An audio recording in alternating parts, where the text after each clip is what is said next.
Hello, everyone, and welcome to today's coverage from the Marriott Crystal Cove Hotel, Resort, and Casino here on North Cyprus of our main event, part of the Marriott Western Series. And the weather there in that shot is considerably better than that which we have going on outside our studios today. Welcome, Ali Najad alongside David Lappin. Obviously, things are a bit stormy outside, but looking for smooth sailing are the participants who have already enjoyed a trip here into day two of this $3,300 buy-in event. Worthy of note, David, of course, though, is that the prize pool is not yet determined, and that is, of course, by virtue of the fact that everybody can still register here in day two.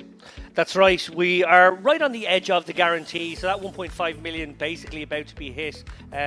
As you said, though, more entries may pile in over the course of the next 2 or 3 hours, and I think we're going to end up with a prize pool somewhere around 1.7 million would be my guess. Yeah, well, hopefully, the more the merrier in terms of how much is going to be up top. We already have the high roller in the books, of course, but this $3,300 buy-in is going to be the crown jewel, as with every single series in terms of overall prize pool, hence the large and inflated guarantees. So then, let's turn our attention to some of the names, I know you were pouring through them, that maybe are a little recognizable, people that perhaps we should be paying attention to as we chart a course forward toward an eventual champion. Yeah, we've got Helmut Fung in the mix on the feature table, which is great to see. He came 5th in the Western warm-up last time out. That was a year to the day almost.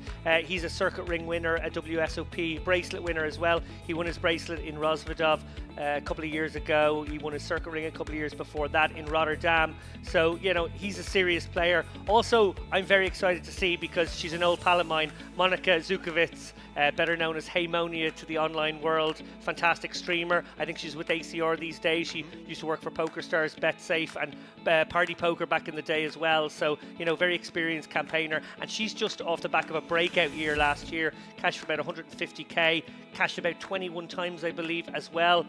Big year for her live, and she's looking to add to her spoils this week. We will certainly be keeping an eye on her, especially courtesy of the fact that she is seated here at our featured table. 105 big blinds in front of her, 261,000, well off the high water mark, those set by Sammy Barca, way up at the top. The short stack, if we can call it that, with the blinds at 1,000, 2,500, and a 2,500 big blind ante. Still plenty deep with 49 big blinds. As we get things underway here for a full day's worth of coverage in day two, the eventual champion will be crowned 2 days removed from today, as day three will come your way tomorrow, and then the final day a couple of days from now. Here is Lynn with at minimum a deuce of clubs. Appears to be deliberating.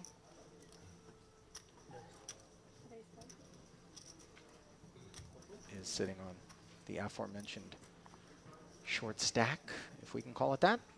Min raised to 5,000. If I had to make you guess what that other card is, David, a deuce or an ace of clubs alone? I hope so.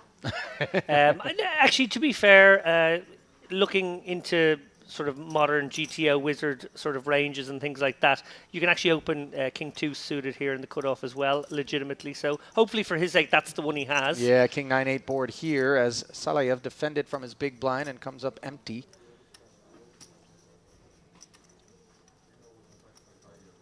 Checked over to Lynn, who will check back.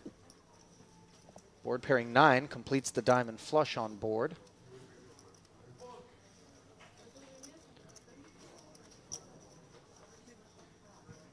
Salayev rates to be done with this one, and as Lynn reaches out for what appears to be a modest bet,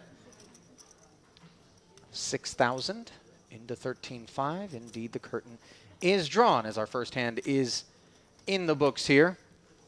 Day two of this main event, which, David, you talked about, we're going to be clearing the guarantee, and I think it's worthy of note what a feat that is, considering some of the challenges, a lot of the, markets that tend to participate in each and every one of these Merit series, some of them going through some geopolitical issues at present right now, and a little bit less inclined maybe to make what would otherwise be a very simple trip, across the Eastern Med in here to play some poker. Some other things maybe taking a front seat, if you will, to matters of this nature. But just goes to show you that the market for Merit poker continues to expand, not in the least due to that tremendously successful European Poker Tour, which paid a visit to the shores of Cyprus just late last year and did so with much fanfare. I'm sure you got some feedback from friends who had come down for the first time and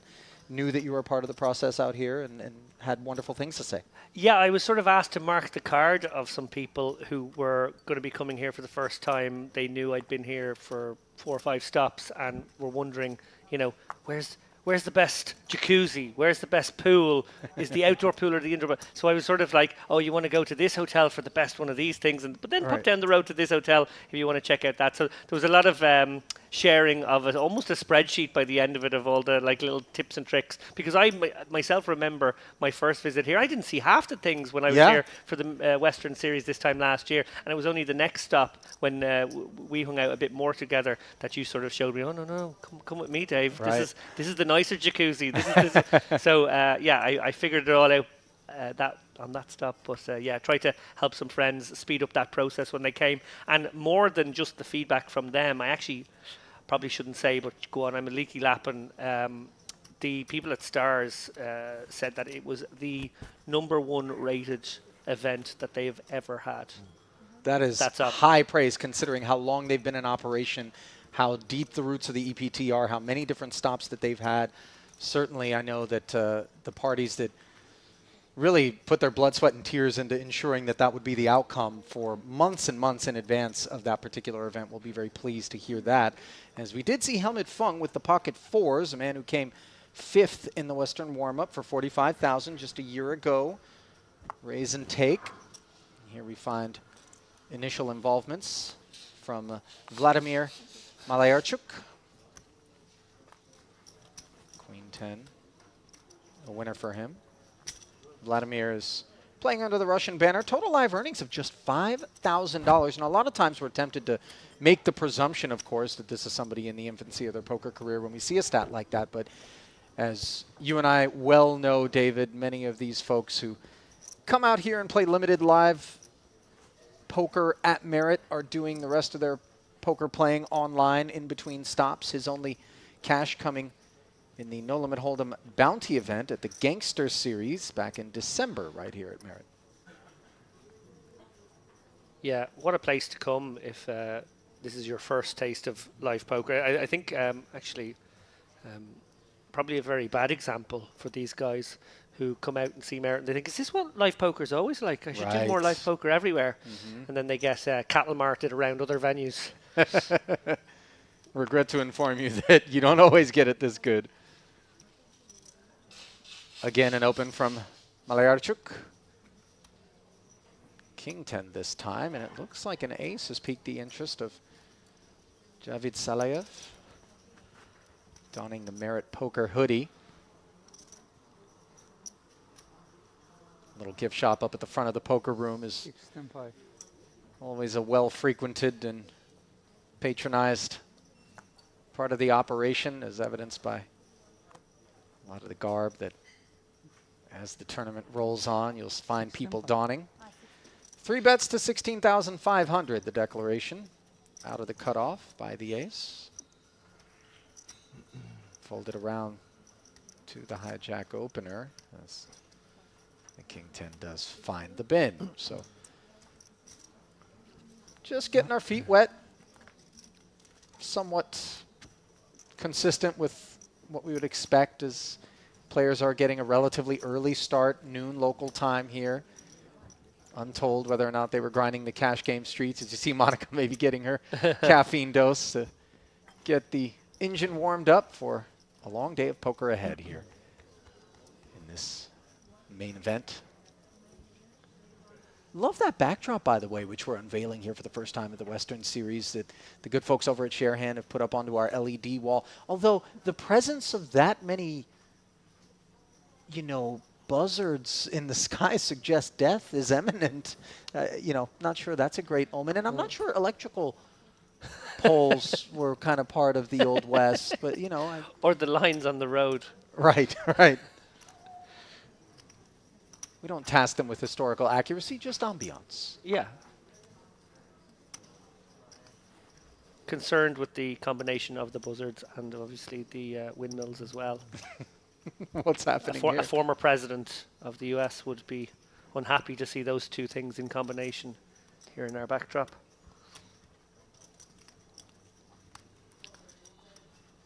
Although I think he only took mostly concern for the birds and windmills if it was near a golf course. Yeah. Of course, Yeah. all roads lead back to golf when it comes to those echelons of power. And not quite power, but enough to limp, deems Tishkovich. Is this king 3 offsuit?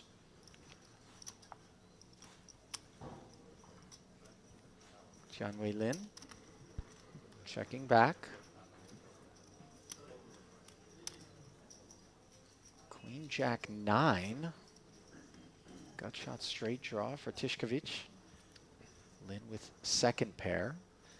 Yeah, it's one of these spots where occasionally the limper will consider just firing out a single big blind bet just to clear out equity against the two undercards that might pair and just to keep the betting lead. Obviously, he has that gutter as a bit of back up, and he also has the overcard. In this instance, Lin has connected with the jack, so will stick around, which makes life tricky for Tishkovich, unimproved now. Certainly won't be loving that 8 either. 4 to a straight on board. Any 10 would complete the queen high straight. One option here is, of course, to represent that 10 and try and force out a jack or 9x with the big bet, but it is fraught with danger and he prefers the checking line here. Essentially giving up. Lin may just try to take control of this one with a very small bet of his own. Well, he's gone a little big actually, half pot, sort of more representing the 10 than protecting the jack. Not quite sure what this size achieves versus a small one. It's certainly drawn the curiosity of Tishkovich. Yeah, you heard a little exchange there, although exchange is a generous way to describe it, given it was one directional, but quietly hauling that one in is Mr. Lin. To jump back into your point about this venue and the cat being out of the bag, so to speak, with Triton events and now in a big way the EPT coming here, I want to point out a little factoid that sort of illustrates the point we were trying to make about the popularity of this stop. There was no room for an EPT Cyprus in 2024. The calendar was full. There was no space. EPT were thinking to themselves, if it goes really well, we'll put it on the calendar for 2025. It went so well, they found a way. EPT went back on their own decision and actually found a way to get another stop in here this year. Because, well, when the players speak like that, yeah. It would seem as though if you didn't do that, you stood to maybe incur some wrath from all that had enjoyed their first ever visit here to Cyprus, as Saliev enjoying King 7 suited enough to open to 5,500. Suited connector here for Tishkovich has piqued his interest. Flat caller from the button. Well, I think this will probably drag Lin in for a call in some worlds. No. Okay. Suited little semi-connected Queen 9 there. I did expect him to join the party. Prudent, as it turns out, his club smothered. Sammy Barca now with considerably less attractive Jack 3 offsuit. Yeah, and these are the kind of hands that can get you into trouble if you over-defend them. I like that fold from Barca.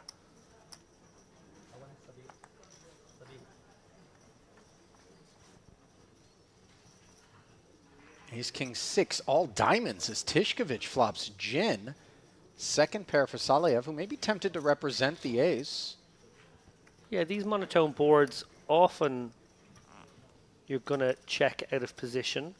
Occasionally fire a sort of 20% bet as well. It tends to be always on the small side to no bet at all on monotone. But Tishkovich, wow.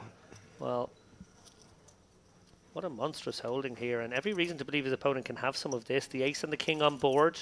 Opponent can obviously have a decent diamond in hand as well with which to continue. And Saliev makes a very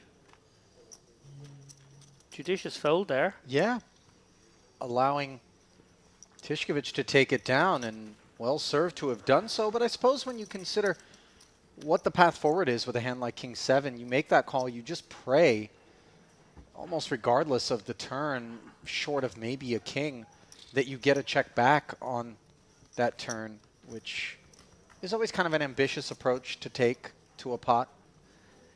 It's fascinating as the game has evolved and as solvers have obviously influenced humans in terms of how we try to balance our ranges and stuff, just how often you're actually meant to check out of position. You know, yes, you might have the betting lead. Yes, you might be opening from early position, so can represent a lot of strength. But actually, in reality, position is so powerful. And when you look at these sort of very balanced mechanics in poker, so much checking.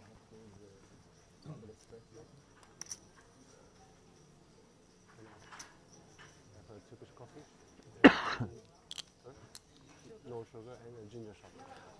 One final thought on the EPT coming here again. I actually predict, with the somewhat complex tax situation in Spain, which is getting ever more complex by the year, obviously EPT Barcelona, a flagship event for that brand, I can see this replacing it maybe as the big one. Yeah.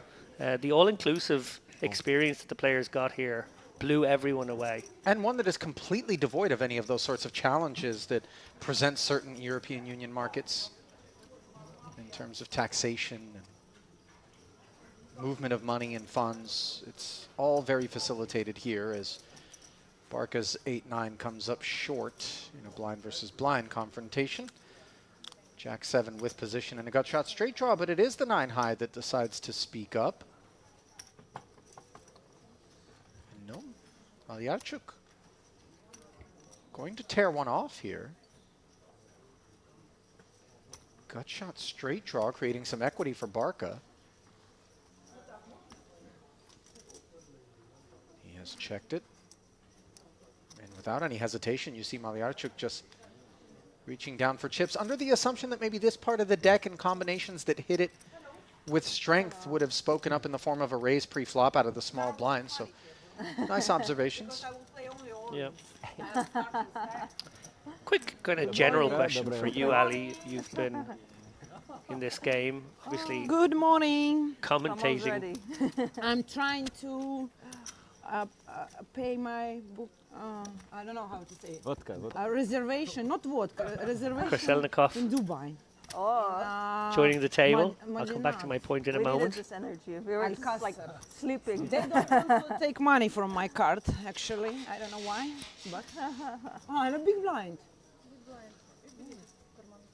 Nina Krasilnikova with a bit of a rude awakening, coming right on into the big blind here at this featured table. No shortage of personality on her, as you've already deduced.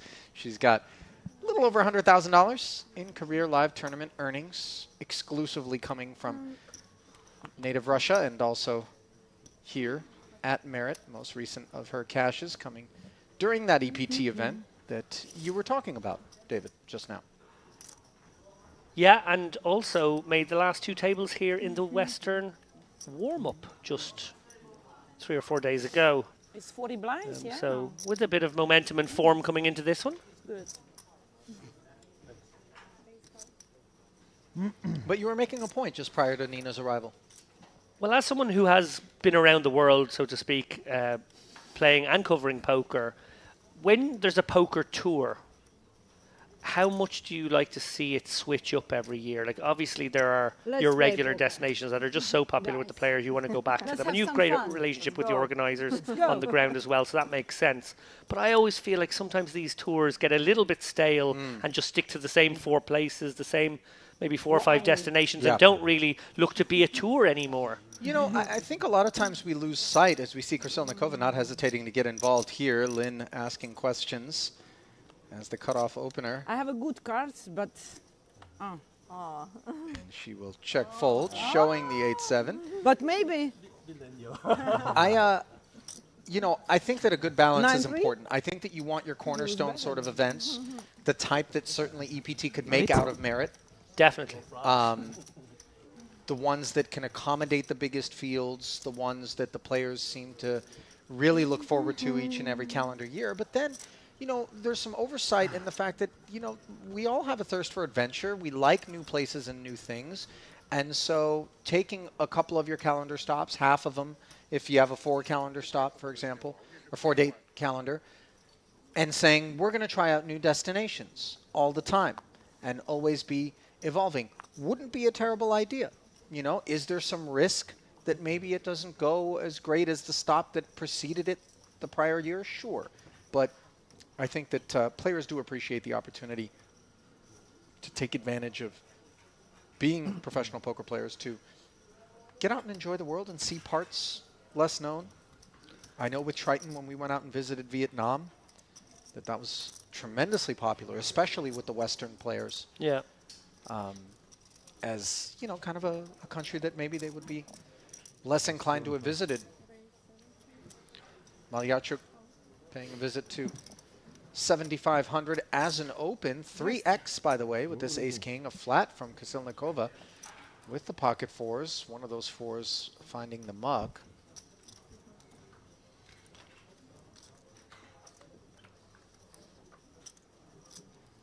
And an ace in the window, followed by a couple of 7s, will put Malyarchuk squarely in the lead here.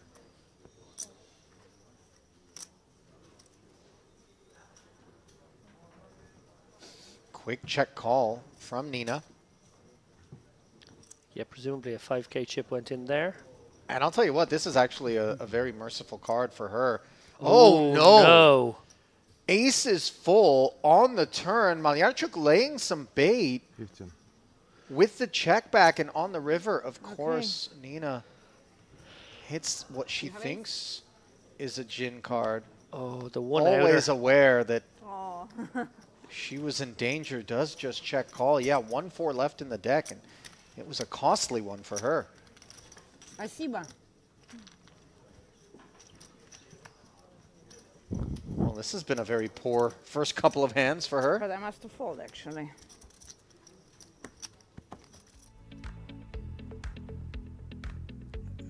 "26 big blinds. That's the remains of the new arrival, Krasilnikova. After losing with 4s full of aces against aces full of 7s there just now. 65,000 still in front of her, though. Operational stack depth, no question about it. Jianwei Lin, 250 bigs. Far different plight for the time being, but things change quickly out here. We've seen it plenty, you and I, from the booth here in all manner of events. Yeah, and with this really deep stack structure, obviously these guys play for a day and a half before even getting to the end of the late reg period. The opportunity is there to build very big stacks, and it's often from those big stacks that we see bagging up day one. It's a short day too, so when we get a look at the chip counts at the end of the day today, it'll start painting a picture. Some people really enjoying their time at the tables, building big stacks, and often those names ending up obviously in the end game to battle it out for the top money. It is almost structurally one of those ones that allows a little bit more play at the beginning, possibly for the sake of more play at the end, a little bit, but it's very apt for this room. Players do sort of come with being willing to maybe fire a couple of bullets, maybe even 3 bullets in mind, in what is a very, very juicy event. And it's not like it gets shallow, but we do often play our day 2s incredibly deep, and we see it there. Like, my normal experience of a day 2 is a sort of 50 big blind average. Most of these guys have 100 to 200 bigs right now. Right. 10-8, the opener. Jianwei Lin showing some of the luxuries of having a big stack, and flops himself a queen high straight here. Unfortunately for him, in spite of a board that you would think flat callers would be interacting with nicely, neither Saliyev's pocket 3s nor the ace-7 of Krasilnikova will continue. Ace no good here. It's incredibly unlucky to not have anyone catch a piece when you've got the straight in that spot. This is a lion or a tiger? Ah, you know, I have something in my... I will put... Let's play... I never did it, but now I will do it. Let's play some lucky. Where is luck. one? Talisman war. Yeah, talisman. Mascot wars Talisman. about to I'm begin. so curious. Nina looking to square off against the better tiger with That's a lemon. Now, listen, I expected anything but not a lemon. I guess if you threw the lemon very, very fast at the tiger. Two under table. Like this. Oh, it is actually the lemon. No, surely there's something else in the bag. The Cyprus I think she settled on the citrus fruit. Oh, that's special. And Tishkovich will be quite pleased to look down at a couple of aces here under the gun Do you open. always play with lemon, or this is like a... No, just only for today. It's like Johnny Chan. Used to do the But a bit more orange, bitter. the tangerine, yeah. It's tough to get more bitter than Johnny, I'll tell you that. He used to, he sort of used to scratch at Yes. the thing so it would send out the lovely fragrance of the orange and just generally create a nice... Queen Jack offsuit for Barca, and he has picked an awful Aggressive time pass. to get after an under the gun razor. Really not the kind of hand that we would expect to perform in this manner. Yeah, and because it's gone under the gun and then +2, I think Tishkovich may come with another raise. I would actually really like to see a flat here. I think if he flats here, it leaves a pot of about 30k. It can be very deceptive. That being said, when you open under the gun and an early position player That's enough. 3-bets you, so another part of your brain is wondering, oh no, I hope he doesn't have like It's everything you queens need and to would know. get it in with me What here. I- And if I let a king flop, then I, kill my opportunity to win a big one. Also, if he has a hand like ace king, very unlikely to find that case ace, and then again he can find a way to escape. Девушка, надо So тузов мне положить, interesting ты to see. I'm понимаешь? sure he's mulling both options here, Надо что-то делать с этим. clicking it to 30k and flatting На ривере. and playing possum. Я заплатил 15 тысяч, ты не знаешь? Ну ты сидишь с таким умным видом, что вряд ли ты, конечно, мог блефовать меня. Well, pulling back the chip suggestive that we are going to see a 4-bet here. Yes, Stanislav Tishkovich has 4-betted to 32,000. And that should be that. Barca obviously deciding to step out here with some blockers. Absolute worst hand he might be doing this with. I know he's being laid a very good price now, but his opponent representing extreme strength. The only hand he can be in good shape against here is ace king with position. And, well, he's going to test the waters, Ali. This is surprising. Not just the choice to 3-bet, but then the choice to come along for the 4th bet. And this is a merciful flop of 10-10-4 that will keep him out of trouble. It's hard to ever find the check when you 4-bet. Just seems a bit strange. You would almost always have to bet range here. So I think Tishkovich probably needs to come incredibly small on this texture. Maybe something around 10k would be the order of the day. Barca a little fortunate not to make a pair here. Could have got himself into a lot of trouble with this line. I suppose the hand's not over yet, but one presumes Barca will find it difficult to call even the smallest of bets here.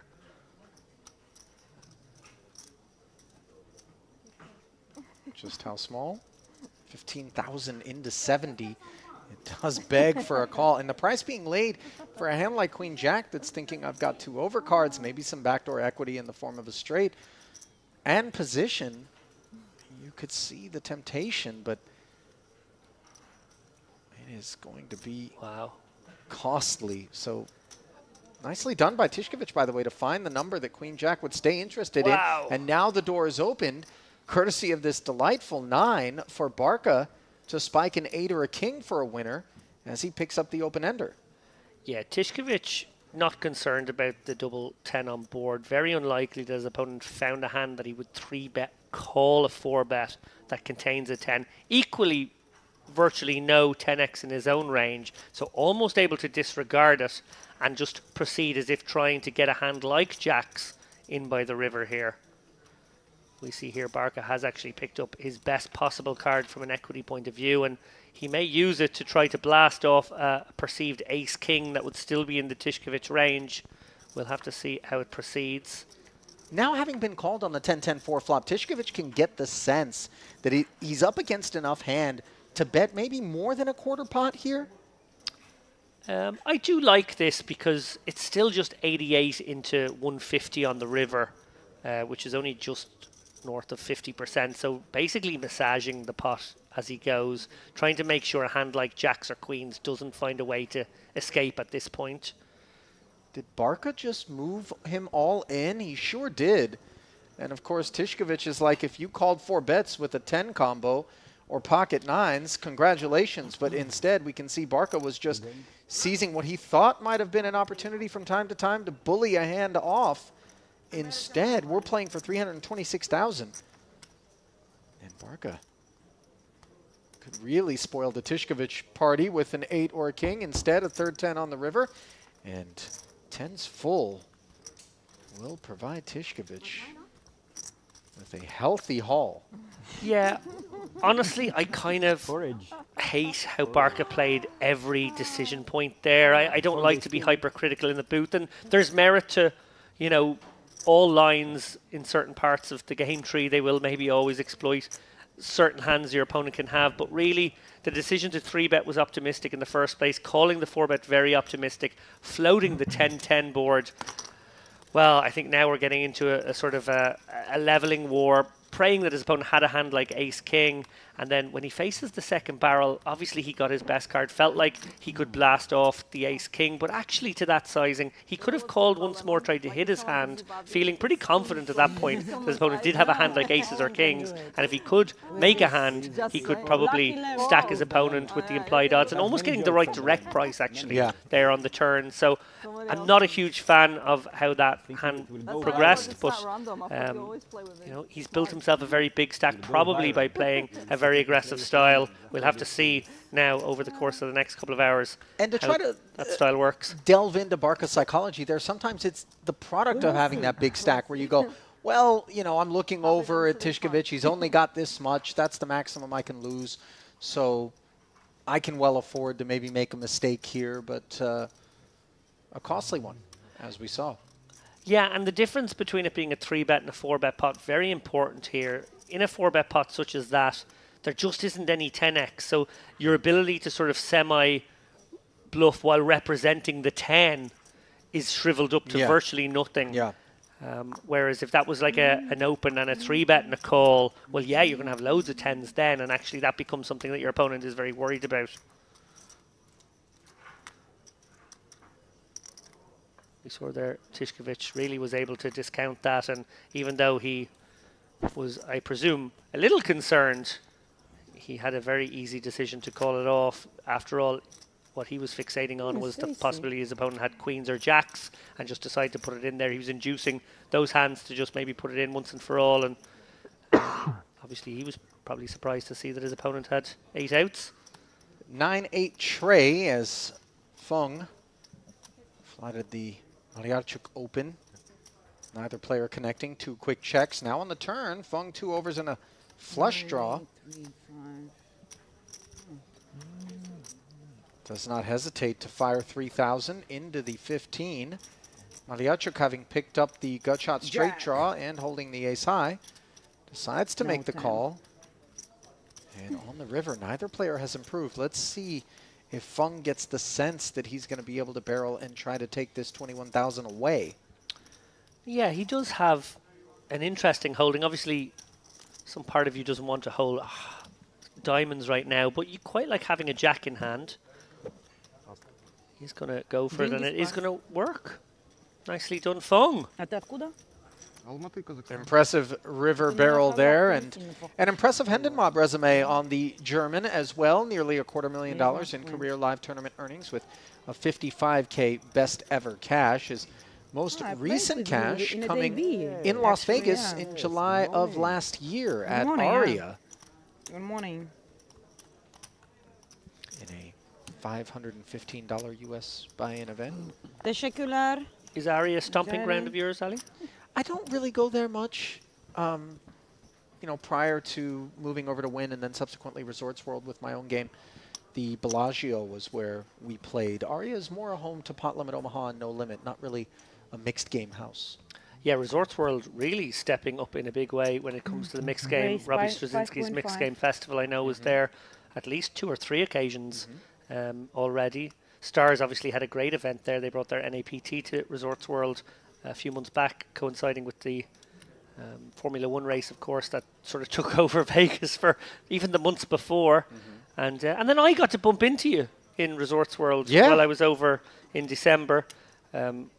It was the end of the festival sort of vibes for myself and Darrow Carney, who had both cashed the 10K World Championship, and I'd also had a deep run in the 3K fortuitously. But we had that dangler of a day at the end with nothing to do, and we're hardcore poker players, we're grinders. There was a $200 in The Resorts daily. World that we wandered over for. I busted it very quickly, sitting in a cash game, and in walked your good self. Meanwhile, 3 players taking the A7 tray flop, 1 overcard to Salayev's pocket 8s. Krysilnikova, the party starter with the 10-jack suited.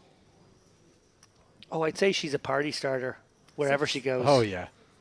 Really fun presence in any poker room. I remember her drawing some bounties for people in the mystery over a couple of stops as well. She's got to be the absolute best person to turn to for maximum bounty sweat excitement. She promised the maximum, and she delivered the maximum. Did she really? Yeah. Wow.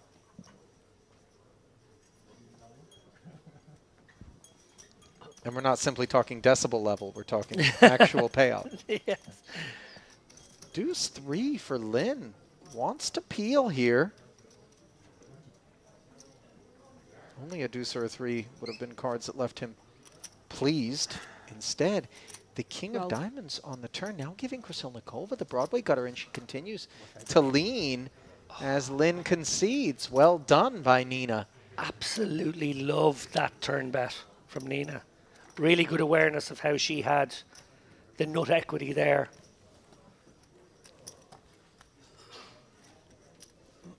Very well played hand there, using her 10-jack. She had the little backup of the gut shot, but also just much more of the ace-king board in her range. Sure.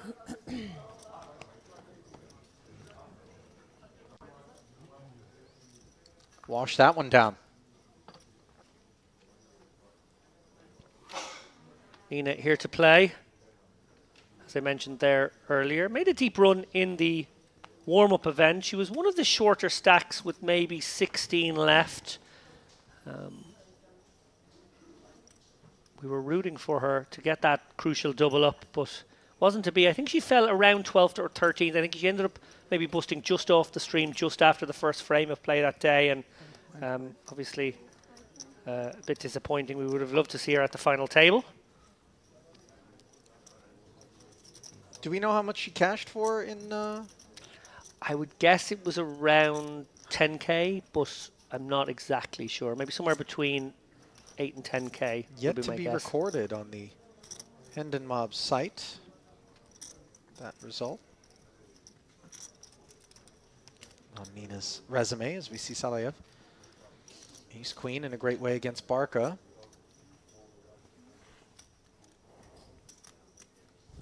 Sammy defending from the big.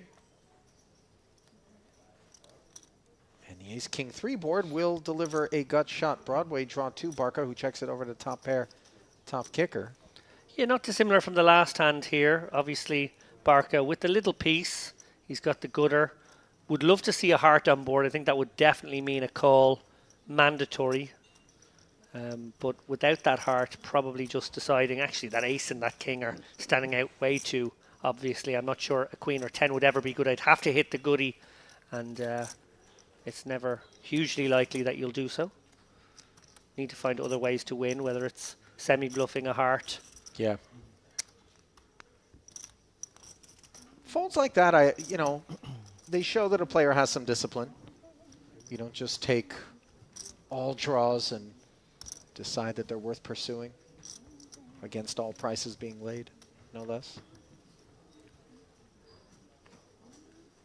Yeah, hugely important to have a sort of GTO baseline when it comes to understanding ranges from all seats, but then so much more important in a sense in a live environment to actually try to ascertain what your opponent's range will be. Will they be a little looser than that? Will they be a little tighter than that? And if the answer is tighter, then certainly just, folding away the bottom of your minimum defense frequency is fine. Ooh, Monia. Hey there. Krasilnikova's ace-4 suited. Gets flatted by the 2-10s, and now an ace-queen for Tishkovich. Not sure it's a squeeze candidate, but certainly not one that he wants to automatically put in the bin. This is interesting because Nina's been very active since she got there. She's clearly arrived with the starting stack, looking to build a stack quickly. I think versus her range, he does want to squeeze, but generally speaking, versus an under the gun open, you do not. So it's a close one. He'll probably perceive Monia's flatting range from +2 to be pretty strong, but also maybe fairly condensed here. Might be hands like 9s, 10s, maybe an ace-queen as well, an ace-jack suited. I actually really like this decision from Tishkovich. I think he can probably raise and perhaps even call it off against Krasilnikova, who does seem active. And then if he ends up in a pot against Monia, well, her range is quite defined here as being something like what she has. Oh, hello. Hello there. Flatting with the ace-4 suited. Krasilnikova here to gamble, Gali. But I wonder whether or not this flat of the 3-bet is going to be dissuasive for the 2-10s. Somehow, I think Monica recognizes that Krasilnikova is going to have perceived wider ranges, and that's going to have had something to do with Tishkovich's choice to 3-bet. So she does indeed make the call. We are suddenly playing three-ways for 72,000 pre. Yeah, to look at the point you just made there, I think it pushes in both directions. One, the perceived strength of Krasilnikova's hand goes up, but the pot becomes juicier for these 10s. Which have turned into an overpair on the 8-7-5 flop. Bad end of the gut shot for Krasilnikova. She does end up checking. And Monica can never really bet at this, although it is quite a setty board for her range. 7s and 8s can definitely be in there. Tishkovich will be very worried here with ace-queen. I'm interested to know if he even bothers c-betting a texture such as this against an opponent who, first and foremost, worrying about Krasilnikova, obviously doesn't even have a pot-size bet back. And then secondly, really feeling like Monia's represented hand is going to either be a set or an overpair to this board most of the time. Very interesting to see if he even bothers. I like this sort of give up on this texture, given all this action. It's just getting a little rowdy. Seems very sound to check it back here and see what develops in front of him on this Jack of Hearts turn. Nina checking again. Tishkovich will be protected in that he may check back his aces and kings as well. So interesting to see if Monia decides to fire out a small bet here. Obviously she has the backup of the gutter here. Maybe won't want to call a bet later on, so making a bet here might simplify life a little bit. I don't think she's particularly worried about Jack X combos being in Tishkovich's pre-flop 3-betting range against the under the gun open and flat in front. Nevertheless, though, she does proceed with caution, given the vulnerability of these 2-10s. Yeah, this is a very precarious situation now for all players who are playing incredibly honestly as a result. I wonder if Krasilnikova can ever find a bluff now, given that she's been met with checks. It's sort of like door open. Maybe she's up against two decent aces, an ace-10 and ace-queen. Can she get them to fold? This is obviously a very tempting spot where we know showdown value is scant for the ace-4. The 5 pairs, and she bets 28,000 into 72. I feel as though Tishkovich would have bet his aces and kings on the turn. Yeah, so agreed. No longer really has those trappy ones. I think Monica can discount that largely now and make the hero call against Krasilnikova. who might even have like pocket nines here and still make this bet, remember. So she does actually beat some value. That's flop. Tiskevich has just been outmaneuvered by the two ladies here. Okay, ladies. Nice call. At tens. You win. Oof. So Nina, immediately aware that ace-4 is not a winner at Showdown, announces nice call, and Monica will I was thinking about it. But I was take like, it down. Yeah, you can still have like ace jack. Hi, ladies. Well, that was an optimistic call pre-flop, a sort of gambler's call from Nina. I actually really liked the decision to bet river. I think she, was faced with a lot of weakness from both opponents and could rightly have thought they had folds with their ace X's and she could maybe have got them off it.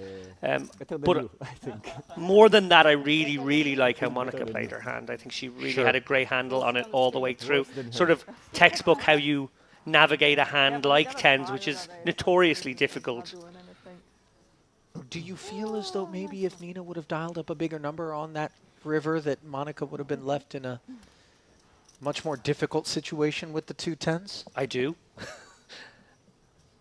And we know Krysilnikova is the type that can find those sizings as well.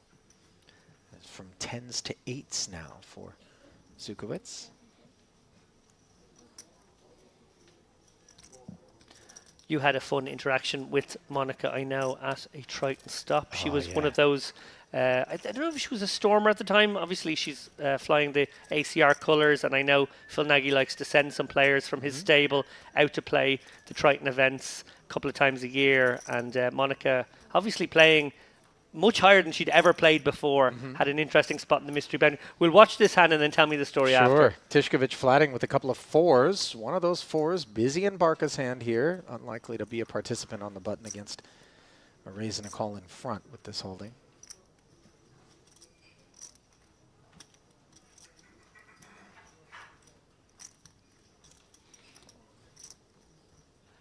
Well, no chance of a set now for Tishkovich. We've seen 2 4s mucked. That doesn't mean he can't find a path to victory here up against. I think I must go to re-entry again.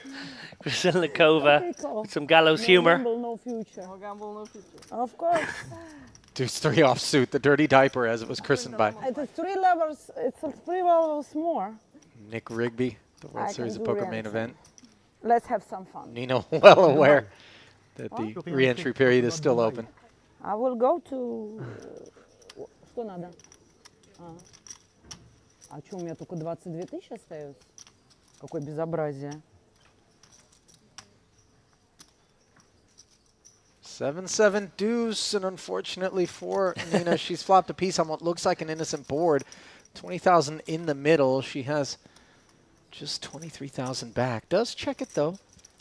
Dream flop for Monica here, given what her opponents are holding. An underpair and that deuce in hand. She could actually get paid here with the 8s in a very nice way.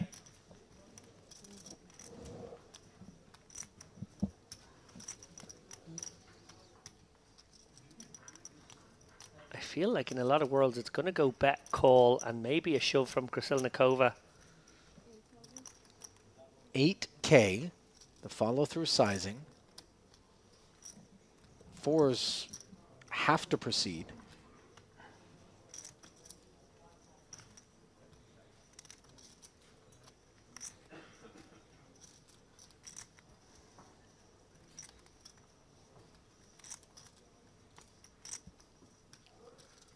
Actually, I Wow. think it's mine. I stand 'cause corrected. I have this one. Oh yeah, I will show you. You have 7, Of eights. but I have, you see, my cards. Yeah, I mean, it was This is the nuts. I don't have 7 deuce. Discipline there Sneakers. from Nina, having made almost as good a hand as you could hope to 7 make deuce when you one have time, 3 deuce.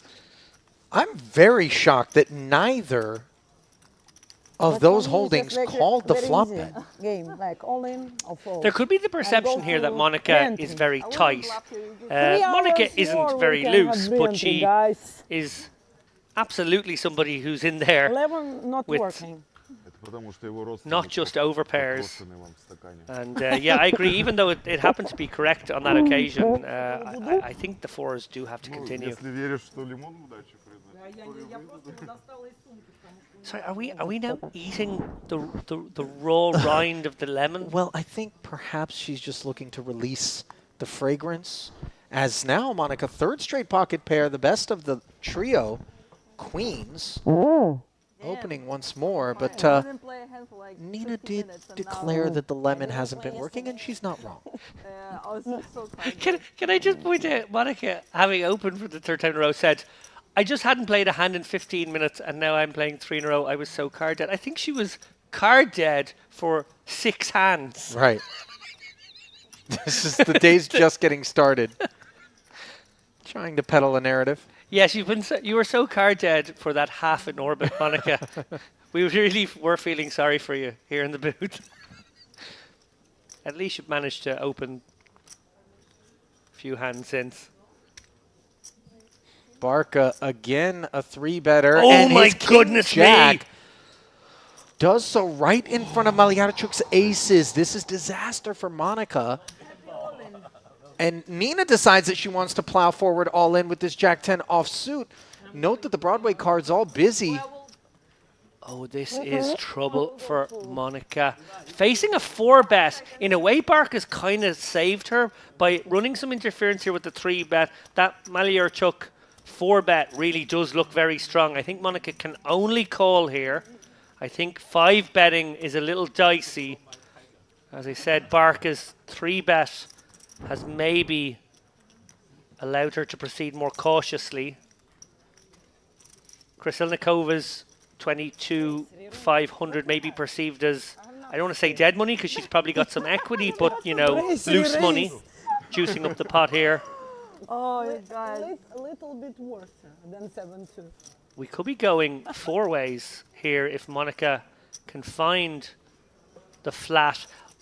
If she does find the 5-bet, it's a 5-bet fold, which is never nice to do with queens. Yeah. So it's probably for that reason I like to call here. And I feel like probably giving away a huge amount of information here, actually, Monica. Clearly quite genuinely struggling with this decision. Right. It's going to look very weird if she raises now, put it that way. It would look brilliant if she folded, though. I don't know if that's available. She's aware, though, that this under-the-gun open with her table image has been 3 and 4-bet Yeah. behind her. I don't think she's particularly worried about Krasilnikova's involvement, but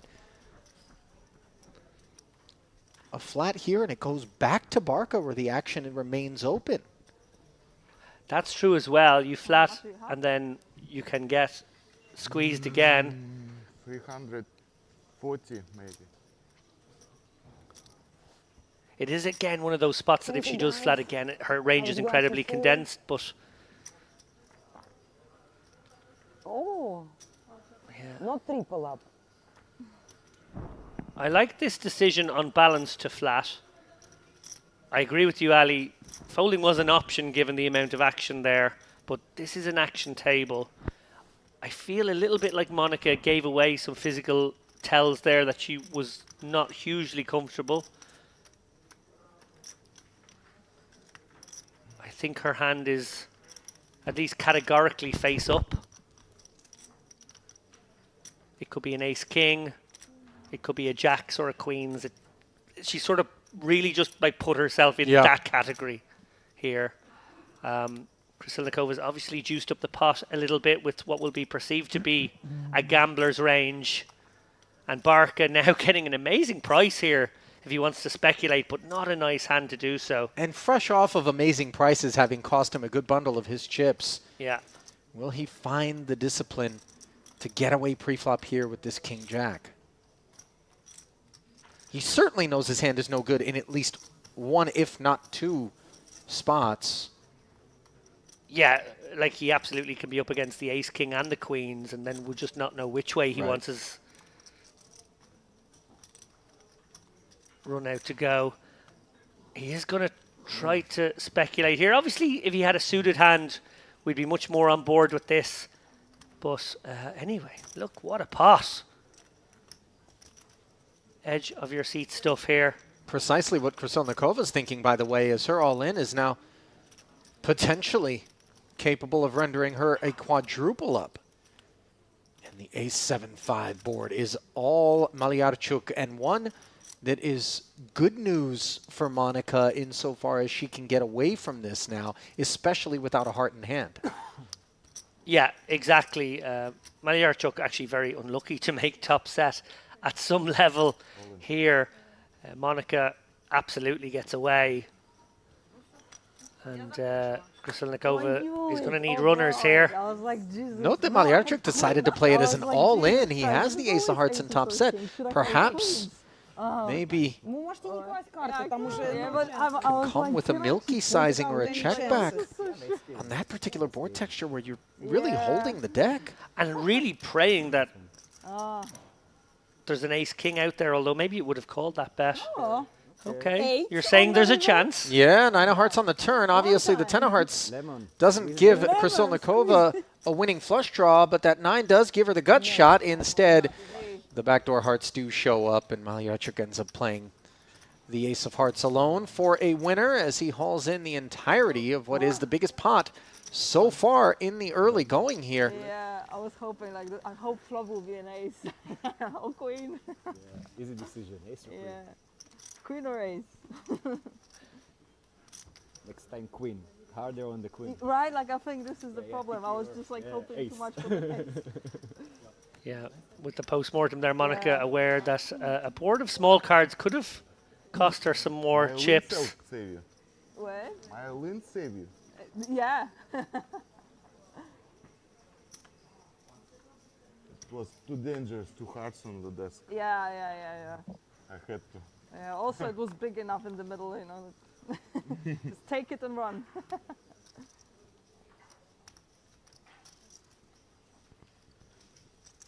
So we march on now.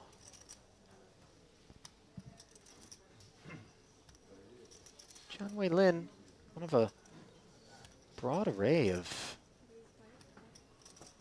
Asian players who have begun to show up in bigger and bigger numbers at each successive Merit Poker event, as word has traveled to the Far East about what's on offer here, how easy it is to get here, to be a part of it. Yeah, big Chinese contingent in the room. We've seen deep runs here.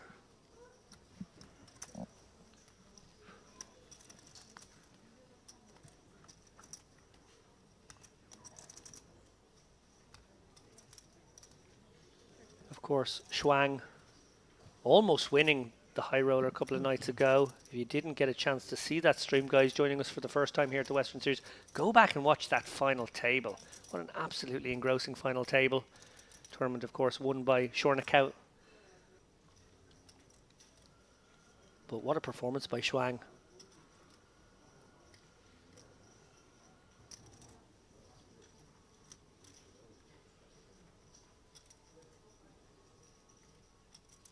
Jack on the turn here for Lin, who does pick up the gut shot straight draw against ace high. Will he continue to apply pressure? We've got our answer in short order, it would appear, as chips are being reached for.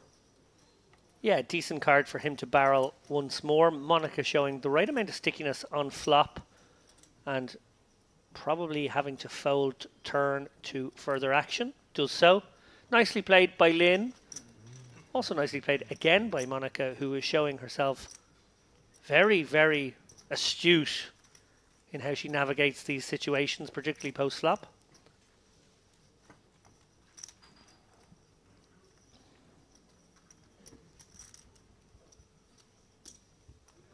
Former resident of Malta is Monica. Polish background? Correct, Polish, masters in pharmacology, very bright. Could easily have pursued, and may still pursue, she often says, a career in that area.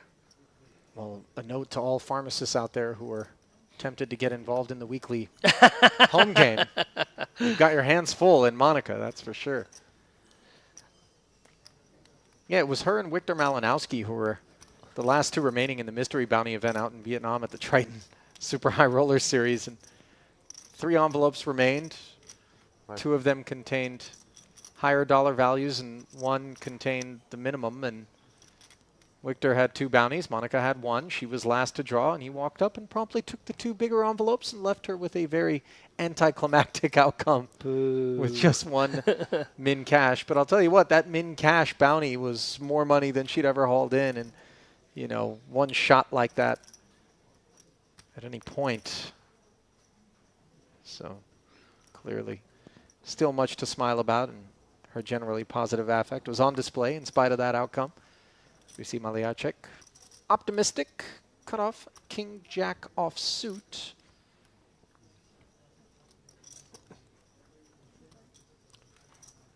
Nothing out of order, of course. And this will suit him just fine. Top pair, King, Queen, 7, Rainbow. Fung defended, checked, and should find the easy exit here. Yeah, I met Monica for the first time, I believe, on the microgaming, now defunct network, microgaming tour, the MPN. I think at a Bratislava stop, but it could have been at a previous point to that. She was grinding away, fairly small. Might have been before she even created her Twitch stream, or around that time anyway. She was an up-and-comer at the time, but very much established now. As I mentioned, a number of different sites pursued her signature over the last 5 or 6 years, and flying the colours of ACR now. I mean, listen, poker is still deeply disproportionately male in terms of participation, whether it's cash games, whether it's tournaments, you know, higher stakes in particular.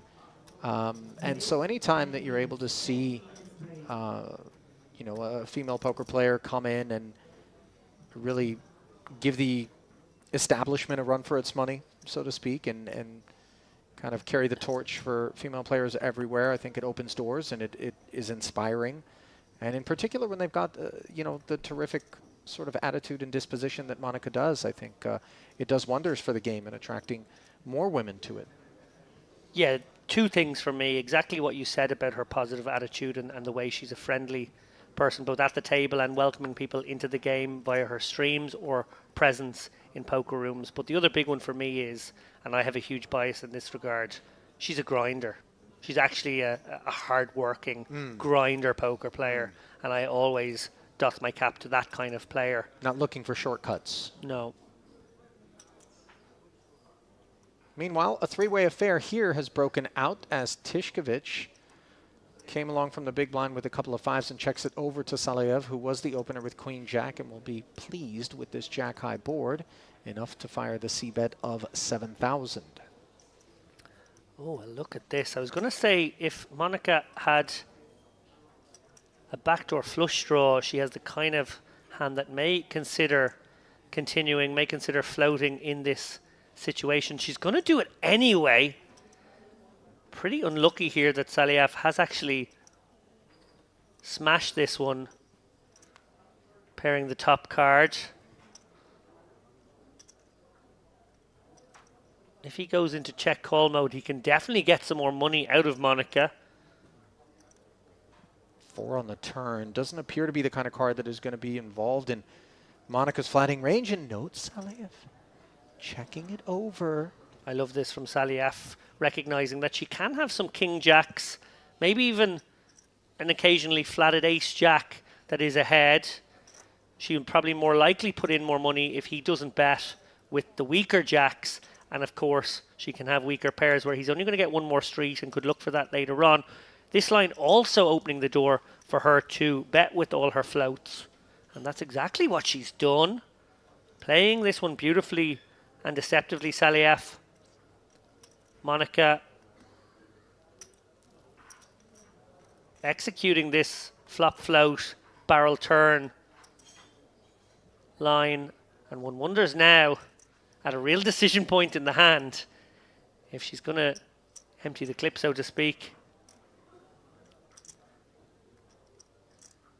Should now be pretty confident her opponent has some sort of jack.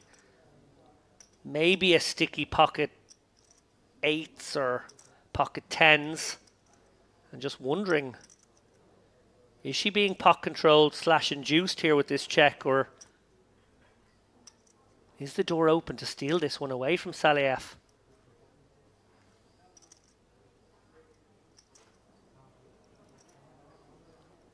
It doesn't rate to be the kind of river card that's going to leave Saliev questioning whether or not the queen jack is good. I think he would have found the call against all but the most polar of sizings.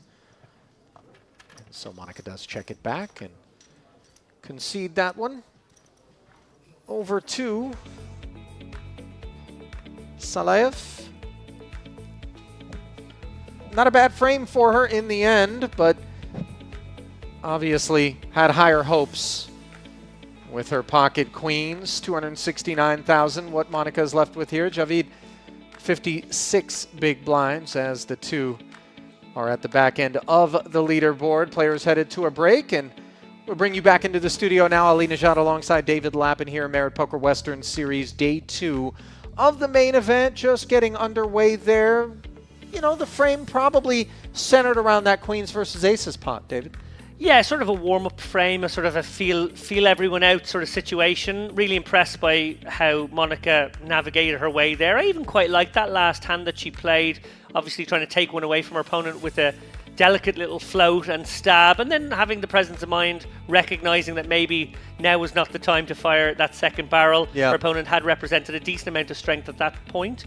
But yeah, just really interesting poker. I'm really happy watching this deeper stack kind of poker now on a day 2. Sometimes we pick up the action on a day 3. We're immediately into sort of a bubble adjacency, which is obviously entertaining and dynamic in its own way, but getting to see these guys flex, getting to see them play deep stack poker is my favorite kind of poker. And I think as we get deeper into the day, perhaps the wheels will get a little bit more greased, in particular, given that the re-entry period is still open. So some of those shorter stacks could look to force the issue. We'll find all of that out as the day progresses, though. David and I will step aside for about a 10-minute break, but don't go anywhere. When we come back, continuing coverage of day 2 of this Merit Poker Western Series main event. Stay close.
Sevens will put Mariarchuk squarely in the lead here.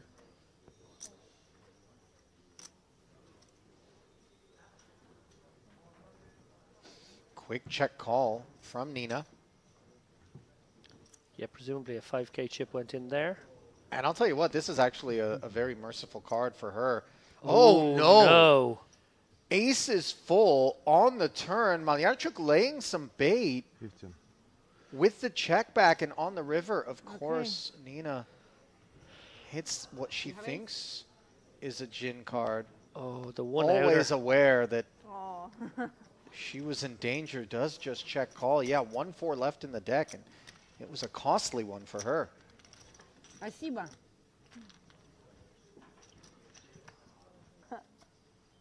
Oh, it is actually the lemon. No, surely there's something else in the bag. Это Cyprus? I think she settled on the citrus fruit, Oh, that's special. and Tishkovich will be quite pleased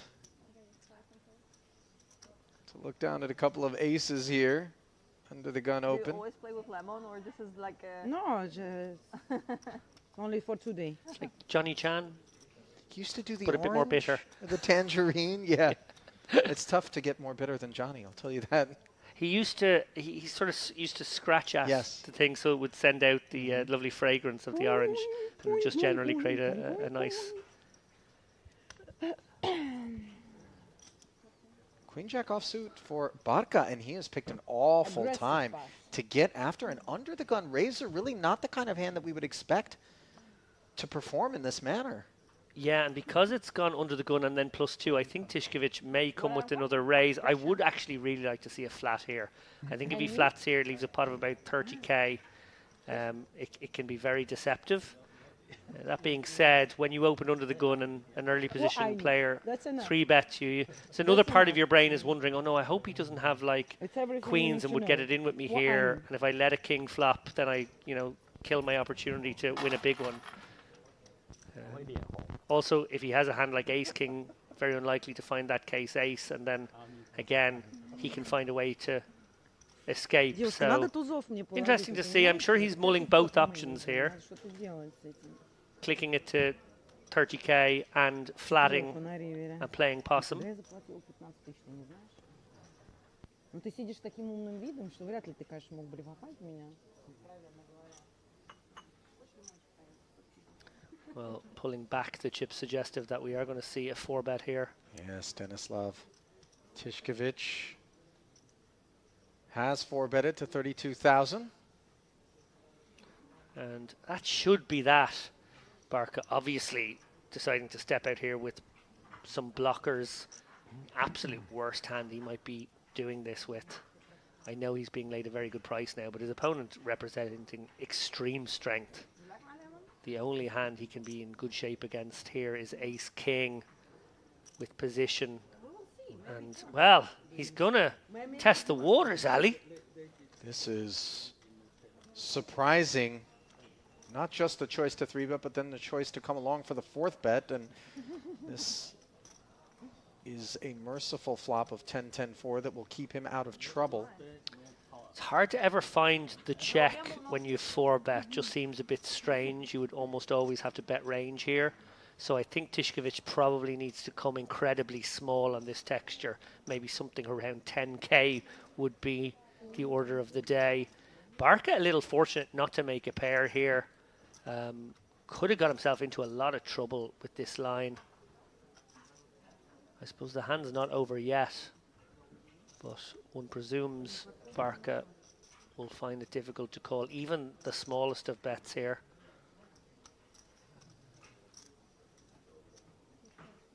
Just how small? 15,000 into 70. It does beg for a call. And the price being laid for a hand like Queen Jack that's thinking I've got 2 overcards, maybe some backdoor equity in the form of a straight and position. You could see the temptation, but it is going to be Wow. costly. So nicely done by Tishkovich, by the way, to find the number that Queen Jack would stay interested Wow. in. And now the door is opened, courtesy of this delightful 9 for Barca to spike an 8 or a king for a winner as he picks up the open ender. Yeah, Tishkovich not concerned about the double 10 on board. Very unlikely that his opponent found a hand that he would 3-bet, call a 4-bet that contains a 10. Equally, virtually no 10x in his own range, so almost able to disregard it and just proceed as if trying to get a hand like Jack's in by the river here. We see here Barca has actually picked up his best possible card from an equity point of view, and he may use it to try to blast off a perceived ace-king that would still be in the Tishkovich range. We'll have to see how it proceeds. Now, having been called on the 10-10 4-flop, Tishkovich can get the sense that he's up against enough hand to bet maybe more than a quarter pot here. I do like this because it's still just 88 into 150 on the river, which is only just north of 50%. So basically massaging the pot as he goes, trying to make sure a hand like jacks or queens doesn't find a way to escape at this point. Did Barca just move him all in? He sure did. And of course, Tishkovich is like, if you called 4 bets with a 10 combo or pocket nines, congratulations. But instead, we can see Barca was just seizing what he thought might have been an opportunity from time to time to bully a hand off. Instead, we're playing...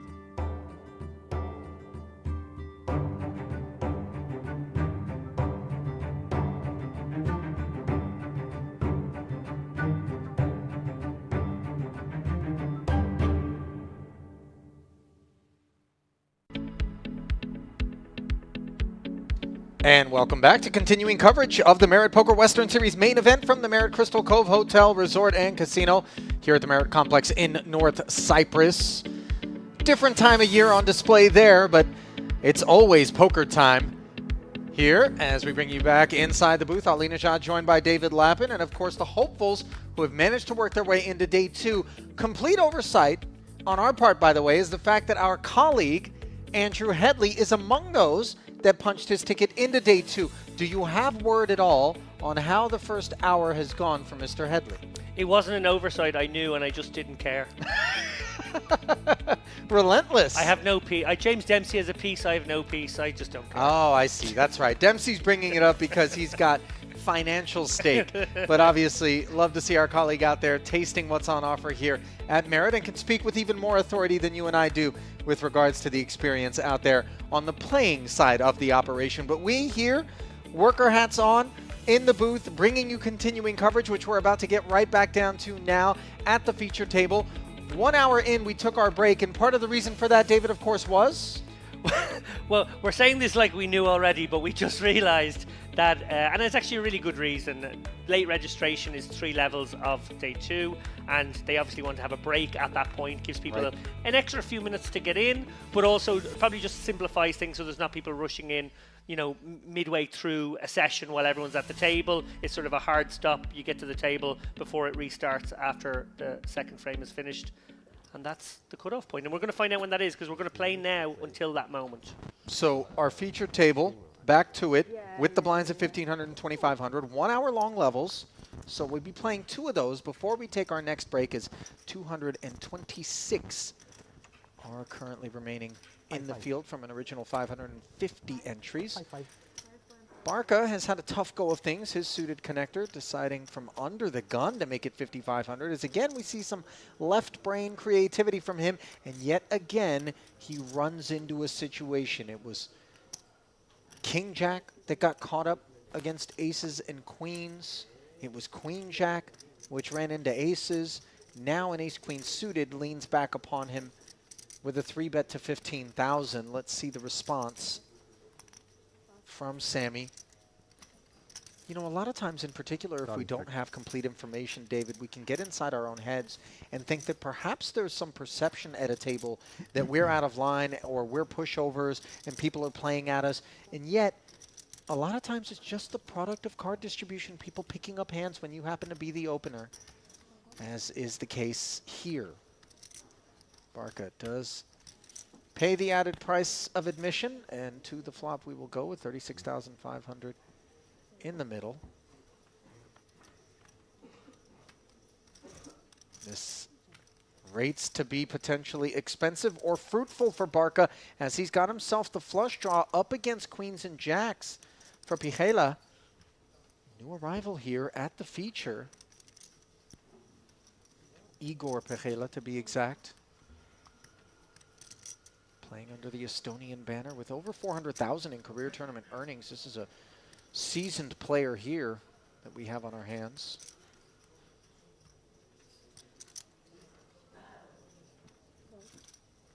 Barca deciding to lead on the turn, having picked up a 4 along with the flush draw, and then a third jack rolls off on the river, and he barrels once more. Vigela gets put all in and happy to make the call. Nice start. Nice start is absolutely a succinct and complaints. correct way I'm to not describe this complaining, first exchange here for Vigela. Which one?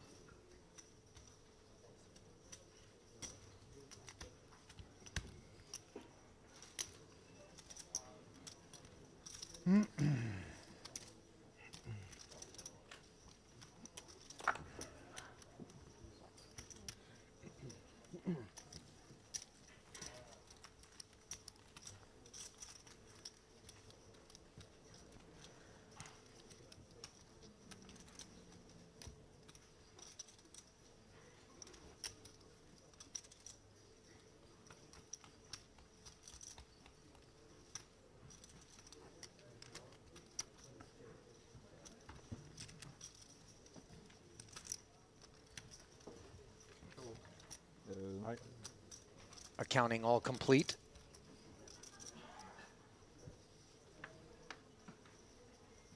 Barca, by the way, not showing really the kinds of frustration that I would imagine would be commensurate with what he's endured so far here. I mean, still has plenty of chips, but one wouldn't fault him for maybe thinking, when am I going to win one?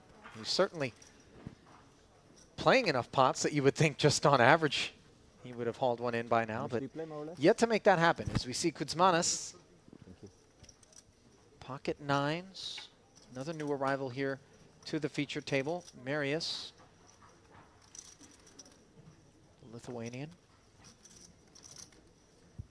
Quite a few players from that part of the world do make their way down for merit events.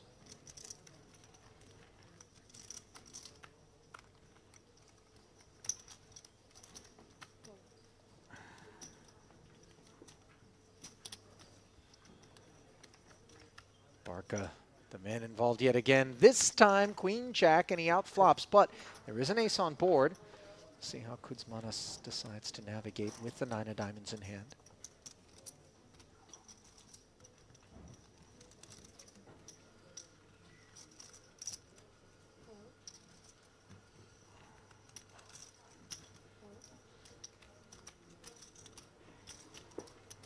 KC bet gets called. Sammy flashes a smile as the 3 has no assistance to the 9s. A second quick check from Sammy. Kind of a fork in the road for Kuzmanis here in this pot. Does decide to play it as a check back, and it's 2 pair for Barca on the river. That'll leave him plenty comfortable. Yeah, I think he can pursue value now, try to target a weak ace. And he's going to come with an overbet off the pot, try and polarize himself. Kind of sizing that could include some missed flush draws. Quite like that decision, actually. Quite like that overbet. And the seal has been broken, David, for Sammy Barca at long last. Yeah. Here in this onset of the second frame of play. On officially what is day 2 of the main, but worthy of note, this is actually the 4th day of play of the main event, day 1A. All to itself, day 1B as well. And then yesterday, day 1C and D, which are abbreviated level lengths, a turbo and then a super turbo, 40 and 20 minute levels, respectively, versus the normal 1 hour levels.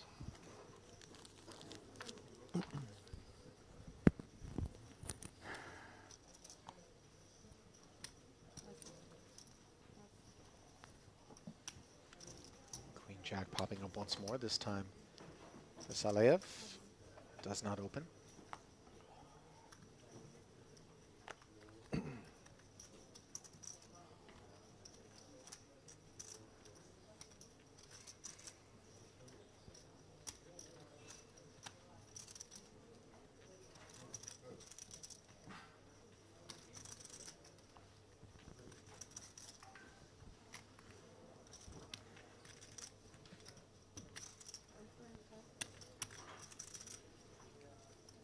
Barca looking to ride a wave of momentum out of the small blind. King 5 picks up Queen 9. I will try to win one time against you. Neither player makes a pair on the 10-7-6 board. Barca does have the king of clubs working. Check. Got shot straight draw from Aliarchuk. 2 quick checks. Both players picking up the straight draw. Barca's comes with the added benefit of a 2-way straight draw. So he will bet it. Oh. Aliarchuk calls the 8,000. Another 16K into the middle. Jack on the river. And King High, remarkably enough, is going to be good at showdown, much to Sammy's surprise, as the fist pump and big smile comes through. Yeah, good start here for Sammy, who obviously had the most tired of times of any of our players in the first hour. I'm somewhat interested to see if over the course of maybe the second hour here, there's a bit of crazy time, and by crazy time, I'm alluding to an old home game experience of mine where the guy who had to catch the last bus would always play a bit extra loose for the last hour, wanting to gamble it up, and obviously with the late registration ending at the end of this frame, I wonder if some shorter stacks will gamble it up in pursuit of a bigger stack with which to take forward, knowing that they can re-enter. Crazy time. I like that. Pocket 9s as Monica continues to be paid a visit by the rich part of the deck here on the back end of this break. Enjoyed pocket 8s, pocket 10s, and pocket queens, although the queens did not earn her any chips as they ran into aces, but were able to pair their losses post-flop. Ace 10 pushing back on the open from Monica. Helmut Fung. 3-bet to 15,000. Yeah, the perception now is that Monica is actually loose. It's almost gone full circle. I think at the beginning she was getting more credit for being a tighter player. I think they actually now, because of card distribution and how many opens she's had, are now perceiving her to be a loose opponent. And now Fung picking up on that in his mind and going to 3-bet this ace-10 suit. As well he might have anyway, but, you know, +2/+3, pretty early positions. A very optimistic call from Maliarchuk here in the small blind. 5-6 offsuit going to join the party. Monica with a call and only a call in this situation. Can't imagine her hand ever does anything else. Jack 8-6, bottom pair from Maliarchuk, who checks it over. 1 over card to Monica's hand, but the 9s are still in the lead. Presumptions, of course, that she will check with the flow of play over to Fung. Yeah, and he has an interesting candidate here to fire into 2 players. He obviously has backdoor spades and a lot of backdoors, to be honest. Sort of every card higher than a 5 gives him a backdoor or a pair. And armed with that knowledge, he does reach out and deliver the C-bet bottom pair out of the way. Yeah, Monica again with an call and call only sort of situation. Unless she puts her opponent on an incredibly strong range here, having raised her early position open. I think she's going to come with a flat here, test him out, see if he does have that second barrel in him, which I think he might do on quite a lot of turn cards.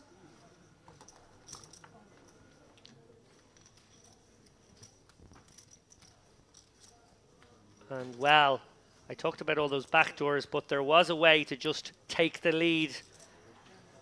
The dreaded ace. Monica now basically seeing the worst card in the deck. Probably going to check fold this one. One wonders if Fung ever checks back. He doesn't have a very strong ace. Might like to take a street out now, go into value mode for the river. Feel like he's got a one more street sort of hand. He might bet this one and then check back river. or he might check this one and call river, or maybe do some valuing of his own if check 2 on the river. I think I prefer the second line on balance with this particular holding. He's going to fire out the 28k. Gets the job done, as we said. Monica can't withstand any more pressure with the 9s. You know, even though all of these pocket pairs she's been delivered over the course of the last couple of orbits haven't earned her chips, I would say that she's navigated them in a manner that has really just maximized profit and minimized loss, and that is precisely the formula that you expect to see from a winning tournament poker player. She has not put a single foot wrong in my book. I think I play every single hand she's had so far identically. Sizings and all, I think she's been on point here. And really hasn't shown any of the frustration that you'll see from some of the more emotional players, the ones who perhaps haven't grinded as much as she has and haven't really seen the way that variance can take root throughout different phases of the ebb and flow of a path towards a deep run in a tournament, and you know, just has a lot of character and poise. Are you suggesting she's a grizzled campaigner? You know, it's not necessarily the kind of word a lovely young woman like Monica wants assigned to her, but it is absolutely a merit badge and a sort of respect being paid. Oh, a merit badge. I see some promotional opportunities in this. We should suggest merit badges. We really should. Yeah. Everyone given a sash at the onset of the tournament, and then as different things are done, you snap aces, you know, you run a 3-barrel bluff, whatever, you know, just you get a little badge. We're onto something. I don't know what the trademark and copywriting laws are here in North Cyprus, but we'll take it up with their offices. Yeah. Triple range merge, merit badge earned. King 10 offsuit. Going up against 10-7. Cutoff versus big blind. Kuzmanis' defense yielding a gut shot straight draw on this paired 2-spade board. His check. Looks like it's going to be drawing a prompt c-bet here from Barca. King of spades at work.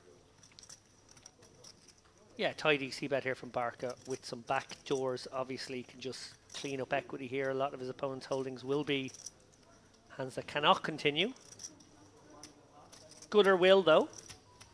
And let's see how it proceeds, because, well, there is one of those back doors I mentioned.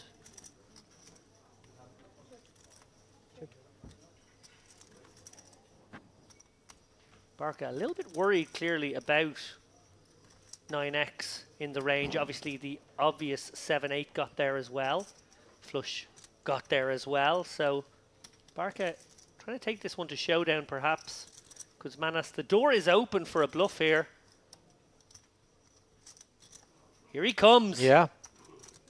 Not to be blamed, you know, the 7 of diamonds in particular, the useful card there, and his 25k bet does earn him the pot. He too, by the way, you know, in spite of his youth, really has looked veteran-like in his time at the feature tables thus far here at this Western Series. He's 56 years old.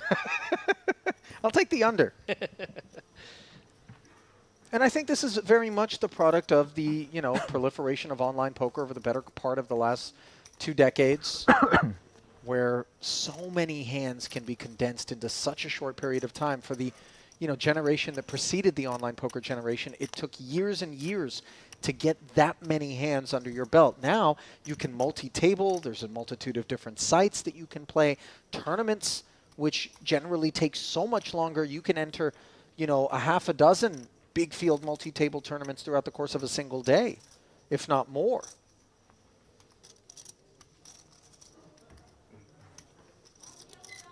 And that, of course, has allowed for some of these younger players to look so composed and so experienced when they're out there. Tishkovich, 8-9 suited, and his experience has been a good one. He flopped a diamond flush draw with this exact hand earlier, if I'm not mistaken. Or was that Lynn? Can't remember, but it was an 8-9 of diamonds on an all-diamond flop in that first frame of play. Yeah, I think it was Tishkovich that flopped it. I want to say it was as well. Suited one gapper now for Kuzmanis. does come along out of the small blind, so showing his creative side here. Doesn't rate to interfere. Yeah, these guys playing 100 deep against one another. Saliev a little bit shorter here, playing more like 60 bigs out of the big. Still plenty deep. King 8 comes along. The Jack 9-5 board delivering bottom pair to Kuzmanis behind the 9s for Tishkovich, who has 2 checks in front of him.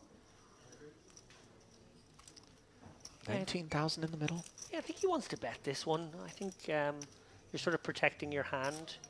You've got a little bit of backdoor stuff going on with the 9. Definitely don't want to have to check call a turn bet, so better to bet yourself here.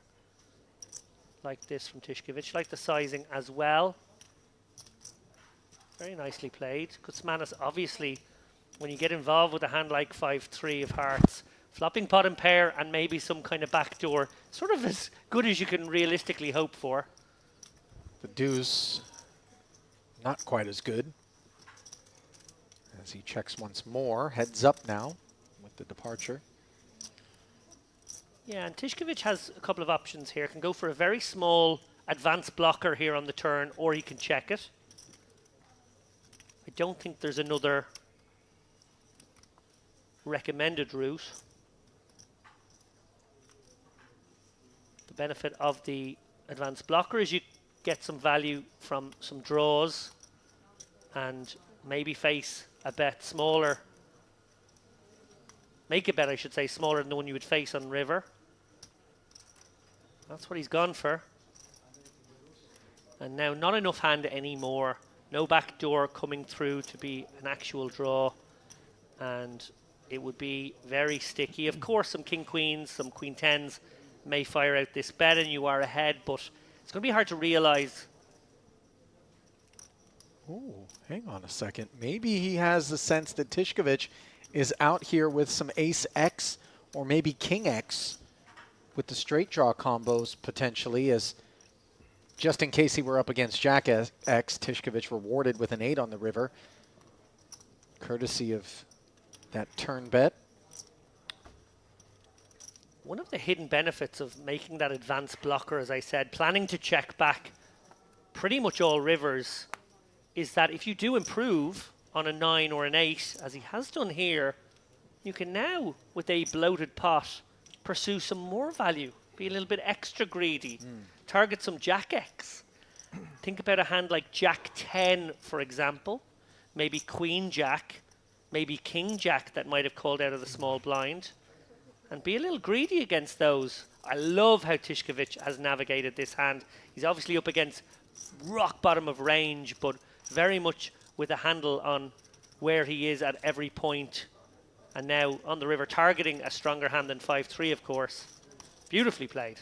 Sensing perhaps that the queen 10 would have been more inclined to lead out on the end.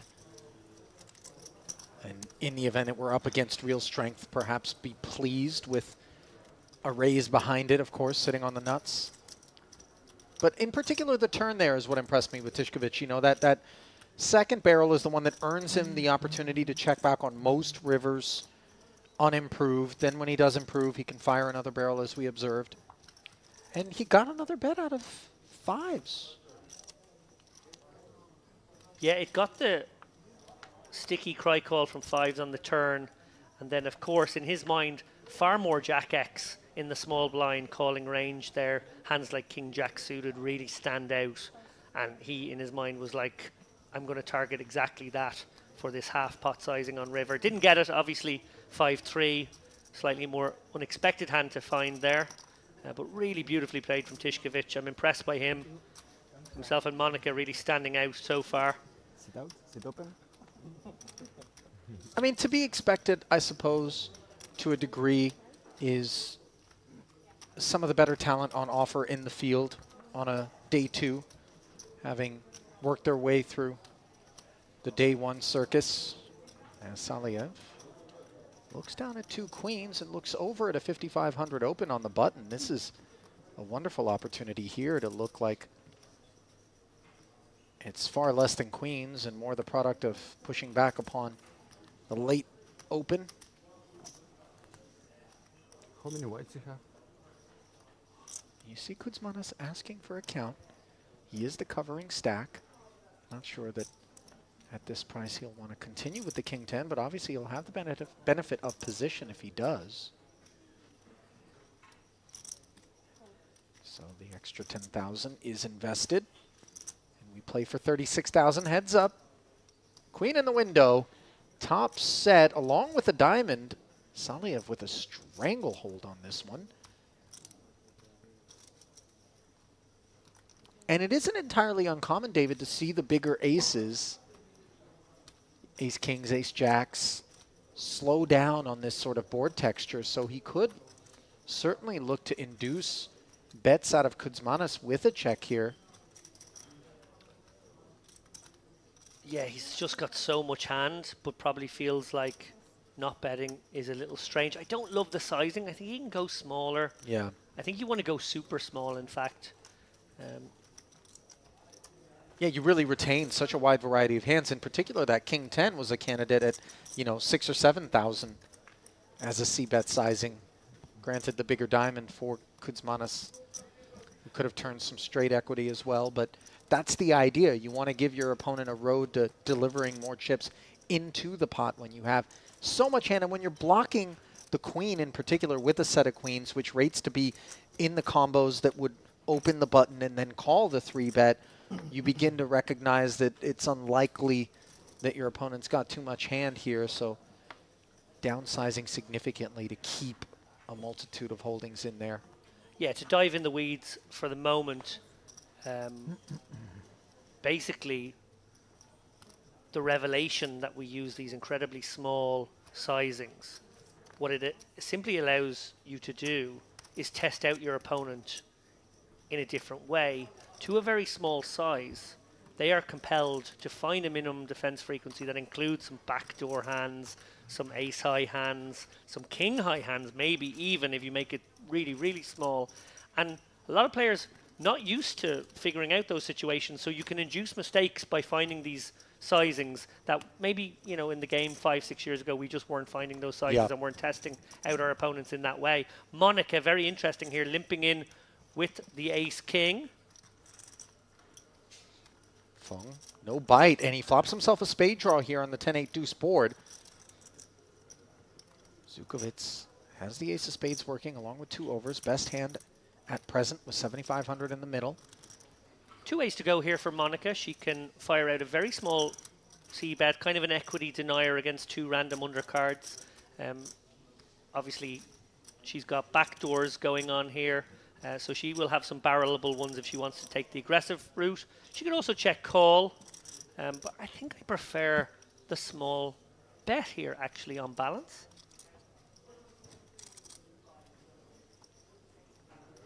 Four.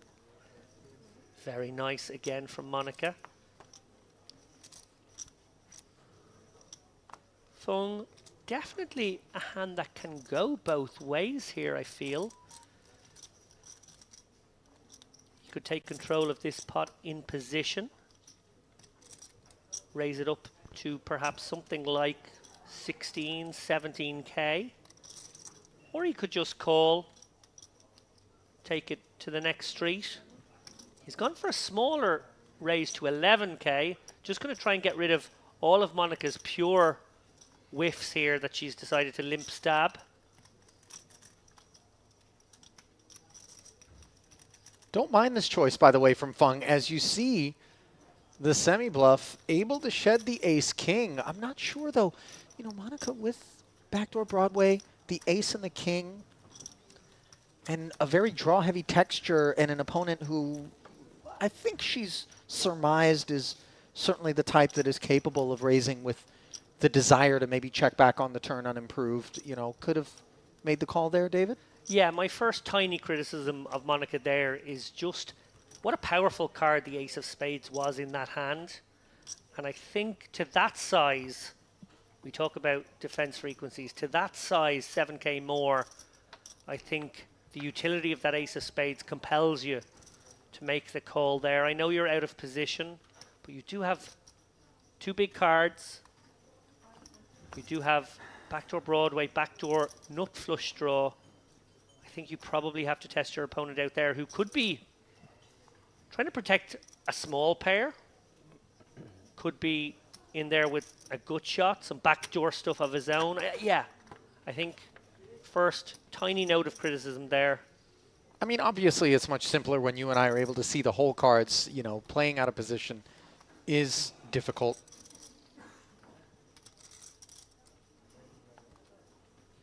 Also, she could have chosen to just check and see what developed, but once she had limped pre-flop, maybe she's taking chips that she could have otherwise dedicated toward the pre-flop raise and putting them to work post. Meanwhile, Barca, king-queen suited, has picked up Kuzmanis' ace-10. Table for two.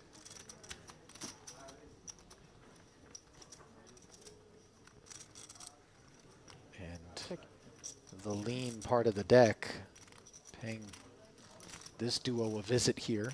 Barca quickly checked.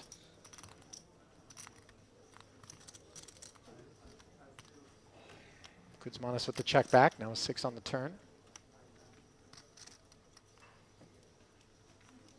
Barca checking once more. Kuzmanis in here with quite a wide variety of hands, it must be said. Just from a small sample here, we've seen him flatting hands you wouldn't necessarily expect. And the boys knuckle it all the way down, and they do so rather quickly, David, and I don't want to harp on the point because I think Barca's been very balanced in terms of the speed with which he's made decisions across a multitude of sort of hand composition, but a lot of times the quick checks in spots such as that as the pre-flop aggressor can leave your opponent feeling rather confident on boards such as that you are not in that area code and can be exploited. You saw Kuzmanis just happy to check it back, and the benefit of him doing so, by the way, is he gets a peek at the pre-flop raising holding for Barca with king-queen, legitimate. As we've seen, of course, he's not only utilizing that part of the deck, the 4-5 suited under the gun coming to mind. That's the pot that sent Igor Pehela a double up on arrival.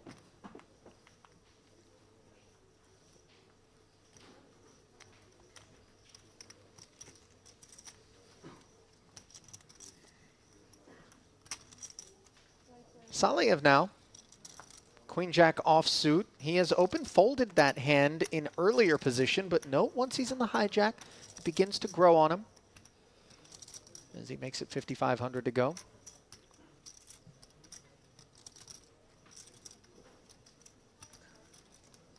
Fair to say Lynn has not pushed the action here, obviously sitting on the biggest stack, 620k, but has played fairly solid for the most part. Expect him to come with the call here. Suited connector, baby as it is.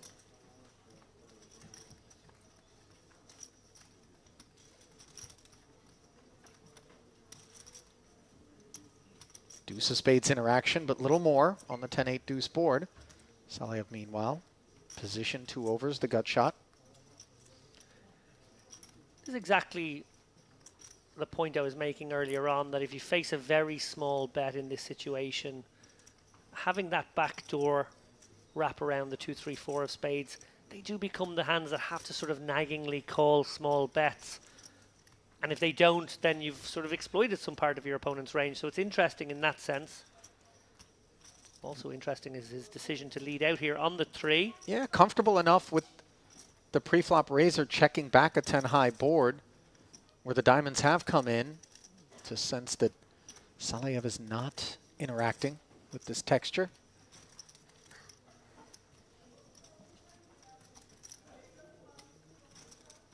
Lacking a diamond, obviously, the proposition to journey on. Less attractive, so Saliev does fold. Nicely done by Lynn, who also, David, it must be said, appears to be presiding over this massive stack with good reason.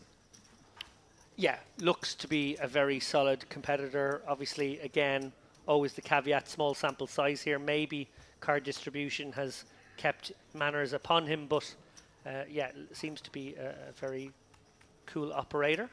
I have word, Ali, from the outer tables. You mentioned a player by the name of, I see here, it's called Andrew Headley. Rings a bell. I have a roving reporter in the field. His name is also Andrew Headley. Oh, interesting. and he is bringing me the bad news, unfortunately, that 400k Andrew Headley has had his aces cracked in a, quote, ZZZ spot, you hate to see it. Some ambiguity there. Is he busted? He's not busted. I did get clarification because I was concerned Okay. whether he had busted or not. Wounded, though. Yes, skirmish. Still fine, 300k or so. Spot where I expect to be good 90%. In real time, these messages are coming through, guys. So really, he's giving us just a bad beat story with Yes, he nary is. more than a flesh wound. 300k is plenty off of which to operate. I don't know that this particular report was one that we needed to be encumbered by.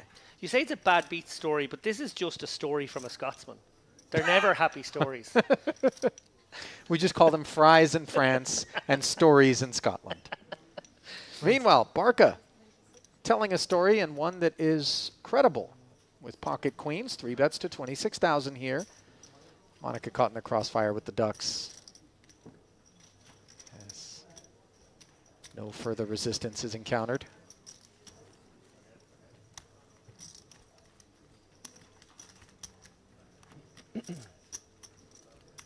Can we get Andrew Headley on stream for the next frame? I certainly hope not. If Nobody needs to see that. well, if we want to hear an hour's worth of complaints about, you know, him getting 3-bet and 4-bet and having to fold and so on and so forth, then sure. But otherwise,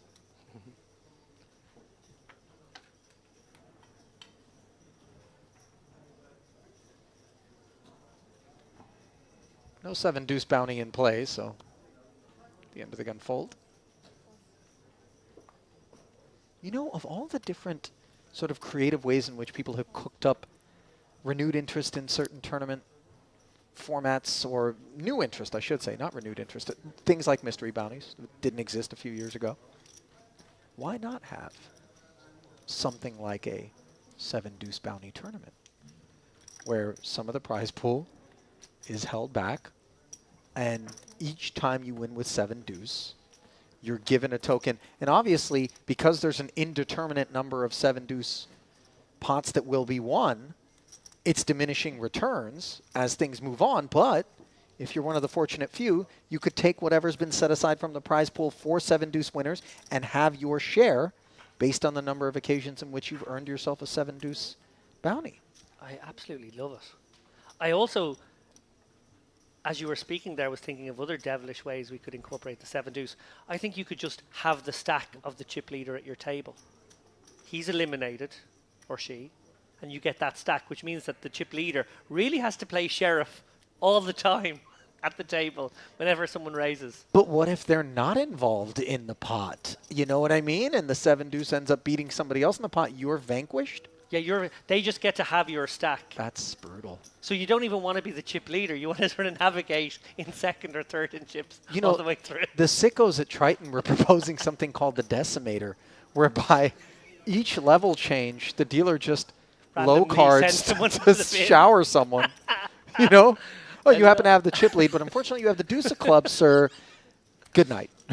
And they take their chips, chips they out don't of get play. redistributed. No, Yeah, chips out of play. I Gone. love it. I think it, because there should be something incredibly cruel and heartless about a tournament format like that. I just love the idea that you're, working away. I've got chip later. No, I'm afraid not, sir. Yeah. Unlucky. The lack of mercy, I think, in part is what's so delightful. And you really get to know the field immediately just based on registration alone. You're like, oh, you're one of those. Imagine the final table dynamics. You said it happens every level jump, right?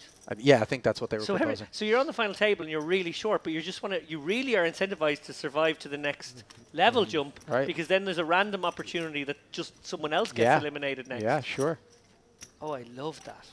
Tishkovich, by the way, folding the pocket threes on the paired board as the gut shot for Lynn did deliver The audience 11K would love plus. that. The decimator is really relentless. I mean, that's just heartless. I think something that incorporates, like at least with the 7-deuce, your fate, somewhat in your own hands. Are you tempted? How hard do you want to pursue it? things like that. With the decimator, it's so 100% up to chance. I think it lacks No, that's that what's element. beautiful I know, about it. yeah.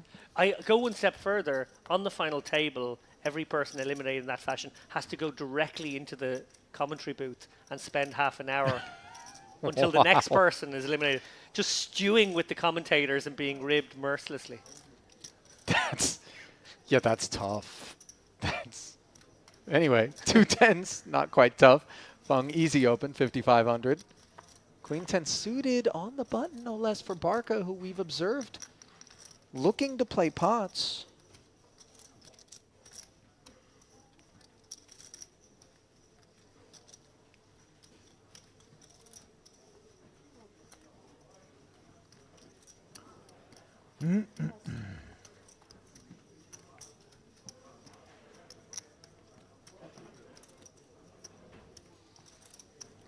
Does make the flat. Not in great shape.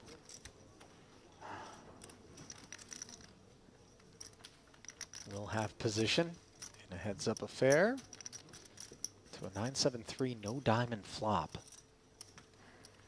Brilliant for Fung, much less so for Barca.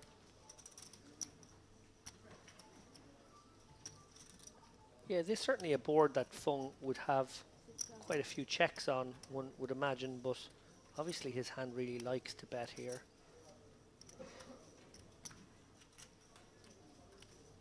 Barca with the perceived wide enough range, one presumes, on the button here, trying to take it away. Not on this occasion, though. Nicely done by Fung. Oh, my brain is just swirling with ideas now, Ali. I do remember a cash game stream from, I'm going to say like 6 or 7 years ago, where I think the audience, the viewing audience, there was polls, and they decided which player gets booted every hour or two. So it's like, no, you're not playing loose enough, or your personality, we don't like you. So there was like a bullpen of sorts available with other players who would come in if you were the player that got voted out after that frame. Yeah, kind of Big Brother style almost, cash game. Democratizing the stream. I think Jennifer Tilly, Helmuth, and Tony G were in the game. It's just ringing a bell. Maybe someone in the chat can confirm or deny this. Maybe I dreamt it. Always a danger. Non-zero. And Monica with ace-10 offsuit under the gun +1, deciding to open. Her seat, by the way, strikes me as a slightly challenging one insofar as she's got both what have proven to be the talents of Helmut Fung on her left directly, and then Lin, the big stack, a few more seats over. You do need to kind of tread a bit more lightly. Yeah, very interesting to see how Fung has sort of pounced upon Haimonia's opens on a couple of occasions now. The ace-10 suited there a moment ago. Fact's not lost on her, by the way, as she kind of puts it into perspective and wonders to herself whether or not this is some targeted effort by Fung. And especially, you know, far be it from me to be able to truly put myself into the shoes of what it's like to be a female poker player. But I do think that there is some meta, David, with regard to being out there and wondering whether or not this is somebody who thinks, oh, little girl can't play, let me play extra aggressive against her. These things are real. And, you know, reports from the field have been there from, you know, female professional poker players about experiences such as this. And it does change the way in which they have to navigate versus, you know, their male counterparts.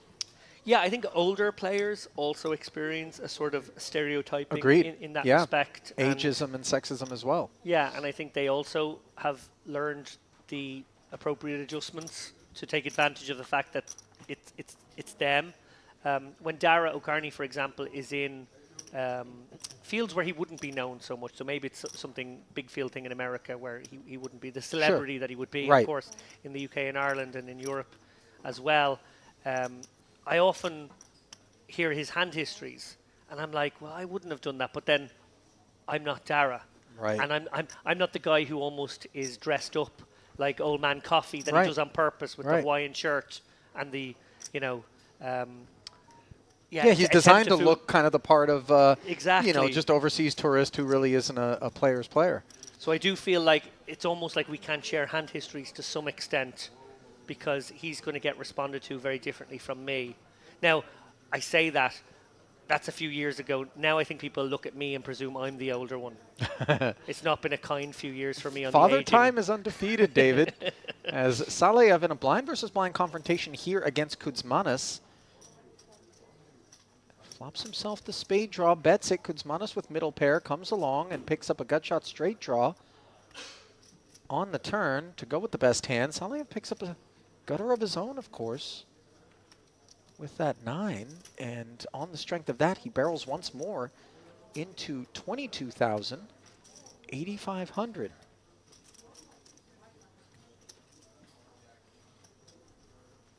Certainly seems as though at this sizing, there are concerns for 10-8, but he cannot step away, nor can he raise. No, and if ever there was a sticky player, it's Kuzmanis. We've seen that on at least 2 other occasions in this short sample. The I think fives with the 5-3 suited, and here he's been down by the spades, as we see Saleyev. The ever-important look back just to make sure it's not club spade. Yeah, hopefully balance in that spot where he might have a king of spades with, you know, a jack or a 9, and would also be checking back to see if he had some blockers. A lot of players will read strongly into that check back. And good. Very good, in fact, in the end from Kuzmanov, who has looked to be loose and gambly and maybe one of these players who, dare I say, might execute some wildness in crazy time later on. But actually, you know, despite that loose image and that willingness to see flops and sort of gamble it up, does find a very prudent fold there on river. Called when he was ahead, folded when he was behind. Pretty much the recipe you want in poker. Mm-hmm.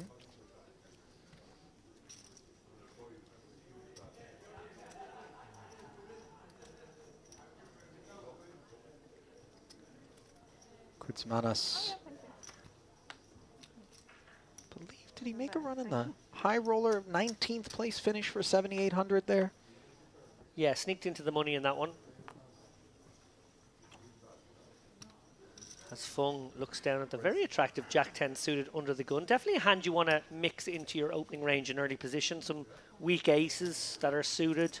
Some Broadway suited stuff as well. The Queen 10s, the Jack 10s of this world. Really nice to give you a little bit of board coverage when coming from early position.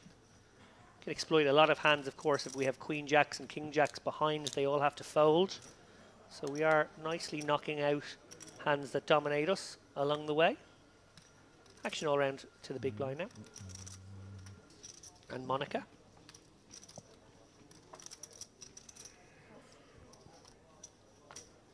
Dust in both seats as the Jack-10 suited able to skate through in what's been a fairly unblemished affair for Helmut Fung thus far on the afternoon. And we do expect talent when we see the Austrian banner and the German banner in particular being flown in any given tournament. Just very technical players, do a lot of playing online, seem to show up time and again in kind of the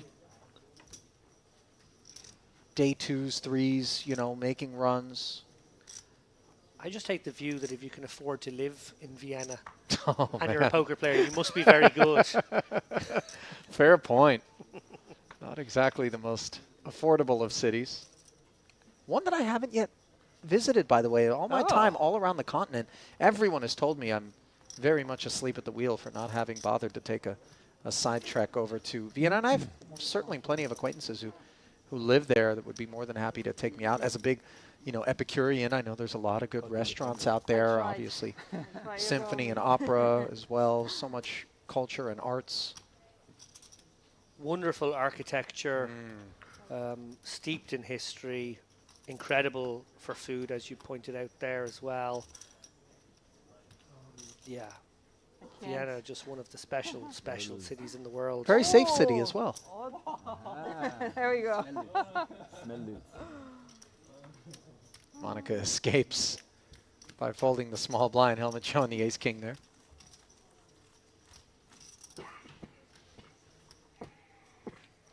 Now, I know before the end of the last series that we were covering here, David, there had been some discussion about us finally stepping up to the plate and getting involved in the theme of the next series, that being the Western. And yet, I note that nobody has come forward with any leather chaps or vests, no cowboy hats, no bandanas even, no six-shooters. You know, what's happening here? None of us? We've had a few masked bandits on the stream. I hope not. But not in the booth. Revealing something I'm not meant to hear, but I did hear a rumor you're making a promotional video which might feature you in Western garb. Am I wrong about that? I don't believe we invoked any Western garb. Why were But you the sitting on the video horse is then? brewing, just for my own entertainment. Pocket 10's here. The horse in question, by the way, part of the beautiful displays that the team here at Merit put on your way into the poker room, which gets temporarily relocated into the large convention area at the Crystal Cove to accommodate the influx of players and the need for more tables. They really do a wonderful job with that. Jack 8 suited, worthy of defense from Tishkovich here. There are stables, by the way, I believe, on the property. A lot of farm animals kind of kept just beyond the pool area here at Crystal Cove. Well, like a petting zoo of sorts. There's definitely a little petting zoo right beside the playground. I've taken my kids to that a few times. There's the turtle sanctuary, and I think there's an area where there's some birds as well. Yeah, the aviary.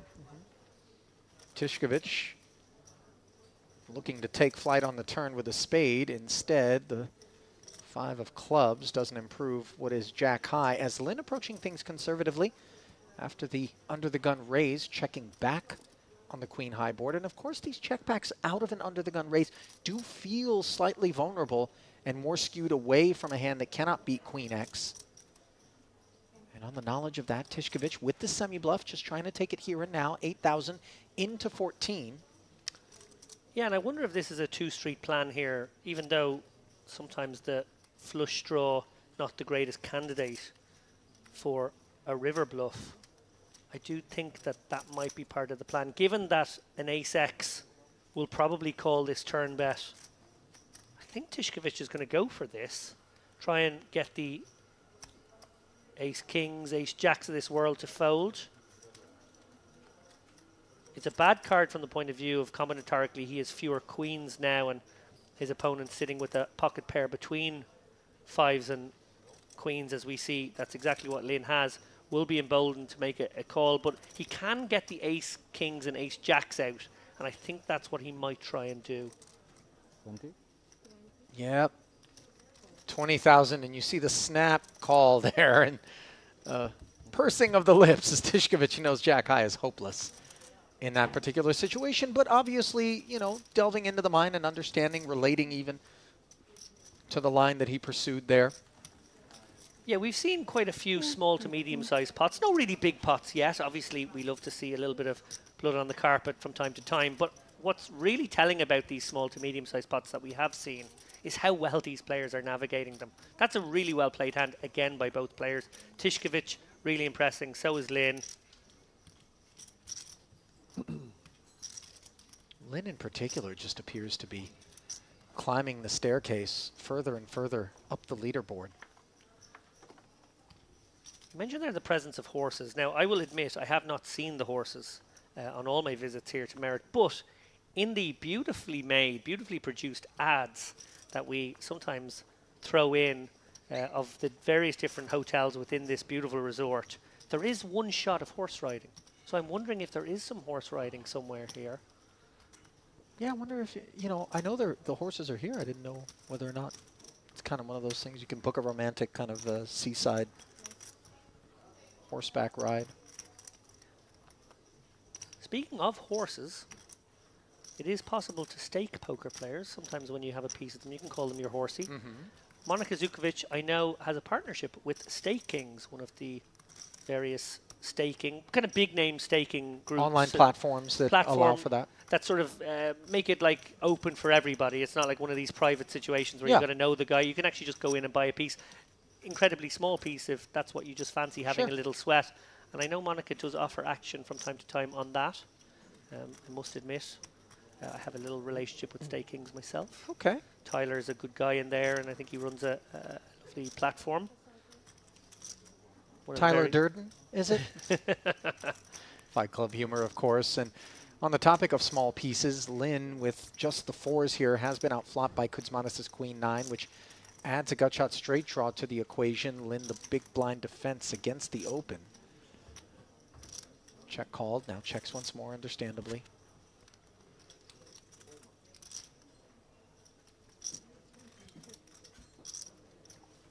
Oh, wow. what a card. Dynamite. As we see Kuzmanis taking sort of the conservative line, a line that affords him the ability to call on this river, provided that Lynn goes with a normal sizing.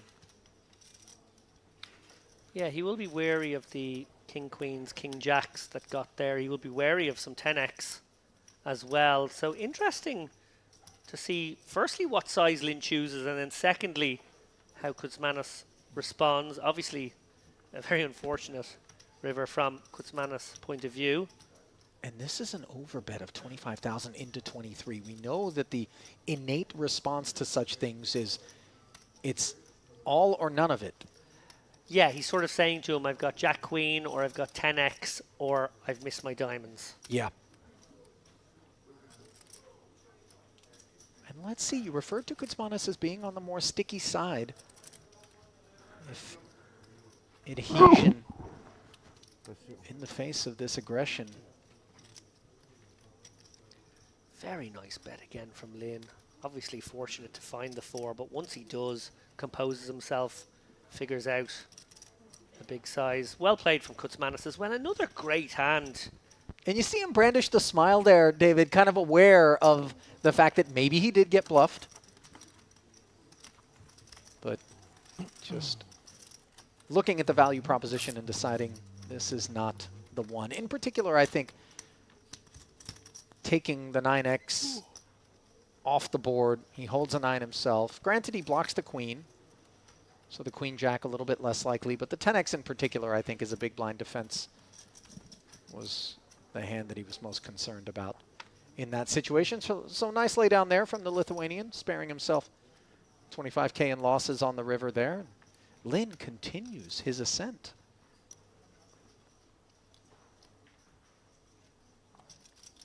Suited ace up front for Malyarchuk, but the kicker not attractive enough. Kuzmanis now, king queen off. Speaks up.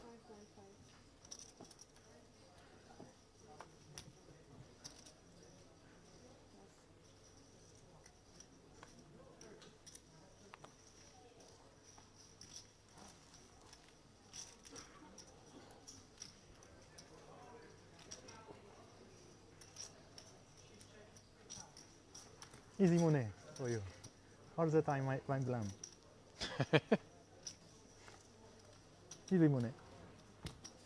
Like Barca's attitude, Lost more points than 1 week. in spite of what's been overall a tough day at the office. Having fun out there.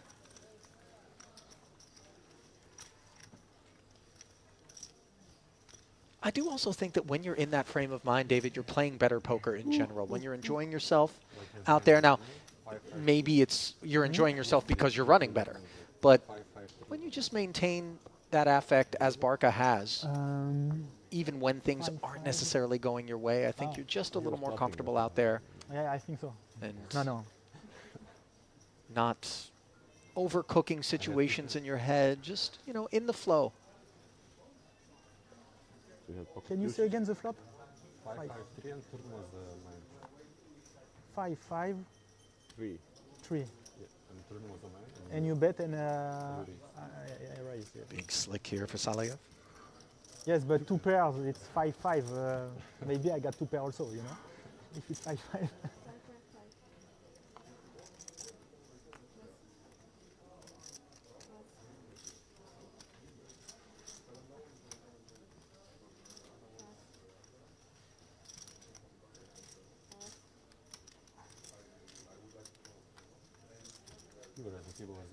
5,500. No. The standard open sizing, which has been adopted by the field here in lieu of a min raise.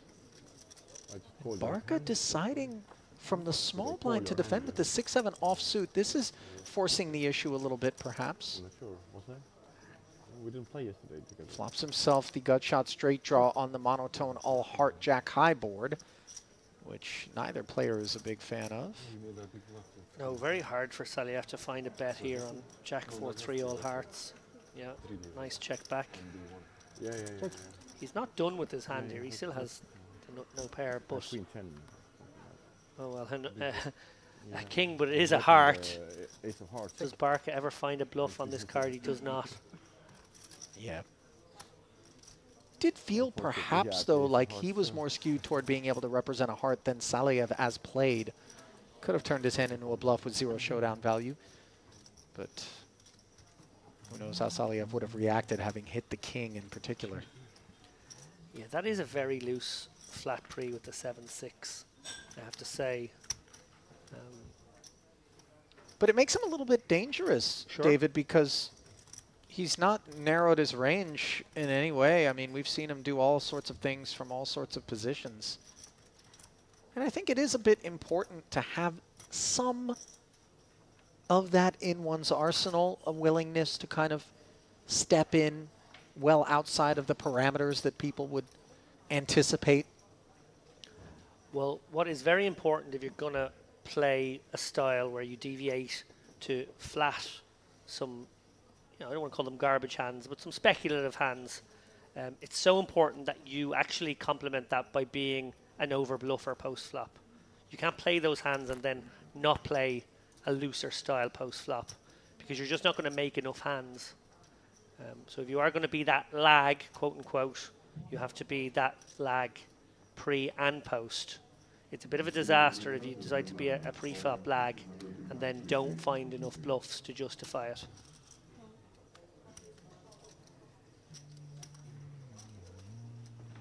Pocket jacks now for Saliev. His open 3-bet by Feng's ace-queen suited. Pocket 8s for Pejela would have been a lot more attractive without the 3-bet lurking out there, but still with the big blind investment already being made, let's see how he feels. Yeah, on balance, I do like a fold here. He'll be aware that Feng has been the most active when it comes to the 3-bets here, but he can't discount the possibility that Saliev has a real hand here, +1. I think he's just got to let this one go overall. And Saliev may just send it here, playing, I think, 35 big, something of that nature. No, sorry, way deeper. Apologies, guys. No, sorry, at these stack depths, I think Saliev probably has to proceed cautiously and flat. I was halving his stack there in my mind. But you called it there, Ali. Pejela maybe picking up on something from Feng as the active 3-better, thinking he's been at it a lot, and actually these jacks in a tricky spot now. Unbeknownst to him, just based on the fact that those 3-bets haven't really gotten to showdown, Feng has had legitimate holdings on the occasions on which he has done this. But now, this is a lot of pressure upon the shoulders of these jacks with a 3 and 4-bet behind the open. And 8 or 9, I think. obviously, Feng's still left to act behind us. Yeah, I don't love the choice of candidate. I'd prefer to see an ace-5 or an ace-4 suited. From Go Pejela? for a light one for Pejela. I think 8s really isn't the kind of holding you want to do this with. Gets jacks out of there, though. Yeah, no, it is going to probably work in this example, or at least, get himself heads up, flipping against Feng, going to a flop. Feng may well let this one go as well. Obviously, a lot of ace-kings in the range of Pejela. Maybe even pocket kings, pocket aces, not an impossibility despite blocking it here. But a reasonable price being laid, and that might be the deciding factor for Feng here with a very playable suited ace-queen. And in particular, having the benefit of position post-flop here in what has become an almost 84,000 chip pot. That which draws Feng forward. King 7-5, all black board. This is absolutely not what Feng wanted to see. Pejela doesn't love it as well. Doesn't love it, but compulsory bet here. He can have ace king, he can have aces, he can have pocket kings. Behooves him well to go for a very small sizing. That is what he chooses. Yeah, below a quarter pot. And if he had any semblance of a backdoor here, I feel like Fung might continue. If that 5 of spades was a 5 of diamonds, we might see him call once with the nut no pair, but outmaneuvered in this instance. And actually up against a better hand. Unusually played pocket eights, it must be said there. We saw the best hand hit the muck in early position, and I don't hate that fold from jacks, to be honest, versus all this action.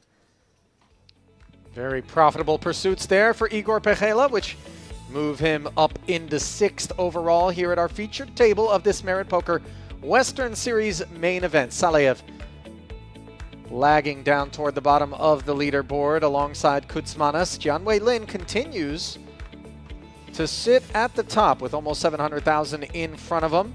Blinds moving up to 1,500, 3,000 with a 3K big blind ante, 7,500 and orbit. The price of poker at present, and a glimpse, by the way, David, elsewhere in the room at last check, some of the bigger stacks. Lebanon's Michael Habib, 880,000. Fabio Peluso, 800,000. Dmitry Urasov, a name we've called on more than one occasion, 3rd place, 785. How about Roman Hrabets, another name who's also entered the super high roller circuits, 730,000 in front of him. Yeah, then you should. Easy money.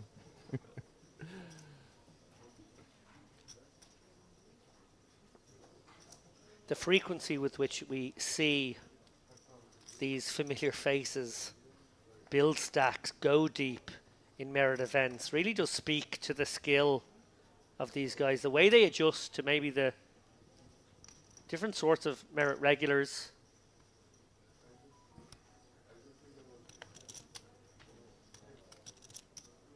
Quite a few familiar names there atop the chip counts in this tournament. We will keep an eye on outer table action. As we see there, actually, top right of screen, 585. We have already gone well past the 1.5 million guarantee. Not to interrupt, but look at Malyarchuk's decision on the button, no less, to flat this cutoff open from Barca with the 2 black queens, and that could leave Pechela stepping into a bit of a trap with ace-10. He knows Barca's been active. Malyarchuk's flat on the button doesn't look particularly menacing. I think he does play it as a flat, though. And now Kudzmanas with a delightful king-10 suited and the opportunity to close the action. Yeah, I do wonder if a big part of Malyarchuk's consideration there was how active both Pechela and Kudzmanas have been, maybe seeing a potential squeeze coming from either one of those guys and then feeling like he could back raise the queens. It is much more standard to 3-bet the queens, but he's got his wish. 3 bets to 36,000, and this is ambitious from Kudzmanas. It certainly feels like a spot where it could work, especially if Barca's opening light as we expect. Thank you. I think this is actually going to work the vast majority of the time. Those flats will usually be hands that can't withstand this much pressure. Suited one gappers, middling cards. But Malyarchuk really weighed this one up beautifully.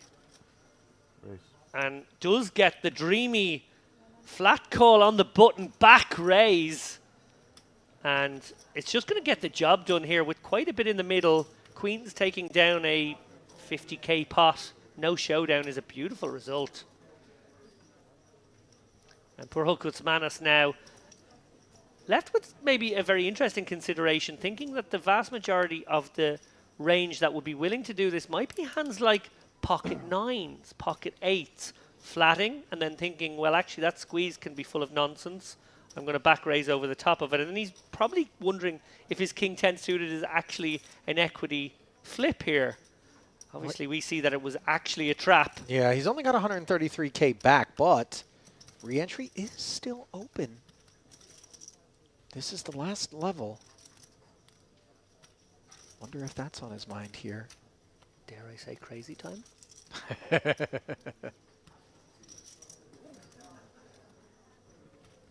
Hoping to see a hand like maybe ace queen off or pocket nines where he does have a legitimate gamble spot. Kuzmanos, he's made an awkward bet for himself, putting in this 36k bet, roughly a quarter of his remaining stack. And now wondering if he feels like gambling for the rest of it. All in. He does.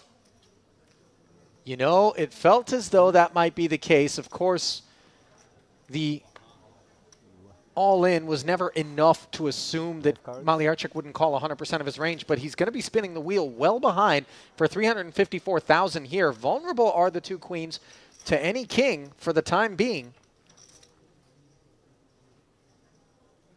As it comes queen 10-7. So top set. Jack of diamonds. You have. Kuzmanos looking for backdoor equity in the form of a flush draw or straight draw.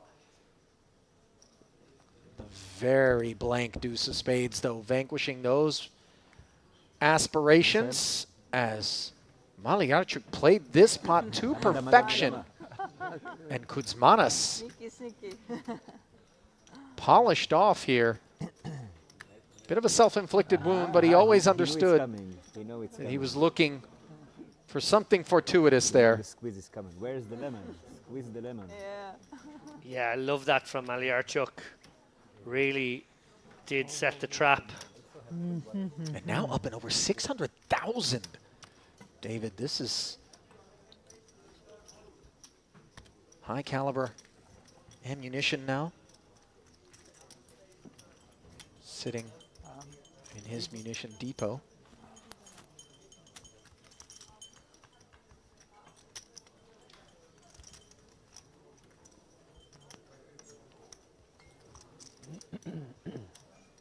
Roughly 1 hour left before the end of late registration. My hunch at the start of the day was from some of these shorter stacks we would see some gamble.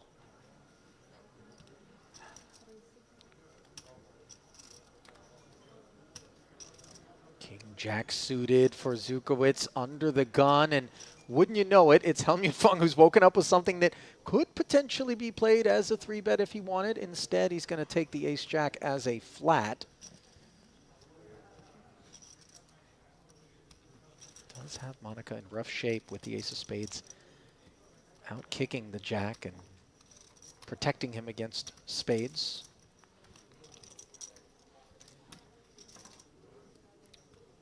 Pichela, who we saw 4-bet the 8s a moment ago. The option to 3-bet the 6s here. Again, I just think it's much more likely he flats along here. Unlikely to see a squeeze out of the blinds, protected somewhat by the under the gun open from Monica. He gets to set mine in a pretty pure spot with great visibility on the button. Blinds elect to fold here. We go 3 ways. Monica out of position against both, but flopping best. King 9-5, top pair and dry texture. And she does choose to play it as a check here, David, here in the booth. Unbeknownst to those of you at home, this was very much how Lappin was suggesting Monica play it as he wrapped his finger lightly upon the booth desk. Yeah, I think Monica wants to probably check most of her range here, facing 2 players out of position to both on this King 9-5 board. Oh. Knuckled around, and then the ace, downing the King Jack and putting Fung squarely in front, as Pichela does resist the temptation to try to probe with the 6s on the flop. Now, of course, Monica's check makes a lot more sense. And I can just hear people at home thinking, no, she let him get there. Obviously, we do not want to think too results-oriented here. Disaster turn for Monica. Obviously, in this particular instance, a C-bet would have got the job done. And her decision to check has allowed the unlikely 3-outer to get there. I do like the decision overall. It's an unfortunate run out here, and one wonders if Monica feels like she has to call once just to keep Fung honest. Although we can maybe give him a bit more credit given that the turn barrel is coming with Pechela still behind, and the range of hands that would flat against the under they're going to open do include a decent number of the ace-x combos. Maybe the king-x would have been more apt to bet on the flop. So we really piece it all together and think to ourselves, this feels like a man who's got king-jack beat. Yeah, look. As we see her fold, by the way. I think beautifully played again by Monica. I know I've been big upping her on this stream. I found one tiny point of criticism in a spot where she didn't get sticky enough with 2 overcards and the ace of spades in hand. That was sort of the pure backdoor card. But, you know, in that spot, I really do like the decision to check flop. And, you know, very good discipline to just let it go once the ace comes. On so many other boards, she would have been able to navigate that one to victory. And worthy of note, by the way, that lone kind of outlier point of criticism that you had with the ace-king pot, it really is the kind of blemish, if we can even call it that, that is so negligible in terms of what it cost her or didn't. You know, I mean, granted, it was a pot that maybe she could have peeled and gotten the showdown for free on improved spades for Fung there. Perhaps not going to fire anymore, but you know, if we're going to have hiccups, let's make them minor. You're saying I'm being nitpicky, aren't you? You know, I'm not criticizing you in turn, but just, you know, pointing out that, like, if we make our mistakes small and we make our good decisions big, this is, again, another way in which to be successful. Yeah. It's tough to presume we're going to be able to pitch a perfect game when we're out there. On every occasion, that is, of course, the desire, but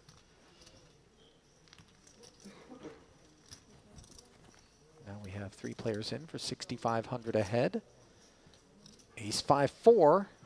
Tishkovich well in front here as Monica picks up the wheel draw, backdoor clubs, checks it.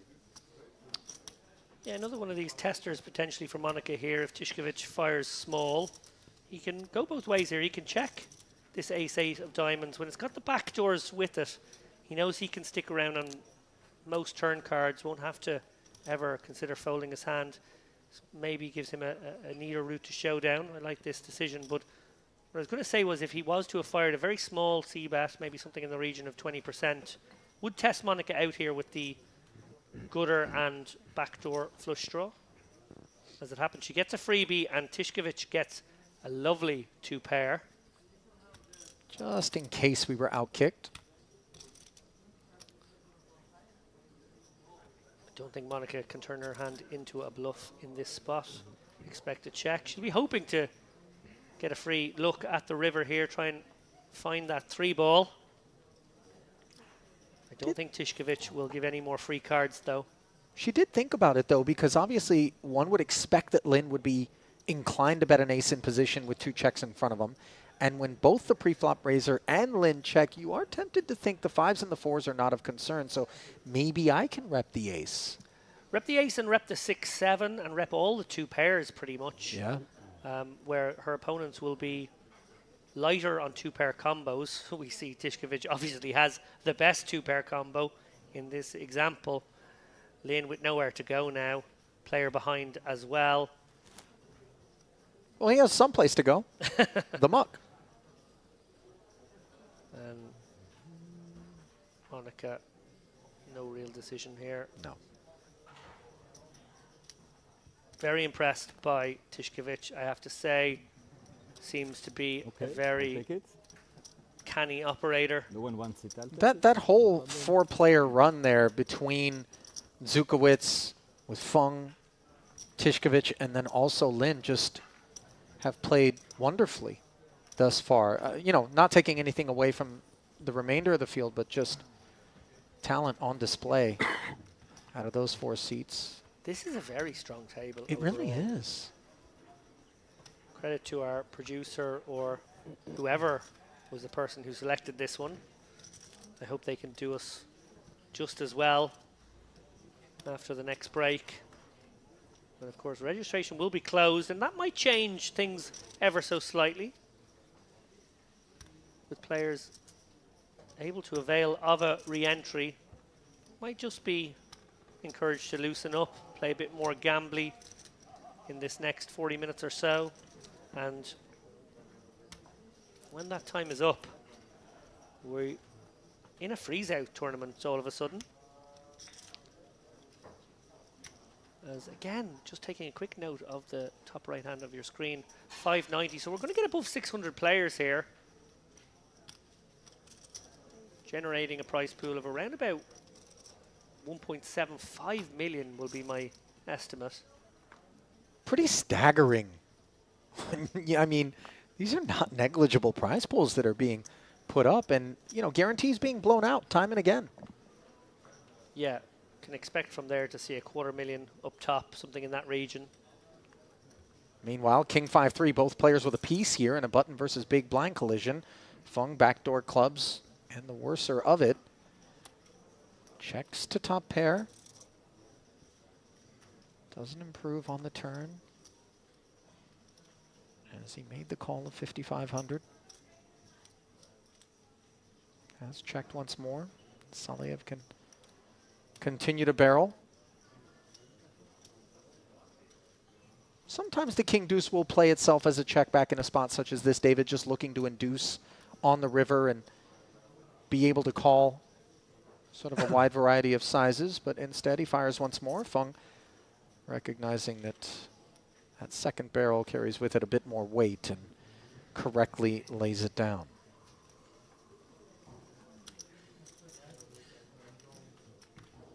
Saliev too, by the way, has looked tidy on the afternoon thus far. Totally agree. I think maybe the only players stepping out a little bit, Barca and the dearly departed Kuzmanov, obviously, with that ambitious King 10 suited, squeezing. I suspect he's jam. headed over to the re-entry desk, though. I think that was part of what was on his mind in that particular spot, as we see the King Jack suited up front. Lin raising it up. Pocket sevens now for Pichela in the hijack.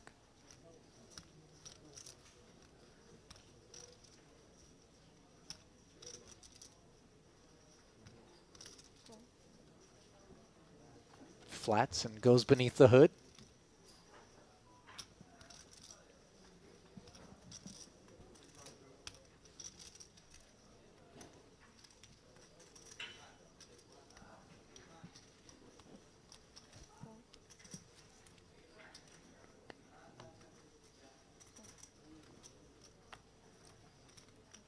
Queen Jack offsuit played as a flat here from Saliev. Against under the gun open and the hijack flat, David, perhaps not the most desirable combination, in particular unsuited. Price now for Tishkovich is plenty good enough for Jack 10 to come along. Four-way affair, 28-5 in the middle. Here comes King 8 deuce, so top pair for Lin, along with backdoor spades. Really nothing cooking anywhere else. Not dissimilar from the spot Monica found herself in a few moments ago. Lin this time gonna bet out here on King 8 deuce. Small bet, the order of the day, and it will get the job done here. Nobody with anything to fight back. Another man on his way to the rebuy desk, I would assume, is the dangerous Russian Andrei Daniliuk, who of course finished fourth here in the warm-up just a few days ago. He got himself into a short enough stacked affair against another familiar face, Alexander Kirichenko. His nines got run down. Sorry, I apologize. His kings got run down by the pocket nines, which found the 9-5-5 board. Daniliuk presumably re-entering Kirichenko up to 132k now on an outer table. Two very hardened grafters here in this room. I've just spotted another big name. Dmitry Urbanovic is out there in the field. EPT champion, of course. I thought I caught a glimpse of Dean Hutchison. Dino's Also there, out yeah. WSOP main event final tableist, although you'd hardly have noticed. Being facetious, of course. He played his bust out hand. I mean, man doesn't fly under the radar, though. He was notable. Deanie's a phenomenal talent. Has been a get it quietly sort of guy in poker for 15 years. Nothing quiet about making the final table of the main event, of course. Noise being made by Monica here. This is something we've yet to see out of her as she targets the hijack open from Saleyev with King 8 suited, 3-betting up to 20,000. It's a lovely hand selection from Monica. Basically just a couple of pips below her flatting range. Decides to use it as a 3-bet. A lot of playability with a hand like this in position. A lot of playability to Jack 10 suited too, though.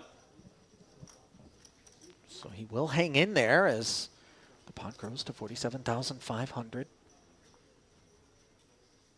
A 6-high board with a couple of diamonds. This is absolutely divorced from Saleyev's Jack 10 of hearts. Monica with the backdoor spades. Yeah, and with the betting lead, virtually certain to bet here. And I think can probably size up a tiny bit on the 6-3 deuce texture, maybe something in the region of 40%. Expect a bet of around about maybe 15 to 20K here. There it is, 15K on the nose. Should be enough to get the job done.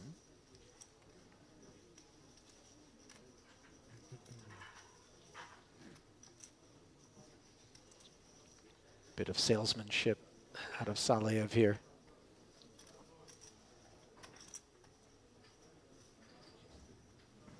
Eventually, the fold does come in, and that pot there is informative in a way. It just shows us that Monica has some dangerous gears in her transmission.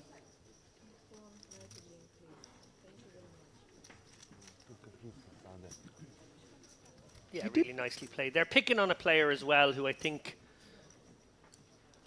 has been opening a little liberally, flatting a little liberally. Probably someone she felt was in there with a wider range and could be outmaneuvered in that way.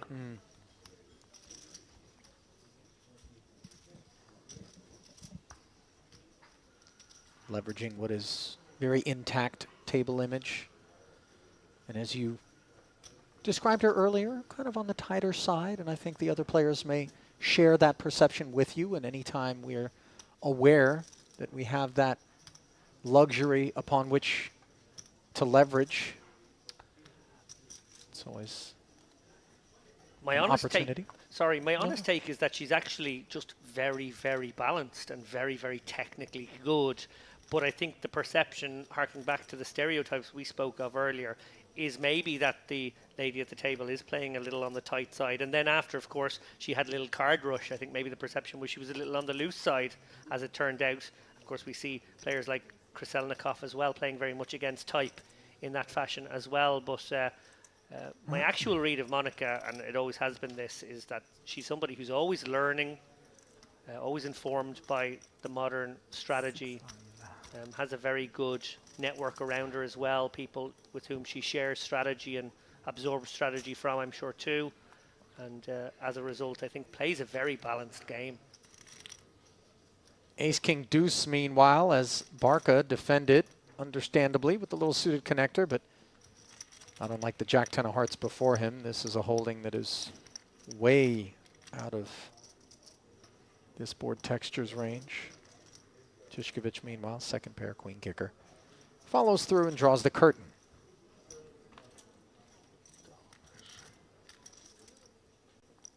It does feel like we've kind of encountered a disproportionate number of pots that are abbreviated post-flop, not really getting all the way to the river. And when they do, it's been, you know, not a lot of bets and raises and things that would maybe get us into a deeper decision-making process.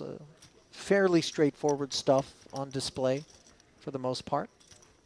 Yeah, I think by virtue of the fact that we often pick up the action on day 3, or at least the penultimate day of these merit tournaments, we're generally at a shallower stack depth, and we see more all-ins and we see more bust-outs, and that's sort of what we've come to expect from these streams more often. But specifically these day 3s, and when we see the chip counts, 100 big blinds, not even the average, most guys maybe above 100 bigs at this point, we are being treated to a different sort of poker. It's not going to be that sort of, okay, well, you had the overcards and I had the pocket pair, I guess we're getting it in sort of poker. It's much more navigational.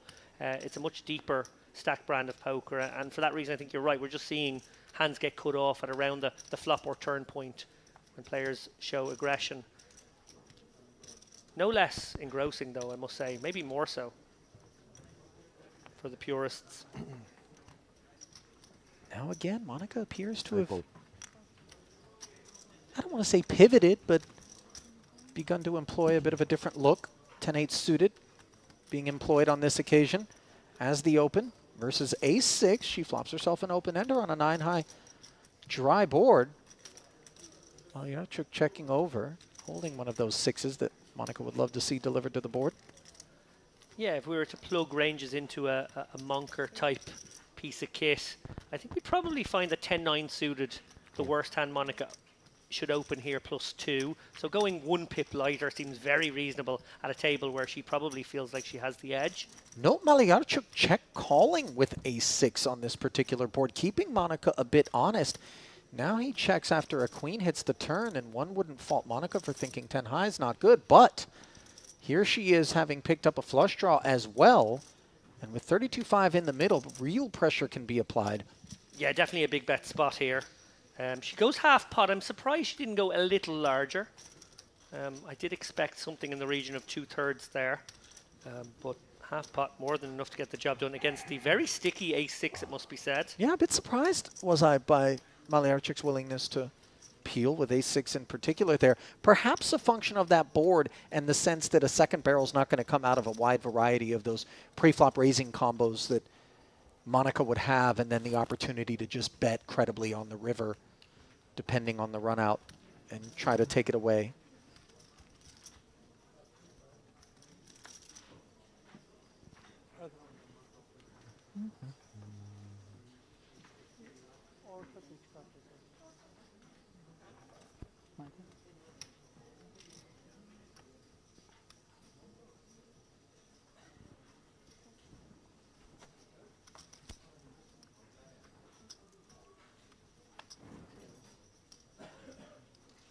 Queen 10 suited now for Fung, as Monica will sit this one out.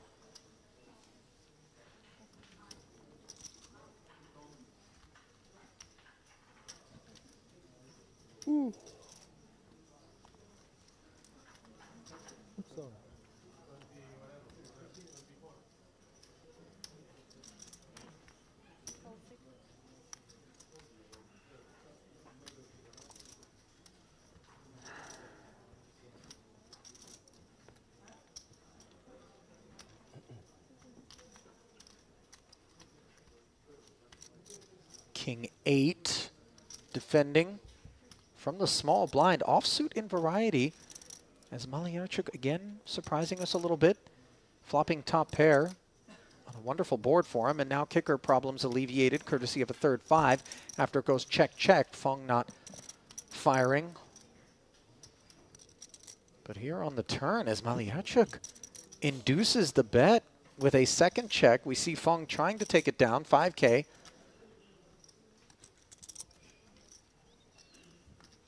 Malyarchuk flats now on the river, barrels 10K, and Fung is out of there. So interesting look out of Malyarchuk, as we are seeing some different things here in this particular orbit out of at least a couple of seats, his included, Monica's being the other.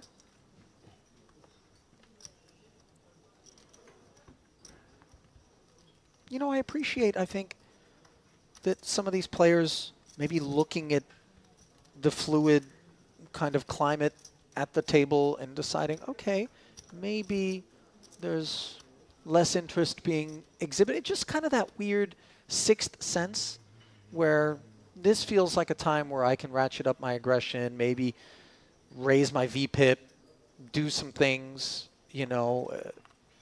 I think it's important to have that available to you, and it's obviously important to run good. As pocket aces for Monica here under the gun. Makes it 6,000, the minimum. Deuces promptly into the muck for Fung, who doesn't set mine.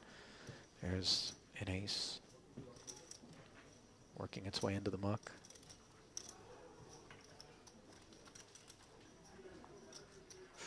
Barca pulling his cards back in here with Queen 5 suited. It would be a disastrous time.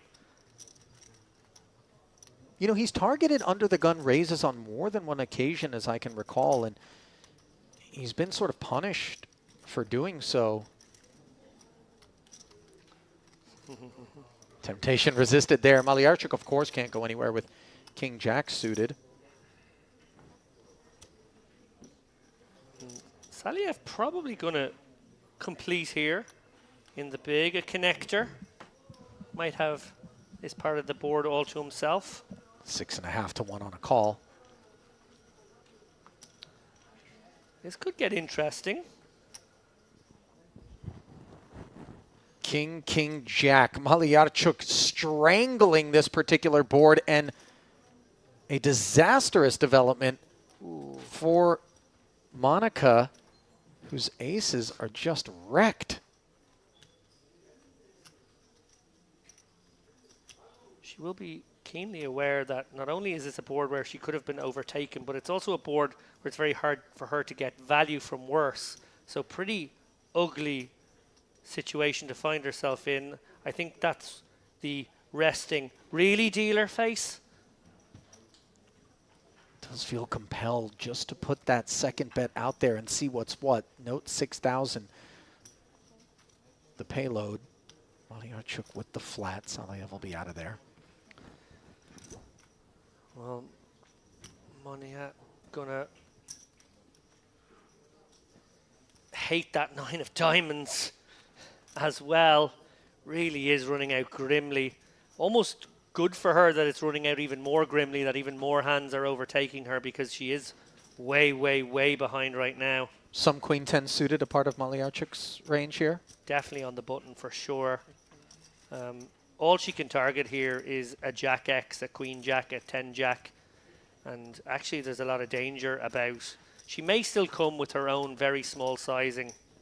Yeah, especially because she may perceive that the King 10s, King Queens would need to be mindful of the prospects of being up against an Ace King, maybe even Jacks full, and not able to put in the raise. Although now that Malyarchuk does raise to 32,000, you see her make no meal of the aces and rewarded with a free peek at the nuts. How beautifully played by Monica was that. She has the aces under the gun. She gets called in position. She gets a pretty awkward board to navigate, and she just probes twice, gets the information she needs, and gets out of dodge, losing the very, very minimum there. Chips saved are chips won, Ali. Yep. Not the first time that we've observed that from Monica either, and as we've alluded to, this is part of the winning recipe in any given poker tournament, is just keeping the damages to a minimum and trying our best to maximize profits or value. Not lost on me either is the fact that she needled her villain in that case by saying, what a life you have. My favorite was always, don't ever run bad. Don't you dare. Yeah. Meanwhile, Fung with ace queen takes his turn under the gun.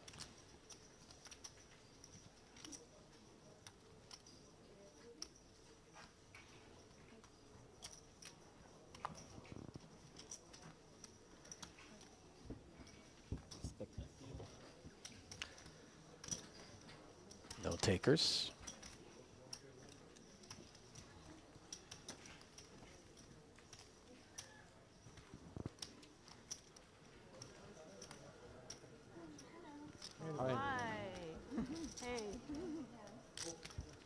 And a new arrival here at the featured table.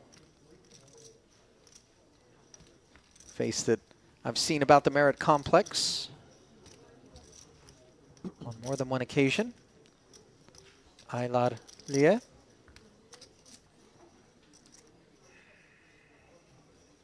Norwegian Iranian.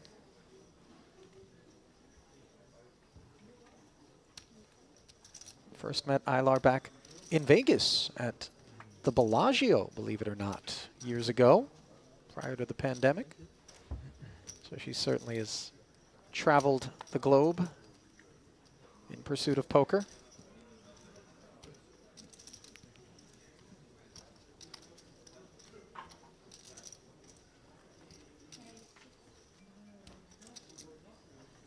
Barca, meanwhile, ace-8 suited. Rolling out the welcome mat for 6,000.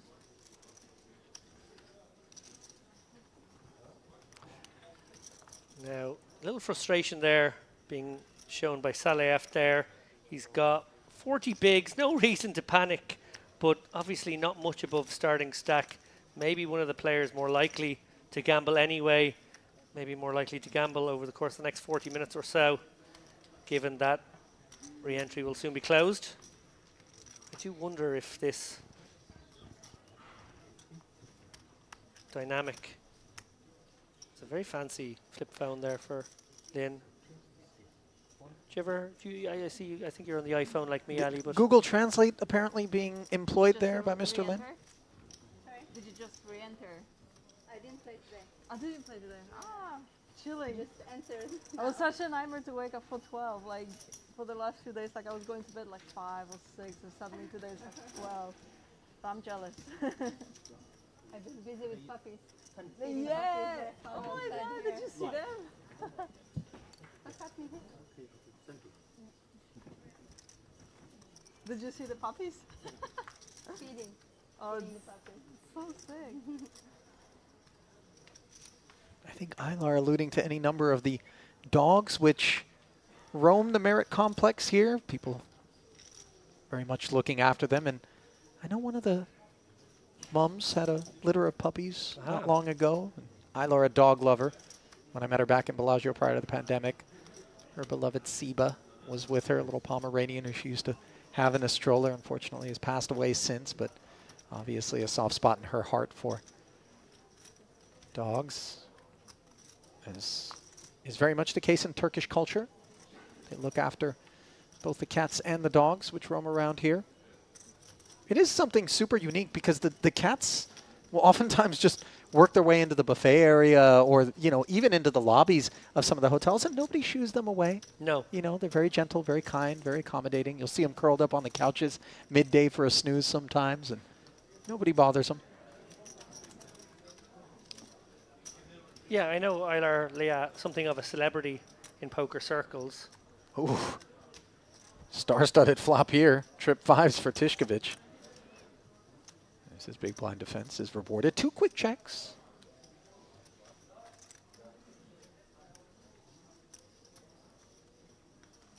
Let's face it, though. The dogs and the cats are the real celebrities around Merit.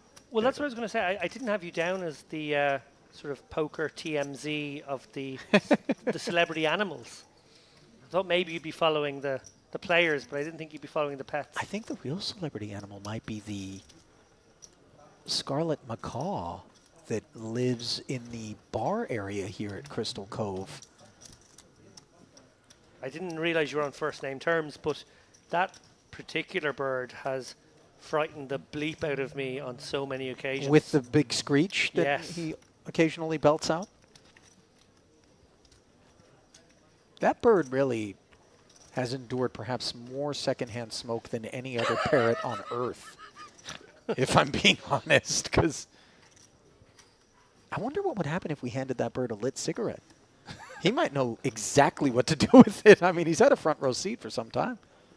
Those things are supposed to live to like 80, you know. I'm taking the under with that guy. Yeah.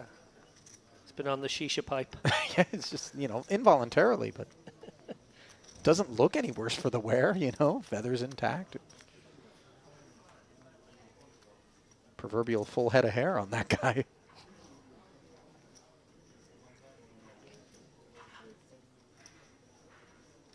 Ilar announcing herself with a raise to 6,000. Unclear what her holding is. May have to get accustomed to the RFID readers, which all of the players have in front of them. Not really designated by any sort of outline, so it can be a bit of a challenge to know where to put your cards.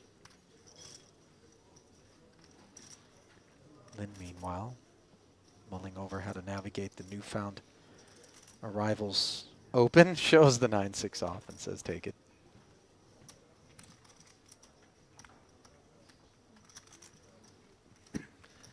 Making up for some lost time there.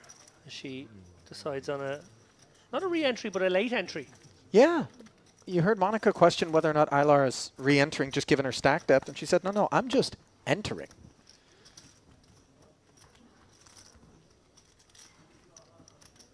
There are some players who really approach things from a, let me save all of the time that I would otherwise have to dedicate toward playing earlier levels and try to spin it up off of a short stack.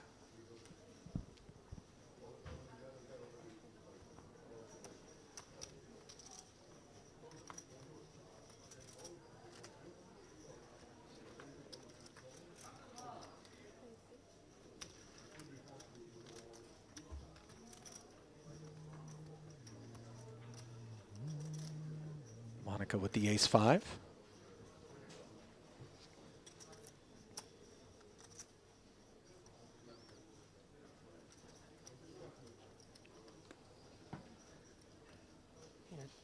Tishkovich somewhat tempted by that Jack-7 suited momentarily. Decides better of it in the end, and round to arguably the loosest player at the table, Barca. Be surprised to see him not come along for the ride here with 7-5. Oh. Getting some respect is Monica. Rightfully so.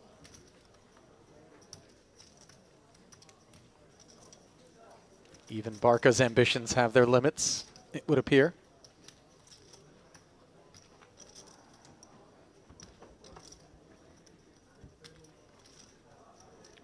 Yeah, he's been more speculative than that in times past, so maybe decided upon a tighter approach going forward.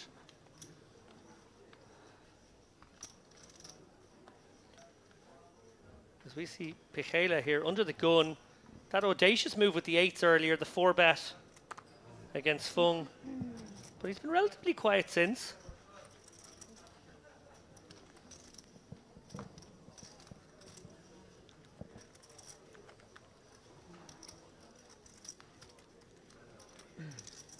Folded around to the King-7 of Tishkovich.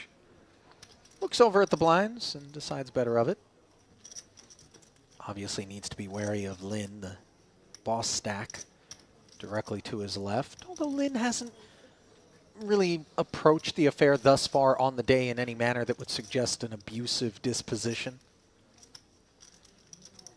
No, letting the game come to him in a very neat and tidy sort of way. Very impressed by how he's carried himself here over the course of what has been an elongated session with these players. We played an hour, of course, before a short break, and now this 2-hour frame with the same table.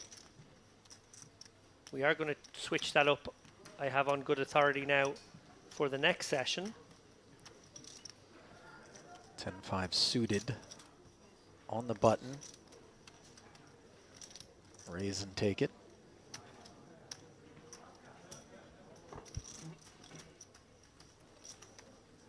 Are you at all surprised, David, to see kind of the limited number of collisions given the depth of a lot of the stacks that we have at this particular table here on a day 2 with re-entry open, no less?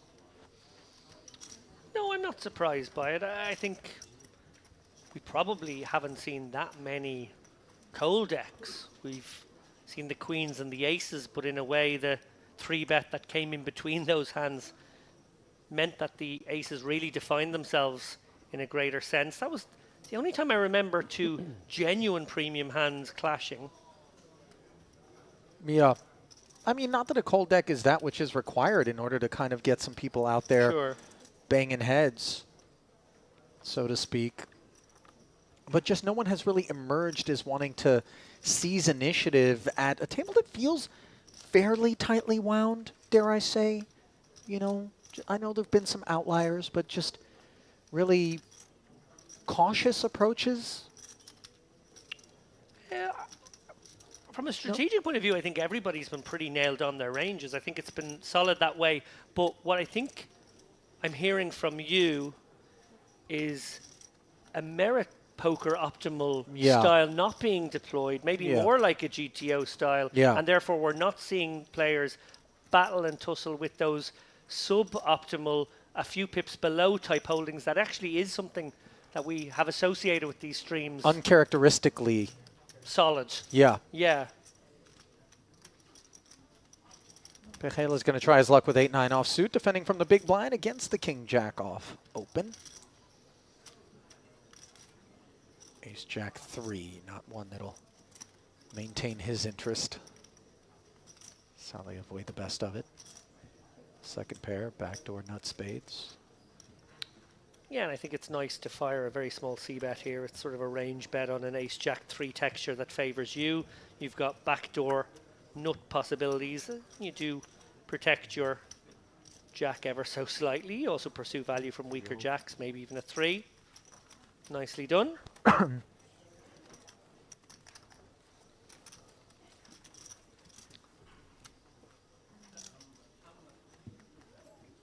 Or how about that shot?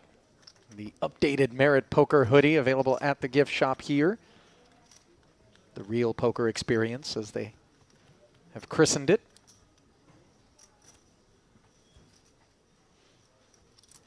Do you think Barca's just a huge Celine Dion fan? Or more a fan of the brand itself?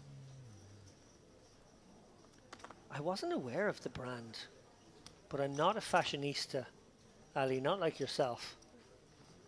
I really want him to just be a huge Celine Dion fan, and that's why he's wearing the shirt. Does she own the brand? No, I don't believe so. She has nothing to do with it. Although one wouldn't be blamed for thinking she did, obviously. Her son actually plays poker.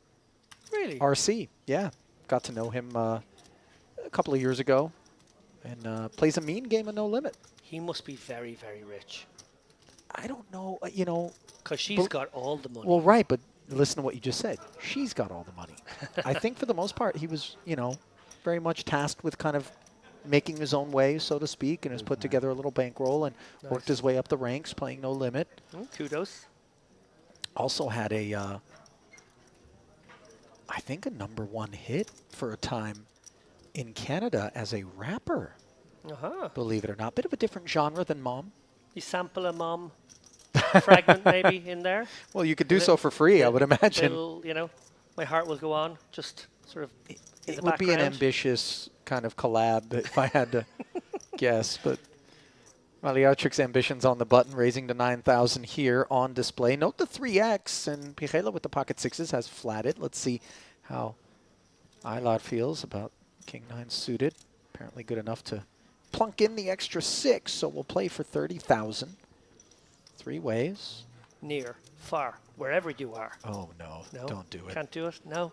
Okay. How about this flop here? 9-8-3, top pair, and the nut diamond draw for Aylar. She will check it over to the pre-flop opener, who's got the 2 overs in the gutter. He quickly checks back. Dry turn. 6s. Might be feeling like they're good, but good enough to bet? Unclear.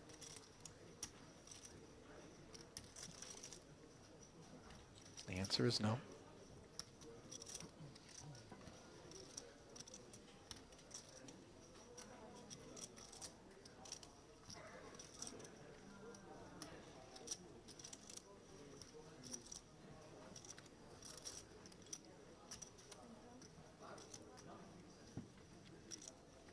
Aylar, of course, comfy enough to fire, gets through the pre-flop opener, and now Michaela with a weird one. How often is this very credible bet from a big blind defender after a check on the flop not in front of a couple of sixes? That is the question. You see him look up and over. Yeah, definitely trying to get a read here on Eiler. Doesn't look like she's giving much away. Love that shot, by the way. Well done by the camera. Fabulous.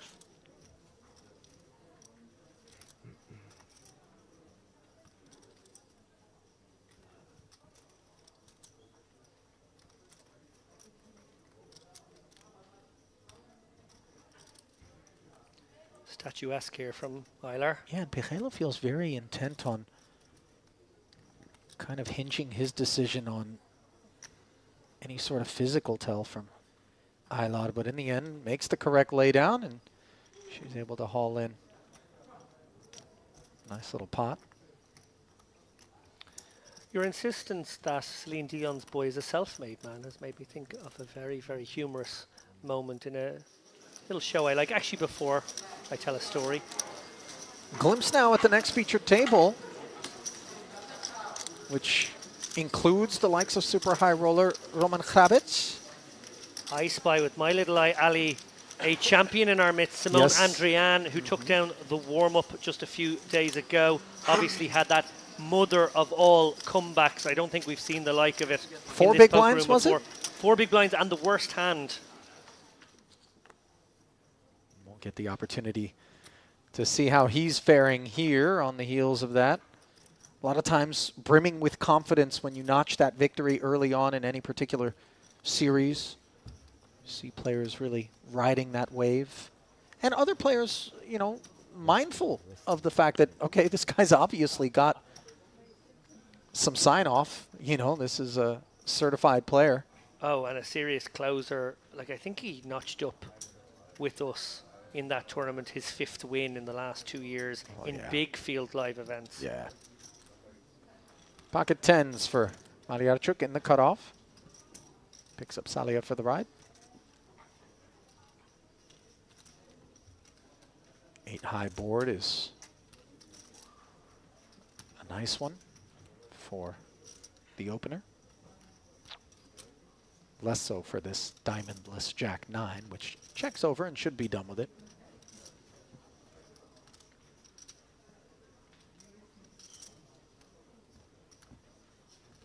As predicted.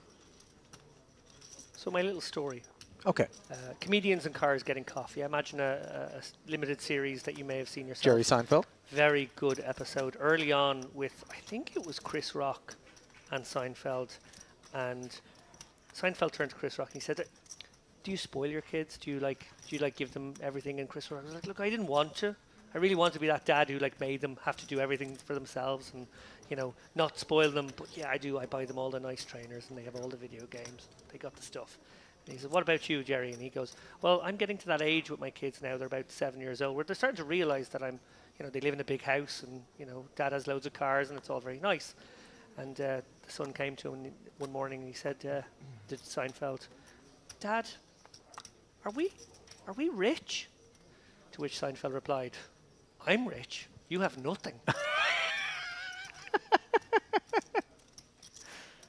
I was thinking that maybe he would have replied, no, son, we're wealthy. Which I think would have been my egomaniacal response. How dare you call us rich? Pocket tens, the riches for Malyarchuk.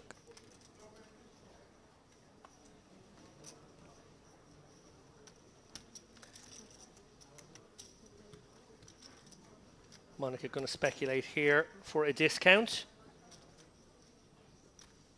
Flops herself bottom pair on a king high board. Yeah, back-to-back tens for Malyarchuk, right? Mm-hmm. Probably gets paid one street.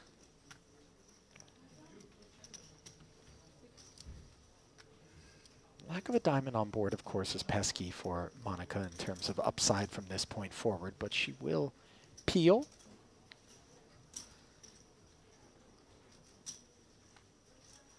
Ooh la la. 9s and 4s.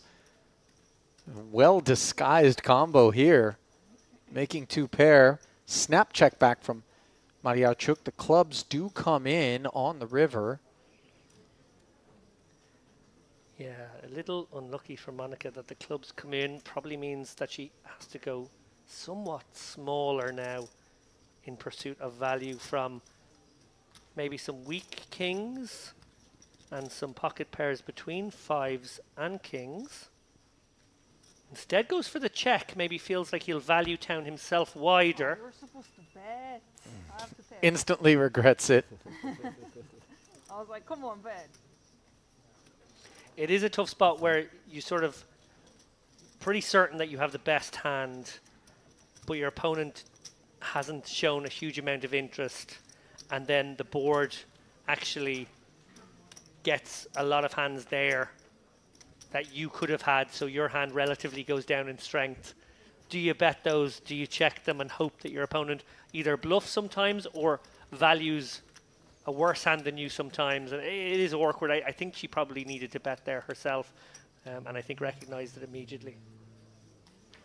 I think on balance we'll see her betting with some frequency there. Not a 100% check spot for her, but on that occasion she tried to induce. Mariarchuk, by the way, you know, he's kept it clean. Yeah, and I don't know if tens was going to call a bet anyway. Maybe that really blocky sizing, that sort of one big blind sizing we see deployed on occasion. But if she was to bet, I assume she would have gone a little larger than that. And yeah, tens probably get away in any case, so no damage done. On that board in particular, 9x and 8x don't rate to be a part of the peeling range. Maybe 8-7, 8-6 from time to time in particular. But even those hands, just not looking to bet with one pair on the river, especially with clubs arriving. So you ask yourself, one pair of 5s, 4s, not a part of it. 9x isn't supposed to be there.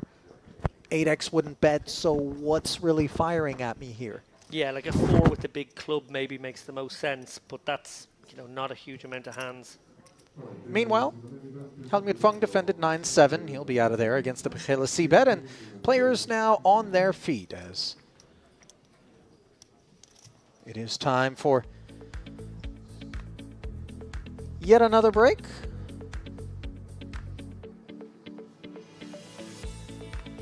John Wayne Lin still at the top of the leaderboard with the late arriving, freshly entered Aylar Lie down toward the bottom. Blinds will be ticking up to 1,500, 3,500, but before they do, as is standard and customary, we'll bring you back inside the broadcast booth here at the Marriott Crystal Cove. Ali and David along with you, and I'm going to be stepping aside here at the back end of this break, but let's kind of recap for those who maybe are joining us a little bit late what the last couple of hours entailed, David. Well, you alluded to it that we saw no really big pots and nobody got out of line, but actually I thought we saw some very, very good poker, people playing their deeper stacks very, very well. Yes, we didn't have too many showdowns. We had that big moment, of course, earlier on, that Kuzmanov crazy time exit, I called it, right, with the King 10 where he squeezed and then just thought he might have the price against his opponent, Mariarchuk, in that occasion.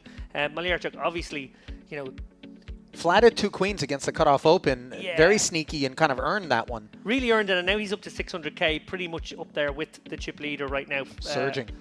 It's doing very well. Fung, I think, has played superbly well as well. Some very well-timed 3-bets. They're going to have an interesting day. I hope we keep tabs on that table as the day goes on, because we spent quite a lot of time with them then, got to understand their dynamics. Very impressed, obviously, by Monica. She was pretty much the star of that show. No huge pots, but I think she navigated tremendously well also. That crew will be giving way, though, to the next feature table, which we gave you a glimpse of. If you missed it, you're going to want to stick around, as in about 10 minutes' time, we're going to come back and continue our coverage here of Day 2 of the Marriott Poker Western Series main event. Keep it close. David will be back with James Dempsey in a few.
And then if he ends up in a pot against Monia, well, her range is quite defined here as being something like what she has. Oh, hello. Hello there. Flatting with the ace-4 suited. Krasilnikova here to gamble, Gali. But I wonder whether or not this flat of the 3-bet is going to be dissuasive for the 2-10s. Somehow, I think Monica recognizes that Krasilnikova is going to have perceived wider ranges, and that's going to have had something to do with Tishkovic's choice to 3-bet. So she does indeed make the call. We are suddenly playing three-ways for 72,000 pre. Yeah, to look at the point you just made there, I think it pushes in both directions. One, the perceived strength of Krasilnikova's hand goes up, but the pot becomes juicier for these 10s. Which have turned into an overpair on the 8-7-5 flop. Bad end of the gut shot for Krasilnikova. She does end up checking. And Monica can never really bet at this, although it is quite a setty board for her range. 7s and 8s can definitely be in there.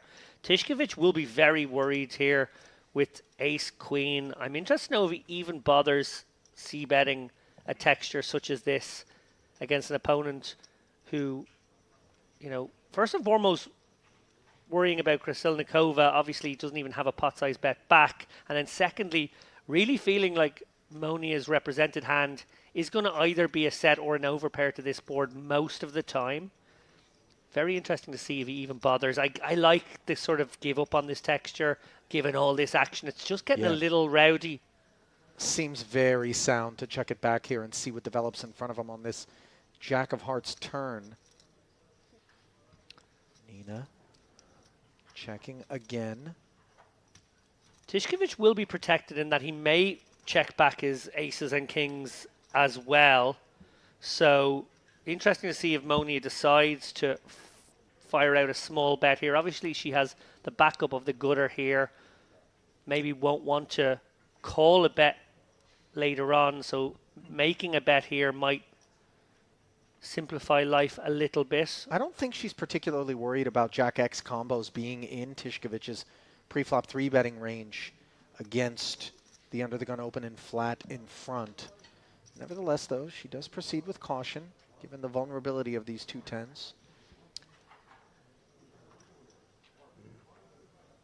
Yeah, this is a very precarious situation now for all players who are playing incredibly honestly as a result. I wonder if Krasilnikova can ever find a bluff now, given that she's been met with checks. It's sort of like door open. Maybe she's up against two decent aces, an ace-10 and ace-queen. Can she get them to fold? You know, this is obviously a very tempting spot where we know showdown value is scant for the ace-4. The 5 pairs, and she bets 28,000 into 72. I feel as though Tishkovich would have bet his aces and kings on the turn. Yeah, so agreed. No longer really has those trappy ones. I think Monica can discount that largely now and make the hero call against Krasilnikova, who might even have like pocket 9s here and still make this bet, remember. So she does actually beat some value. That's flop. Tishkovich has just been outmaneuvered by the two ladies here. Okay, ladies. Nice call. Tens. You win. Oof. So Nina, immediately aware that ace-4 is not a winner at Showdown, announces nice call, and Monica will I was thinking about it, but I was take like, it down. Yeah, you can still have like ace jack. king. Well, that was an optimistic call pre-flop, a sort of gambler's call from Nina. I actually really liked the raw rind of the lemon. Well, I think perhaps she's just looking to release the fragrance. As now, Monica, third straight pocket pair, the best of the trio, queens, opening once more. But I didn't play a hand for like Nina 15 did minutes, and declare now, that the lemon hasn't been working, and she's not wrong. Yeah, I was so tired. Can I just point out, Monica, having opened for the third time in a row, said, I just hadn't played a hand in 15 minutes, and now I'm playing 3 in a row. I was so card dead. I think she was card dead for 6 hands. Right. This is the day's just getting started. Trying to peddle a narrative. Yes, you were so card dead for that half in orbit, Monica. We really were feeling sorry for you here in the booth. At least you've managed to open a few hands since. Barca again a 3-better. Oh and my his king goodness jack me! does so right in front of Maliarchuk's aces. This is disaster for Monica. And Nina decides that she wants to plow forward all in with this Jack-10 offsuit. Note that the Broadway card's all busy. Oh, this is trouble for Monica. Facing a 4-bet. In a way, Barca's kind of saved her by running some interference here with the 3-bet. That Maliarchuk 4-bet really does look very strong. I think Monica can only call here. I think 5-betting is a little dicey. As I said, Barca's 3-bet has maybe allowed her to proceed more cautiously. Krasilnikova's 22,500 may be perceived as, I don't want to say dead money because she's probably got some equity, but, you know, loose money. Juicing up the pot here. Oh, you guys. A little bit worse than 7-2. We could be going 4 ways here if Monica can find the flat. If she does find the 5-bet, it's a 5-bet fold, which is never nice to do with queens. Yeah. So it's probably for that reason I like to call here. And I feel like probably giving away a huge amount of information here, actually, Monica. Clearly quite genuinely struggling with this decision. Right. It's going to look very weird if she raises now, put it that way. It would look brilliant if she folded, though. I don't know if that's available.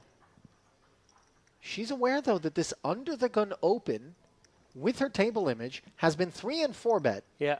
behind her. I don't think she's particularly worried about Krasilnikova's involvement, but a flat here, and it goes back to Barca where the action remains open.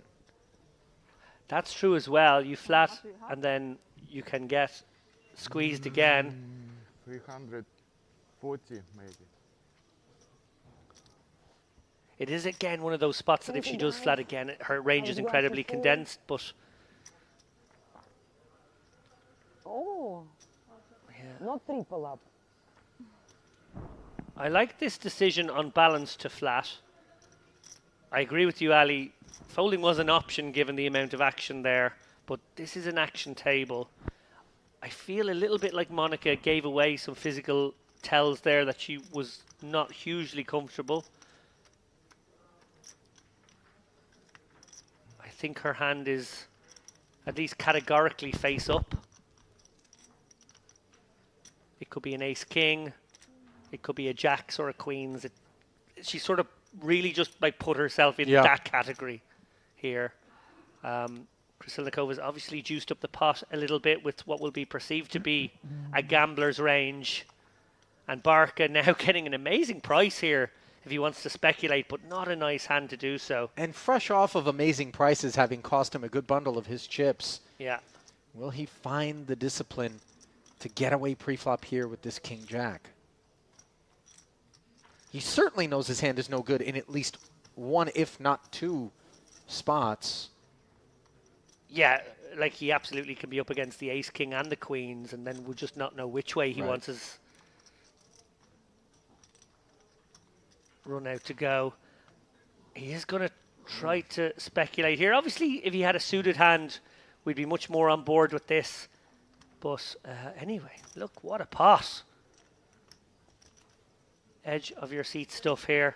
Precisely what Krassilnikova is thinking, by the way, is her all-in is now potentially capable of rendering her a quadruple up. And the ace-7-5 board is all Malyarchuk, and one that is good news for Monica insofar as she can get away from this now, especially without a heart in hand. Yeah, exactly. Malyarchuk actually very unlucky to make top set at some level here. Monica absolutely gets away.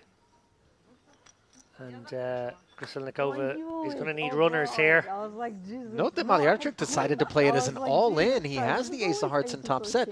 Perhaps, maybe, Можете не класть карты, там уже... Yeah, but I was come like, with a milky sizing or a check back on that particular board texture where you're really holding the deck. And really praying that there's an ace-king out there, although maybe it would have called that bet. Oh, Okay, you're saying there's a chance. Yeah, 9 of hearts on the turn. Obviously, the 10 of hearts Lemon. doesn't give Krassilnikova a winning flush draw, but that 9 does give her the gut shot. Instead, the backdoor hearts do show up, and Malyarchuk ends up playing the ace of hearts alone for a winner as he hauls in the entirety of what is the biggest pot so far in the early going.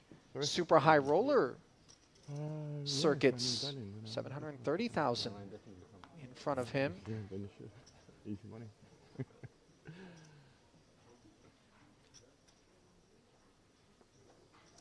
The frequency with which we see these familiar faces build stacks, go deep in merit events really does speak to the skill of these guys. The way they adjust to maybe the different sorts of merit regulars.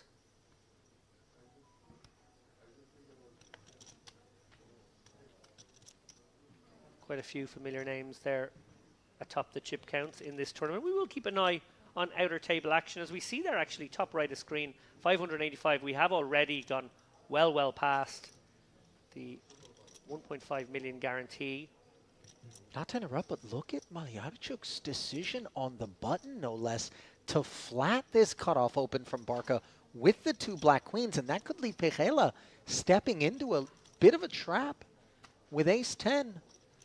He knows Barca's been active. Malyarchuk's flat on the button doesn't look particularly menacing.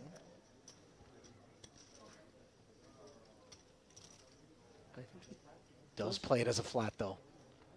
And now Kuzmanis with a delightful king-10 suited and the opportunity to close the action. Yeah, I do wonder if a big part of Malyarchuk's consideration there was how active both Pihela and Kuzmanis have been, maybe seeing a potential squeeze coming from either one of those guys and then feeling like he could back raise the queens. It is much more standard to 3-bet the queens, but he's got his wish.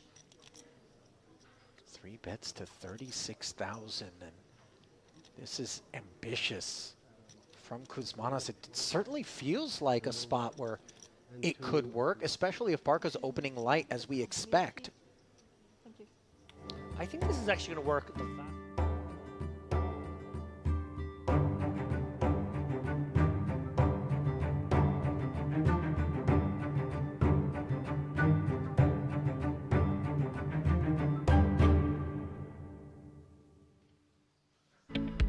The warmest of welcome backs to the Merit Crystal Cove Hotel within the Merit Hotel Spa Resort Complex here in North Cyprus, Crimea to be exact. Look at those mountains adjacent to that wonderful ocean. Can we just go back to that picture? I just want to look at the picture. It was lovely.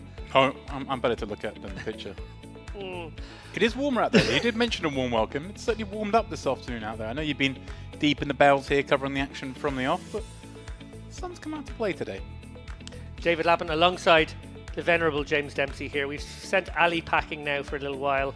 We wanted to have a UK-Irish experience in the booth as we are going to take a look at the players for this second feature table. We played with the other guys for about 3 hours. Simone Andrian is headliner. There we go. Now, the man who completed the mother of all comebacks there just, 3 days ago, 4 days ago, in the warm-up event. Incredible stuff. Obviously a closer as well. We get to see how he builds a stack, how he gets himself into that position now on this feature table, which also includes Roman Hrabec, who we have seen a lot of in this poker room as well. Another top player, Simon Andrian there, middle of the pack, 300k. Maxim Lykov, 200k roughly. Dichev short right now. I think he's just bought in. Yeah, that looks like a starting stack to me. And remind me, have they still got one more level to re-enter or two? No more. Oh, we've done. That's we've done. it now. Oh, it's up to the start of level 12. Okay. Correct. Okay. And All right. and this beautiful level, 15, 3.5, so that the guys who do buy in now do basically get 30 bigs, which Right. is nice. And that by design. Give them a little bit of encouragement to get in here a little bit late.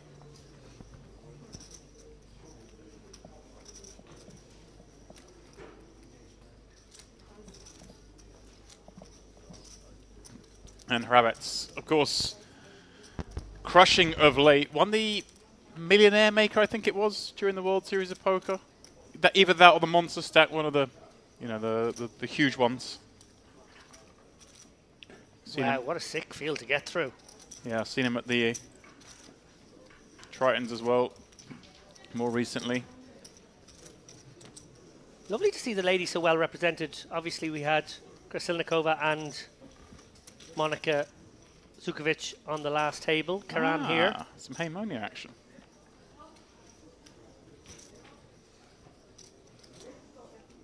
So how has play been up to now? Were people playing that sort of last level, looking at rebuys a little bit looser than perhaps we might normally see? Or was it fairly honest? It was fairly honest. I thought we were going to have what I was coining crazy time. So trying to make that little moniker catch on. One player obliged, Kuzmanov, decided to squeeze a king 10 suited and call it off. Inadvisably in the end against the pocket queens of Meyerchuk. But yeah, that was the one instance. Apart from that, it was sort of being played like a freeze out. Okay. 600 odd entries I see there.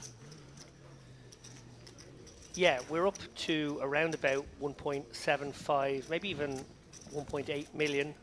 Huge prize pool. I'm going to take a guess. I don't think the payouts have been done yet, but I'm going to take a guess it's going to be around about 250k for first. Here he goes. Guessing.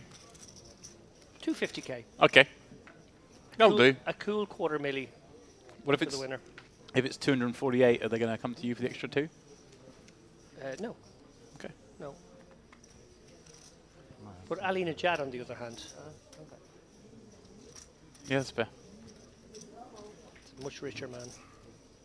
Or sorry, he doesn't like that word. Wealthier man.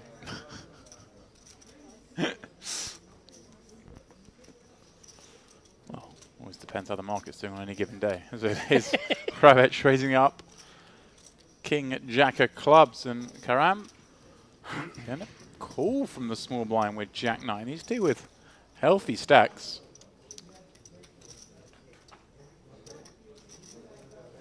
Petreo completes from the big for the additional 4,500 with Queen 9.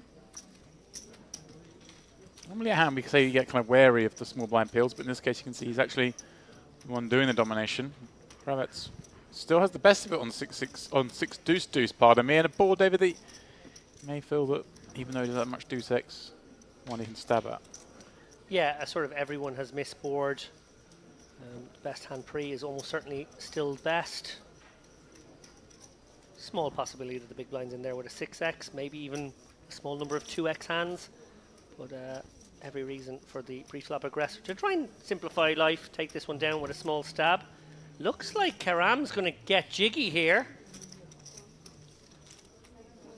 Wow. Check calling with just the 9 of diamonds. So it's a little saucy. Yeah, representing, I guess, pairs. Right. Maybe some good ace highs, maybe like an ace 10 that decided to flat. And of course diamond draws are in there. Hand like this in diamonds. Or hand like Hravec's in diamonds. But Petreo just, well, pondering. Enjoying some TV time perhaps.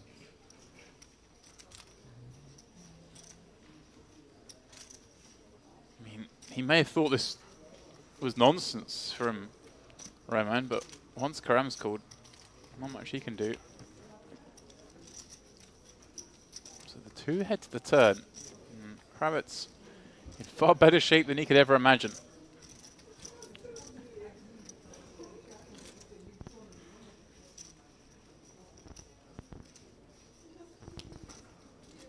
Does he have a fire again here? But just kind of going after those hands you mentioned, the 7s through 10s. Yeah, I think he might triple off here. Of course, King Jack of Clubs unblocking the backdoor flush draw of spades, and of course the front door flush draw of diamonds. Surely now the jig is up.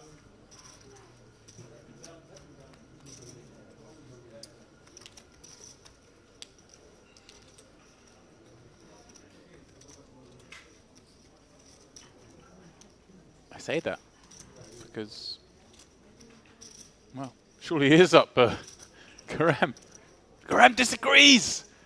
She check raised here to 75k. What a boss move! This is amazing. This is incredible. Kravitz just in the bin straight away. I mean, how can he continue? Sure, it looks really silly and suspicious. It's merit poker optimal. It's merit poker optimal, but he's got King Jack off. I mean, the question is, what would you do here if you had better? Karam sort of trying to say, hey, I've got ace deuce suited that peeled from the small. Maybe sort of ace queen of diamonds that decides to check, or maybe just some ace queen stuff, not necessarily needing to be diamonds. Is he sniffing it out here? Is he thinking it's diamonds? Problem is, it could be a queen x of diamonds. Right, that's what I mean. It's maybe he feels like the queen x of diamonds always calls. well, in theory it should, but as you said, MPO, lovely move by Karam. First venture on our feature table. Puts the very accomplished Roman Horowitz just absolutely in the bin. Double barreled with the best hand, got check raised. Wow. All right, if that's what we've got to look forward to this frame, we're going to have a bit of fun. Yeah, buckle up, ladies and germs. This is going to be a fun, spicy table, I suspect. All the ingredients there.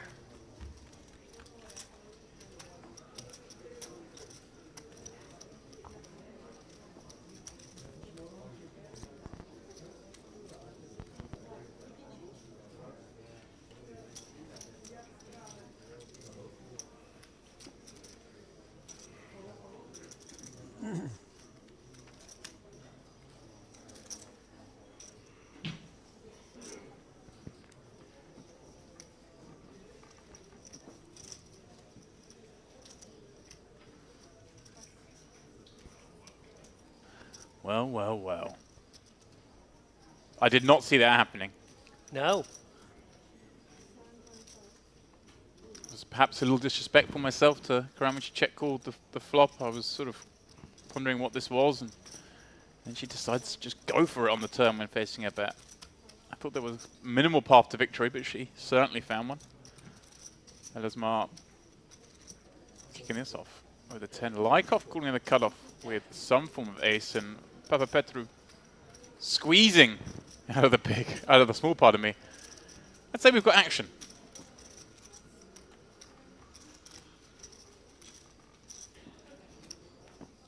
Obviously tough here to ponder David with Lykov's kicker.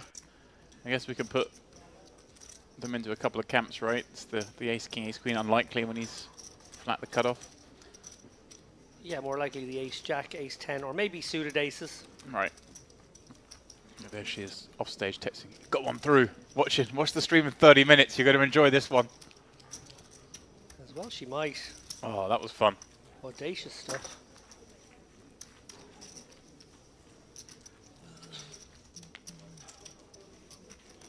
How's your morning, James? Oh, obviously you had the late shift today. Elongated morning, I'd say. That's how I see it, because obviously... Oh.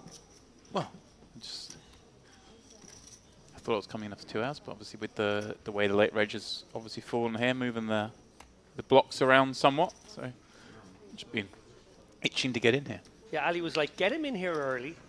None of this nonsense. Like, let the man sleep. Let him, just give him the 2 hours. Let him enjoy some spa time, maybe some time with his fantasy football, some time. I don't know. What do you do? I eat. You eat. I did actually go to the spa this morning.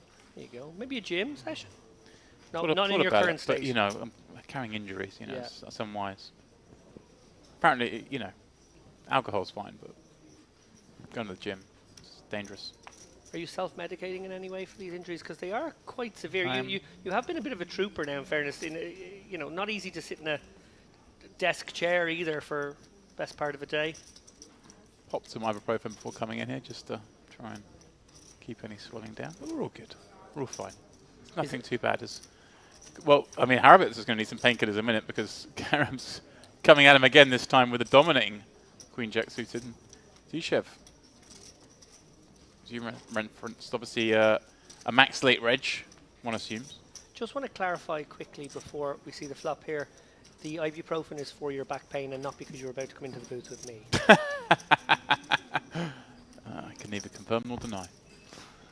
Squeezy one here for Effie. Yeah, this is a good spot, doesn't it? Let's see, they've been playing together for the first few hours today. I'm sure he's aware that Kravitz is very active and the stack size would denote such a thing. Yeah, you want to go kind of big here. Maybe like 45. Ooh, that's very small. That could actually bring in 3 callers. It's that small. Kravitz obviously not loving the Jack-8 of hearts here, but that is an incredible price to be laid. Karam probably calls regardless, either overcalls or just calls now. She has the really pure pretty one. Yeah. She really does. I can understand Kravitz not wanting to play that, but it's 20k here. It comes down to the perception Effa has at the table, of course, as well. If he hasn't really moved the chip in the first few hours, they 28. might be a bit wary, but then exactly everything you've said. If someone's not moving many chips and they 3-bet you, and you get these big suited connectors, it's a nice hand to have in there. They crack some hands. Dichev, of course, in the small blind now with ace-3 suited, but the micro stack in relative to these kind of has to just get out of the way. So given Karam's bluffing potency, this one far from over, James. She has position in the hand. Yes. And a very similar board to the Deuce Deuce 6 is the Tray 7. Yeah, 3-bet pot now against a player who's been willing to 3-bet small from out of position. Very strong. I don't feel like Karam can continue this time, but what do I know about anything? The bet is pretty small, right? 12k. She's going to flick one, and I'm with you. I mean, Queen Jack with any other suit, I could see with a backdoor flush draw. This one, very hard, but let's see how she goes, because she did this last time, found a way to bluff out the better hand, but Hefe is just firing again. Maybe he's seen enough of this from Karam. He's seen enough of her calling 3-bets, calling flop bets, taking it away from players. You're thinking, no, you're not doing this to me. Well, I may have highlighted the smallness of the squeeze, sort of a bet size more likely to see squeezing in position against 2 opponents and not squeezing out of position against 3. But nonetheless, he took the betting lead and he fired out twice on that board where presumably everyone had missed. Nicely executed from Effie. Obviously, some players do prefer to go a small ball route. It means they're going to have to navigate against more opponents, most likely, who's less likely to get folds pre-flop. But he navigated post-flop very cutely there. I like what I see already.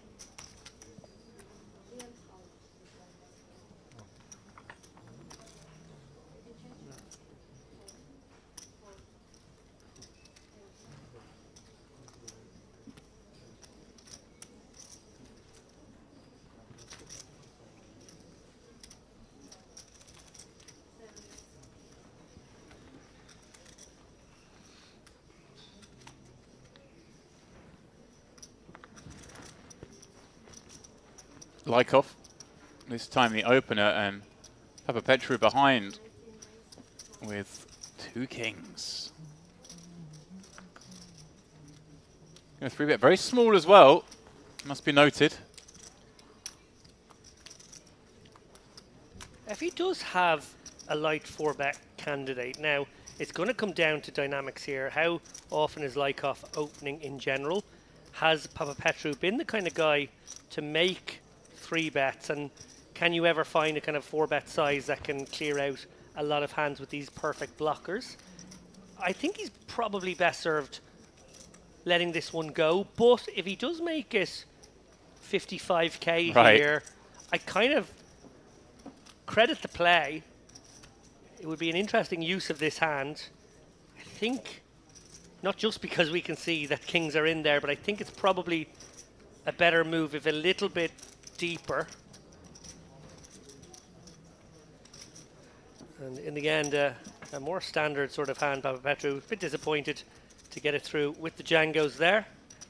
We will see after you on TV.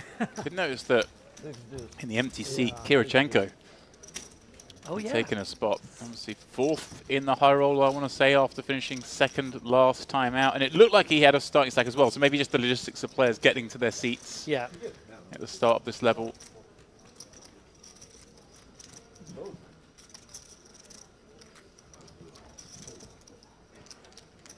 Do we have any word on our colleague out there? We had word about 45 minutes ago that Andrew Headley was down to 300k from a starting the day stack of 400k. He was bemoaning his fortune when a pair of aces did not end up being the winner. But that is all we've heard so far. Okay. No news is good news. No news is good news. Andrew Headley, not the kind of guy to have his feathers ruffled by an early setback. He had an early setback, in fact, on day 1. Had to make a big fold, he said, and came back from 60k to bag 400. There we go. The ship is still sailing.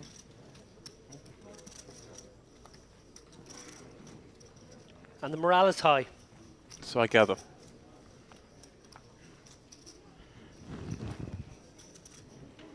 Interesting, of course, seeing the field size drop down. You'll get to the point where that 300k is around about the average, which just goes to show how deep this tournament is, because 3.5k big blind still. There's Kirichenko then in the small blind. With that, one assumes starting stack. One of these days, the player's going to get moved to the featured table on me during the end of the late reg period with exactly the starting stack, and I'm going to call them a starting stack, and it's going to turn out they've been grinding all day. Wonder how many times it's happened in my life. It's like mucking a winner. You don't know you've done it because you've never know you've done it. That makes sense. Yep. Kirichenko stepping out here off this newly minted re-entry stack. Going to put the king 10 to work, and actually may get the better hand of Hrabek to fold behind, although he's deep in the tank. And Lykov would certainly find life a little difficult here. Maybe in a jam or fold spot now. Very hard to be jamming with 2-4s though, isn't it? Especially when you want your opponent to perhaps have a hand like ace-4. Yeah, and his original raise came from early, so I think that's a big factor in this. Yeah. Kirichenko, nice little steal there. Re-steal, should I say.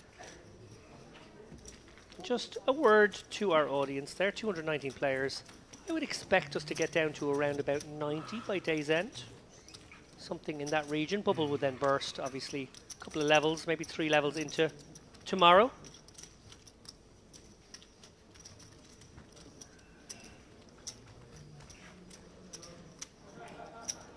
Thank you.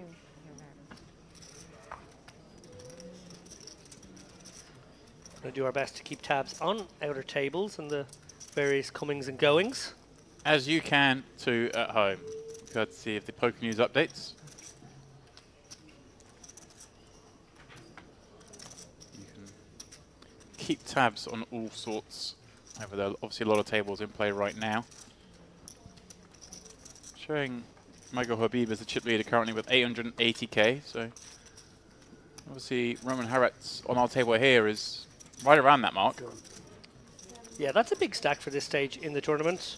Credit to David Salatoru and, of course, Ryan Lashmar, who are providing the updates to the Poker News website. That's where you can find more general coverage. Two of the best in the business when it comes to live reporting. We're very lucky to have them joining us here at Merit. Certainly are. Andrew, the unlikely is a kind way to put it. Not kind, a non-disrespectful way to put it. Warm-up champion after going down to just 800k on the final table. And well, continues his rich vein of form here by flopping a piece on the King 8.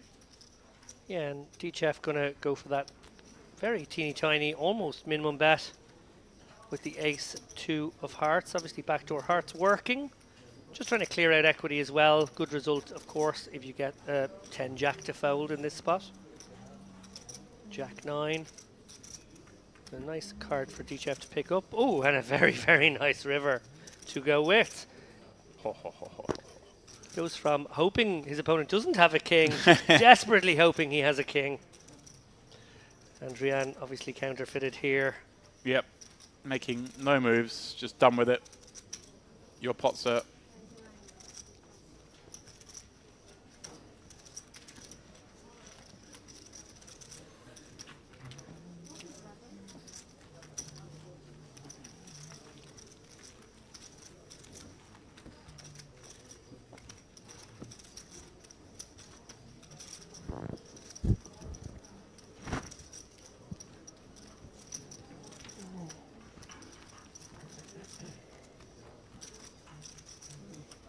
Which spa did you go to this morning, James?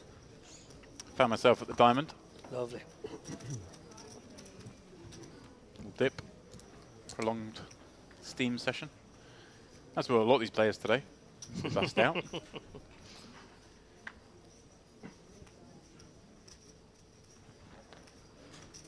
Then found my way to the buffet. I timed up my day perfectly, and then you guys told me I didn't get to play yet. Bonus Go hour. sit in my room for an hour or so. A little bit of news from the outer tables. Maher Achour, of course we've seen already on this stream, has cracked pocket queens with his pocket nines to jump to 720k in chips. Monster stack now. Right there amongst the top 5 or 6 in this tournament. As we see DChef unfortunately get his timing just wrong here, pouncing upon the open by Karam, who kicked things off +1. Kirichenko behind, nothing other than a shove coming, given the action. And he's going to pick up a very tasty little 40k no showdown here, always a good result. I'm loving the amount of activity on this table already. Yeah. Like 3 bets we've seen. Saucy little floats out of position. Okay. Karama immediately picking up on the fact that DChef probably 3-better light. He's not here, I call you.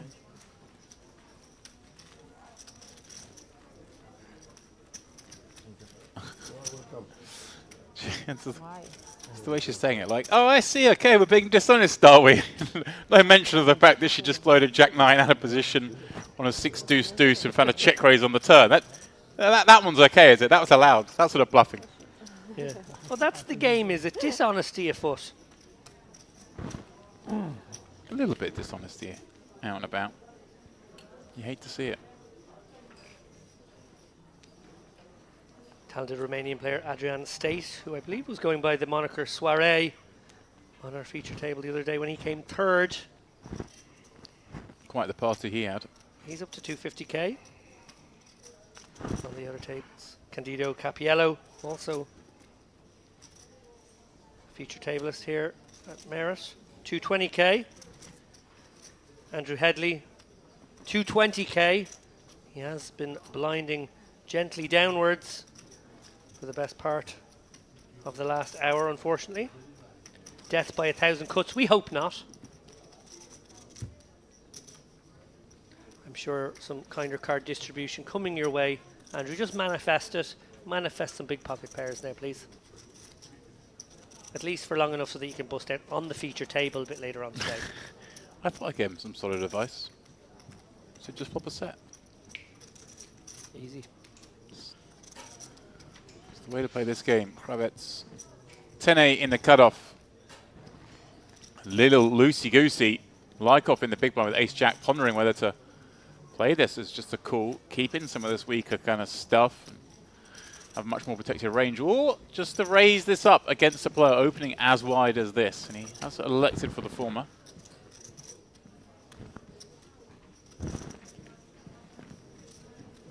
Flops. Enough to continue with as well with the ace of clubs. How many levels we play today? How many levels we play? 8.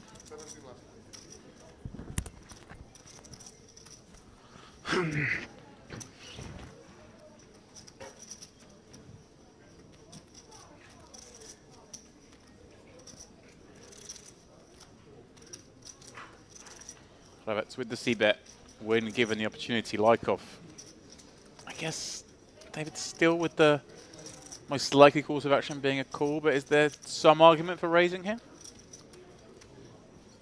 No, I think call is good. Your hand can be good, and your backdoor's certainly very attractive. Usually hands in that category fall into the call range. And versus somebody like Babette, every reason to maybe be sticky twice, even when you don't pick up backdoor equity.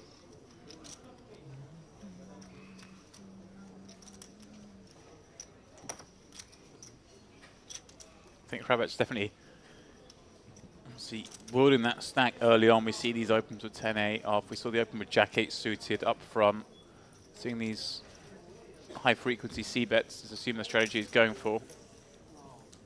Interesting card here because Kravets obviously with an 8 and with a club of his own, kind of a good bluff candidate, but Lykov with the ace of clubs, also reason to bluff, but might feel he just has the best of it. Yeah, his hand will be good sometimes, but his opponent won't have a 3 very often. Can't have the nut flush because you've got it. Probably would have faced a bet with a versus a flush draw on turn. So I actually really like the idea of turning my hand into a bluff here, getting ace-king to fold, getting pocket 8s, pocket 9s to fold. And fan of the sizing? Perfect sizing. Just trying to rep a 3, a flush. Yeah, 5-3, a very reasonable possibility here, as is 4-3, 6-3, queen 3 suited. And of course, all the flush combos one assumes would be peeling from the big.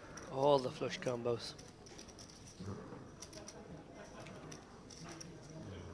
So, question is, well, obviously we see Rabbit giving it some thought, but yeah. I'm interested to know whether we get called by a hand like pocket 10s there too often. It will be a very difficult one to call. I was getting saucy thinking, do we get to raise here with an 8 and a club? I think these guys have woken up and chosen violence today, and I feel like I'm in the camp.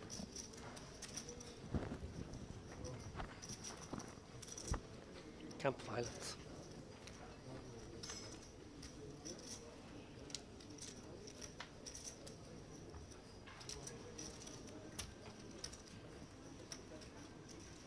It's not where the Boy Scouts went in my day. Camp violence. Where did they go? They earned their merit badges, Oh, Christ. which is of course what these guys are all trying to do.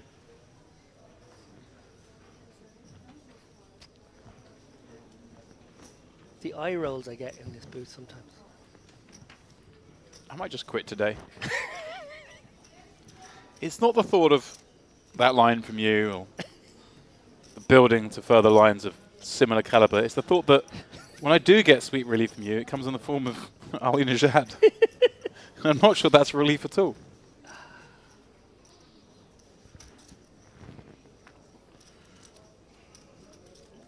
I jest. We have fun here at Merit. Everyone does. All of us in the booth.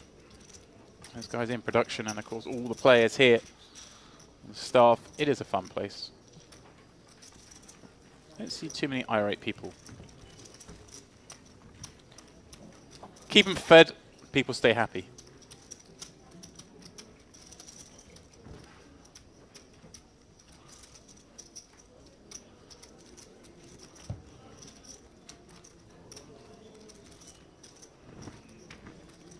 Couple of hands of calmness on our feature table. I foresee some big action, given the right players in the right seats with the faintest amount of hand. What we've seen already, everyone's happy to get involved. And Kirichenko finds the aces up against the Chichev under the gun open. Now, Flat. this seems like the flat spot, doesn't it? The guy's opening off, what, 22 blinds, 23 blinds? Yeah, he's just eyeing up the stacks behind to see if there's any Right. squeezy ones that can squeeze shove. I don't think there's any of those, so it's more likely that he has to just get a murderer's row squeeze in any case. DJF's so shallow, it should really just be a squeeze all day anyway. Except the fact that, like, maybe he just has a hand that could call sometimes. He's gone for the clicky sizing. Very He has clicky, very the clicky. 17k targeting that short stack opening under the gun. There was But a squeezable one. There was. Yeah, this may well have elicited a 3-bet. Although on the flip, it's nice you get LS Mar out there with 2 fours that maybe he would have peeled with. Sure. You obviously dissuade the big blind, of course, with the 3-bet. They're going to call very wide, although we can see here, being results orientated, of course, that Papa Petru was always out of this one. Now the thing comes down to D-Chef. Obviously, this is about as it gets for his under the gun opens, isn't it? Yeah. But he's still going to stick around for just 10k, which validates the 3-bet. If we're going to get called by pretty much everything they've opened with, then let's just shallow things out here. 1.5 times pot behind, and we got the boots. Yeah, and Kirichenko, obviously the player who is likely to balance this range, clicking in that fashion. He's going to have some ace-x, he's going to have some fun stuff. Can he find now a check, perhaps? His opponent going to have so much of these Broadway combos. He's obviously still able to get it in over 2 streets. Doesn't want his opponent before a lot more happy with a hand like 7s, 8s, 10s if you just check back here, but he's going more standard line. I assume very small again. Yeah, it looks like he went just like 7k or something like that. Yeah, I think you're right. I think that was 7.5k, wasn't it? 6.5k even. Wow. Just giving his opponent a chance to go for it. Yeah, maximum rope being hand delivered there. Maximum rope sounds like an action movie star. Maximum rope. Yeah. Sort of traps his opponents. Villains are not so much pursued as become accidental. Well, I was thinking the actor rather than the character, but Oh, you like a Vim Diesel? yeah, like maximum Right. rope. Just Sounds like a porn star name. I wouldn't know. Kirichenko. He had aces, now has kings as David takes us down the windy road of porn star names. You said maximum rope.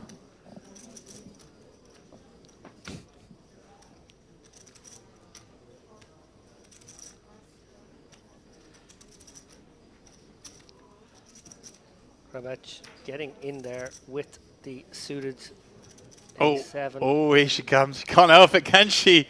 Karam just sees a squeeze opportunity, sees the open, sees the flat from Rabet's Alasmar and pounces, making it 55k. Big sizing too. Huge.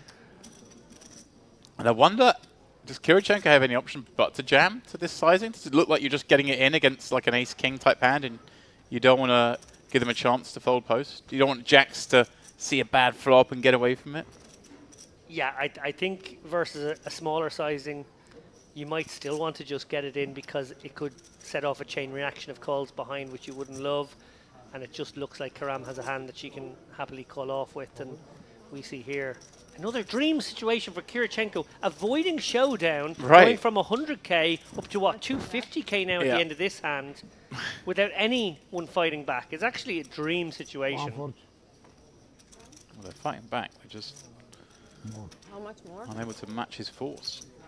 Well, she's going to get a count just in case she has priced herself Yeah, in I mean, here.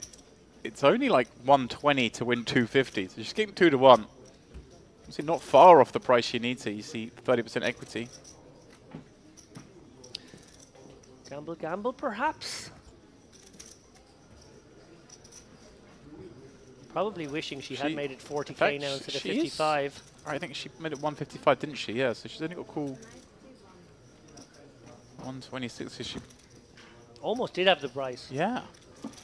But obviously, chips gained Yes, less of course. valuable than chips lost, and yeah, quite like the decision to raise from Karam there. Just didn't like the sizing, if I'm honest. Would have loved that to have been a 40k bet. Then it was mwah, absolutely pure. So really good idea. Maybe a little refinement of the execution. We'll just have ace-5 suited, and then you can press call when they jam. It's kind of fun. Extra sort of 6%. But yeah, I'm with you. Yeah, a little smaller. Big is the big is a good idea, and that was perhaps a little too big. Having said all that, of course, I mean she just ran into top of range. Sure, a little smaller is better, but it's so rare it makes a difference because so often that opener's just folding anyway. We know the players behind haven't got it. Rabbits is just going to 3-bet his man. I'm of course excluding the potential for traps, but I feel like we're in a MPO state here where I don't think there'd be too many traps. An MPO Wonderland. Walking along, singing a song. But that's fine, right? That's for you to start saying things like that is fine. But you're having to go at my commentary. I see. Nice and clean and, you know, morally safe. You said maximum, right? This place is a winter wonderland as well, purely because there is no winter. It's just sunny and warm out. Sea a little calmer than yesterday. It was a bit rough out there. A bit like the PLO game we had last night. Speaking of Wonderland, the Queen of Hearts here in the hand of Tichef, Queen 10 of Hearts. See that for a segue? It's an Ali Najad level segue, that one. Cool. She was a character in Alice in Wonderland. Jesus, I have to explain it. She's also pulling a leading role here on the Queen 10-6 board. It's the supporting 10, most important. Yeah, action time here. Harach not going away, I don't think, in any world here with the up and down and over card. Right. Tichef just doesn't have enough chips. Effie could lose some chips in this pot as well. It's actually checked through. Yeah, Rabbit's recognising perhaps that Dichev's around this board. Doesn't really want to have to bet call it off, and as you mentioned, he can't bet fold. Elect him to check, take a card. See if he can't just get there a conventional way. Dichef putting in a third of his remaining stack now with top 2. Made life a little tricky for Effie, who might have to call once here. And then Rabech will probably have the right price. So yeah. Would he call with a straight draw on a 3-diamond board though? Against 2 players, it seems... Maybe not. Seems a bit optimistic. Maybe not, actually. Maybe that is. Decision point, I guess, comes if F8 does fold, then it's a bit close. But even then, it's tough for Rabbits, isn't it? Yeah, I suppose a lot of the small blind calling range will be suited cards. And the fact that the diamonds came in could dissuade. And may dissuade Rabech, as you just pointed out, James. I like that. Yeah. Just a bit dicey here. Outs aren't clean.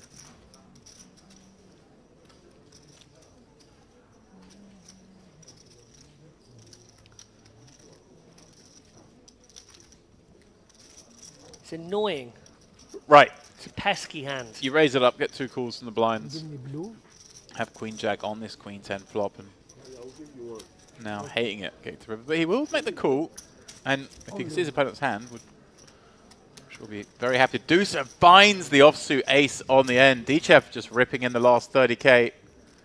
The Kravitz will snap this one off. Dichev will get the bad news that it wasn't the turn that put him behind, but it was the river.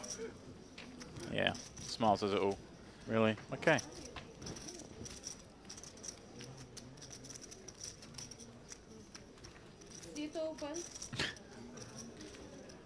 Shake of the head, the raise of the eyebrows. Yeah, one of those ones where if it just gets in on flop, nobody really minds. Right. But I think as it played, he just feels a bit hard done by there. And give me blue. Do you ever feel hard done by? In poker, in life? In poker. Gosh, yes. Oh, you struck me as the kind of person who'd be a bit... Stoical. Yeah. I'm glad that I strike you as that person. Well, I've never had to play poker with you. That's why I said I've never had to play poker with you. Like, it would be a chore, but... Yeah, I spend my entire life walking around as if, like, why haven't I won one of these really big ones? Queen 10, yeah. Can't even imagine what that's like. Why don't I have a bracelet and WPT title? Why have I never won the Sussex 6-max special? Oh, we don't do 6-max. We don't like short-handed. We play 11-handed before we play 6-max. Why don't I work for Triton?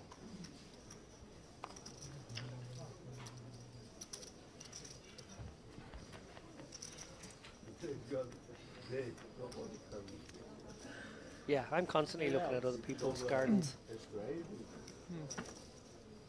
There are a lot of gardens in the island of Malta. There's no Mostly urbanised. There's no grass in Malta.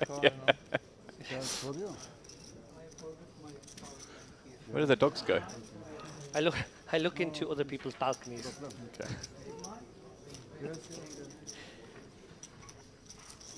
I jest, of course.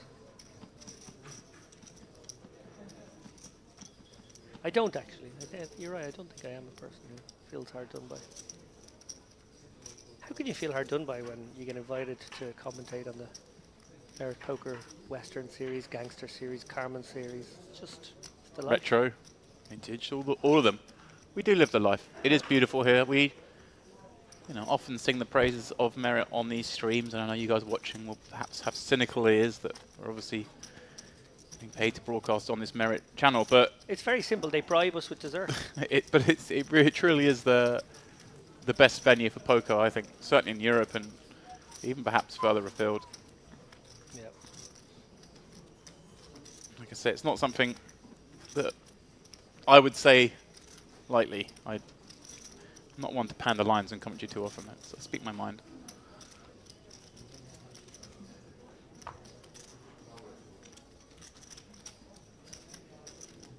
Yeah, I'm in a sort of position where I don't want to be doing too much commentary, but this place is possible to say no to. Oh, you're so exclusive. I am available for commentary. There's any producers out there looking for a commentator who,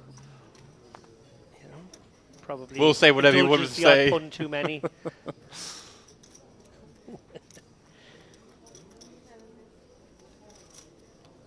I'm a jobbing commentator. Is that what we call it?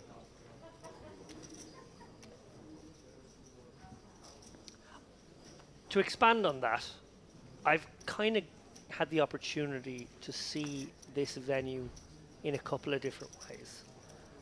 I can see it from the players' perspective in a lovely way, that they feel incredibly well catered to.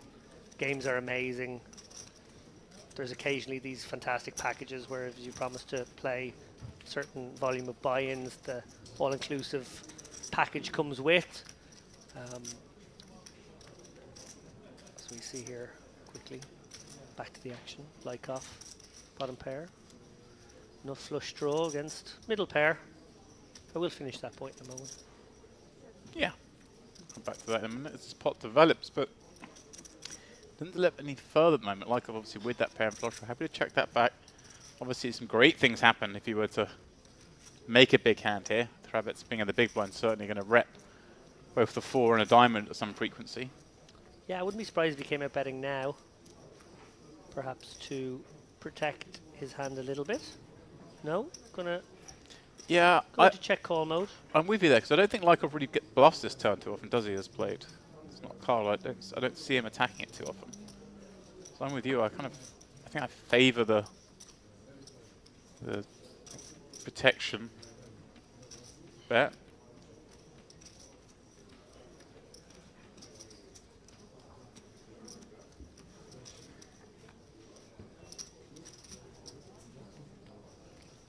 Ace is up on the end.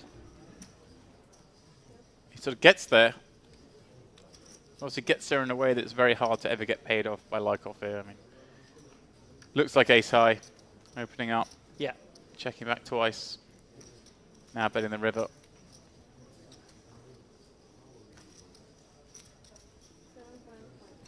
Goes about a third here.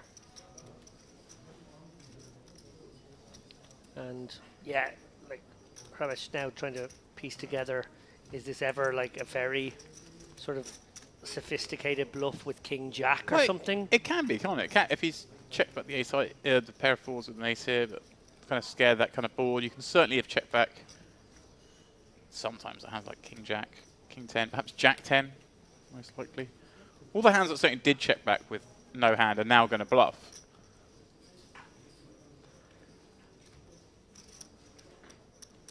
Yeah. When players do bluff, they tend to bluff the more obvious ways. Right. This is a very sort of convoluted bluff if it is one, and therefore far more weighted to value, far more weighted to you know, hands just like Ace King or Ace Jack all the way. He is going to call though. Wow. Just sort of gives his opponent credit, actually. Gives Lykoff a lot of credit for quite a sophisticated play there. Yeah, I don't hate it. So I think I'm not sure it's going to be good often enough. Right. But I do think, from a curiosity point of view, it's going to be good some amount of time.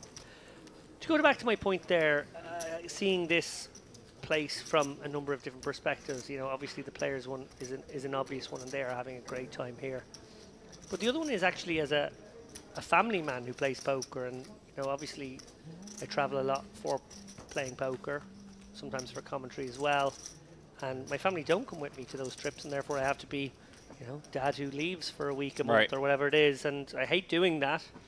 And I know a lot of poker players out there have families and would wish they could travel a little bit less and don't feel like the places they go are suitable to bring their family. Well, this is one that is, especially in the summertime when there's fantastic pools and summer activities for the nippers.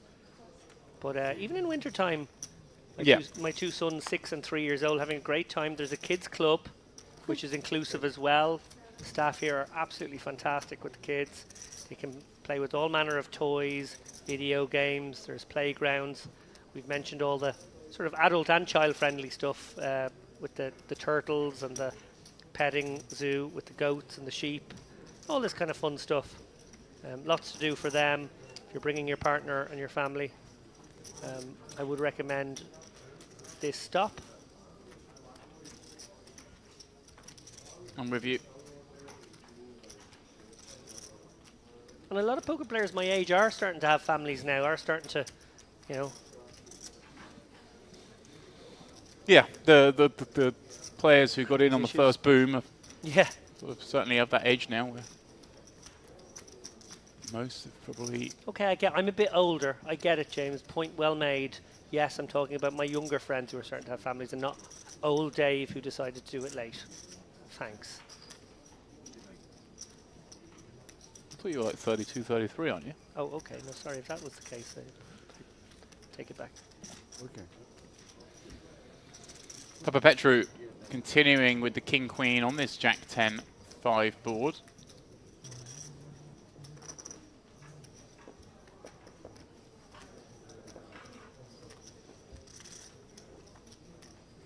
Gets there.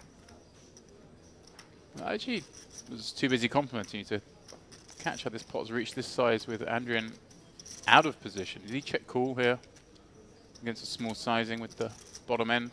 He did. Okay. Dicey scenario up against the hand he was against. Thankfully, Papa Petru's hit the other side of the draw.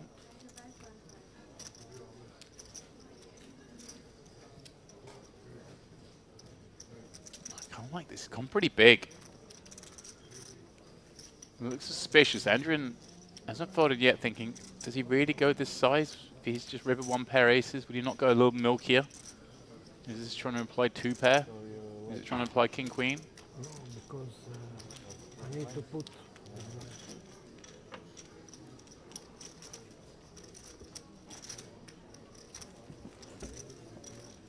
gain time. Yeah, this table certainly a little spicier than our first feature table. A little bit more MPO than GTO.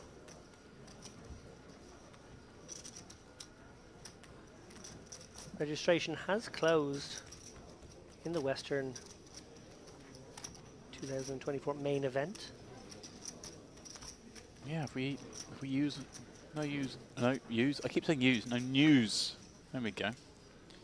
The prize pool just yet. David's guaranteed it being a first prize of 250k. Quarter milli, definitely. If you win and it's less than that, he has promised to make up the difference. 1.8 million in the prize pool. 250k for first, 25k for ninth. 80 places paid. Something like that. Nice.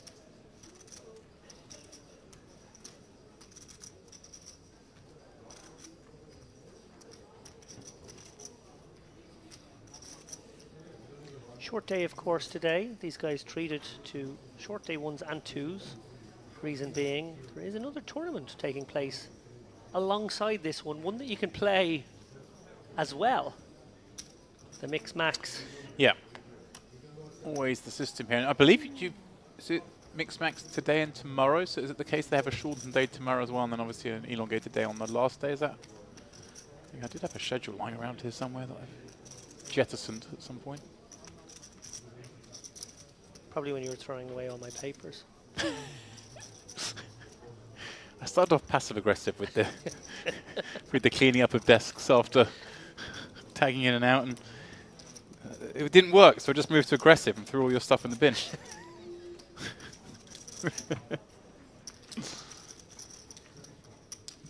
Shout out to all the people out there watching who have a shared office space, shared desks. Will know the pain I'm currently going through. With Ali, it's sometimes nutshells. He likes to bring nuts into the boot, which I think are probably the most inappropriate food to eat while commentating. Check 9, F8. Still trails. Kirichenko, a little concern in this kind of board texture. Obviously, though, you may feel he has the opportunity to make some better hands fold, like those pairs below the 9. Ooh, trouble now. Wow, what a great development this is for Kirichenko. Having checked back, finding that ace. So F is still going to be concerned. There's some better ace-X in here that would have made this move pre-flop.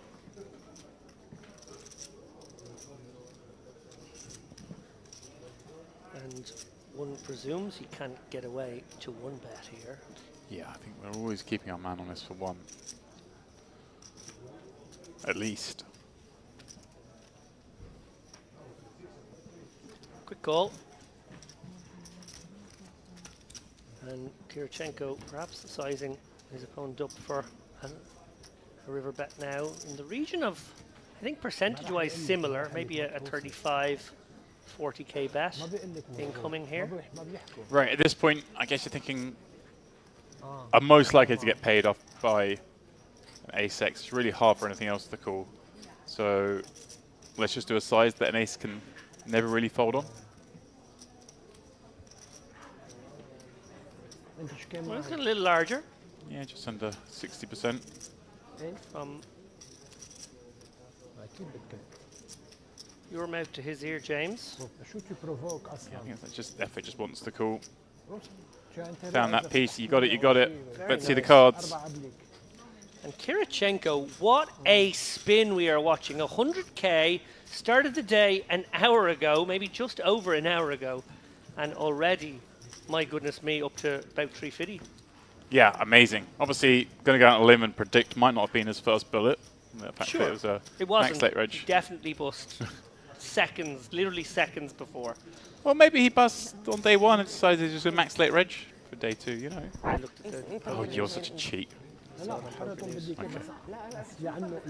Either way, he's in here, he's mixing, he's building up a stack. Has he been all in and called? No. He's done it without showdown. It's kind of remarkable. Well, sorry. Okay, that last hand was shown down, but Yeah, you're right though. he has nerdled his way to 350k. Just had the goods, hasn't he? Karam makes way.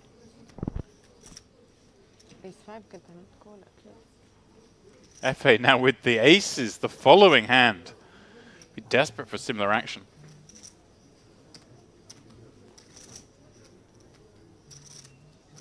Might look steamy.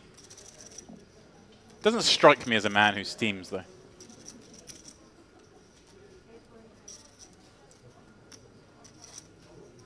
It's an amazing face, Effie. Looks like you could cast him in a gladiator movie. It's a really kind of almost like Roman regal sort of. Yeah. Great extra. Get him into a movie. Fabulous. And Finished 8th in the recent EPT Cyprus.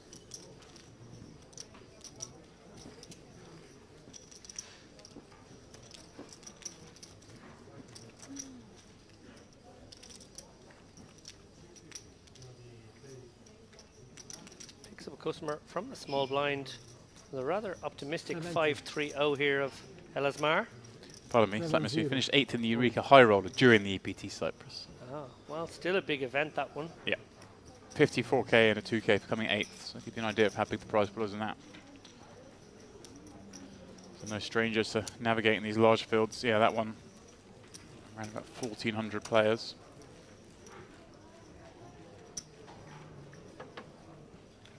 Most of his cash is coming here. We'll foray to EPT Prague 2022 and EPT Barcelona in 2023. Best result here, a 3rd place finish. Merit Poker Summer Cup, July 2021. I think one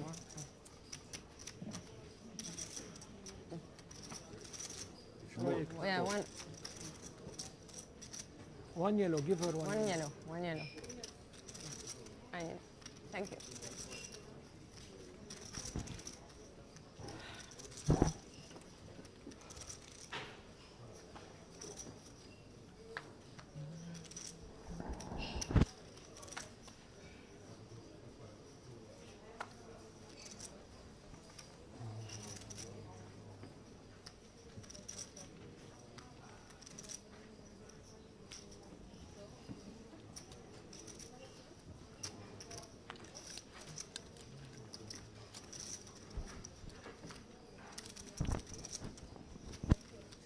Exactly 1/3 of the field now remain. That 300k mark is the median stack. As you mentioned earlier, James.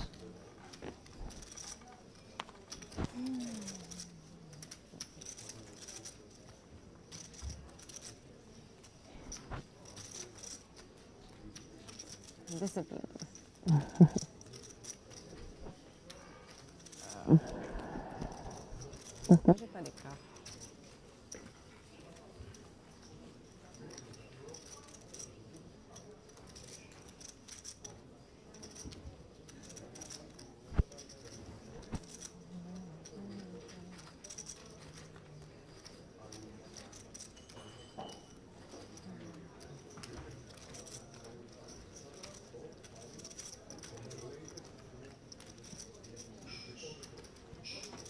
You're right, Roman senator. Right?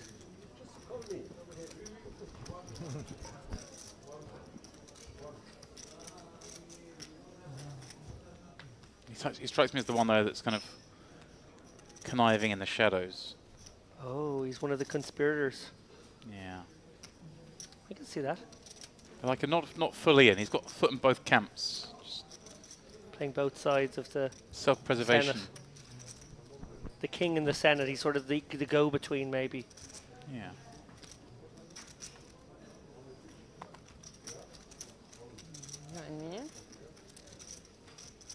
I need to grow a better beard like that. Sitting beside Andrew Headley all week here. Does have a great beard, in fairness. He has a couple of robins living in there, I gather. Has he named them? Robin. 1 and 2.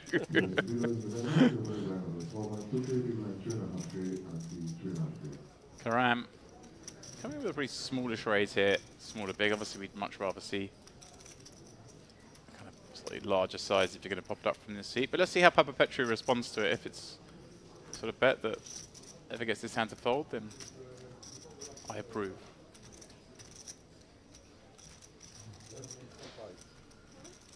Oh, he was not thinking of folding. 3x is it. Have that. Interesting. So many players would just elect to call with this Jack 3 suited here, closing the action. Take a flop. He just using the old big card, little card, but with that little suit there. Yeah. Working with him as a nice 3-bet. I like that. Yeah, bit of playability if called. As we zoom out, because I think blinds are up. Small oh my blinds goodness up. me! It's what? Okay, so I know we're supposed to be talking about the chip stacks right now, but I really want to fixate on something absolutely incredible about this tournament. We began the day blinds 1k, 2.5k. Then we had 1503. Now we have 2, 3.5. No, then we had 1500, 3.5, and now we have 2, 3.5. The blinds have absolutely crawled up. This is an extraordinary amount of play you're giving these guys at a lovely time in the tournament. Yeah, giving maximum playability, especially for the ones who've bought in late, still kind of wheeled, not get punished. And then, of course, we will move the blinds up. From this point forward in a more conventional manner, it'll be 2-4 onwards.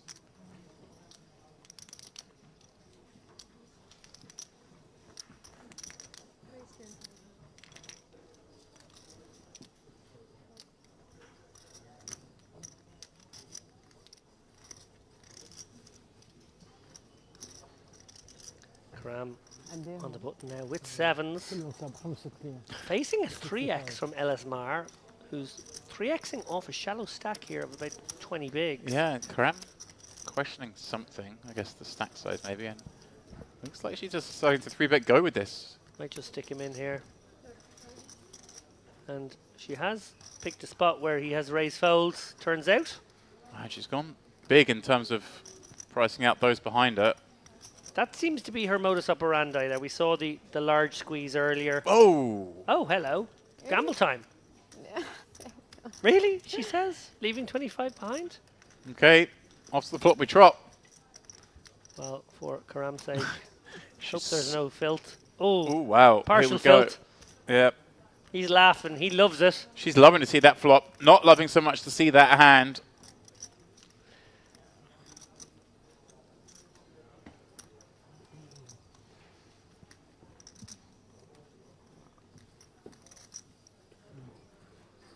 Elismar looking for a club, looking for a king. Looking for an 8. Yeah, I was about to say. Picks up one more out. That'd be the dirty way to do it. Loses the flush draw, but finds the king on the end. What a great turn card that was for Karam. Eliminating the flush draw, but it did still leave the full house draw in play. Oh. I was waiting this deal. Oh my God. I was waiting for her. You got your lucky dealer, you got your lucky dealer. That's it. Can't read that in a book. Karam very unlucky there.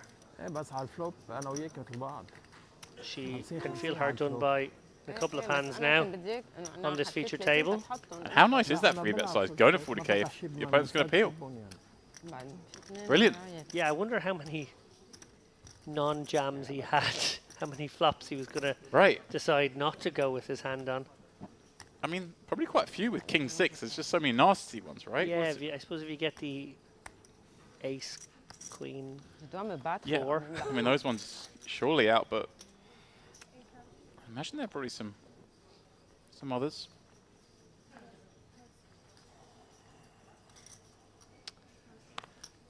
What is the gun? Light open here from Prabek with the Ace-8. He's getting out of line. Effie with the suited, somewhat connectable here. On the flop, we like have might 50-50. I'll flop, but flap I'll this one. 50-50.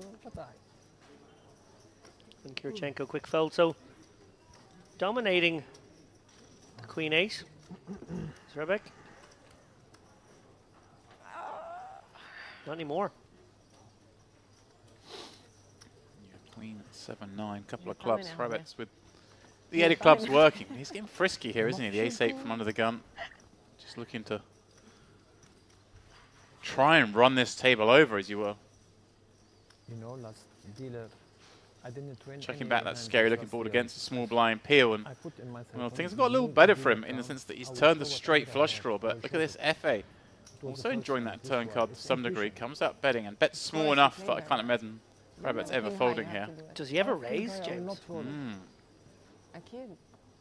ما أنا بديك تحطهم. Yeah, I guess his sizing, think he's maybe against a one-pair queen type hand, but like queen jack suited is not going to be able to suffer much heat. As we can see here, he's 25%, which is actually quite bad equity considering the hand he's got. Yeah, you called it. Here he comes. Yeah. With a swift one. So fast. And you have the kings. The rabbits just look like, really? Can you think about folding to my raisers, please? You have to snap. Yeah, sometimes the really fast call feels dry. Right.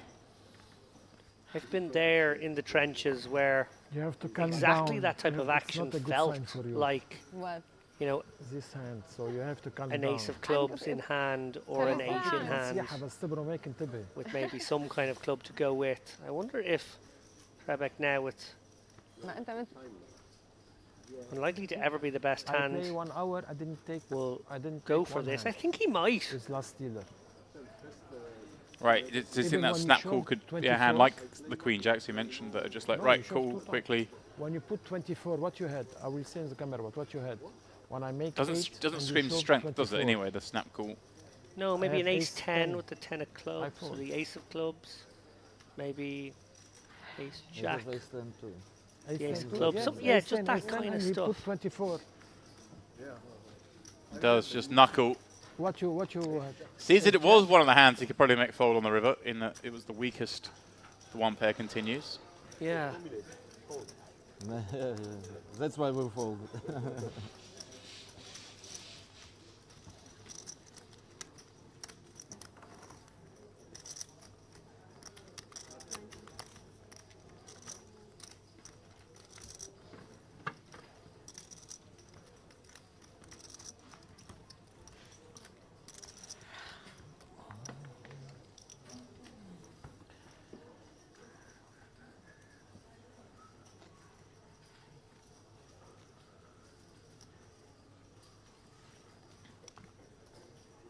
Andrew been relatively quiet at this table. Not really had the opportunity to get involved, but he'll love seeing the action going on around him, thinking, this could be a good table to be at if I want to build a stack. Of course, he went through highs and lows and cold runs and hot runs en route to that warm-up victory. None more so than at the final table. So the Poker News write-up sort of suggesting in the best way. It was, if you didn't watch the final day, you'd think it was plain sailing. He came into the final day as the chip leader, won the tournament, Yeah. but it told anything but the story. I think it'd be summed up by a photo of your notes from that day, that tracking his stack size that was all over the place. Ran out of paper, which is impressive.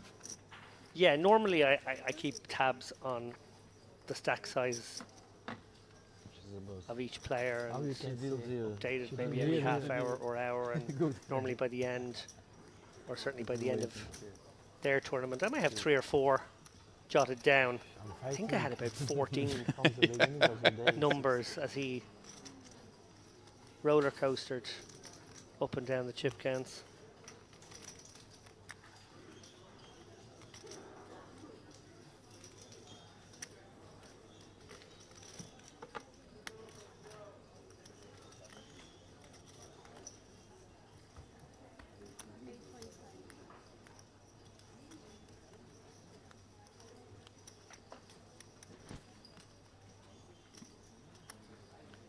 Petru, huge flop for him from the cutoff with the 8-5 of spades, finding the 9-7-2 spade flop, but Rabat's in the big with a king, and well, perhaps unfortunately for him, depending on The run out's a 6.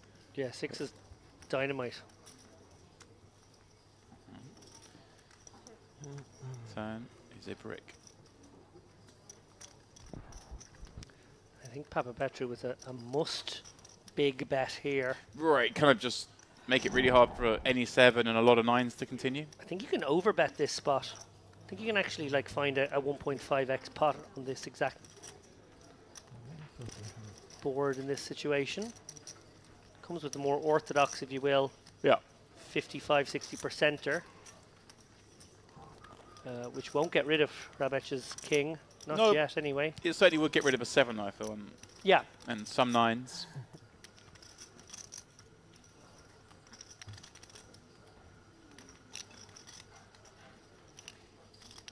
It's kind of weird because Harrods has sort of maintained his stack, but he seems to have been in quite a lot of frustrating positions. This is another one. Little did he know that he's up against the draw. Oh, wow. The disaster card strikes. 80,000 pot now. Boom goes the dynamite, James Dempsey. Yeah, but is this dependent on the bet size Papa Petru comes out with? Does Krabets plays as a check call most of the time? If he ever checks over, he could potentially save himself from total disaster. If he bets out in this one and gets raised, it'll be a very difficult spot. I think he probably feels like he needs to bet it himself. Right, thinks there's just too many checkbacks to Papa Petru, perhaps. Oh, and has he gone 50k? He has. Well, we know that Papa Petru won't be fearing snakes under the bed here in the 8-10. Obviously, it is one possibility, but you have a lot to target here. Sets you can target. His posturing here in instant reaction is... But he is a bit worried about 10-8. It's just not one that I then expect to see a raise, like... If he now raises, it kind of looks a bit... He just calls. No. No, he's made it 125 here. Not an all-in, leaving 60 back. So just sort of trying to price what he thinks his opponent could call. Body language is a bit funny, you're right. Yeah. I'm not quite sure what to make of it if I was in Babet's seat. When people tend to bluff raise rivers, they don't tend to give off a reaction like, oh, something bad's happened, I don't understand it, and then raise. They do a just stoic, which is why I think you should always try and remain stoic to bets, unless you're in a situation where you obviously are never raising and you might want to give off, you're not worried about giving off tells. But Yeah, so now Krabach wondering how often does opponent have the 10-8 or the less likely 8-5? How often does he have a set of kings, set of 9s? Right. Does he raise with... Does he ever raise one pair hand? Does he ever raise a weaker 2 pair? Does he even raise a set of 9s? Like, you wouldn't love life facing a bet with the set of 9s here. This is what I mean, though. Krabets has been in so many of these spots already, it seems like. Yeah. Real knife-edge decisions. A very under-bluffed situation here when you go check call, lead, and your opponent raises. Yeah. It really is.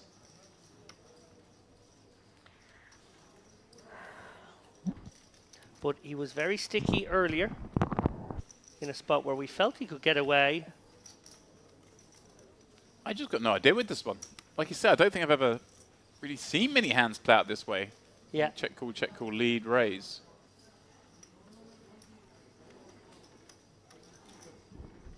So trying to piece it together. It needs to be right sort of 20-odd% of the time. So polar now. Such a small raise as well, just 75k. Very rare you get given such a good price on the river. And getting eyeballed by Papa Petru as well, which is in itself interesting. Often, again, James, opponents want to just like pick a piece of felt and stare at it. Reminds me of the Tom Dwan looking down at the table for minutes in agony and getting blinded by the reflection off the cards. But we've all been there. Just pick your point and just stare.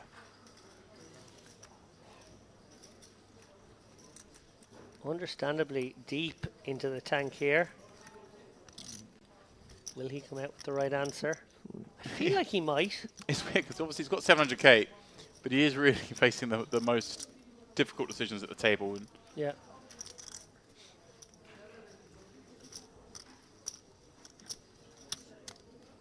It's not going to be a bluff often enough, I right, feel. it's a question of can I beat any value, right? Does 9-7 ever raise me here? No. I'm not sure I even like raise pocket 7s or pocket 9s here. So now we're thinking the 8-10 Yeah. to 5-8. Like he's thinking to himself, I can have 8-10 and I did the betting. He Right. still raised me. It's time. Time. Clock has been Does it- called. Fair enough. It's been a while. It has been a while. Although we can see here this is a very unique situation. Reasonable. Consider, I don't think he would have faced something similar before. Question I guess comes down to as well, whether he thinks Papa Petru can have a hand like 5-8, would probably be the 5-8 spades to barrel again. And even would he barrel 10-9 on the turn? 10-8, pardon me, on the turn. Is it a minute or 30 seconds in this situation? I think 30 seconds, but...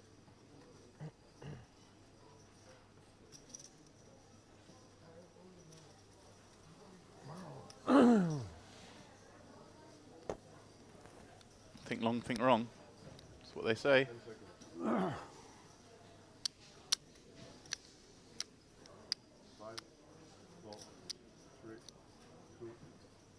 Oh, he does call. Eventually makes the call. Papa Petru tables the straight. You cannot believe that I have this. He really didn't want to call that. Oh my God. I thought he would find the right answer. قلت له لهيدا I ما really عاد did. يسلك بيك. قلت له لقله ما عاد يسلك بيك. Curiosity killed the cat. You see what I told you? Not 10-8. Okay, but we have a straight. Close, close. I know him. I see. I thought that he have 10-8 spades. Playing a little hand funeral now. Yeah, I love that. same. Honestly, must have had a whisper. Told you to have straight there. Told you had 10-8. I know him. He's definitely got it. And that's what you hate hearing Yeah. from your rabbits, and you made the call and everyone's going, see, I told you, I knew he had that. Like, we all knew he had that. How can you call with less than a straight? What are you doing? Well, well, well. I wonder how that would have gone without the lead. Does rabbits just always check call river? Would he have ever check jam himself into trouble?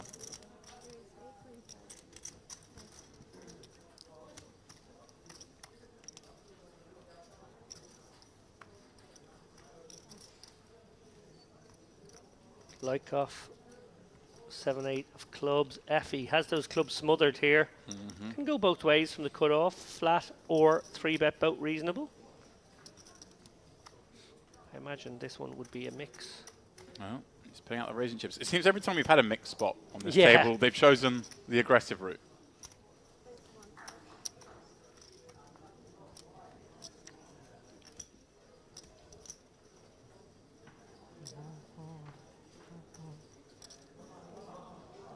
The punch-drunk rabbit taking one off. Not been the most pleasant hour or so. He still has a monstrously big stack, but like you Yeah. said, James, he's faced all the toughest decisions, and unfortunately for him, from a results perspective, he's got them all wrong. Yeah. Ah, yeah. Lykoff will be tempted here at this price with the 7-8 of clubs. Does make the call. We're going swimming. We're getting splashy. And a somewhat anticlimactic Jack 10-4. Couple of heartboard. So if it is going to continue, and this will surely be the end of the hand. Interesting, it does decide to continue here. There, of course, with the overs, gut shot. I go small sizing here, just 12k. Set his price to perhaps see the river if he so chooses. Make out maybe some hands like the 7s and 8s. Might just want to fold on that kind of board texture.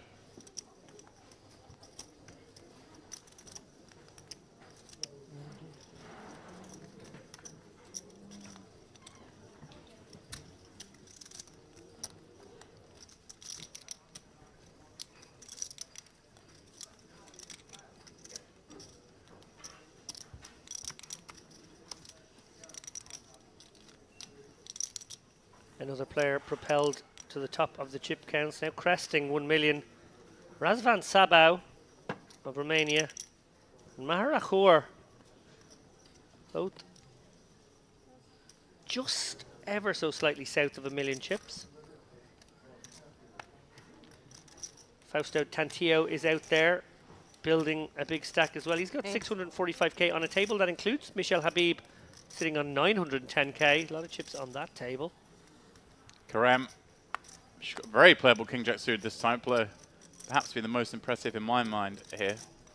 Showing her moves and Kravets. Ace King on the button. Against the player who's so far had the best of him. Yeah, and one suspects that this 3-bet will be met with a call. Karam. Yeah, especially when it's relatively small sizing in the sense that it's up against a +1 open. Look at this, James. Smart. 2 queens, fresh off that double up against Karam. Karam, as he moves in, goes, whoa, whoa, stop. I want to get involved. What is happening here? Yeah, had she What? called out of turn, I think. How much? Oh, no. No, she called out of turn, but obviously the action has changed, so she gets her options so back. she should be rewarded her action. So it's not that she would be forced to at least call a 26. But as I believe is the How much? rule.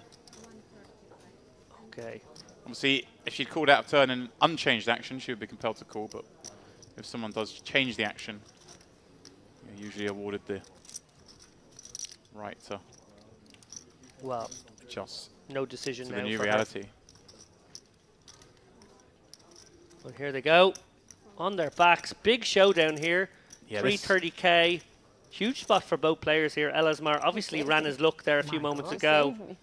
And he could be up to 320k from just 60 Yeah, a few moments ago. 60 in a prayer. Krabetch, who began with well over 800k, could be down to as little as 466. This would really sort of compound the feeling that everything's going wrong for him as it comes 9-3-4.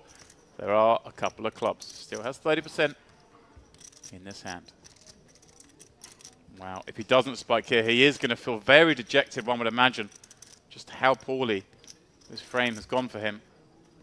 That is the case. And as you say, Elasmar, I mean, was all in with, what, 4 routes to go, 1 pull. Big comeback.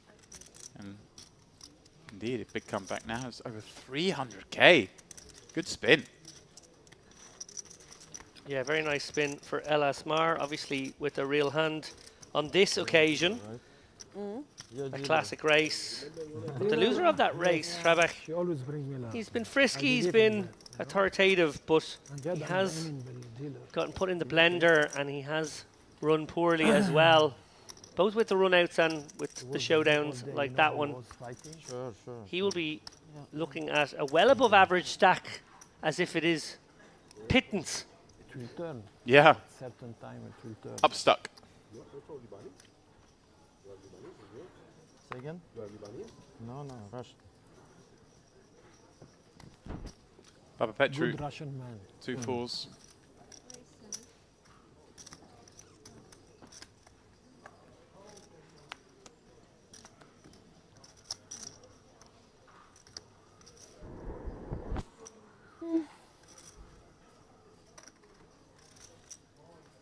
Me?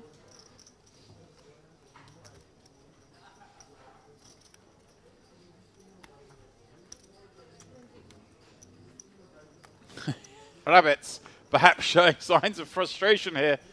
3-bet with the King Deuce.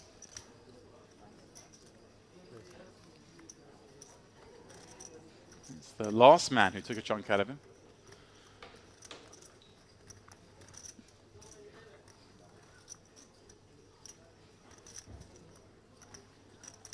Is he going to try and set mine here? 15k more. Yeah, definitely should be considering it here. These guys playing very, very deep, and he does have an opponent who may be in no mood to make folds. Certainly hasn't Bashes shown him to a be. little. This is usually followed up by a fold. But Oh, please call. Please oh, call. oh. No, it's just Yeah. stock take. No, he's calling. You thought he was coming for raising chips And there? when they bring out the big guns, you get excited thinking maybe he's giving the old smile, the flash, the wink, and then just 4-bet it. Yeah.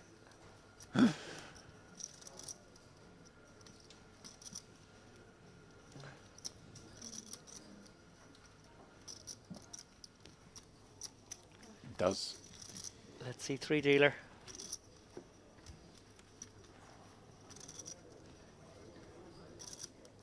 Well, an ugly board for both to see.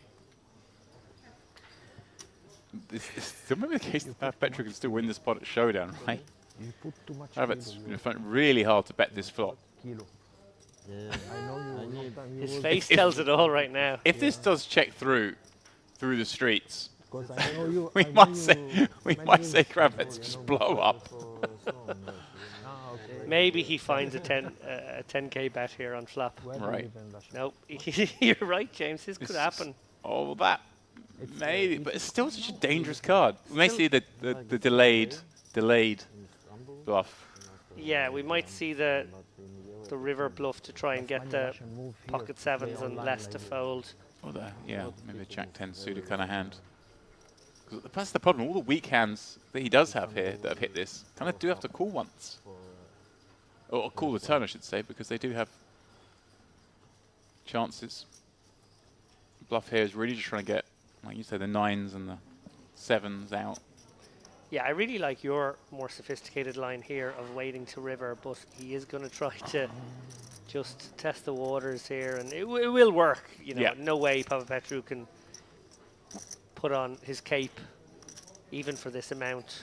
But he's found just the right part of the range, right? The small pocket pair, because everything else would want to continue. Unless he was setting up, of course, to fire another barrel. Well, I tell you now, if Papa Petru finds a call for 15k here and it goes check, check, river, it might blow a It gasket. might be the last tournament he ever plays. Just trying to work out what possible hand he could beat. Maybe settling Yeah. the king deuce of clubs. There's just nothing, is there? There shouldn't be really, but you know there will be some suited kings, king deuce, maybe up to king 7 of clubs. So Monica in the last frame use a king 8 suited in this fashion from similar seats. التليفون بينسمع هيدا؟ ايه بدك تشيله. Look at the stare down from Papa Petru. Another man with a fabulous cinematic face. Make a phone call important. I take this. I don't know, you can keep it. No! Wow! Incredible call here from Papa Petru. Kravets, well, gets the brick river. Can he ever find the follow-up bet? Surely he has to. Surely he has to put his opponent on a hand like Jack 10 or Queen Jack, King Queen. 8-9 suited, all these hands that have to call once. Surely we're not betting King Deuce on the turn to then check river, are we? Krabet may feel like he was being sandbagged by that incredibly slow turn call. Right. Sometimes you see that, and when it gets beyond a point, you think, this is actually trying to make me Right, read weakness. read weakness, when just- actually you might be sitting there with a reasonably strong holding. I just can't believe that we ever bet the turn here so small when so many hands are going to continue without the Like- view to following up on the river. Like Papa Petru has hands like King Queen, he has hands like Ace Jack, could even have an Ace 10 that he's decided to play in this fashion. It's very, very hard to bet again, but he's going to, and oh my goodness me, surely we are not about to see the most incredible call. That would be astounding. Yeah, he can't call this, can he? I don't think so, James, What? but I didn't think he could call turn. What are we witnessing? Is it a pure read by Papa Petru that his opponent is tilting? There's just bluffs that we lose to.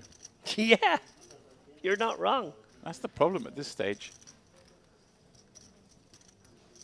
Yeah, and I do like the follow-up from Habich. I mean, he bet really small. He kept all those kind of flop pairs in play. Has to follow up the river. Yeah. Well played, that man. And I want to just correct myself earlier because I suggested he won the Millionaire Maker this year. But for whatever reason, I've done this a couple times with him and this other player, Pavel Plusev. I sometimes conflate them in my mind. I don't know why. They don't look the same. They don't look the same. The names aren't similar. For some reason, I have a mental shortcut between the two. course, it doesn't mean he hasn't had some fantastic results. I will be keeping tabs on these senior moments, James, just from a friend's perspective. Head after injury. the month you've had. You know, head injury. Of course. Had some fantastic results. Second in the GG Millions. Wow. At the Triton Vietnam stop. That was a 25k. Came 5th at the World Series 25k this last summer. So he was there. He was collecting checks. 4th in EPT a couple of years ago.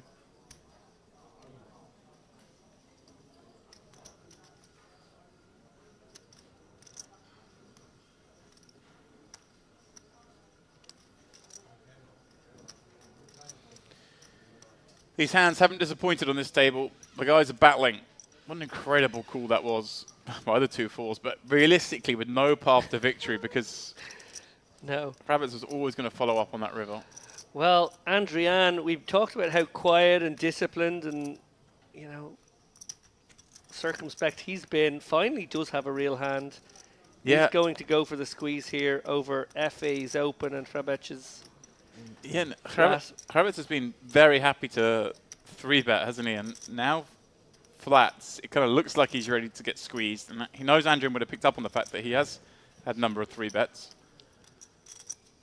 Yeah, and Andrian, the type of player that they're aware would sit there lying in wait at some level, can have a real hand here, but can also just be having a spot. Wouldn't turn down a decent spot here with an ace-4, ace-5, Right. king queen of his own. So, not sure FE off that stack can really do a huge amount. No, but it's a question of if Rabbits ever levels himself here. Yeah. Decides to continue, doesn't, quickly makes the fold. Which is, of course, very much the orthodox play. We don't do orthodox at Merit.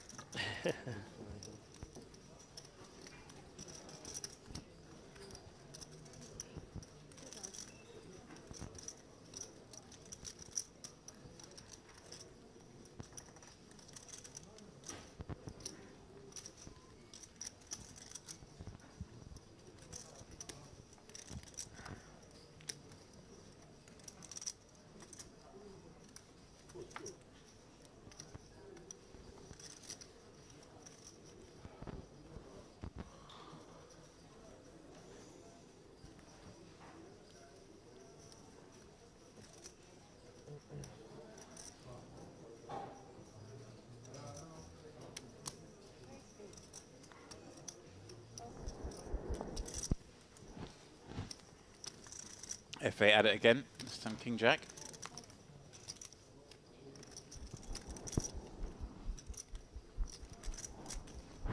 I just clicked on who are the famous Roman senators, and turns out I didn't know very well my famous Roman senators. There's one that I recognise. I don't know how you are on famous Roman senators.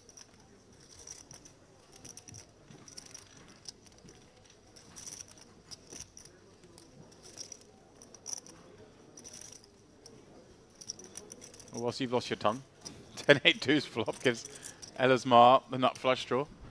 If they with the jack of clubs working, he could end up barreling into the nuts here, as he is going to fire the first bullet. Palpatine? I mean, it's a bit of a cheat because basically I recognise a name being Gaius, but there's a million Gaiuses in the Roman Senate. That's the one I was thinking of on my shortlist that was presented here by my friend Google. Now, FE does go for a prudent check back here on the 10-8-5 deuce.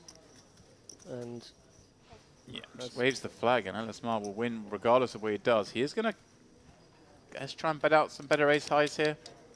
That's yeah, played. Jack 9 got there. Jack Queen Yeah. is the likely bluff candidate.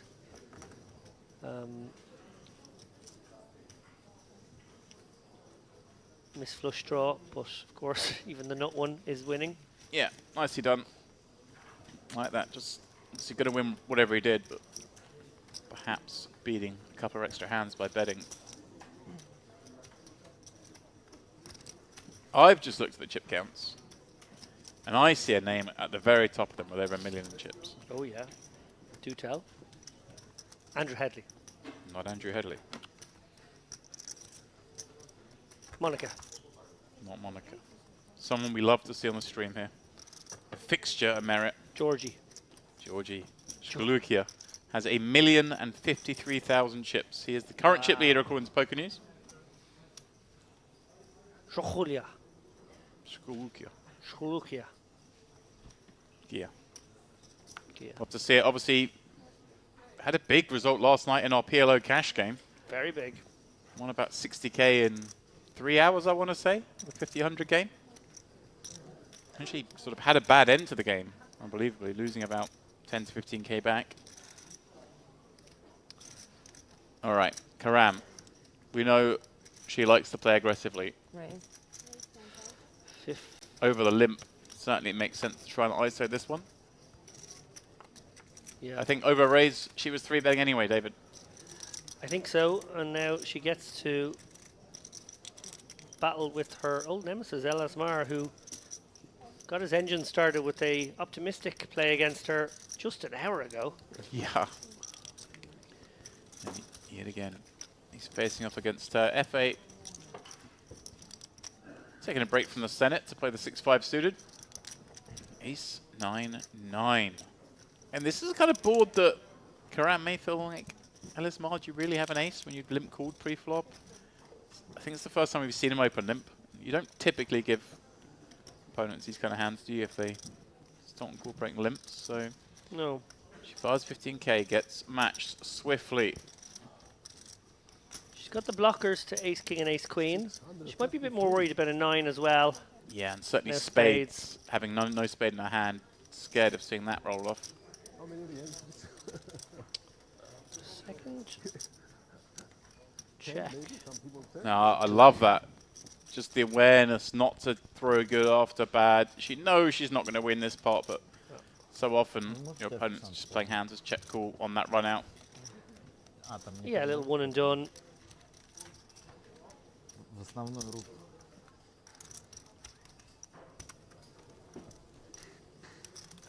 يا الله. يلا هلا برون.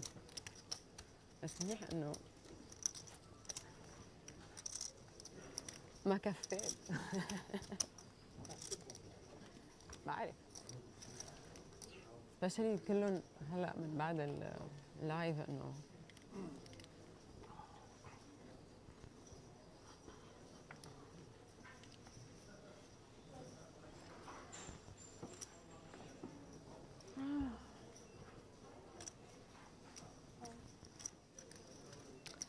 Elismar gonna get back on the horse.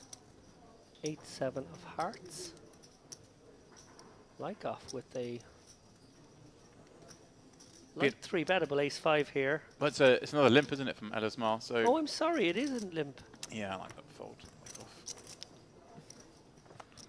Ah, Papa Petru. Yeah. He wouldn't look at a place in the Senate either. Nope. It's a great beard. Yeah. Some great beards on show here. Stroke that whilst hearing arguments, couldn't he? Even the colouring, even the, you know, it's a Yeah. very dignified sort of way it's greyed in pattern. Again, just mostly beard envy from the booth here. Yeah, I don't think anyone would ever look at us and say they'd look at home in the Senate. I don't think they had spiked up hair in those days. Referencing you, of course, rather than myself. It's been a good couple of decades since I had that look. Top pair, top kicker for Papa Petru. It's going to pursue value from weaker ace X, maybe some jack X. Unfortunately for him, 7-8 of hearts, barely connecting with this board.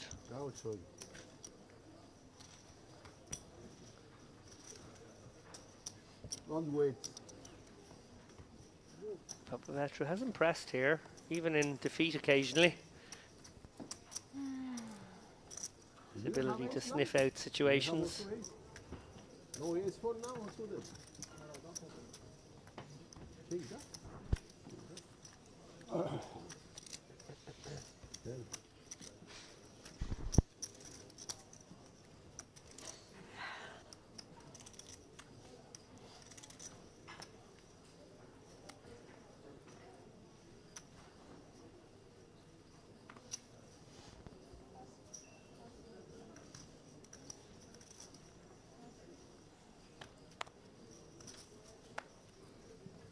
Karam. Very playable looking queen 10 of clubs. 8.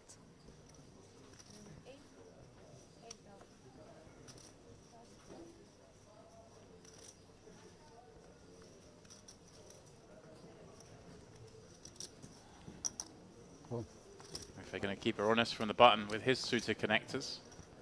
Kirichenko, actually been quiet for all of about 30 minutes, finds another big spot. This time in the form of this ace-king in a small blind. 100 blinds. Actually covers the other two, which is pretty incredible, as you mentioned, coming in with that starting stack. And again, I feel like Karam will probably speculate here with a suited Broadway, and I wonder then if that would drag Effie in with some low suited connectors. What's going on here? Ah, sorry, I don't see his card. What's happened here? There's some extra cards somewhere that the dealer's just pulled in. Oh. Let's just see what's going on here. Okay. Were they cards that weren't pulled in from the last hand? It seems unlikely. I did not see his card. What?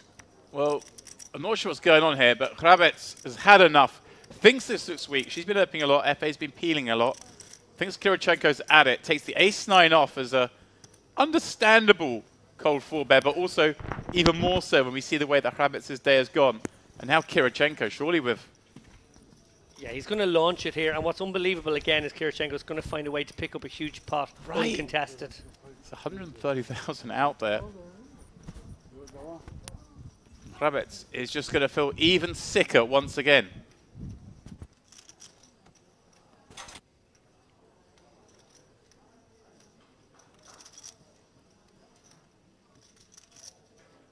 I don't think I've seen someone spin their stack up without any showdowns Significant, whatsoever, one, like, or with any, you know, one small one being at risk at all. Yeah.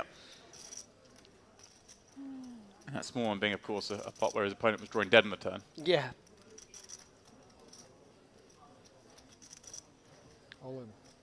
Oh, cut away just at the moment. I wanted to see the instant reaction on Hrabets' face.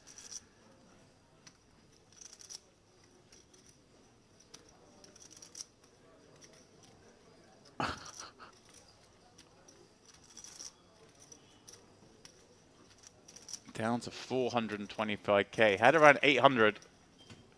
Yeah, obviously not calling. He's just saving a bit of face, feeling a bit sick, feeling sorry for himself perhaps. I mean, he has run into it a lot. It's not like... Is there any chance he thinks like Kirichenko could be at it with King Jack or King Queen here? No. And he just sort of feels enough is enough. This guy's been getting away with murder. We never get to see his hand. Why are we tanking there? Surely we just know it's... Do you think Harrods is steaming and thinks, well, he knows I'm steaming, so maybe he's going after my steamy 4-bet? That's all I can think of, is that is exactly what this is. And now he's going to somehow hero off, hoping that his opponent has some King Queens, King Jacks, and Ace 5s? This is surely not. This maybe just getting just wants to know exactly how much it is, understand what the situation was, try and calculate a range in his head what hand wants to 3-bet, 5-bet against a cold 4-bet for nearly 100 bigs. So it's like 250 more into a pot of 675. So you need to be about 37%. Probably need to be about 40% if you feel you have an edge, and just whatever little bit of ICM even exists with 2/3 of the field gone. Curious decision to even take that long from Rebek. I think he's just resetting himself for the next hand there, like the old, oh, this really happened. Have I walked into it again? Yeah, so important to just reset to the stack that's in front of you here, if at all possible. You mentioned the word upstuck. He is very much upstuck, but these moves have been a little audacious. King 2 suited, managed to get away with that one, managed to get it through in the end, but that was fraught with danger. Again, it's weird because I might be guilty of being overly critical of Harrods here, but it strikes me which is very rare that we see these elite level players actually tilt. I passed that. Right, they're so good at divorcing themselves. Sure. Situation. You might see occasionally a frustration call in a spot where maybe they would normally fold, but to see someone like you say, yeah, going after it with the king deuce, going after it here with the ace-9, just almost like smashing down the door trying to find every spot because they're so fed up. It's just, I haven't seen it for years with a player of this caliber. Some good news from the outer tables. Andrew Headley having fallen back to 200k is now back up to 350k. I'm sure the investors are thrilled.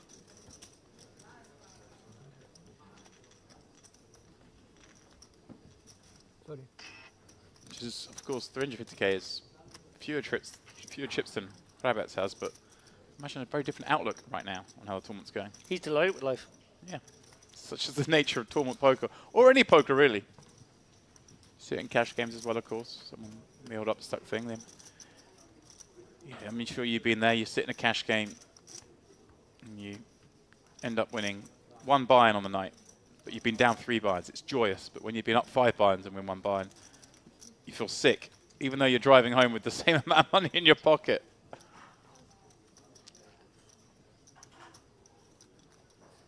For some reason I struggle to imagine you driving.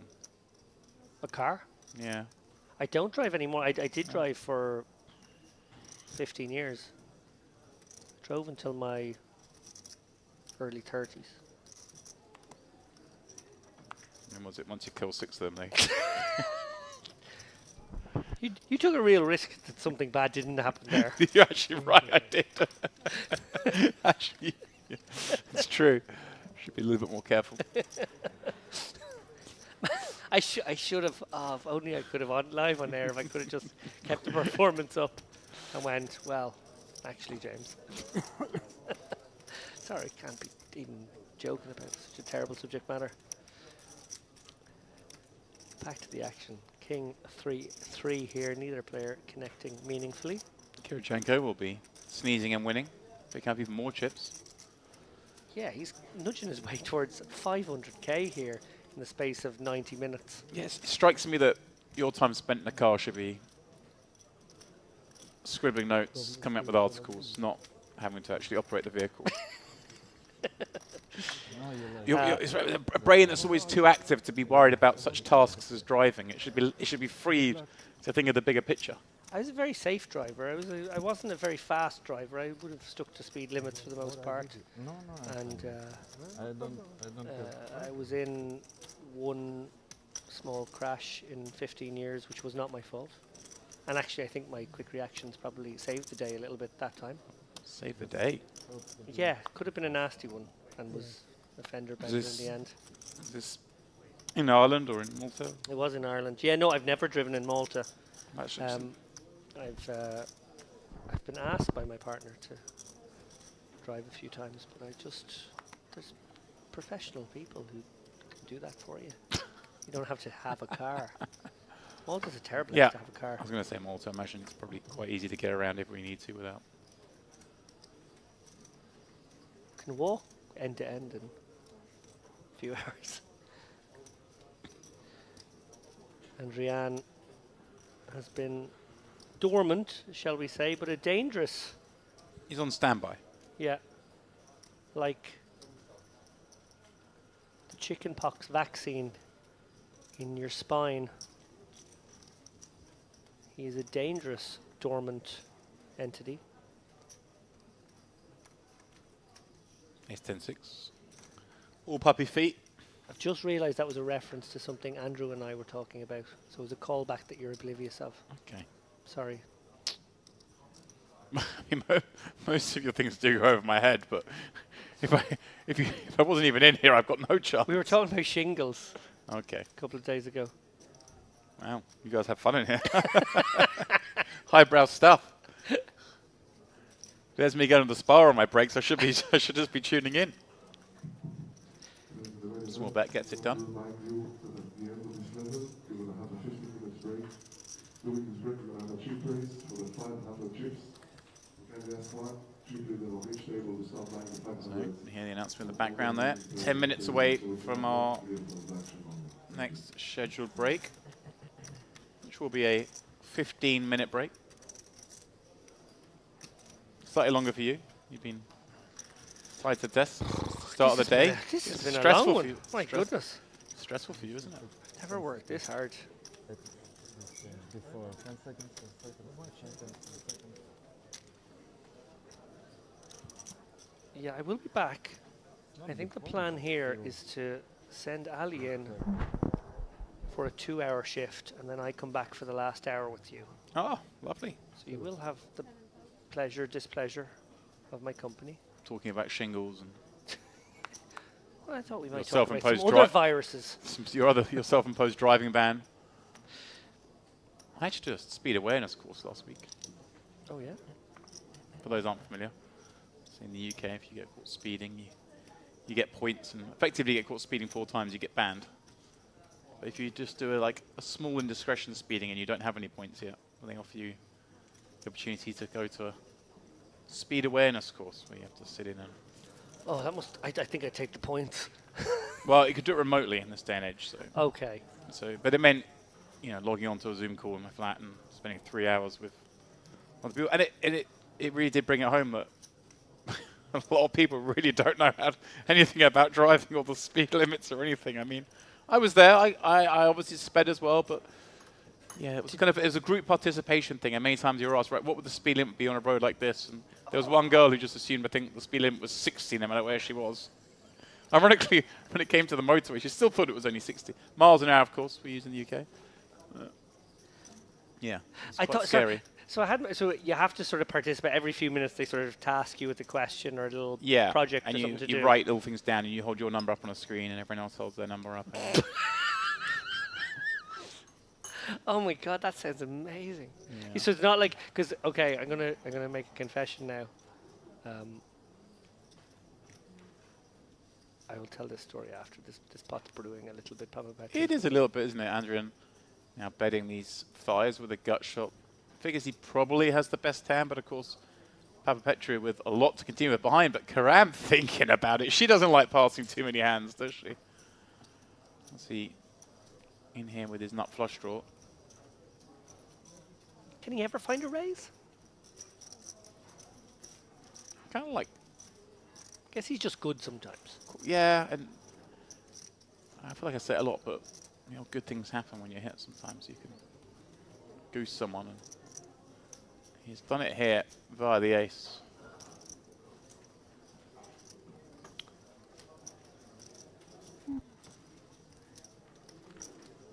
So you're right. The world has gone very zoomy in that sense. Oh, quickly before you go on to that, a little look at our next lineup.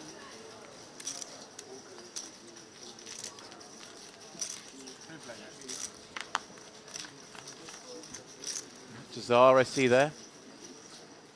Across the table. Oh, actually, food players. Whoa, there's a big. Elamore. There's a. What's Sorry, wrong yeah, with you're Elamore? right. Yeah, you're right. Confusing the two. Obviously, they were on the same table earlier, such as the way my memory works. I see Giuliano Bolis there as well, who was sat in the 8th seat there, or the 9th seat, with the monster stack. And he's a man, David, that the other evening I had the pleasure of dining with. Oh, lovely. The day he arrived, came over an Italian contingent. They popped in and obviously we jumped into the main event the next day. And there he is with what looks like a lot of chips. We wish him all the best, and obviously you will be calling the action with him after. We take a very short break coming up now in just a few moments' time. Before I go, I do want to make a confession though. So the world's gone very zoomy. Parent-teacher meetings are done online now. You don't have to actually go into the school. The teacher will pop up or whatever. That's convenient for your parents. Yeah, and there will, but occasionally there's these kind of group parent-teacher meetings where they want to just inform the parents about stuff, and they are absolutely unbearable. But you have to attend. So invariably, I will attend, and then just mute it and make breakfast and watch CNN and just like do other things, and then occasionally run over and sort of say something halfway relevant and then turn it off again. And give the impression that I had been paying attention to these things. Kind of the same strategy you take to commentary. Touche. Papa Petru defending the flop here with this 9-6 and finding it on the turn. FA's going to feel a bit upset when he sees this one.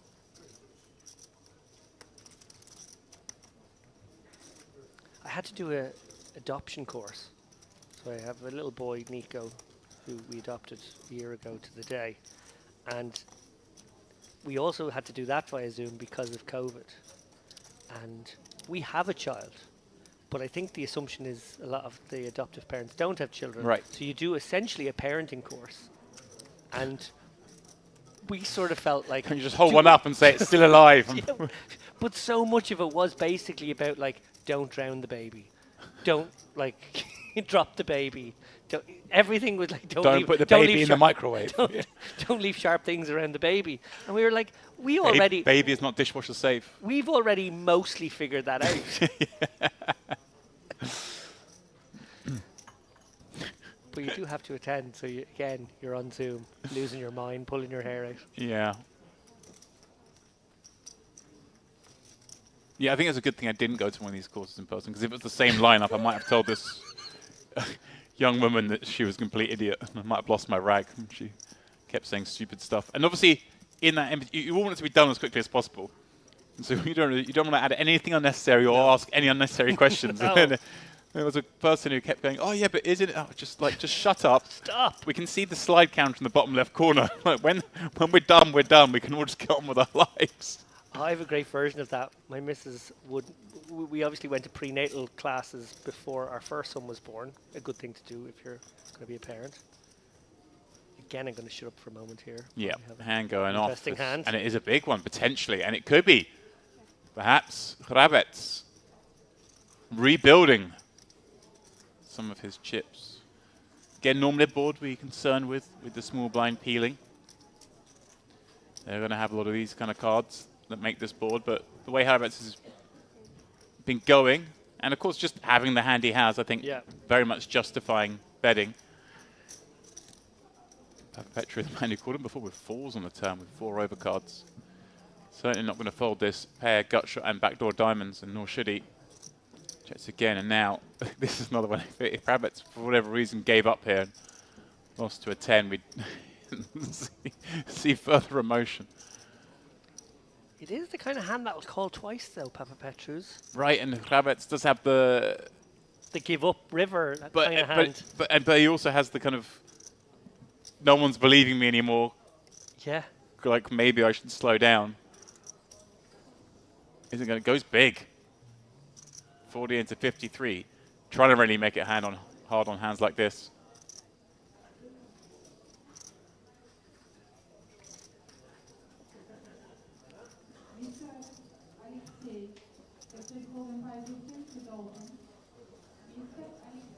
Petru, can he pass the test for this size, David? It seems very large.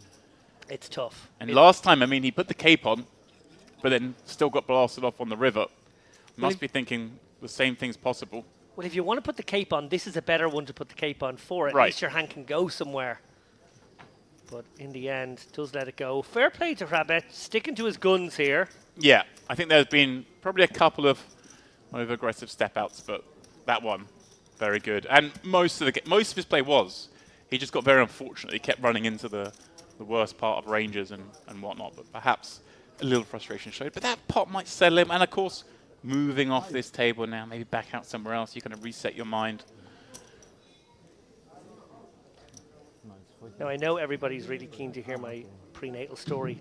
We haven't got long, so get it in. No, I'm going to save it for tonight. I'm going to save it for tonight. Come 2 hours from now, set your clocks. I will be back in the booth with James Dempsey, and I will have a moderately funny anecdote about my time in a Maltese prenatal class. I just can't imagine you suffering such things. Lykov. 8. Raising up to 7k. With ace 10 suited.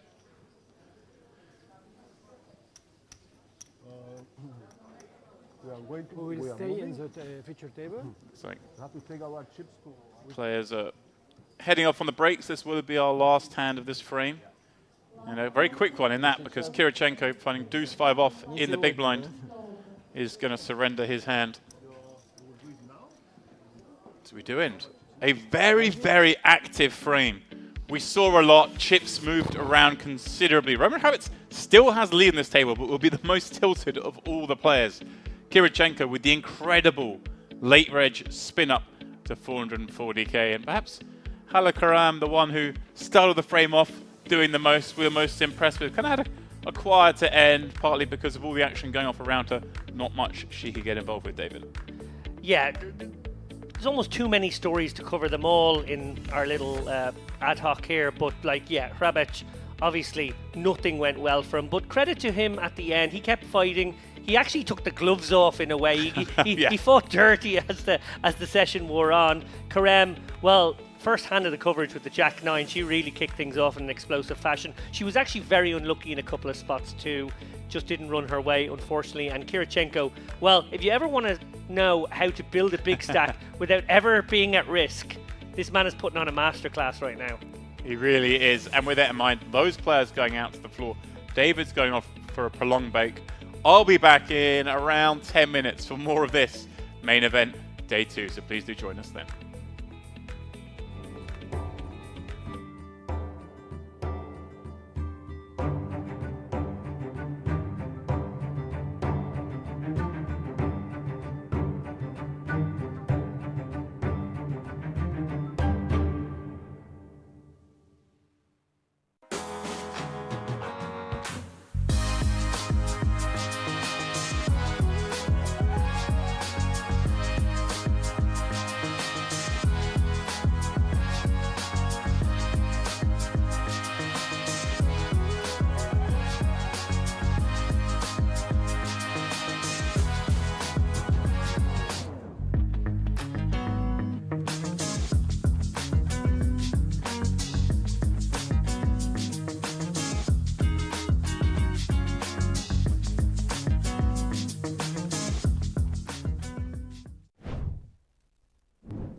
We could be going 4 ways here if Monica can find the flat.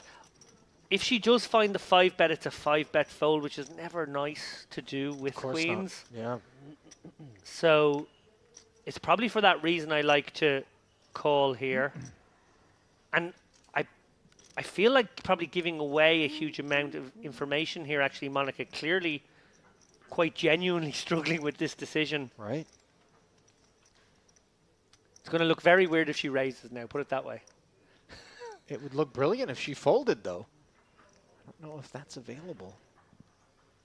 She's aware, though, that this under-the-gun open with her table image has been 3 and 4-bet behind her. I don't think she's particularly worried about Krasilnikova's involvement, but a flat here, and it goes back to Barca where the action remains open. That's true as well. You flat, and then you can get squeezed again. 340 maybe.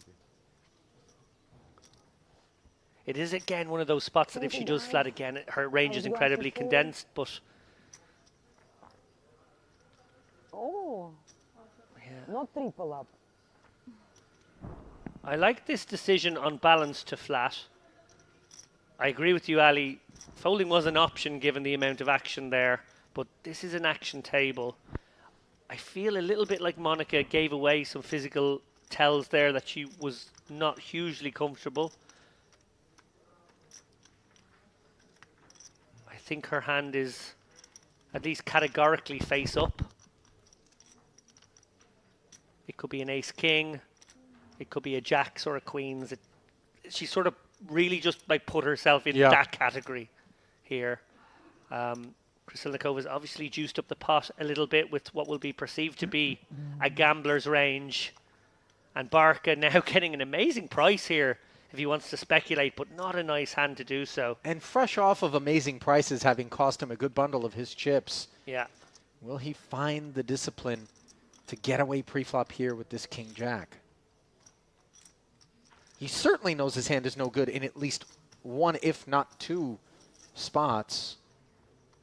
Yeah, like he absolutely can be up against the ace-king and the queens, and then we'll just not know which way he wants his run out to go. He is going to try to speculate here. Obviously, if he had a suited hand, we'd be much more on board with this. But anyway, look, what a pot. Edge of your seat stuff here. Precisely what Krasilnikova's thinking, by the way, is her all-in is now potentially capable of rendering her a quadruple up. And the ace-7-5 board is all Malyarchuk, and one that is good news for Monica insofar as she can get away from this now, especially without a heart in hand. Yeah, exactly. Malyarchuk actually very unlucky to make top set at some level here. Monica absolutely gets away. And Krasilnikova is going to need runners here. I was like, Jesus. Note that Malyarchuk decided to play it as an all-in. He has the ace of hearts in top set. Perhaps, maybe, can come with a milky sizing or a check back on that particular board texture where you're really holding the deck. And really praying that there's an ace-king out there, although maybe it would have called that bet. Okay, you're saying there's a chance. Yeah, 9 of hearts on the turn. Obviously, the 10 of hearts doesn't give Krasilnikova a winning flush draw, but that 9 does give her the gut shot. Instead, the backdoor hearts do show up, and Malyarchuk ends up playing the ace of hearts alone for a winner as he hauls in the entirety of what is the biggest pot. The cutoff point, and we're going to find out when that is because we're going to play now until that moment. So our featured table, back to it, with the blinds at 1,500 and 2,500, 1 hour long levels. So we'll be playing 2 of those before we take our next break, as 226 are currently remaining in the field from an original 550 entries. Barca has had a tough go of things. His suited connector deciding from under the gun to make it 5,500. As again, we see some left brain creativity from him. And yet again, he runs into a situation. It was King Jack that got caught up against aces and queens. It was Queen Jack, which ran into aces. Now an ace-queen suited leans back upon him with a 3-bet to 15,000. Let's see the response from Sammy.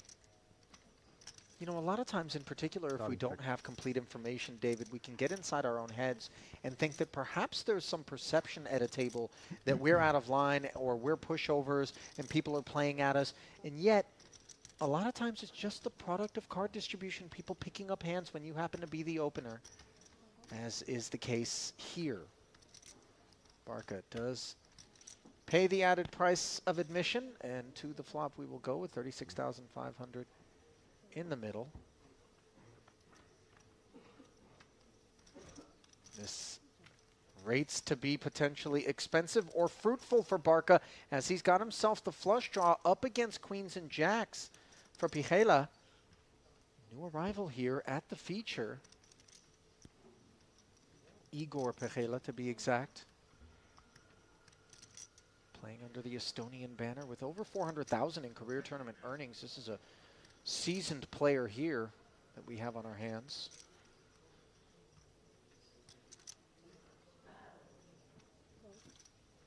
Barca deciding to lead on the turn, having picked up a 4 along with the flush draw, and then a third jack rolls off on the river, and he barrels once more. Pihela gets put all in and happy to make the call. Nice start. Nice start is absolutely a succinct and correct way to describe this super high roller circuits. 730,000 in front of him. Easy money.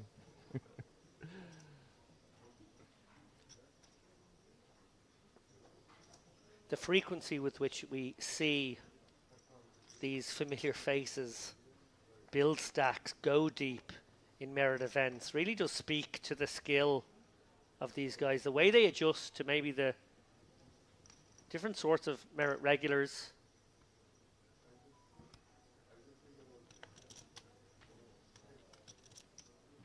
Quite a few familiar names there atop the chip counts in this tournament. We will keep an eye on outer table action. As we see there, actually, top right of screen, 585. We have already gone well past the 1.5 million guarantee. Not to interrupt, but look at Malyarchuk's decision on the button, no less, to flat this cutoff open from Barca with the 2 black queens, and that could leave Pihela stepping into a bit of a trap with ace-10. He knows Barca's been active. Malyarchuk's flat on the button doesn't look particularly menacing. I think he does play it as a flat, though. And now Kuzmanis with a delightful king-10 suited and the opportunity to close the action. Yeah, I do wonder if a big part of Malyarchuk's consideration there was how active both Pihela and Kuzmanis have been, maybe seeing a potential squeeze coming from either one of those guys and then feeling like he could back raise the queens. It is much more standard to 3-bet the queens, but he's got his wish. 3 bets to 36,000, and this is ambitious from Kuzmanis. It certainly feels like a spot where it could work, especially if Barca's opening light as we expect. I think this is actually going to work the vast majority of the time. Those flats will usually be hands that can't withstand this much pressure. Suited one gappers, middling cards. But Malyarchuk really weighed this one up beautifully. And does get the dreamy flat call on the button, back raise. And it's just going to get the job done here with quite a bit in the middle. Queens taking down a 50k pot. No showdown is a beautiful result. And poor Kuzmanis now left with maybe a very interesting consideration, thinking that the vast majority of the range that would be willing to do this might be hands like pocket 9s, pocket 8s, flatting, and then thinking, well, actually that squeeze can be full of nonsense. I'm going to back raise over the top of it. And then he's probably wondering if his king 10 suited is actually an equity flip here. Obviously, we see that it was actually a trap. Yeah, he's only got 133k back, but re-entry is still open. This is the last level. Wonder if that's on his mind here. Dare I say crazy time?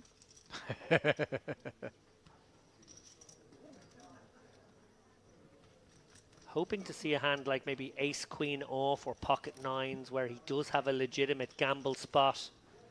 Kuzmanis, he's made an awkward bet for himself, putting in this 36k bet, roughly a quarter of his remaining stack.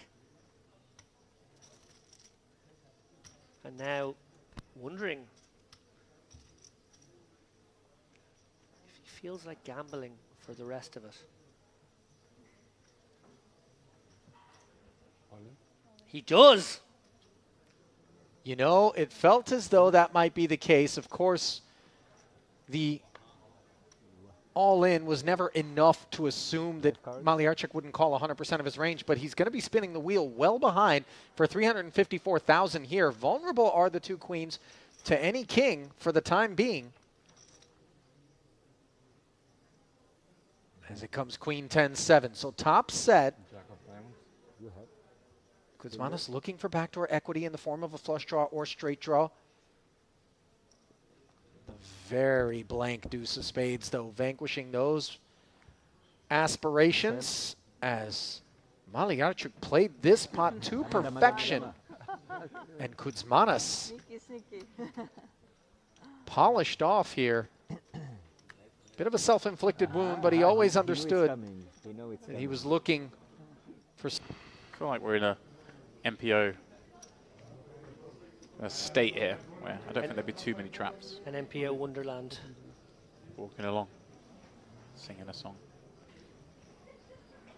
But that's fine, right? That's for you to start saying things like that is fine. But you're having to go at my commentary. I see.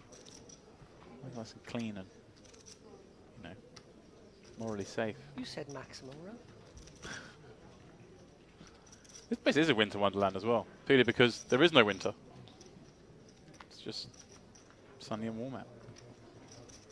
Sea a little calmer than yesterday. It was a bit rough out there. A bit like the PLO game we had last night. Speaking of Wonderland, the Queen of Hearts here in the hand of Tichef, Queen 10 of Hearts. See that for a second.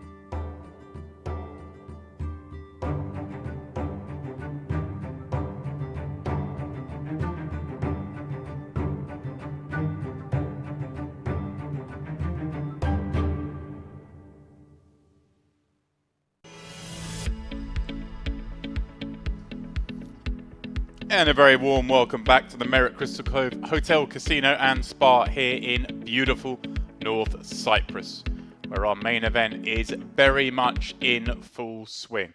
We are on day 2. We are about halfway through the day. Registration, of course, now closed. Players creeping in, stacks increasing. And what a passage of play we've had so far today. Obviously, those of you just with us would have witnessed Roman Hrabats perhaps somewhat unraveling during that passage of play. The likes of Aziz Efe getting in the mix. Simone Adrian, the winner of the warm-up, was on our table, didn't really get much going. And then, of course, Halal Karam, the one who drove the action in the first orbit, pulling off a rather spicy bluff, having called Jack-9 on a 6-deuce-deuce board, getting in the mix. She, though, went a little card dead towards the end. Now, of course, though, we will switch our attention to a new feature table with some familiar faces, like the likes of Maroon Jazars going to be in the mix. Abdullah Akbarpour as well, also in there. Antoine Vrakin. As we take a look at how things will pan out on our table, it is Giuliano Boelis leading the way as the chip leader on this one with a whopping 1.1 million. And a couple of max late rages in there, it looks like, in the form of Tamazi and Christian, both sitting with 100k.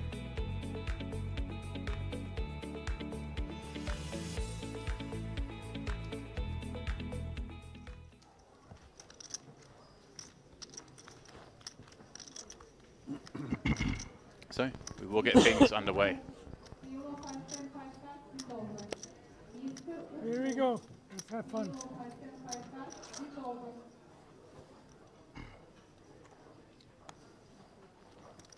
Here's Maroon Jazar first up, under the gun. This new feature, and as we mentioned before, the blinds just ever so slowly creeping up.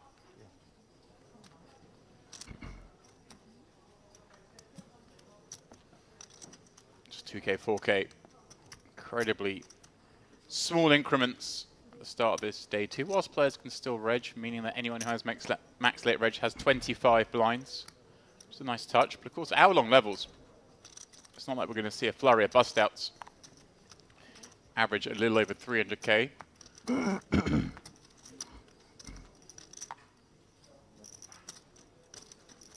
O'Dare on the button.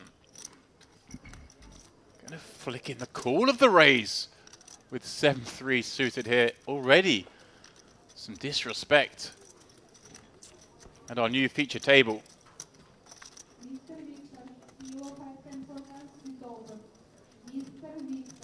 King 10-3.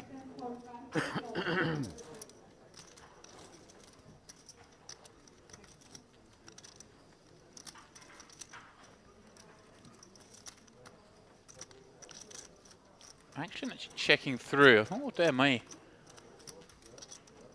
bet out small there. And wants a little protection, but checking's fine as well. Just a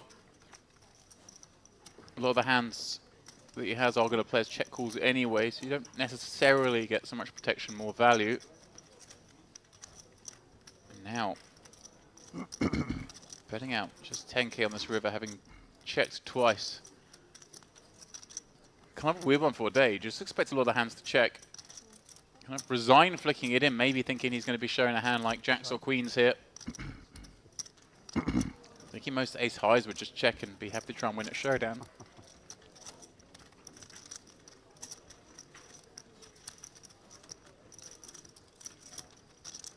I had you the whole way. Please, I need your attention, please. When you get your hand, please make sure you are opening your hand in the box for the leader to get the hand, okay? I need a girl. Oh, here you go. Yeah. Each one of you has a box. Yeah, yeah. Thank you. The soap, faded.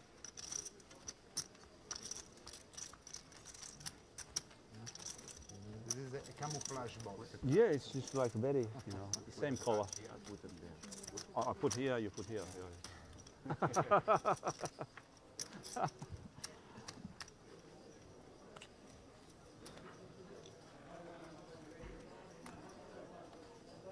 You tried to bluff me on TV, huh? To bluff you with 10K? What? It's a bluff. No, But well, that's the man with all the chips on this table. From Plus. +1. Raising things up as he should with this ace queen. Rankin with just 14 blinds. It's not gonna take long, we're gonna play big pot. 2 threes. One of us will not survive the TV table. I have a feeling.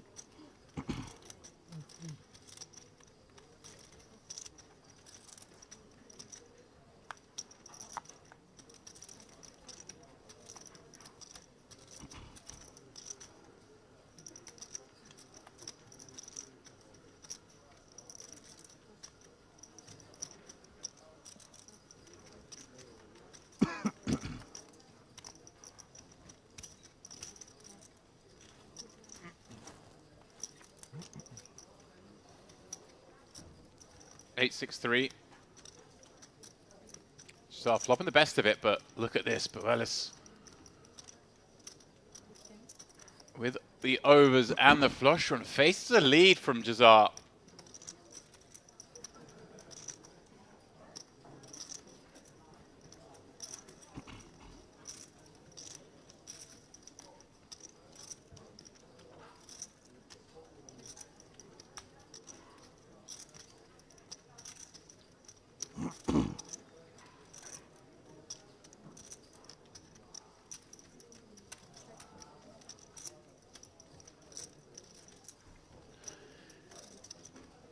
No additional on the turn, and then the ace on the river. Terrible card for Jazar to see. A lot of the continues here are going to be some of the ace, king, ace, queen type holdings, not necessarily just the flush draw ones.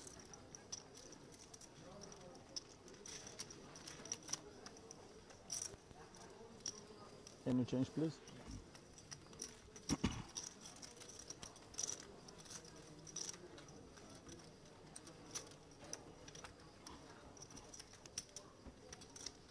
Thank you.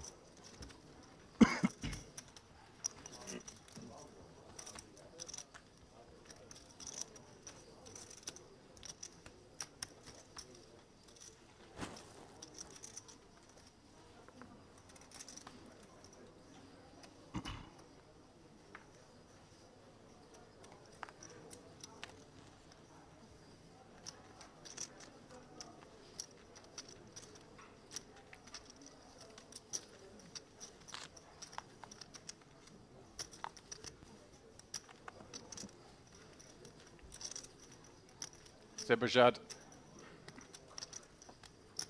Check nice suited from +3. Certainly getting behind. He wants to play. Very much a deeper table this than the last one we saw. So you average a little over 300k. Plenty of players here with double that. So one of those getting in the mix with 6-7 suited from the small. And now David with ace-3 suited in the big blind. Very much comes down to player tendencies on this table. How wide has Zebrajad been opening? How wide has Jazar been peeing as to whether just to run this ace-3 for the 24 blinds, or to play it as he has done with a call.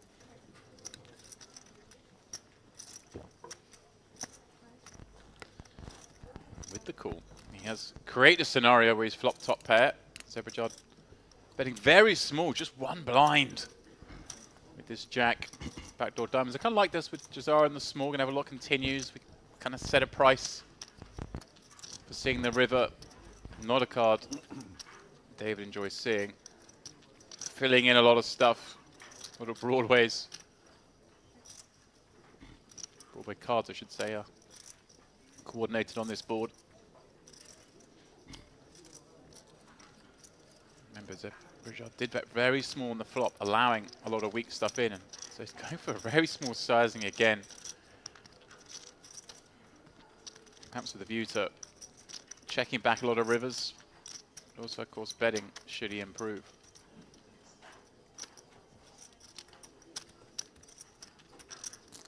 Very difficult spot now for David facing this small bet. His weak hand was bet into in a three-way pot. Does make the call.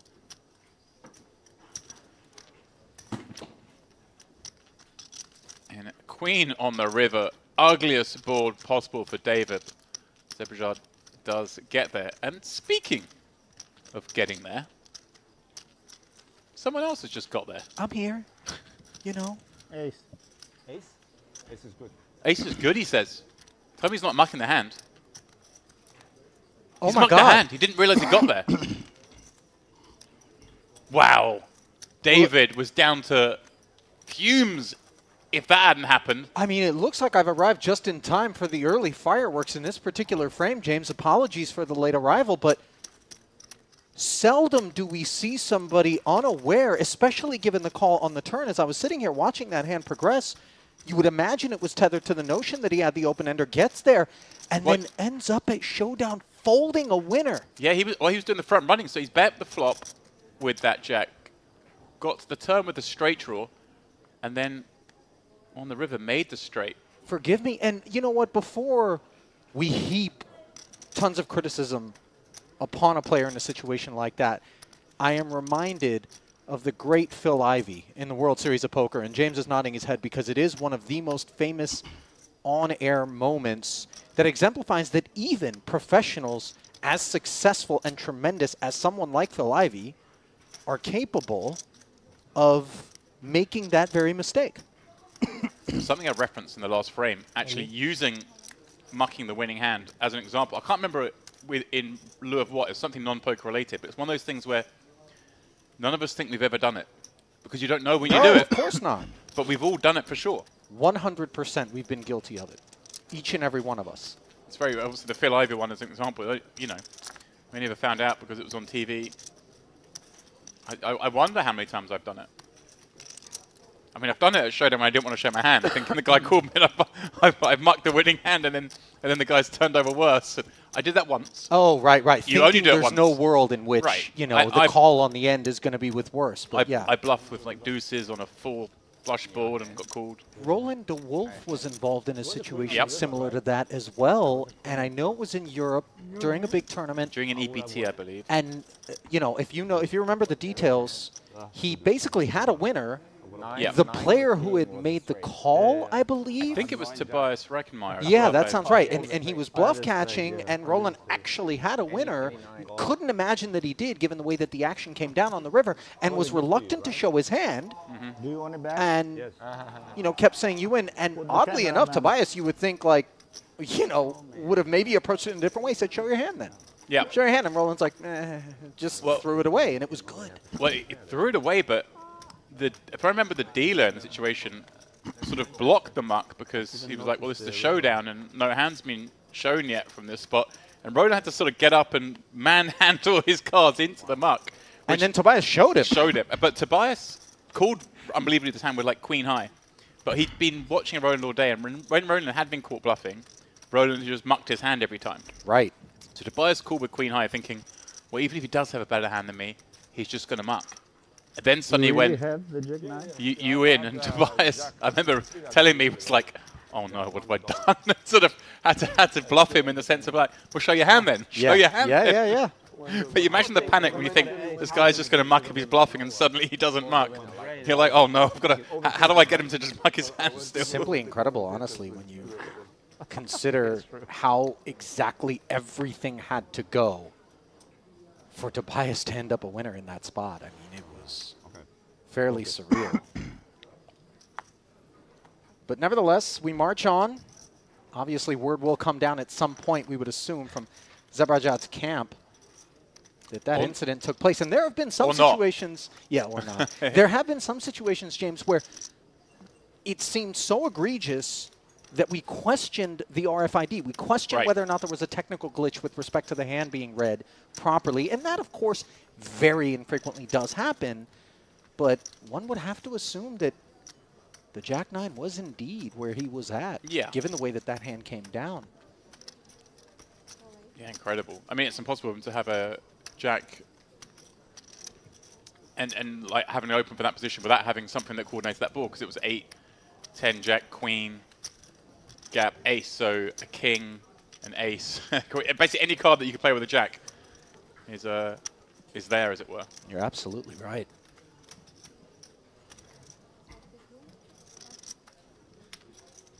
Meanwhile, Luo with the 5-6 suited has opened. Jazar flatted with the ace-9, and the 3-bet, of course, from the pocket 8s has come in. Vranken with a pretty one in the big blind under normal circumstances, facing the 3-bet, though he does step away. Yeah, David just decided to commit, effectively, sub-20 blinds with these 2 8s against that raise and peel. Obviously, again, I feel like I'm a bit of a broken record at times. When we start these frames, we're kind of unfamiliar with how the players have been playing and any dynamics.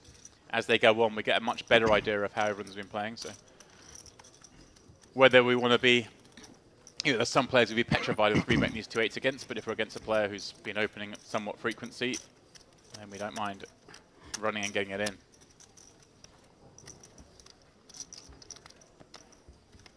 So no flop needed. As we see just some of the trinkets being employed out there, we have the card protector, which looks like BB-8 from Star Wars, and then coupled with the... It looks like what from Star Wars? Mandarin? Tangerine? Are you not a Star Wars guy? BB-8, the little robot. The droid, rather. I watched, like, the original Star Wars. Wow. You know, there was a few that came out after that. I watched one of them. You didn't get the memo. I watched one of them that had this little creature running around going like, Jar Jar. Yeah, and then that was me done. So they ruined it. That one was a bad one, just for the record. Okay. So you understand why I took my leave. Well, there was always Empire Strikes Back and Return of the Jedi after the original Star Wars. You mean the original? Anyway. The original trilogy, yes. I digress. Well, the original trilogy, come on now. No, you're old enough to have seen them in the cinema. For me, they were films that were already out by the time I was growing up. Boilis with the raise to 10,000. Notice how I ignored that ageist remark. James. Zebrajad. 10-8. Double gutter on the Queen 9-6 board versus top pair and the spade working. Yeah, but OS, what a lovely situation he's found himself in.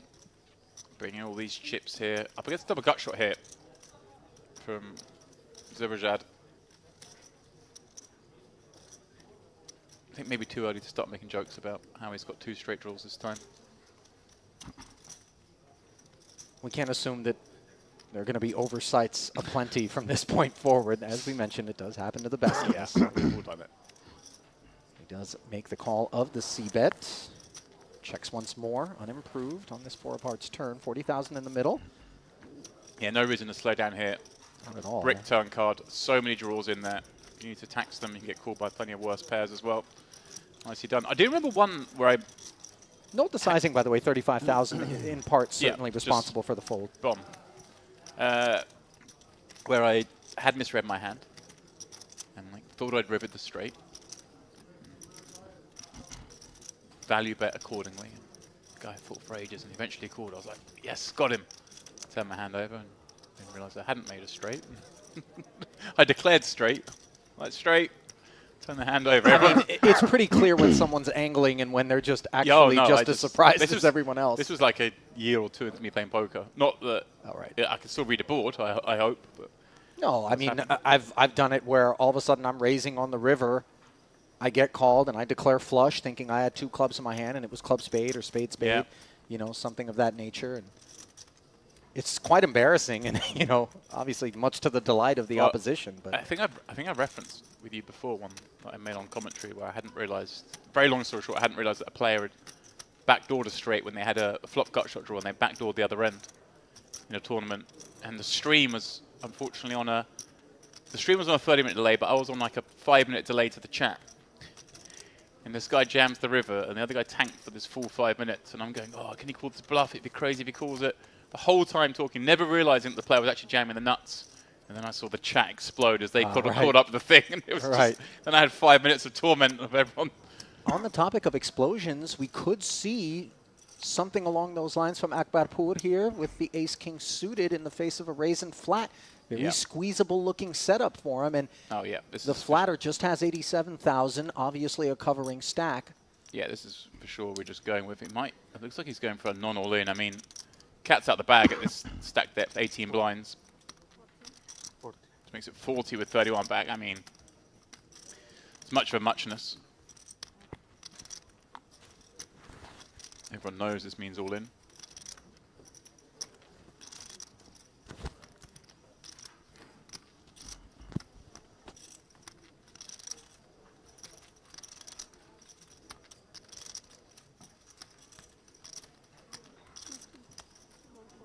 Jazar willing to plunk in another 30,000. Ace-7 suited doesn't rate to perform altogether well against a player making this sort of move, and obviously with 31,000 behind, we can expect on just about all flops. The rest of it would be committed, James? Yeah, this is a little optimistic from Jazar. The 2-7s do get out of the way, which of course is one of the cards that Jazar would have needed to see, so in that sense it's pleasant, as is this flush draw on the 8-6-3 board. Ace-king in front, but just look at the flip, 49% apiece. And Jazar has declared all in, jamming right into Akbarpur, who just recognizes he must get the rest of it in there. Will be delighted to be ahead, but as you can see, the equity. Yeah, I think he's reasonable to believe he was in better shape than this for the final 30K. But yeah, straight up flip, Ali. Who you got? 162,000 in there. I'm always pulling for the man who's all in. Re-entry period closed. Turn card pairs the board. Now outs to a chop for Jazar, as well as the clean scoop. And the river is a queen. You can see the exhale there from Akbarpur, who was always threatened. Yeah, sigh of relief. Jazar, by the way, James, you know, we've observed him on so many occasions here at the Merit Complex across a multitude of these festivals, series rather, and he is one of those guys who is just ready to keep his chips in motion. They don't get very restless. Or I should say they are restless, as you know, he likes to play pots, willing to C3 for price points that maybe others would not. Yeah, we've seen him here over multiple festivals, I think. Had a victory back end of last year here during the Gangster Series in the Mystery Bounty event. Also got second in the Mix Max event, that festival as well, the 1K Mix Max. Cash DBT main here. 11th and 13th in the Carmen and Western Series main events last year. But you want to show it to me, so thank you very much. You can't do that. And here he is with the boots. Oh, aces versus queens. And when we've just got 87,000 behind, obviously, we know we're looking to chart a course to get it all in there. Yeah, a bit like the last hand. I like this 3-bet size.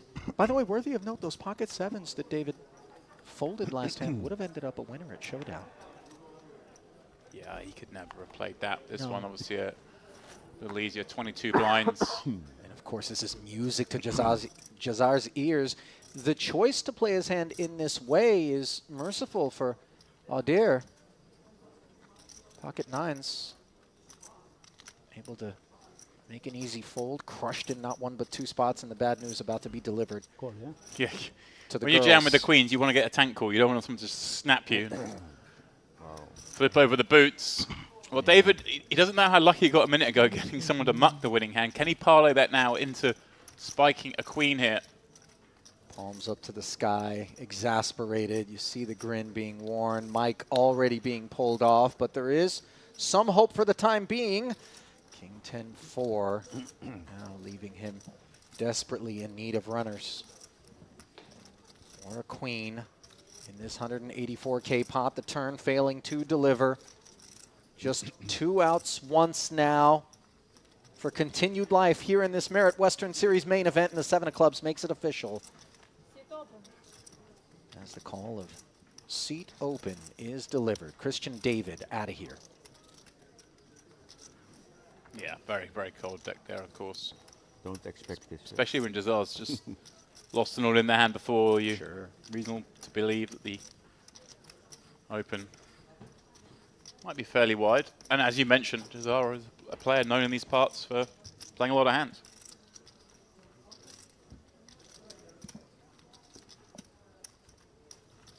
Beneficiary, of course, of that one. Victory wave over to somebody on the rail.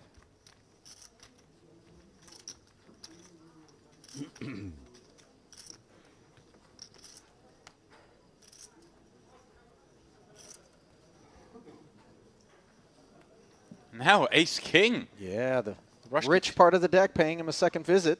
Not quite as good as the ace as a hand to go, but certainly worthy of the raise. 2.5x at the 2K, 4K level.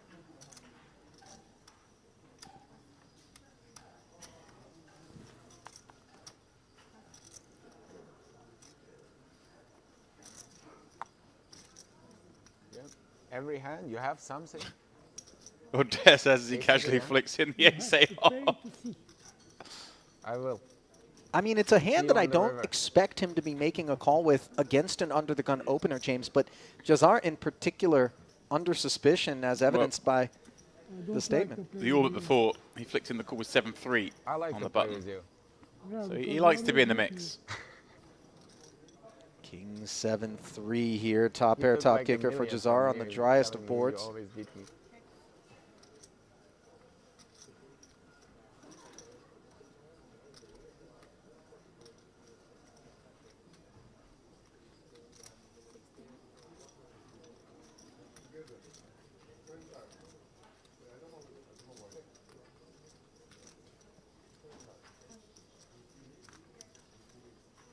Jazar playing it as a check, by the way, James. Love Lying this. in wait, inducing Audir to bet this 16,000. Works for you anyway. Yeah, I like it. They've obviously some dynamic here. So many ace king you get. Check raise. It's okay. I represented your hand.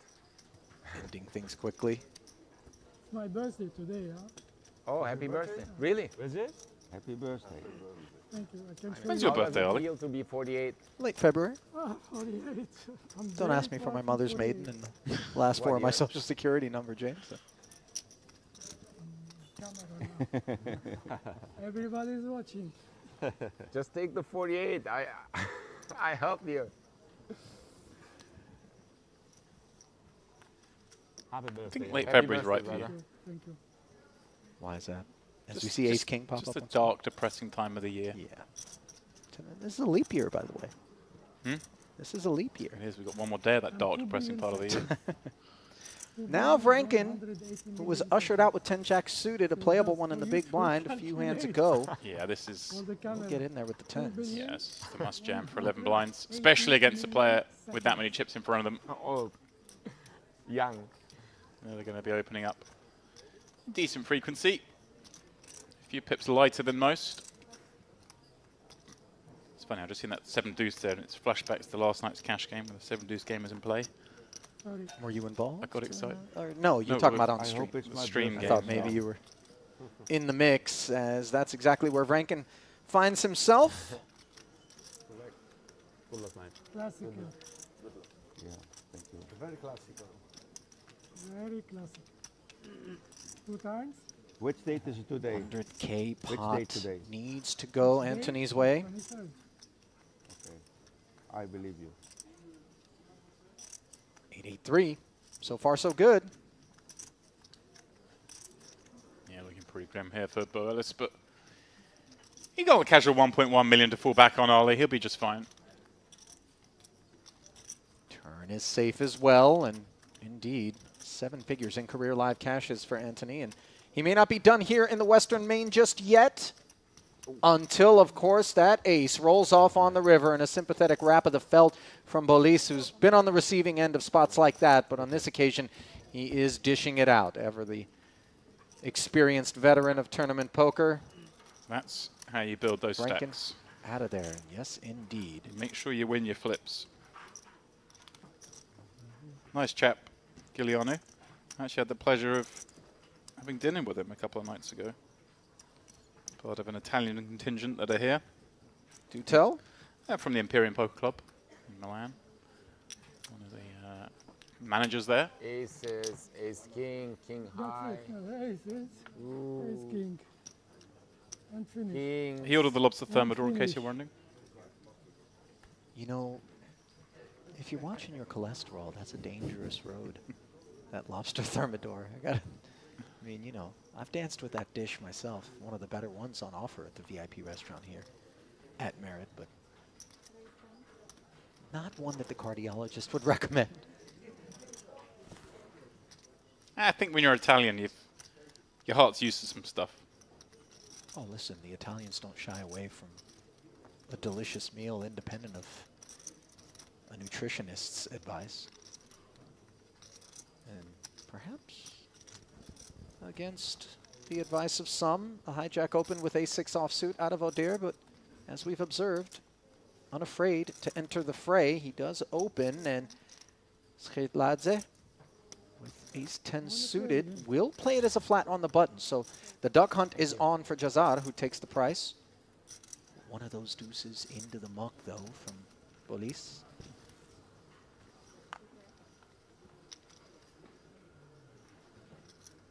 Ten in the window and no overcards to it. Absolutely delightful board texture for Skhedladze.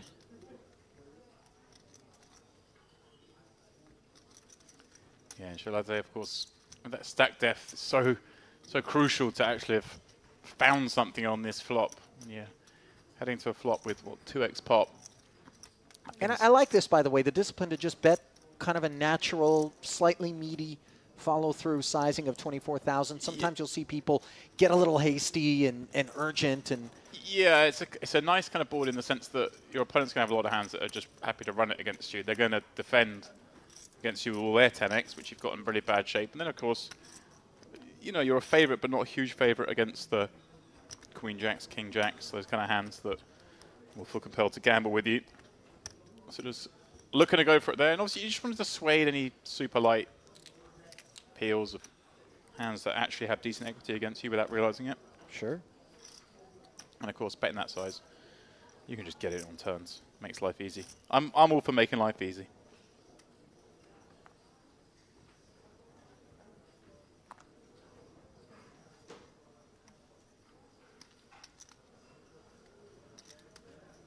fold it around.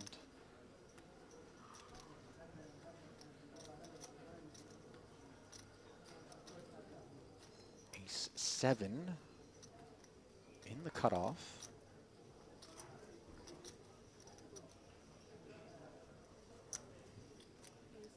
Played as a raise.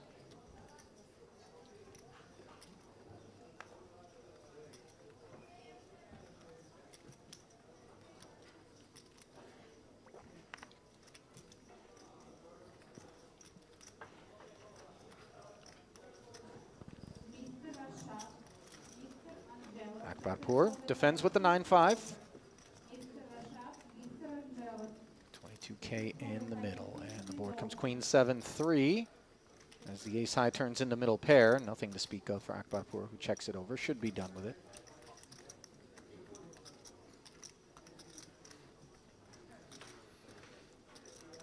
So, Ollie, you had a little break there. Did we get up to much? Was it a little spa time for you? Didn't do a thing, James. No. Good use of your time then. Other than trade the markets There for we heavy go. volume, of course. There we go. You just didn't do a thing. I assume that meant you lay on your bed, smashing away at your phone for 2.5 hours suddenly. Yeah, you know, we have a tumultuous relationship, myself and my phone, on days such as these. And days such as these being weekdays. Yeah. During market open.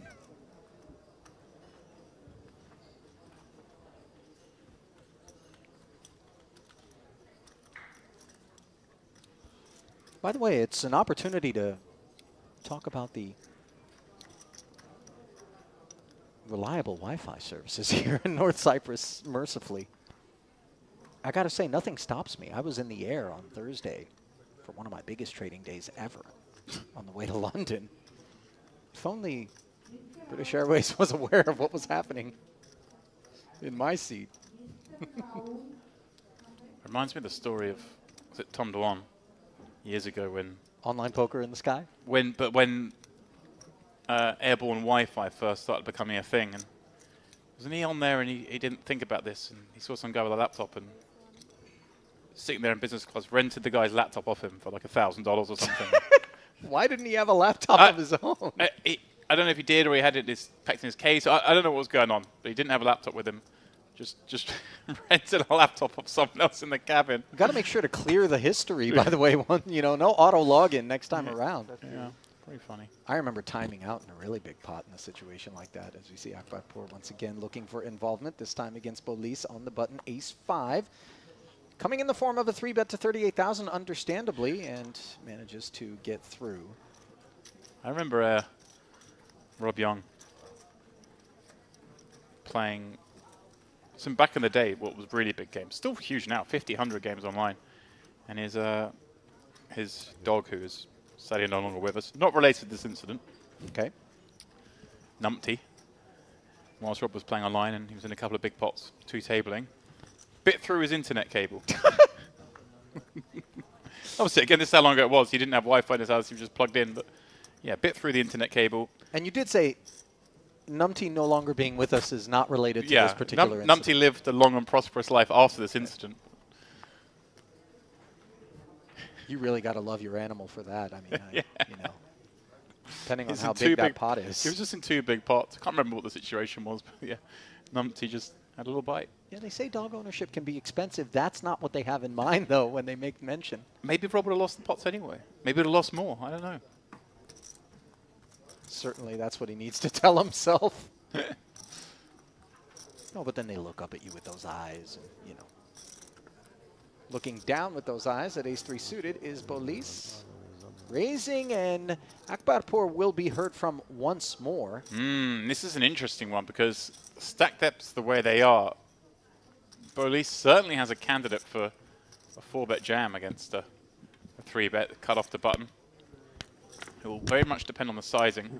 Obviously, Bolis will be keen to continue sometimes with just flats. This is a big sizing.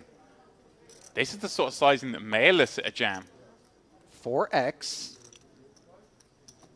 And as you mentioned, these are the sort of hands, these suited ace wheel cards that oftentimes can rise up, but Bolis just going to play it as a flat for the extra 30,000. Note that 1-Jack did find the muck already. But a 90K pot, that which develops here. Just about 1.5 to 1, the stack to pot ratio for Akbarpur, who couldn't ask for better on this flop. 8-4 deuce, and note that it's one where Bolis can continue on the strength of the wheel draw and the backdoor spades. Let's just see what kind of sizing awaits. Oh yeah, we're not done yet, Ollie. 55,000, obviously Quite we would have preferred something smaller.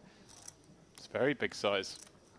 You see here, you're looking to attack some of those Broadway combos perhaps that peel, but once it goes that big, it just makes it impossible for hands like this to continue. So in that respect, good result. You don't really want the ace through with backdoor spades in there. You're not going to get much out of that hand. But yeah, big sizes all abound. It's worth noting as well, of course, this table, everyone seems to be opening the 10K at 2-4. Everyone going for the 2.5x.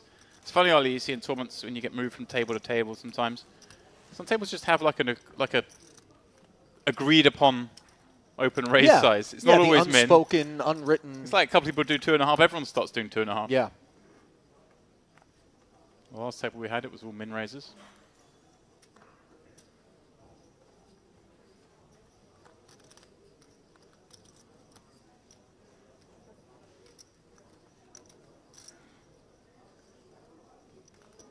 Jack 10 suited for Maroon Jazad.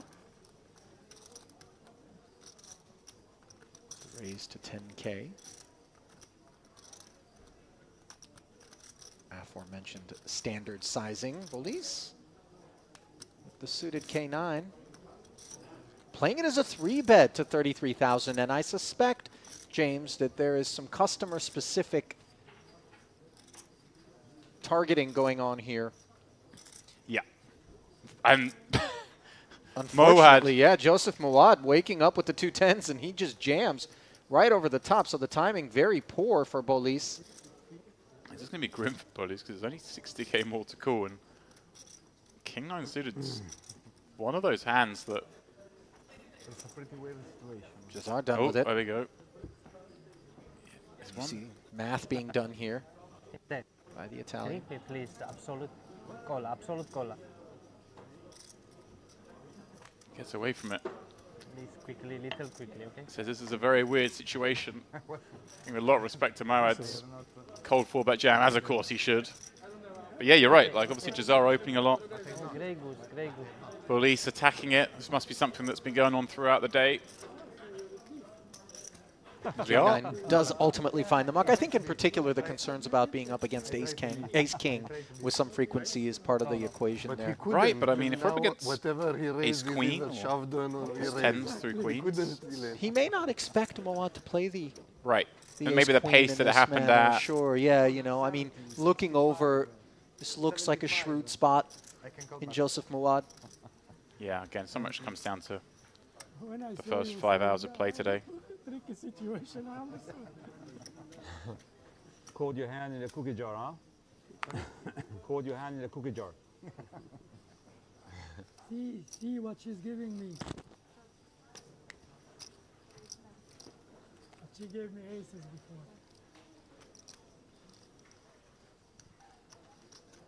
Are you not a thief when you play? Did you see any hand where I was sitting? Yeah. Suited 1 gapper. You are playing half game. Running into 2 kings as Mawad ready to get his chips forward once more. Bad timing here for Xianglian. Crazy amount of hands being dealt out at this table. Yeah. Queens, Ace King. See Kings here. Ace King the hand before. Pardon me, 10's the hand before. Nothing but top shelf being served at this particular bar. Saw it, Ace King as well, didn't he? Yeah.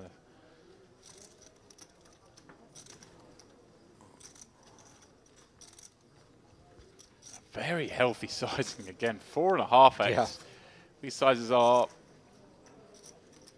a little too big to be eliciting action, which is obviously what we do want to be doing with hands like Kings. Obviously, against Lian here, who opened 9-7, not going to make much difference. He can't continue with that hand to more conventional sizes anyway. Wow. Starting to run with it.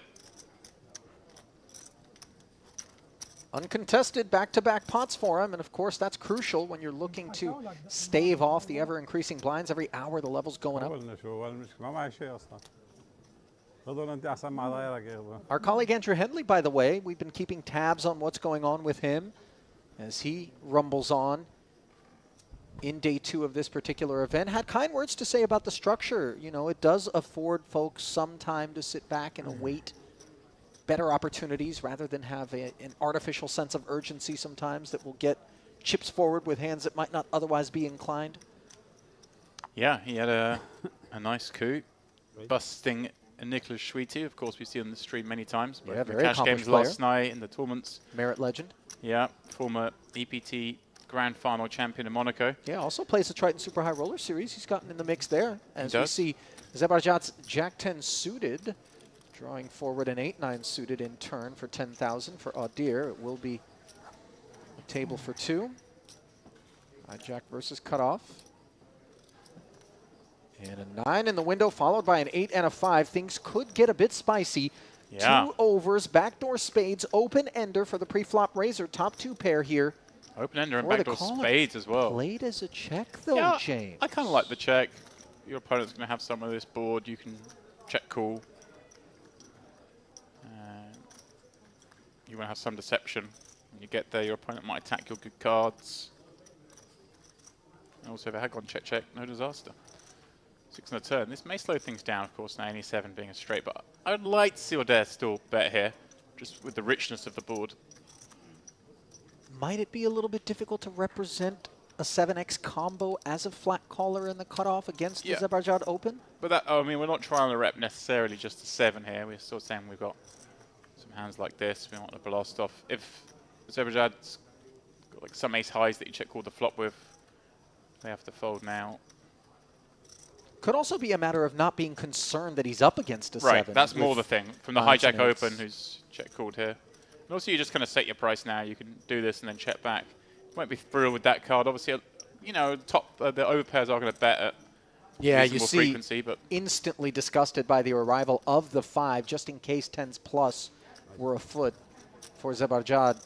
Wouldn't seem as though he would play that sort of kit as a check post flop, but in the end, no further damages. Yeah. Yeah, coming back to that Nicholas Schweety bust that we were saying, obviously Andrew holding kings, Schweety ace king, fair fight in terms of reasonable fight, not fair at all, of course. But yeah, as accomplished as Schweety is, start to beat kings with ace king. Didn't manage it.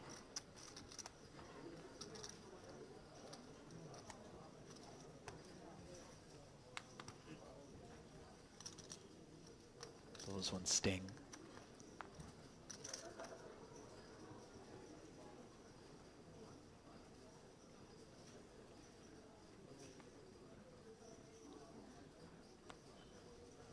Dust settling a little bit, perhaps.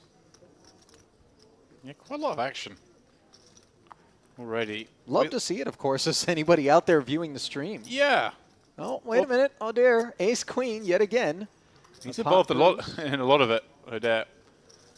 Seems to me that he wants to play as many hands as possible whilst he's with us here. Ace queen, of course, more than reasonable. And again, we see Ali that 2.5 X-rays, the sort of implicit, agreed upon open size.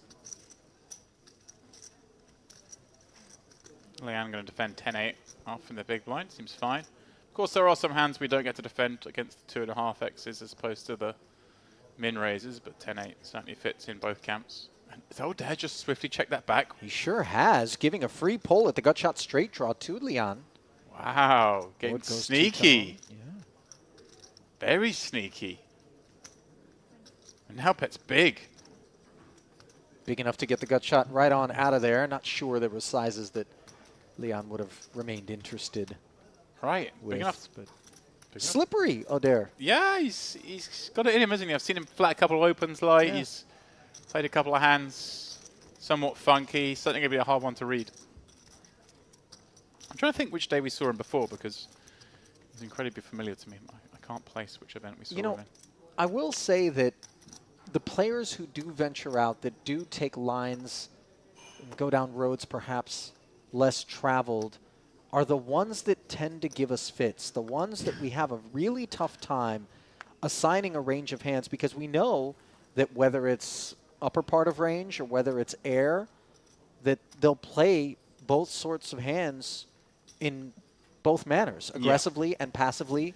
And so it's discombobulating to be up against these guys, in particular out of position. It's hard when you come here, for sure, in that sense. So often you can pigeonhole players into a certain style, but there's so many crossovers here. Players you think are tight suddenly explode. Players you think are loose sometimes take really conservative lines. It's what makes it so much more fun for us watching. Oh, you're absolutely right. As Mawad now with the min raise, poorly timed, as Ali Zebarjad with the Ace queen. Min, or not min, but, No, but a clicky doubling. 3-bet. Moad as well going for the min raise as opposed to the 2.5x. And look at this. Ordair's not necessarily done with this. He wants to play the deuce 3 suited. Behave. But he doesn't want to fold. Look at him. Feels disgusted. I mean, even he knows. Prospects for the deuce 3 suited in a 3-bet pot are grim at best. Luo. Is the deuce 3 suited like the unused diaper? Is that what it's called? That one's just the diaper. Okay. The dirty diaper is the offsuit iteration of deuce 3. Yeah. You don't appear particularly entertained I don't like by that one. Yeah. Luo took a moment there with the 4 of diamonds. What do you suspect was that second card? Ace of diamonds, another 4? Strictly? Has to be one of those two, yeah. I lean toward another 4. I think feel so like too an as well. ace 4, not only because it's blocked, but just would be less of a hand to make a meal of as we see the king jack into the muck. Pocket 5s here in the big blind for Bolis, but Also, Ollie, there are 3 fours and only 1 ace of diamonds, so you're learning about blockers and combinatronics there. I'll tell you what, blockers have gotten me in plenty of trouble. So we see Bolis does flat, and this is a product of the sizing settled upon by Zebarjad. Mawad, of course, coming along for the extra 8. I think Bolis perhaps putting on Zebarjad on a monster here because he's just come with this tiny raise. Thinks it might be exploitative. Oh, wow. Might be a hand like aces or kings, and if that's the case, he's loving life on this 9-9-5 flop. On the topic of monsters, this is pure Loch Ness. 5s full of 9s. Nothing mythical about it. Well, I was going to say that, but then I thought all monsters are kind of mythical, I suppose. No, this is the genuine article as we see Zebarjad following through for 25,000 into this 54K. And of course, Bolis happy to play it as a flat in position and realist man in. He's found the Nessie. 6 on the turn. I apologize to everyone for that.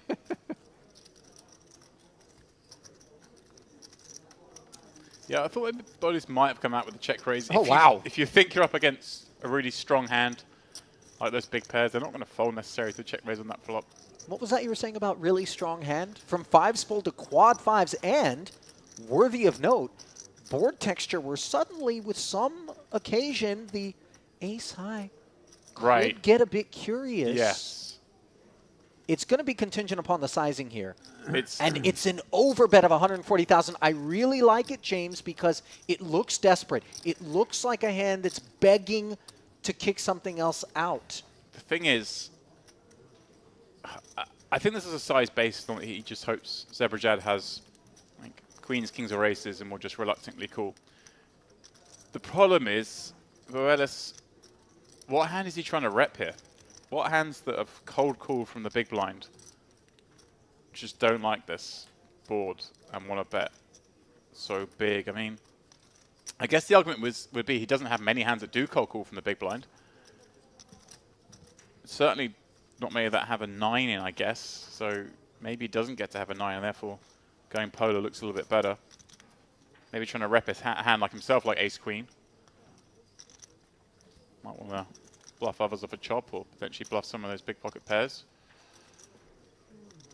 Well, a very weird hand, all in all. That often happens, Ollie, when you get these one player's just got super strength hand. It kind of not anticlimactic, but maybe not as interesting a spot. Well, the ace-queen didn't find any continued interest. Good restraint shown there.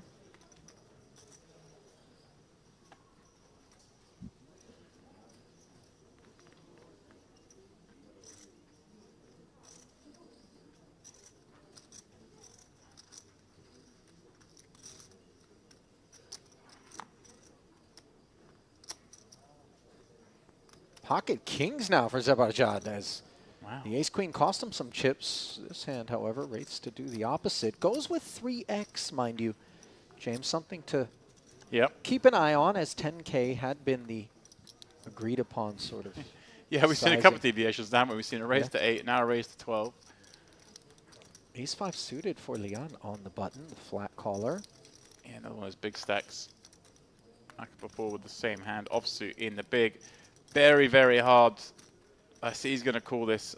It's just so hard when you're up against Leanne flatting. Heads up pot, I'm all for it. As soon as you go 3-way, that ace-5 shrinks up. Very, very hard to ever know where you're at. out of position against two players and not really able to extract value as we see the 8-8-4 board, not what the ace-5s had in mind. Zebrajad doesn't mind it. Checked over to him. Let's see what sizing he comes with. He does not follow through. And that will draw the c-bet out of Leon here.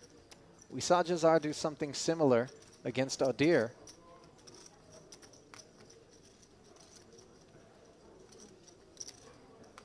Paired flop, sometimes you can take this pot control-y sort of line. Maybe there's some 8x combos suited, connected, that Leon would be participating with as a flat call. Jack on the turn of no concern.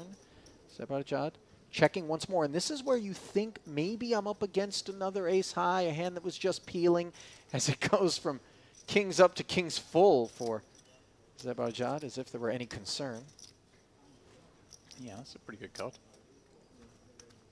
So he tried to elicit perhaps a bluff and some pot control on that turn.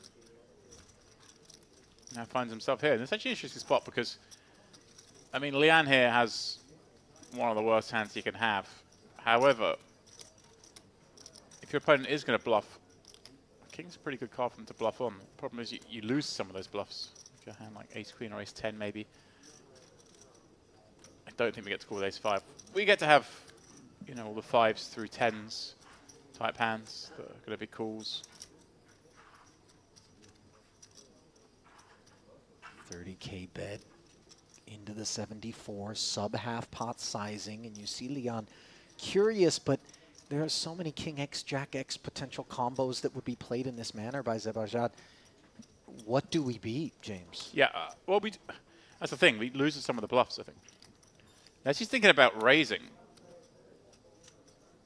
Obviously, that would be the preferred course of action if we needed to clear something cute like 5s through 7s, maybe some 9s and 10s, but it's doubtful that they would play in that way. No, yeah, you're trying to make maybe he's river to king, king-queen, or ace-king, and try and put that under a heap of pressure by raising.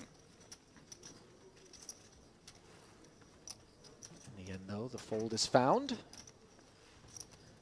as the losses from the ace-queen are shored up promptly, courtesy of those two kings. Well, the deck has certainly done its part to deliver excitement here at this featured table midday through day 2 of this Merit Poker Western Series main event, a $3,300 buy-in. Ali Najad alongside James Dempsey, producer Vitautas, Ento as well.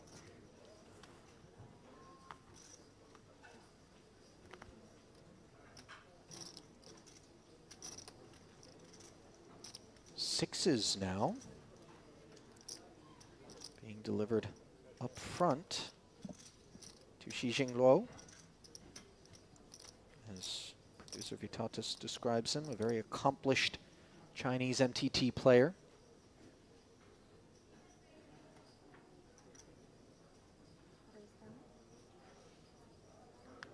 Yeah, 2.5 million in career live earnings. I mean, that is the kind of figure that so few throughout the course of their poker careers will ever even approach. You know, this is a man committed to the craft and committing 10,000 to this pot. And he's done it. He's done it without the sort of knockout blow. The largest cash he's had is just under 200K. So, one of those who clearly has had a lot of pops at it, but grinding. Yeah. I have a tremendous amount of respect, James, for people who quietly and under the radar manage to amass figures that when you and I first glance upon their Hendon mobs without necessarily having been aware of them are shocked at times to see, you know, these $2, $3, $4 million careers. I mean, obviously obfuscated are a lot of the results from some of these Chinese players from us, but live poker not legal in China, so these results are obviously happening outside the borders. And more players flying that flag are... Actually has a nice cash here from in Beijing. One of his biggest cashes. Oh, really? One of his biggest victories coming back in 2021. Yeah, I think now, obviously I'm counting on the chat maybe to clarify this for us, anybody who is hailing from that part of the world, perhaps VPNing their way around any firewalls to soak up this stream and root for some of their countrymen and women, for that matter. But Is it just me and you? I believe that there was some changes to Right. the laws that took place at some point. Yeah, there've been some. WPT have had some events out in China. Yeah, through the Sanya. years. Yeah. Not sure whether or not that's still happening. Maybe it's tournament poker is allowed, cash game poker isn't. Probably you know, something along there. And as I said, of course, he's not just had results there. He just came 4th in the 3K 6 Max during the WPT World Championship with a win just last month for 117K. So in form. Making the most of that visa. Oh yeah. Maybe that's my problem. If I had to get a visa for the States, I might play better, but I can just mosey on in. You don't take it as seriously when the borders open. Yeah. I quite enjoyed my time through China prior to the pandemic. Visited the city of Shanghai for New Year's Eve. Arrived and thought on December 31st, let me take a quick nap. Woke up New Year's Day, slept right on through it. That sounds like something you would do. That was an oopsie. Then made my way over to Chengdu and visited the Dujingyan Yes, that's Panda what I mean. Preserve. You pull it every end and Kind of a bait it bucket until list I'm in thing. the Got to play with the big time. Now you're pandas, go into the enclosures, kind of clean up, You after my money? observe, and take a bunch of pictures. After mine. Bolster the old Instagram. He's even looking if I'm sitting in the big blind. From there, it was onward to But the Beijing. old Tinder profile got a little refit there as well. I had a girlfriend at the time, but you know, Okay. it was in reserve in case it was needed eventually. And from there, went over to Pandas Taiwan. on private and, jets. You know, no private jets on that trip. Oh, but I mean the pictures. Yeah, that's basically Your profile. all I'm about. Show means and also the caring side. Will we play with Yeah. bluffing or honest poker? I love animals and elitism. Meanwhile, 8-6-3, top pair against second pair here. Which as is why you... Jazar. I'm very honest and I bet Yeah, posing with an endangered species. I'm very honest and I call. Surprised you haven't got one with a great white shark. You know, that's on the list. I check to you. Not Okay, quite I'll- shark I'll drive infested you there. waters here. Check Yeah, I bet already. you would. 10 on the turn. An overcard now to the 8s. 2 quick checks to 7. also. Yeah, this guy's playing Presenting a couple. I mean, we can barely lightning keep pace. Yeah. It's like an online hand. It was honest, no? Honest. It was indeed honest, Jazar. Just You had a very good hand, as I feel. It was an honest bet. Dare I describe it as refreshing to kind of see the approach being taken by these two in terms of pace of play, James, because by and large, when we're out here, I know you're wearing your producer hat over at the Triton Super High Roller Series, which has paid several visits to Cyprus, but, you know, at those tiers, full shot clocks are being exercised, many time banks are being deployed. they get their money's worth out of you during hands. You've often got do. 2 players playing a street that goes check check, and you've got a full minute to fill.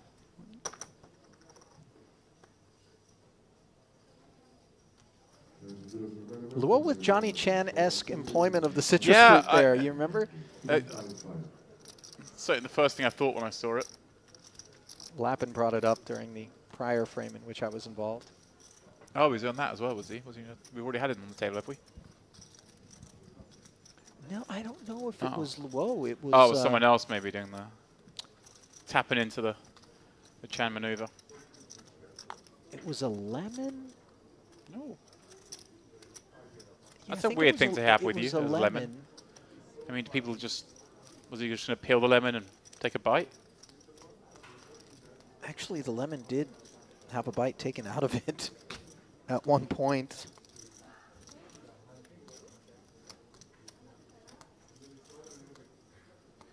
Was it Henry who said... Henry Cobain who said that lemon is like... Didn't he say he sometimes eats a lemon?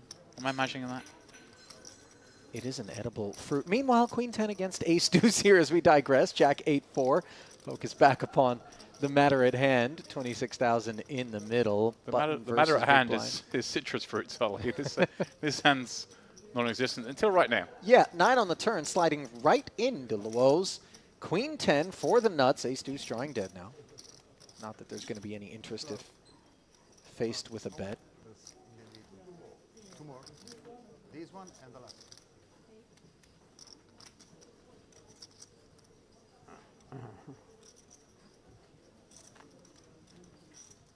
Yeah, I overheard players discussing, obviously, the plan of action for the day.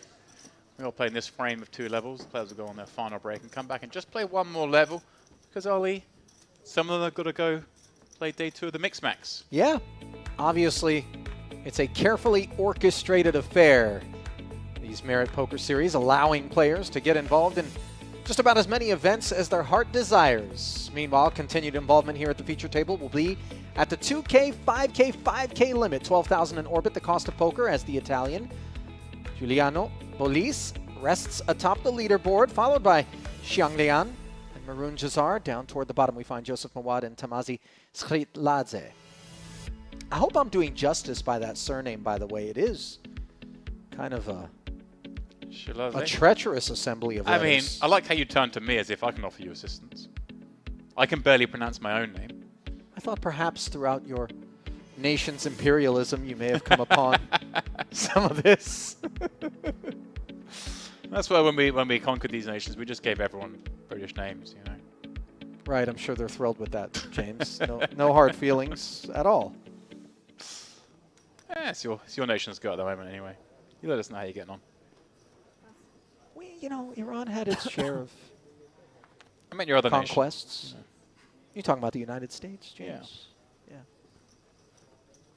I can't necessarily condone all that the Stars and Stripes have been guilty of throughout the years. I stay out of the politics. It's wise. I'm more, we're here for poker. I stay in the markets, you know. But you need to know what's going on in politics to know where the market's going to go, Ali. I'm not always reading up on everything I should be to make my positions. As we see King 10. A position of 10K if you do, dominating Luo's Jack 10 offsuit, which appears briefly interested. King 4 suited, certainly worthy of defense. Yeah, coming back to what I was mentioned just before there, of course, Mix Max final day is this evening at 10 p.m. So there will be some players in this field who are going to bag, get maybe time for 20 minutes of food in them in the poker kitchen just here, and then jump straight back into that Mix Max. Try and win that, and then come back tomorrow and navigate into the money in this. And of course, those who don't manage to do so can jump into one of the fan favorites, the Mystery Bounty, tomorrow, day 1A and day 1B. That one a 2.5K buy-in with the 1,500 of the buy-in going to the Mystery Bounty. They're just fractioning up each time. It's like eventually we're going to get to the point where there's no money in a regular price pool and just envelopes. I think both you and I know some people that would be for it, as we see the Ace 5-3 delivering backdoor clubs and a wheel gut shot, but a check fold to the 16K c-bet from Mawad, who, by the way, strikes me as somebody that's got a lot of credibility in terms of perceptions from the rest of the field, and I think that has a lot to do with the choice to check fold that particular holding there, especially. He doesn't have to have ace-x there, James. You know, you just peel, you have the direct outs to the deuce, maybe you pick up equity with the club, and if you face a check back on the turn, sometimes you're able to take the pot away on the river unimproved with that king high. Certainly the kind of line that you and I have observed with great frequency from the best to ever do it.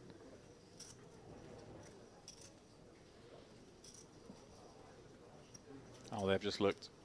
Talk to me. The double board PLO bomb pot 8-handed tournament Okay. kicking off at 9 o'clock tonight. Okay, now, when am I out of here? Because I got to be honest with you. You're out in time to play from the start. I'm out in time to late range. You know, as long as I have the blessing of yourself and David Lappin, if I were to make day 2. No, you don't have my blessing. Oh, there's no day 2. Of that, it ends tonight? Yeah. Oh, well, hang on a moment, James. Perhaps our evening has been sorted, but looks like the ace-3 suited open is getting sorted. Zebrajad not getting the memo that Mawad is apparently on the more respected side of the spectrum, targeting the open. And we saw this before when he had ace-queen, went for the, not min, but just doubling the existing bet. And he's done the same here, so obviously somewhat consistent with his 3-bet size as well, at least with his non-premiums anyway. Hang on a Jazar, moment. Now he could definitely look to play this hand. Tempting, from the big blind. course. Yeah, for such a cheap price. Hand plays so well. 3-bet pots, though, do contain the ace-king, ace-queen sort of kit. Right. Not on this occasion, however. So he does invest the 20,000, as does Mawad. Undeterred are those two by Zebrajad's 3-bet as it comes king, queen, 3. Top 2 for Jazar. Nut flush draw for Zebarjad. Buckle up. Mawad, little dangler connection with the 3. Not really worthy of note. Oh, wow. I was going to see how this played out. Jazar going to come out with a lead. And a big one at that. It looks like 55k. Thinking if he was going to check raise us or not. Mawad folding. Now Zebarjad. It's so hard now when this player does lead into you on this board. I mean, you can't fold. No, you can't fold, but raising... Would you raise here with a set of kings or queens, or would you just be playing as a call? I think you would just play as a call. It's such wet texture, I'm not sure. Obviously, when someone leads for 55,000, you don't get the sense that the raise ends the pot. Right, This is a hand that's okay with taking some heat. So if that's the case, maybe we just wait and see what happens. Yeah. And that which happens look at that is turn. a 6 on the turn, which gives Jazar a spade draw as well. Yeah, loving life. I wonder if we might have seen a check here, kind of induce a little 80k to bet. So Jazz like, how's this happening? I was a 3-better. It went 3-way. It's come king, queen, 3. It's supposed to check round to me. I'm the one who gets to have all those biggest hands, like I mentioned, the queens, the kings, even aces. For 80k, he's going to have one more look. So many chips behind, perhaps perceiving these up against a strong range, and thus can get paid off if he hits. Well, it's actually Jazar that somehow makes a flush in the this spot. front door diamond draw doesn't come in, but the back door spades do. And of course, Jazar was never really concerned about not having the best hand. Does improve, however, and keeps the sizing static at 80k here on the river in the hopes that maybe Zebarjad has the ace, king, ace, queen. And look at the free look from Maroon. Awfully proud, and rightfully so, of the top 2. And then spades on the river and a very healthy pot. It's such a nice flush to have there as well, with the king, queen of spades, because you do block ace, king, and ace, queen of spades, which are likely contenders to cool flop, cool turn. So you not really ever beat. Thank you, dealer. Beautiful hands.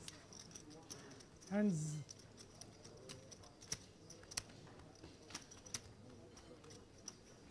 Who loves it more than Modu and Jazar? James, at least when it's going well. You know, this is the same man that we've observed raise from the small blind, get called out of the big, fan on the flop, and then just very visibly, very demonstrably kind of show his frustration. Heart And on a the motive sleeve. player. Yeah. No. I want Which you obviously, to selfishly, be we like. more active. Yeah, I mean, listen, it's so No, easy I to get want you jaded. to It's be so more easy to get apathetic the deeper into a poker career that you get. And, What do you need? Tell us. you know, it's I'm it's not just even refreshing to clear see on the people who table. are still Oh my God. we're so out sorry. there We're gonna put I'm it just sorting having fun. things out, piecing things together, and just genuinely enjoying If you the process, contribute which for isn't that, difficult to I do will be more when you're playing in a merit event, because you're joined by many other people who are kind of in the same ilk. Yeah, a lot of like-minded souls in this poker room. Yeah. You've experienced it firsthand yourself, having played an event I'm here. scared of them. I don't think so. You don't. Headley, of course. I played a few events here, Ali. I don't have a flag. You're trying to fool them. You don't have a flag, you said? You Yeah. see? Hand them up, Just fall. despite having played a few events. I haven't cashed one yet. Oh, right. I didn't know that was the nomenclature. I don't have a flag. You didn't know that? I flagged means I cashed in a particular... No, but I don't have the Cypriot flag on my Hendemon. I mean, Oh, like, right, okay. You haven't collected that Yeah. honor. I check. Blind versus blind here. There's a big thing about people trying to, have the most unique flags. Is it really? Yeah, it's a big thing. Probably not. I mean, this is the problem. You spend your time in America, where there's only one Having country, fun, but just- rest of the world, where we explore other cultures. I realize the irony of blasting the one American who does travel the most and travels far more than I do. I mean, honestly, but James, play you don't want to compare passports. Play your role as the American, okay? Sure. Here we go. Look, I'll go on the Hendemon. I just click this tab, and it literally comes up with the Flag Hunter leaderboard. Oh, let's have a look. You got Casey out Castle, with one, leading. you got one with Okay. the 51 unique flags. second. There. Big. Look at this big three-way battle. 51, 50, and 48, and then drop down to 38. 350,000. Steve O'Dwyer, And he was stealing. 9th 28. on that board, having cashed I in said to 28 him, different countries. 90% Manik Loser. I'm winning the Tobias hand. Peters, Dominic And I Nietzsche, called Yeah. him. Nacho, Through- David Look who's Lappin, 15th. tied 15th. David Kilmartin Lappin. 24 different nations in which he's cashed. Look at this group he's tied with. Nacho himself, Barney Beitman, Marvin Rattermeyer, and Marcel Lusch. They're the only ones on 24. Rest in peace, Marcel, the Flying Dutchman. Part of poker's So happy birthday, sir. early Thank you, stewards. Oh, it's your birthday. Mhm. Happy Mawad, Red Snowman, Good morning. opens to 10,000. Yeah, please translate it with chips. Zebaljan, A7. Is Barney Boatman still out there playing? He's definitely Tournaments? still Okay. playing. Hadn't heard much. Yeah, he's had some very good success lately. He came second at an event during the World Series of Poker Europe that we were at in Rosvadov. Wowzers. One of the Shame on me. non-streamed ones, of course. Yeah. It'd be very shame on you if it was a streamed one. Oh, I and you- knew that. I hadn't seen him. Skrzydladze speculating with Jack 10 suited, perhaps a slightly more ambitious speculation with the A7 off for Zebaljan, whose chips have been in motion. Bolis happy to close the action in the big blind with the King Queen. Offsuit variety. Queen in the window is always nice, as is a second one that joins it on a Queen Queen 10 board where the Jack 10 could remain interested. 3 checks over to the cutoff overcall of the Mawad Open. Note that Joseph doesn't go blasting off on this particular board texture. Well served. Yeah. This hand as well. Skrzydladze. He's gonna bet here. I hope it's a small one. It is. This is just a kind of clean up bet, I guess. I'm not a huge fan of betting this spot, but there is some merit to it. Pardon the pun. Yep. Buelis. Just gonna call. That'll thin out the field. Oh my, Mawad. Wow, I said it would thin out the field, but is he just trying to Just take peeling, one looking off for an 8. Yeah, Right, I mean, there's no question that's what's on his mind. Just thinking, hey, if I spike this, I could win a big one. In the neighborhood was this 7, but not the one that he was hoping for. Yes. Well, he should get to see a river as well. It's very hard for Skrzydladze to fire again now, having been called in 2 spots. Has less than pot behind. You say that, we've certainly seen some surprising choices. Yeah, you're right. From time to time. It would seem like check back is prudent here on a board such as this, but maybe you expect that Queen X would have been heard from, and so you try to represent it. He does end up checking back, a blank on the river now. The 10 just, you know, is good enough to try and get the showdown. Camp up against some straight draws here. Is it in? Boelis overbetting.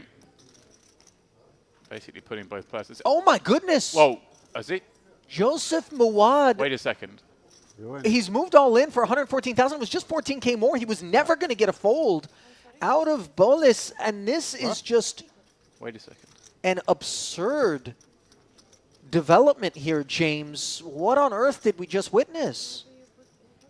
Did Joseph maybe think he was deeper than he was? Did he just decide that King Queen was never there and bluffing? I mean, even against a bluff for 14K more, any 2 cards would rate to call. I don't know whether he just thought he's up against like a missed straight draw, and thought if he just quickly moved all in, perhaps he can get the button to fold the hand he had in a 10.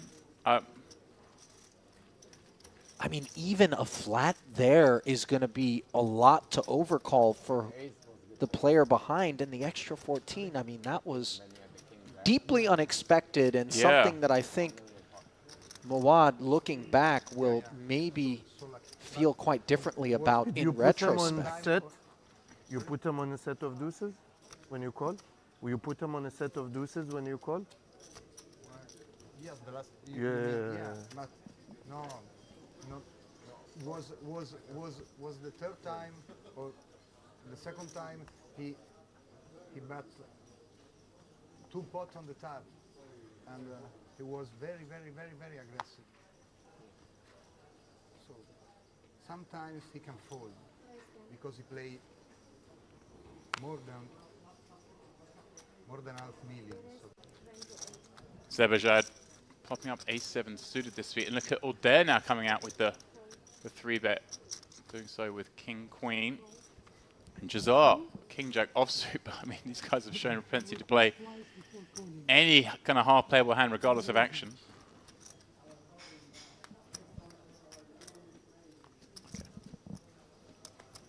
10 becomes 28 here, as James has very politely and graciously pointed out to me that reports of the demise of Marcel Lusk have been grossly overstated by yours truly. I conflated him with another kind of elder statesman of the game who comes from your neck of the woods, Right. that being David Devilfish Ulliott, who indeed did pass away. So apologies to Marcel, and hopefully I didn't trigger any alarm, although alarm bells Is this a rung 4-bet here? or a call? Because it's the same number. Yeah. So I guess it was a call by the looks of it, because Zebajad just quickly throwing chips in as well. So I think he called call with King Jack. It has to be a flat for Jazar. Yeah. There we go. And Jazar, by the way, dominated to the 10-9-5 Whoa. board. Zebajad has flopped himself a flush draw. Nut flush draws haven't worked out for him well in this orbit with the ace-5 of diamonds. It was a costly proposition. Here he is. This is optimistic, I think, a little bit for that. Jazar just rates to have like 9s and 10s at a decent frequency, maybe even jacks. When he cold calls. Obviously, we got 2 overs and a gut shot. Maybe he thinks he can set a price here. It's just interesting to see how Jazar does play this. If he elects to call, then Zebajad, one imagines, might just get to go blasting. Obviously, sort of was forced to slow play the flush draw before. This time he says, no more slow playing. I just want to run it with my flush draw. Yeah, Jazar Gets out of it the through. way, and this time the aggression will draw things to a close quickly, O'Dare. It's funny that you obviously mixed up the two in your head. Obviously, one being famous in Englishman from Hull and one being Dutch, but they are such similar characters in that they were so larger than life at the poker table. Absolutely. Both had a thing Marcel with glasses. always had the glasses, exactly. Right. And so Devilfish did Devilfish. had his style. And he used to wear the kind of He's always blazer. Dressed, they're all you dressed know. nicely all the time, and their talk at the table, they're very engaging, and so and of course they both had a lot of success around the same time, playing in those early big WPTs and whatnot and World Series events. So I can see why you would potentially mix up the two. I'm sure a dive down the YouTube rabbit hole would yield some of poker's early television coverage. Oh, it's so good. This is what got me into the game. Watching those early late night pokers, I don't know if you ever got to see those, the sort of late 90s televised stuff in the UK. We kind of pioneered the idea of those sort of... Was there not a 24-hour poker network in the UK for a time? There's still a poker channel now. Really? Yeah. It's remarkable. Yeah. I mean, it's... During the latter boom years, the pre-Black Friday years, it was relentlessly on British TV, and of course so much of it was filmed in the UK as well, the TV studios that were constantly putting out that product.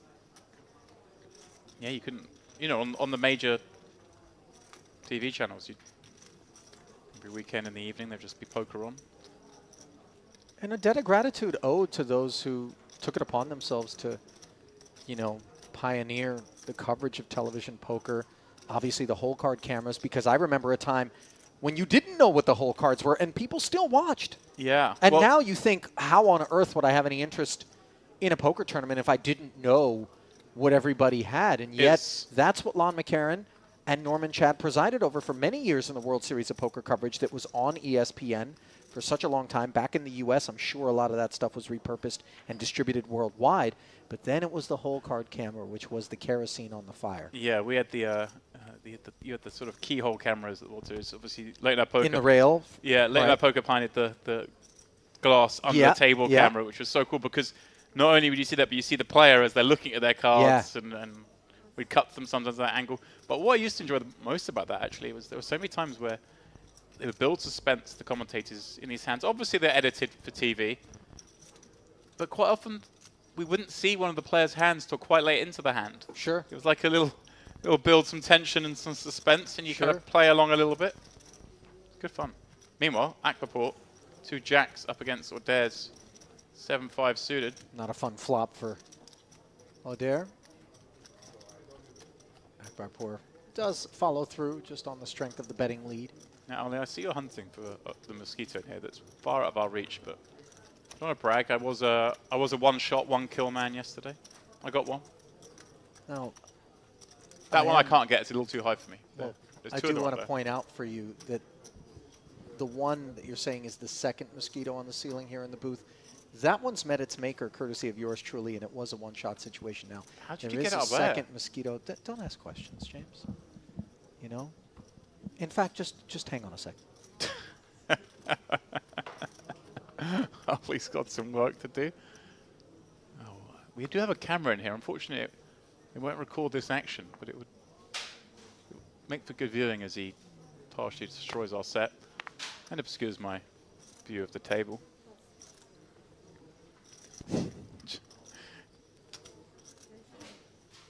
And Giselle certainly has folded this deuce 4.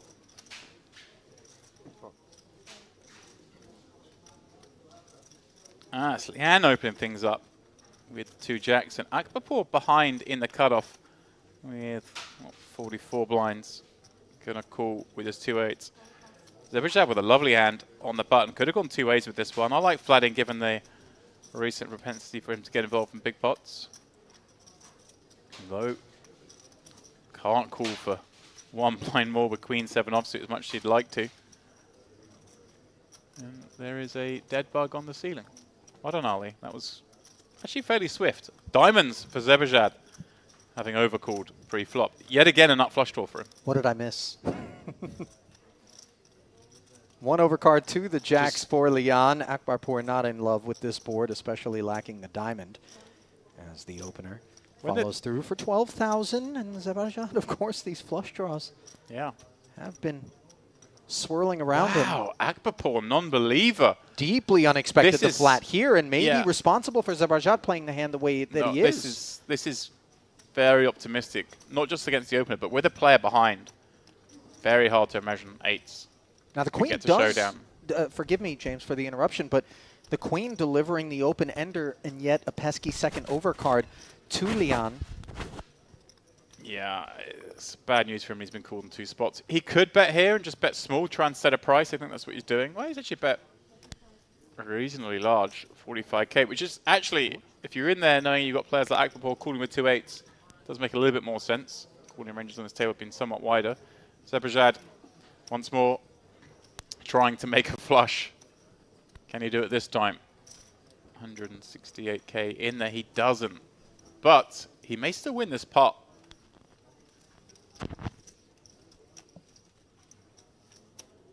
Kind of tough when Leanne has bet on 2 streets to believe that he is bluffing into the 3 players. Maybe Leanne just deciding he has to turn this hand to a bluff, Ali. Check. No. Just goes check, check. I'm a bit surprised that Zebrajad wouldn't try to get after it. It's just, I think it's quite hard thinking that Leanne would have nothing here, having bet twice in a 3-way pot. So maybe giving him a lot more respect than having the hand he actually had.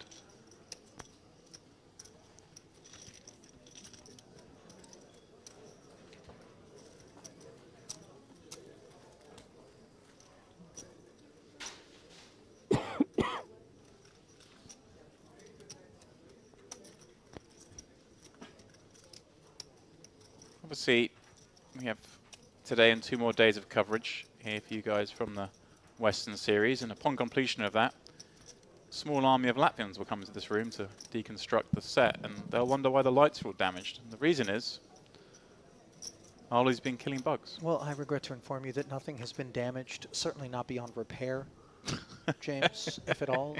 Really, the mosquito population is the only thing that's been truly damaged out here. I do have a strange obsession with killing winged insects, I confess. You really do. You know, it's mosquitoes in particular because, you know, they're trying to bite us, James. Ali, you spent an entire lunch with you before trying to kill flies. Okay, that's fair. They're not going to get you. Akbarpour, pocket 5s. Swatting complete. Hey, I'm going to let Gattis know that if this light fixture here is in any way damaged, who was responsible. Does that scare you a little bit? You've actually gone quiet. A little concerning. Those of you watching, you'll see our Shanahan crew obviously operating behind the cameras, but there's the enforcer that you never see on screen. I mean, the man is actually an MMA fighter when he's not in here helping us with production. So it's why we take great care with all the equipment we're trusted with. He'll be taking care of me if I damage anything in here, that's for sure. Yeah.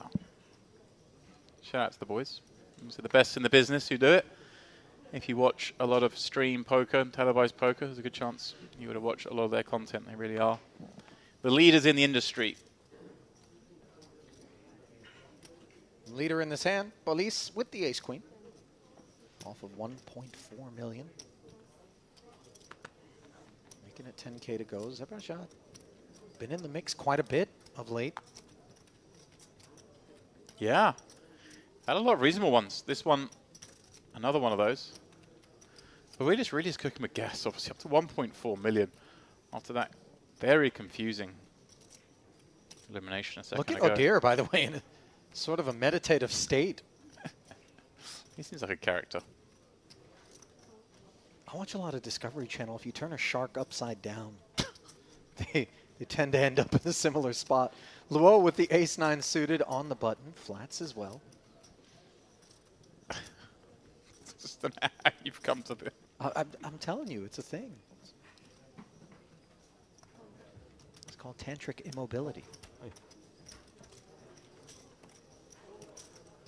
Jazar, by the way, not immobile despite having 9 deuce. Gets in the mix. Queen 8-7 all diamonds, not going to be anything he's interested in. Bolis, top pair, top kicker, but lacking a diamond in a 4-way pot, no less. Does play it as a check, understandably, the monotone textures. Do you think this is the time Zebrajad's going to hit his flush? When he's in there with the irony there. It will, this is 98% he hits a diamond.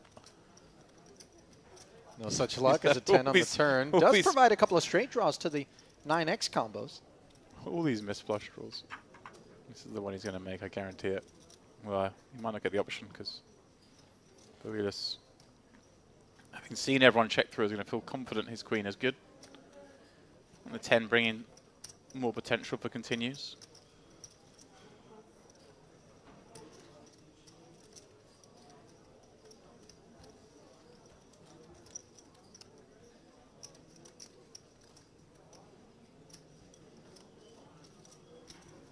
Jazar is sticking around with that 9. Not done just yet. And a board pairing 7 does keep things clean for Bolis, who has to imagine this was a diamond that was making the call more often than not. Right. Maybe that was the plan of Jazar, was to fire up. Well, his Oh, plan wait is a to minute, fire wait a out minute. here. By the way, this is pretty scary, Right. James. This can certainly be flushes. There's a reason to believe he would have checked flop, of Maybe course, from the some- big blind, and then maybe check the turn. 7s full of 8s come to mind. Potential. I think the bottom 2 pairs more likely to lead turn than check call, but you can never rule it out. I think Borealis, though, is just seeing enough funky stuff from Jazar that he just has to flick this in and hope for the best. He doesn't have a diamond, so it's conceivable his opponent could be in there with like the ace of diamonds, king of diamonds kind of combo. But it's tricky. I wouldn't think he's in there with 9 deuce, so... Kind of would have liked to have seen Jazar size up. It feels like it would have been more effective as Bolis does. Right. Flick in the call You're a good cop. and catches Jazar Nothing. out of line. He shows the 9 deuce. Look at Leon getting a big chuckle, realizing what he's up against. Yeah, I've seen enough at this table of funky play that I would just make a few more crying calls with hands like that. Already. I actually quite like this sizing because it doesn't look like it's a block. It doesn't look like it's a different queen trying to get to showdown. Diamonds. This is why I It didn't looks want like to look it's at my cards. a strong hand to me. Agreed.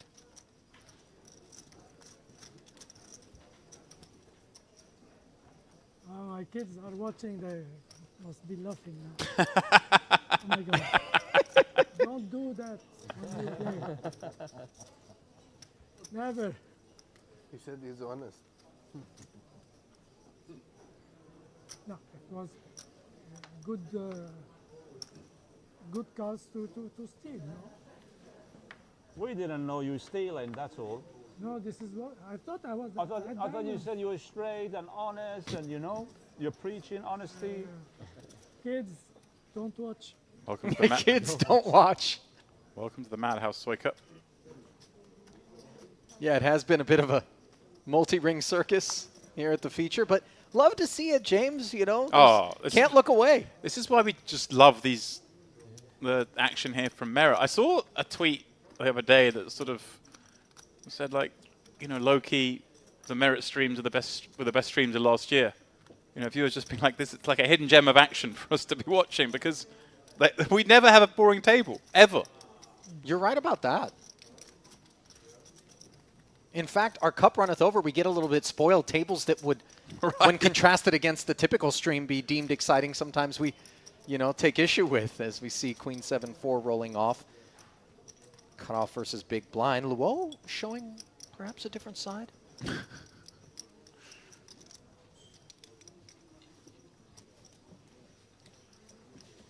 Yeah.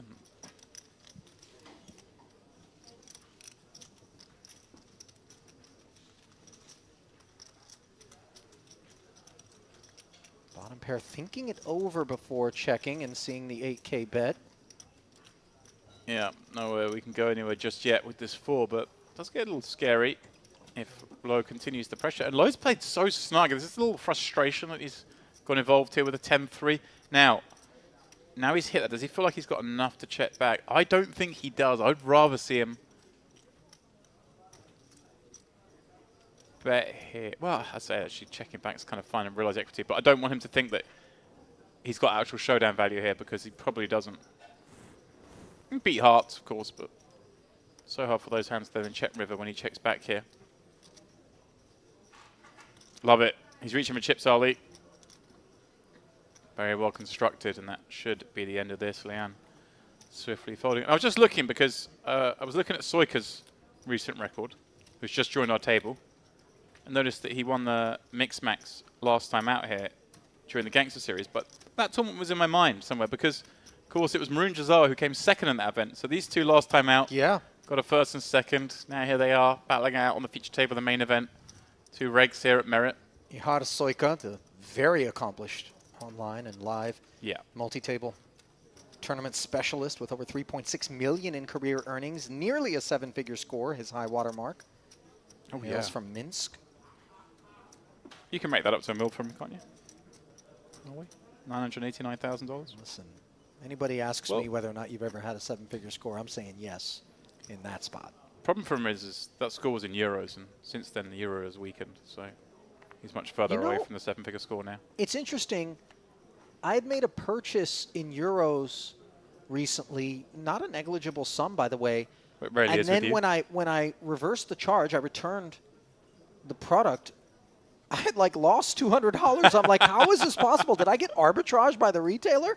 But they refund you in euros, so when my bank converts it back to dollars, I ended up losing money. I was pretty tilted. You could have won though. I guess in that situation, it benefits you to pay whatever that crazy fee is. They ask you, do you want it in the local currency or do you want it in your currency? If you select your currency, I would imagine when the charge gets reversed, they've got to give it back to you in that currency, don't they? Maybe not. I don't know. But then, Ollie, what happens if the currency goes the other way and you missed out on a win? I mean, you're relentlessly trading all hours of the day. There's no way you want to turn down a little bit of random action, let's be honest. You're right. I reckon you're buzzing over it now. I reckon you're going to start buying stuff you don't want just so you can return it and see how you did. See if I can get my credit card balance into the green by the end of the month just from arbitraging returns, international purchases. That's ambitious, but what I like it. What are you doing in Paris? Well, I'm just gonna buy some stuff. Yeah. Hope the market moves in my direction. Love it. Nothing surprises me with you. I'm one of the most deeply incongruent people that I know, James. I really don't make a lot of sense. I do try to make a lot of dollars, though. Not always successfully. Low, by the way, with that 10-3 suited, gave us a glimpse of something different out of him. Not getting involved here. Can't say the same for Jazar's ace-4 suited in the cutoff. Never one to shy away from playable kit. Akbarpur, ace-8 off. Got Jazar in a bad way, does defend. He's kind of been lurking, has Akbarpur, down toward the bottom of the leaderboard here, looking for a breakout, and an 8-5-3 board will serve him just fine as he's up against the wheel gutter and backdoor hearts. Take the ladder off the board, although it's an open ender now for Jazar, who faces a 15K bet. Yeah, I'm surprised Jazar didn't have a stab at this with such equity. Could have definitely go barreling on certain runouts. And wow, disaster river for Jazar, because Akbarpur making aces up to his ace-X. Let's see how much he goes for. Does he get greedy? No, just 20 into 87. Yeah, he's gone small, and it's actually interesting. because Jazar was going to feel very comfortable. He's got the best hand here against that sizing. But it'd be more interesting if Jazar had no hand. He might have gone for the bluff there, try and rep a hand like Ace King, Ace Queen that's got there. If he got an even smaller sizing, perhaps. But yeah, he was calling any number there, Ali. Well, not any number, I suppose. But so a nice run out there where Akbarpour might have been able to get a little greedier, especially if he felt like the check back flop and peel turn contained some ace-X, but he's blocking that, of course. Nevertheless, important pickups when you're the short stack and those blinds are gobbling you up here in this main event. Marathon, not a sprint. Speaking of gobbling up, Ali. Okay. I know you're going to be departing in about 30 minutes. Tagging Mr. Lappin in. Yeah. That means you get to go to the buffet. It does. It's very exciting, isn't it? What are you going to gobble up there? It is strange the amount of obsession that you have with food, James. I got to be honest. I have concerns, you know. Me too. Do you have like a bag of Fritos underneath your bed at all times? Or, you know what I mean? Are you a secret snacker kind of guy? Or? More of a meals guy. Well, I know this from having had lunch and dinner with you on multiple occasions. I mean, here. am I a secret snacker? There are remnants of a cookie here on this plate. It doesn't take crime scene investigation to know. It's either that or a lot of mosquitoes. What took place there. Police, Queen 8 suited, button open. King 5 suited for Ihar Soika. Certainly will retain him as we see the additional 6,000 invested. He's got the spades smothered and the ace-10 deuce board. Fails to connect with either holding. Bolis is wrapped around that 10 of spades nicely. Betting lead as well. Will pose a question. 14, the size.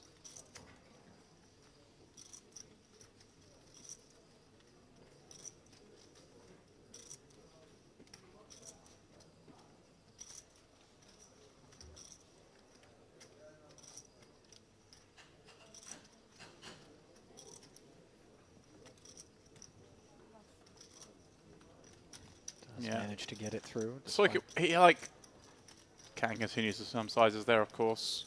The king high, backdoor spades. Obviously head backdoor straight draws both ways.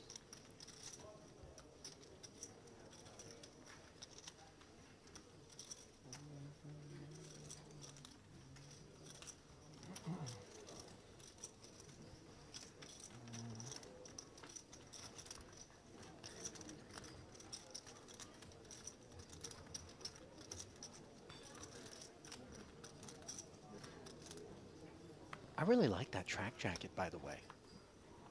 It's sort of oligarch chic, if I'm honest. You could buy it and return it. Good people over at Balmain Paris may not be pleased with that, but I suppose it makes no difference to them. I don't know. I don't know how long you get away with buying stuff and then returning it there. Yeah, that's a good point. Might look at you and be like, oh, here Get comes my that guy account again. flagged. Yeah. Keeps arbitraging us. Pocket queens here. Don't need to return this. And Jazar, of course, will take on the duck hunt.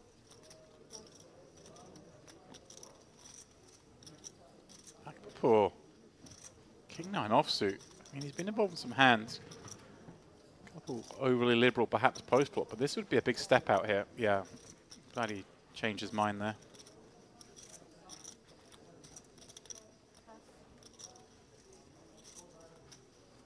So Bajad with the same hand, but in the big blind closing the action for half the amount. Seems reasonable to me.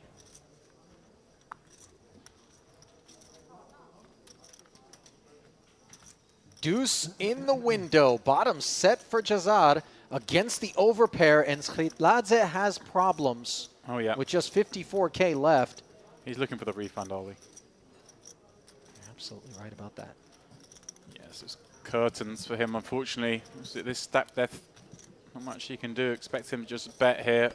Obviously, you can size up a little bit as well, because you get worried on the 5-3 deuce balls, these kind of hands where, you know, any ace has got reasonable equity against you. Oh, Zebrajad has folded out of turn, which actually I think it's going to be inconsequential. Yeah, it is. As Jazar does move all in. We're back around to Wait, the queens. It is inconsequential, but if Jazar might have wanted to slow play that if that man behind hadn't folded. Not that it changes this instance, but... It doesn't impact the queens, obviously. No. But deep impacts being felt at showdown here for the time being, where deuces have queens in a world of hurt. 9 on the turn is no help. No path to a chop available, and just 1 of 2 remaining queens would rescue Skritladze, but instead he is out of here. On day 2, Is that your birthday? it's Jazar having a laugh. No, no, no. It's my birthday. Here. January the 22nd? What? Your birthday? It's January 23. oh, it's Today. 23. Yeah. Oh. I thought it was your lucky card. 2-2. But there was 3 also. Well, the birthday boy, Marun Jazar, continues his ascent up the leaderboard here, now sitting with $750,000 after claiming the pelt of Skritladze here midway through day 2 of this Merit Poker Western Series main event. Akbarpur continues to linger toward the bottom of the leaderboard alongside Adair and Bolis. It's been smooth sailing for him, knocking on the door of 300 big blinds. Almost 1.5 million in his stack. Yeah, look at that. The shortest stack at the table has 50 big blinds as we're in the penultimate level of day 2. Such as the structure here. Such as the structure and the action. Players early on getting in so many big hands that, of course, there are more chips in play. Get yourselves to Merit. And get yourself into this pot. Under the gun aces. Xixing Liu. In fact, the average is 420k. So you're looking at 84 blinds average. Well, we know Jazar's going to play this hand. It's just basically for the card. Yeah, so they know. Well, he's just made me a liar. Yeah. Would you believe it, Ali? That's okay. Well, listen, he's enjoying that last pot, still basking in the glow. Under the gun razor, of course, relevant as well. I don't think Luo's table image is such that he's out of line. Not that that necessarily matters to Maroon. Who and notice here, Zebrajad obviously acted out a turn last hand. We saw the floor come over when we look at the leaderboard. I think he's been given a 1-hand or 3-hand penalty there because his cards were folded out of turn here. Obviously, he acted out of turn that last hand, could have influenced action, so therefore he has to serve a small suspension. It might be 1 hand, might have been 3 hands. And of course, the notion behind that is Jazar perhaps would have folded to the bet had he been unaware what the action behind him was going to be, but knowing that he's not going to be facing a razor behind. Right. Obviously, that was a bad example, as we say, because it was a big hand against a big hand, but there's certainly loads of instances where someone folding out of turn can dramatically change the action in a hand. Absolutely. And give, differing players advantages. So I like it here. I think they're pretty hot on that, the folding out of turn. I don't think you get away with it too much here, which is good. Also just encourages players to be paying attention. Nothing worse than people just not paying attention, slowing the game down. Sure.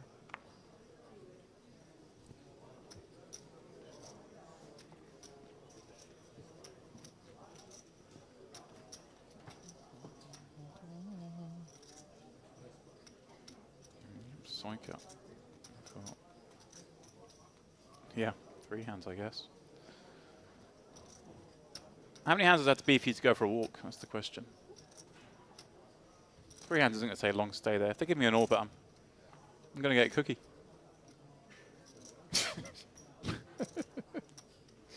No dessert is safe around you, James. Nope. 10-4 and 8-6 squaring off, blind versus blind here. Adair, the limper. The pudding pilferer. That's what they call me at home. That's kind of uncomfortable. 2 quick checks. Board pairing 7. Does not change the texture.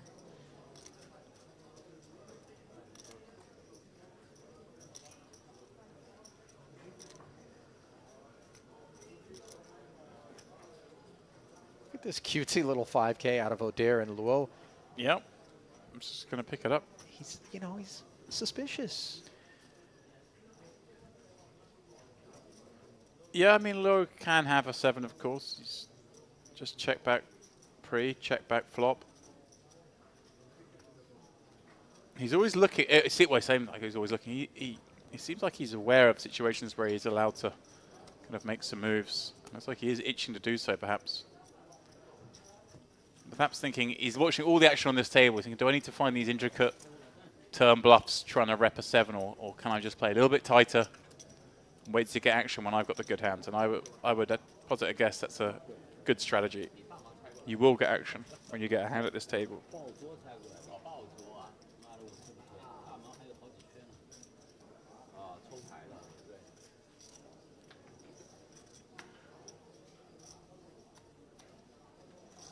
Is he back in now? Was it a 2-hand penalty? Out of the doghouse. Back into the mix. It's funny, I've never heard of the 2-hand penalty, but why not? It always seems to be like 3. Why 3? Does feel somewhat ambiguous. Yeah. I've heard of 1, I've heard of 3, and I've heard of an orbit. Now I've heard of 2. It would be nice if they would publish what sorts of things earn you the 1-hand penalty, the 2-hand, the 3-hand, you know. I do like the idea of some discretion on like when it happens and the situation. Like that one was quite a bad one in the sense that it was a 3-way pot in a 3-bet pot. 17. No, sorry, an open pot, but a 3-way. Versus, you know, if you fold out a turn in an unopened pot pre-flop, is that, you know, if you're in the 1 seat and you can't see the 8 seat hasn't folded yet and you fold, it's, I think that's worthy of the minimum punishment or no punishment. Low finally gets one. Looking to issue some punishment is Xixing Luo with trip 5s and 2 quick checks and the new arrival at the table, Yingrui Ge. Yeah, Ge, we saw him in the 4. I believe in the warm-up. He was deep in. 280,000 in career tournament earnings for the Chinese national. 128K of that coming in one fell swoop. Oh. And this is as bad as it gets for the man who flopped the flush draw and now has rivered 4s full of 5s. Yeah, this is pretty good. Depending on the sizing Low goes with here. If Low goes small, Ge has to raise. And he's gone. Is it 10 or 15? He's gone 10. I think Ge has to raise this. You're up against a 9. Obviously far more frequent than you are a 5. If he can find a flat here, James, with the sense that there aren't a lot of hands that he's going to have beat that are going to be able to call, no, but it would be so tremendous. But, you know, who can blame him for taking this line? He's looking at this and thinking gin, but unfortunately it is all tonic. Tickle raise as well. Now, back to Low, who himself has a decision. Obviously, you lose to 5-9, you lose to 9s, you lose to 4s. Unlikely 5-9 and 9s, the way this one played out. Pocket 4s is possible. Extremely rare. It's a question of, do you ever get a 4 to call you? Well, he's going for it. He's clicked it back, made it 60K. Putting his man on exactly this kind of hand. Before he went for the small bet, at least it's a raise. Now, Ge, does he level himself? You wonder whether or not these two have any familiarity with one another, James. You know, obviously it's a big nation. It's not to suggest he gets paid. All poker players from China have played with one another, but you see Ge.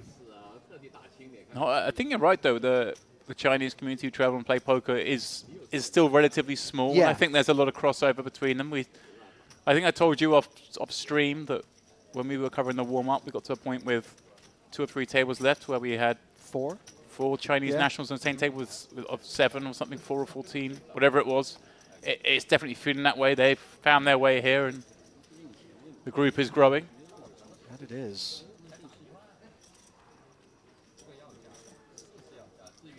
So a very unwarm welcome there for Yingrui Ge.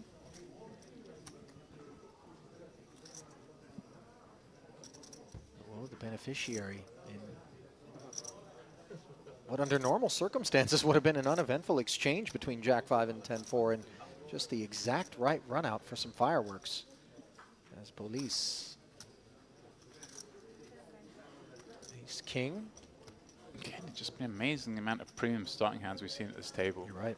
It's like every hand someone's got a monster. Very rich deck. And here we go again, Cyprus with 2-8. We've seen a lot of these big-ish pocket pairs, the high middling ones. And we've seen 8s a number of times, specifically. Or there with the possibility to squeeze there. It's elected just a flat. Yeah, I prefer a squeeze.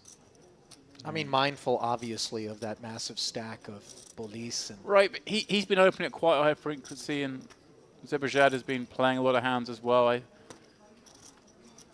mean, the only mistake is folding the king-queen there in my mind. Of course, by flatting, you keep Jazar in with 8-3. Well, he played the 9-deuce moments ago, so yeah, why not? Unfortunately, his 8 is just cooked by pocket 8s. It comes ace-queen 6. Doesn't look like he'll be getting in any trouble as Bolis does flop top pair against second pair. O'Dare rates to be a customer. Yeah, certainly will. Half pot the wager.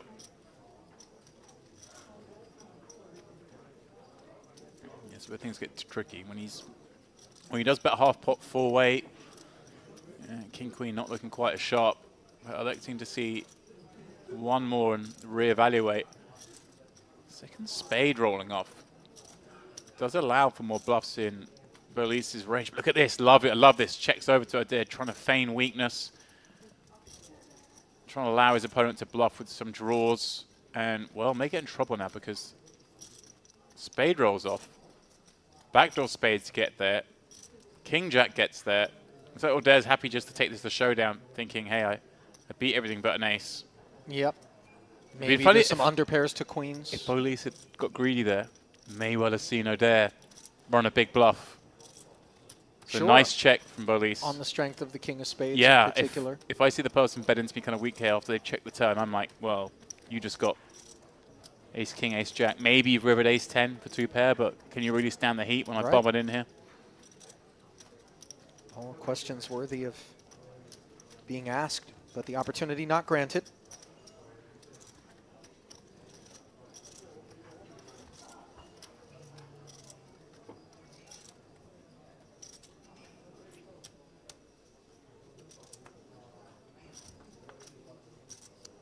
That's a tower of chips.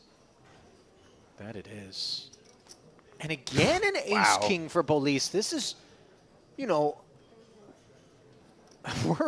we're dealing with some real run good. Yeah. Dealing with the rich part of the deck for sure, Bolis. And again, on these hands, we see ace king b8s last time, now it's ace king b9s. Dare the customer. Happy to play it as a flat. Jazar, of course. Small blind, suited ace. We know what's happening. A fold? What you're saying, Ollie? He's in there. Oh, okay. And Leon in there as well with pocket 3s. So Jazar really in a hopeless predicament with ace 3. Lovely spot with the 3s just to close the action here. And a flop that favors O'Dare. Overpair and a gut shot straight draw here in front of the field in a 4-way affair with 45,000 in the middle.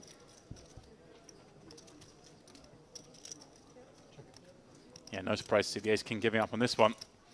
Especially against the players in the pot. More so, they can have these middling cards than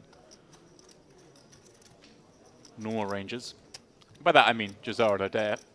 Leanne, of course, from the big blind can certainly have all of those cards. O'Dare's big bet, over bet, in fact, just over pot. Does bring an end to the hand.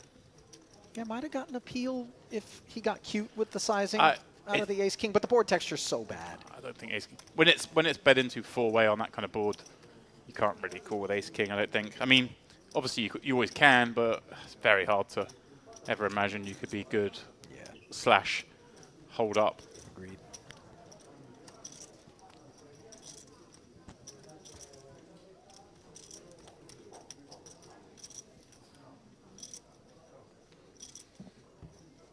So nice little pickup there for Oh dear, the type that he certainly is on the hunt for to work his way off the bottom of the leaderboard here at this feature table and into some sort of stack depth that would afford him some maneuverability.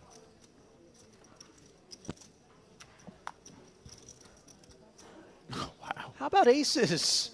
Yeah, I was Should thinking help the no cause. one's got ace king in the first 3 seats. What's I mean, going on? again, by the way, look at the aces, king jack suited. I mean, Mm-hmm.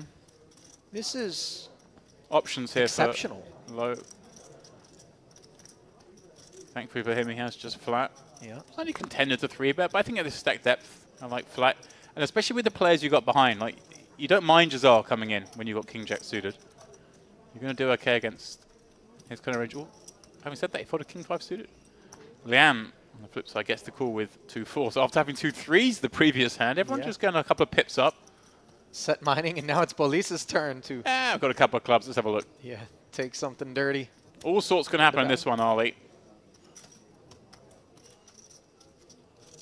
3 off the top, and they are 10-6-4. There it is. There's the set for Leon. Aces are in a very bad way and well covered here. Not sure there's a path to an exit, especially given the ace of diamonds for Odir. I thought for a second that maybe Odir checked. He did check. Oh, wow. And now he picks up the nut flush draw as a jack rolls off, which connects with low, by the way. So we've got 3 players that are going to remain very interested. Leon in the lead. Lights the fuse for 45K. Yeah, betting 20 into 45. Odir, having played it this way, I don't think we do anything but just call. I mean, that ace of diamonds and low now with the trickier spot. Has turner jack, does have a very strong kicker, but can already be drawing dead. And his best case is kind of up against a lot of equity. But for 20K and position, I rate this to be a call, as does he. This is a bizarre hand. If Odir had bet this, he was certainly out of the tournament. Wow! An ace on the river as And Leon got called in 2 spots. Yeah, Leon is loving this because he knows there's a very good chance it's up against ace-x with the ace of diamonts. I mean, there is some king-queen lurking from time to time, James, but obviously he's going to take his chances. But yeah, this is, you can feel very confident you're about to get paid off here. Although when the raise comes in, and I'm not saying that it will. I don't think it will because but Leon gets to have... shrivel. Yeah, but that's the thing. He can bet here, but confident that he's not going to get raised because he gets to have all the flushes, don't forget. He's called from the small blind. What kind of sizing does he come with into 105? I like this, just a third pot. Yeah. You're kind of trying to get a crying call from the ace of diamonds here. And I think that's exactly what Odir is going to do. You see him make the call. Luo with the easy exit, and this is going to be gutting for Leon. Well, yeah, if Odir bet that flop, he may Look have got at that Luo's in. face. Yeah, he's what? You checked aces on this flop? Yeah, with the ace of diamonds, no less. The confusion over that. Do we stay here or we don't know? Boy, that was disaster averted for Odir. Okay, obviously, looks like we're going to our final break even of the evening. When we come back, we'll only be 1 hour of play, and thus we're going to stay with this group of players. So, Ali, I know you'll be leaving, but myself and David will get to watch more of this I mean, listen, roller coaster action. One of the occasions on which I'm regrettably going to be saying goodbye for the night and signing off as we bring you back into the commentary booth. Ali alongside James, and I got to tell you, of all of the frames that I've presided over in this booth, I think you would agree that had to have been the most entertaining that we've enjoyed so far in this Western Series. Yeah, there wasn't any standout crazy hand or crazy bluff, but it was just a combination of the players willing to play hands and the card distribution just meaning that every hand someone had something. Kind of crazy. If you were so inclined, you would have run out of popcorn in that particular couple of hours. So then we do step aside, albeit briefly, and we'll come back with one final hour of fireworks here on day 2 of this Merit Poker Western Series main event with a feature table that will remain the same. So you're not going to want to miss that. I will give way to Mr. David Lappin, and we will join you in about 10 minutes' time. Stay close.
And it's just going to get the job done here with quite a bit in the middle. Queen's taking down a 50k pot. No showdown is a beautiful result.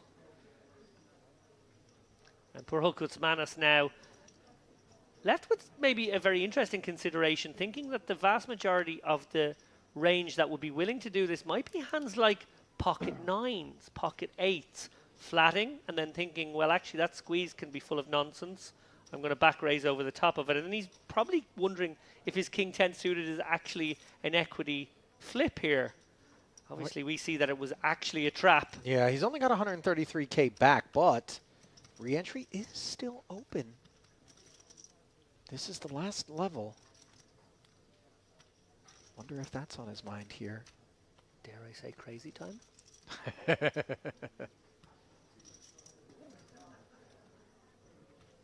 Hoping to see a hand like maybe ace queen off or pocket 9s where he does have a legitimate gamble spot. Kuzmanas, he's made an awkward bet for himself, putting in this 36k bet, roughly a quarter of his remaining stack. And now wondering if he feels like gambling for the rest of it. He does. You know, it felt as though that might be the case. Of course, the all-in was never enough to assume that Malyarchuk wouldn't call 100% of his range, but he's going to be spinning the wheel well behind for 354,000 here. Vulnerable are the two queens to any king for the time being. As it comes queen 10-7. So top set. Kuzmanas looking for backdoor equity in the form of a flush draw or straight draw. The very blank deuce of spades, though, vanquishing those aspirations as Malyarchuk played this pot to perfection. And Kuzmanas polished off here.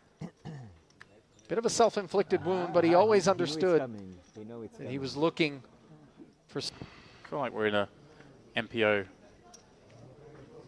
state here, where I don't think there'd be too many traps. An MPO wonderland. Walking along, singing a song. But that's fine, right? That's for you to start saying things like that is fine. But you're having to go at my commentary. I see. Nice and clean and, you know, morally safe. You said maximum row. This place is a winter wonderland as well, purely because there is no winter. It's just sunny and warm out. Sea a little calmer than yesterday. It was a bit rough out there. A bit like the PLO game we had last night. Speaking of wonderland, the Queen of Hearts here in the hand of Tichef, Queen 10 of Hearts. See that for a segue? It's an Ali Najad level segue, that one. Cool. She was a character in Alice in Wonderland. Jesus, I have to explain it. She's also pulling a leading role here on the Queen 10-6 board. It's the supporting 10, most important. Yeah, action time here. Havetch not going away, I don't think, in any world here with the up and down and over card. Right. HF just doesn't have enough chips. Effie could lose some chips in this pot as well. It's actually checked through. Yeah, Rabbit's recognising perhaps that Dchev's around this board. Doesn't really want to have to bet call it off, and as you mentioned, he can't bet fold. Electors check, take a card. See if he can't just get there a conventional way. Dchef putting in a third of his remaining stack now with top two. Made life a little tricky for Effie, who might have to call once here. And then Hrabetch will probably have the right price. So yeah. Would he call with a straight draw on a 3-diamond board though? Against two players, it seems... Maybe not. Seems a bit optimistic. Maybe not, actually. Maybe that is... Decision point, I guess, comes if F8 does fold, then it's a bit close. But even then, it's tough for Hrabetz, isn't it? Yeah, I suppose a lot of the small blind calling range will be suited cards. And the fact that the diamonds came in could dissuade. And may dissuade Hrabetz, as you just pointed out, James. I like that. Yeah. Just a bit dicey here. Outs aren't clean.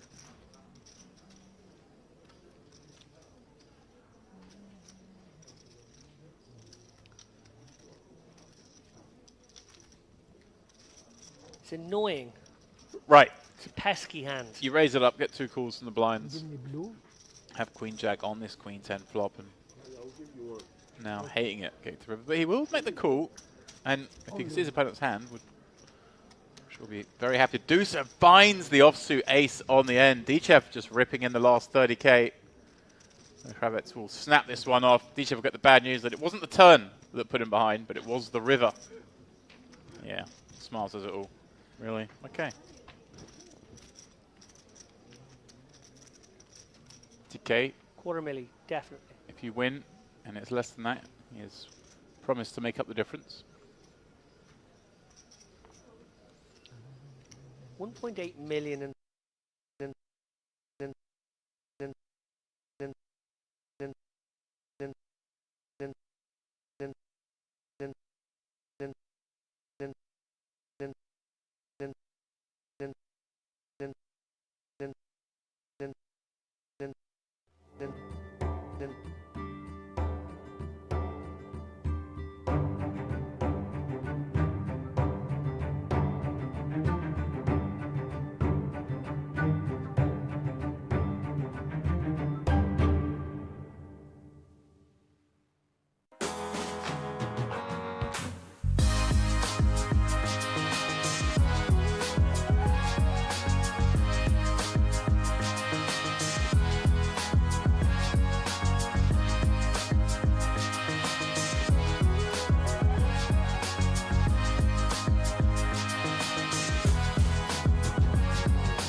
For me, it was very exciting.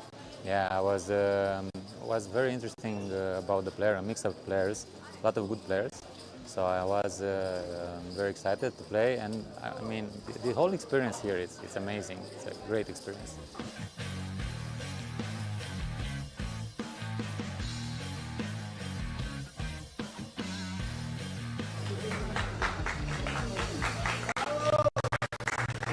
Really, first time I enjoy in tournament, and now I came in final, and then it's very good. But I'm tired. I fast to play all in, face 8, and he's lucky. He's bluffing, and me also bluffing too much, and Thank you for all, and thank you for.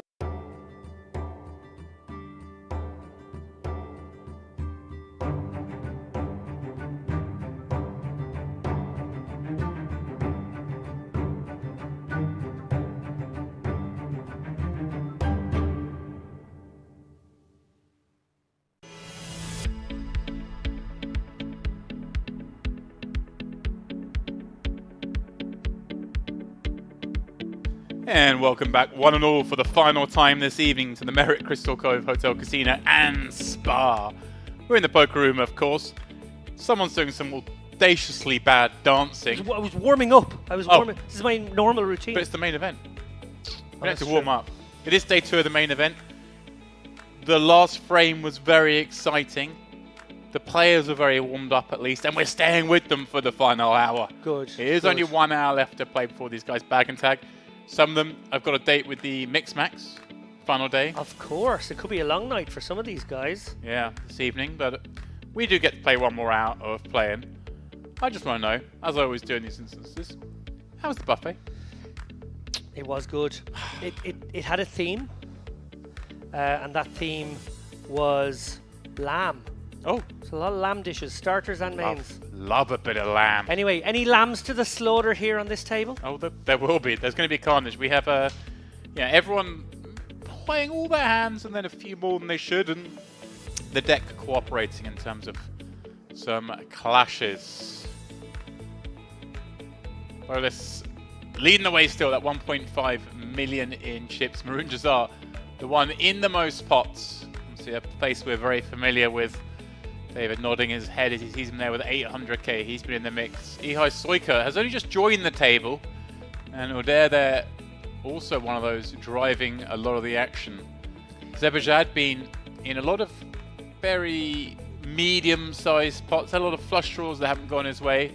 Yungarigi at the bottom of the stacks there. Obviously just had house v house, albeit on a double paired board, but it ran down in a way that meant he lost a lot of chips. So, for the final time this evening, we get things underway. I'm not wrong in saying that is an absolutely enormous stack for Boelas. Yeah, 15 starting stacks at this stage when the average is around 450k. Cooler. Zebajad with another suited ace. He'll be sick of these because he never makes the flush. Oder, canny operator. Yeah, he's been operating a lot of hands. Here we go. Oh, look at this. Just Click. Again, yeah, there's been a lot of this going on. Some really small 3-betting. Cold calls off 3 bets.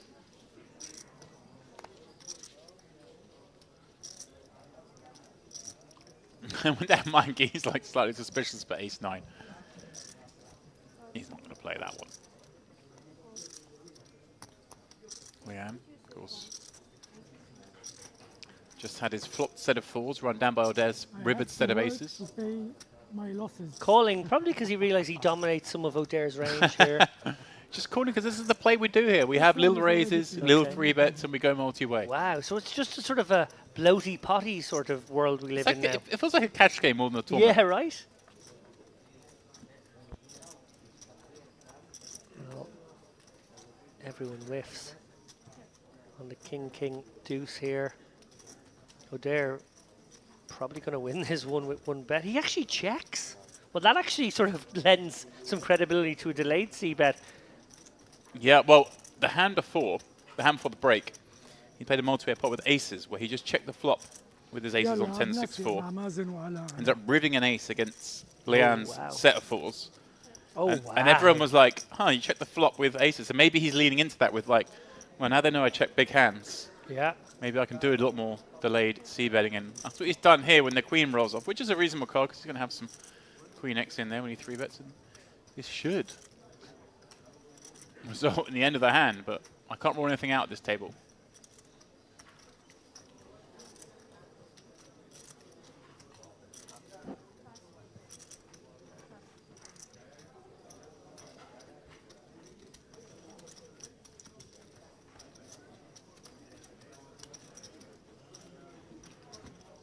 Evet. Ben Ajda bardakta Rize çay lütfen. Bir de bir tane San Pellegrino soda, yanında bol buzlu bir bardak. Sıcak süt, sıcak süt. Şekerli sana. With sugar. Yeah, with sugar. You know? Yeah. I'm paying attention. I like sugar. I'm paying attention. Wine for the birthday kid. Well, there's learned everyone's orders. Referencing, of course, Mr. Gisard's birthday. Ah, okay. He's running like it's his birthday. He's getting some nice hands.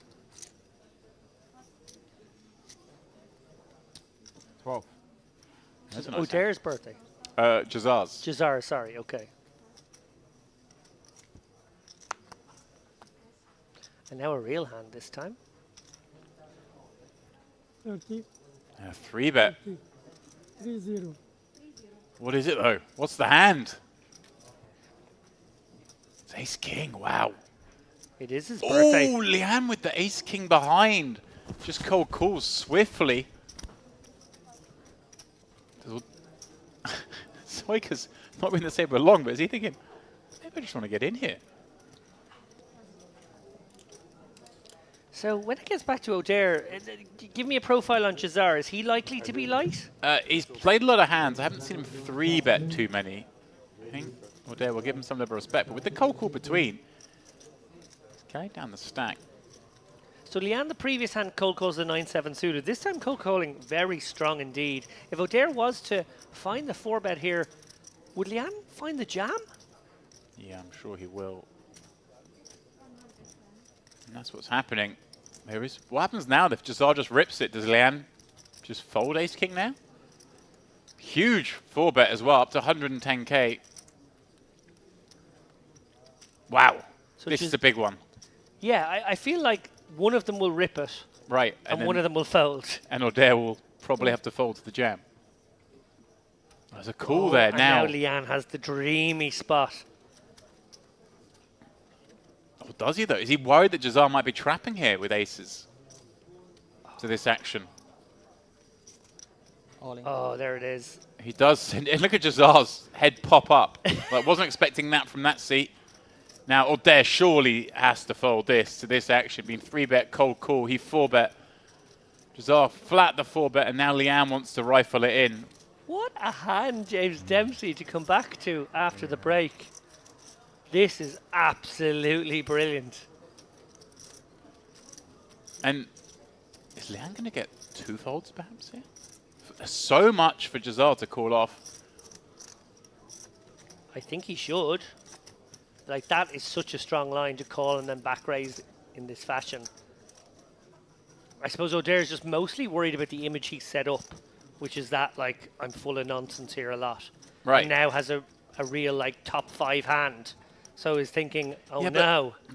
Again, this does feel a little out of character for the way the table's played. There's been a lot of single raised and clicky 3-bets, but this is Okay. the first of these sort of raising walls, multi-way pre-flop we've seen. And Yeah, it feels like Leanne either has ace-king suited or queens a lot when he takes this line.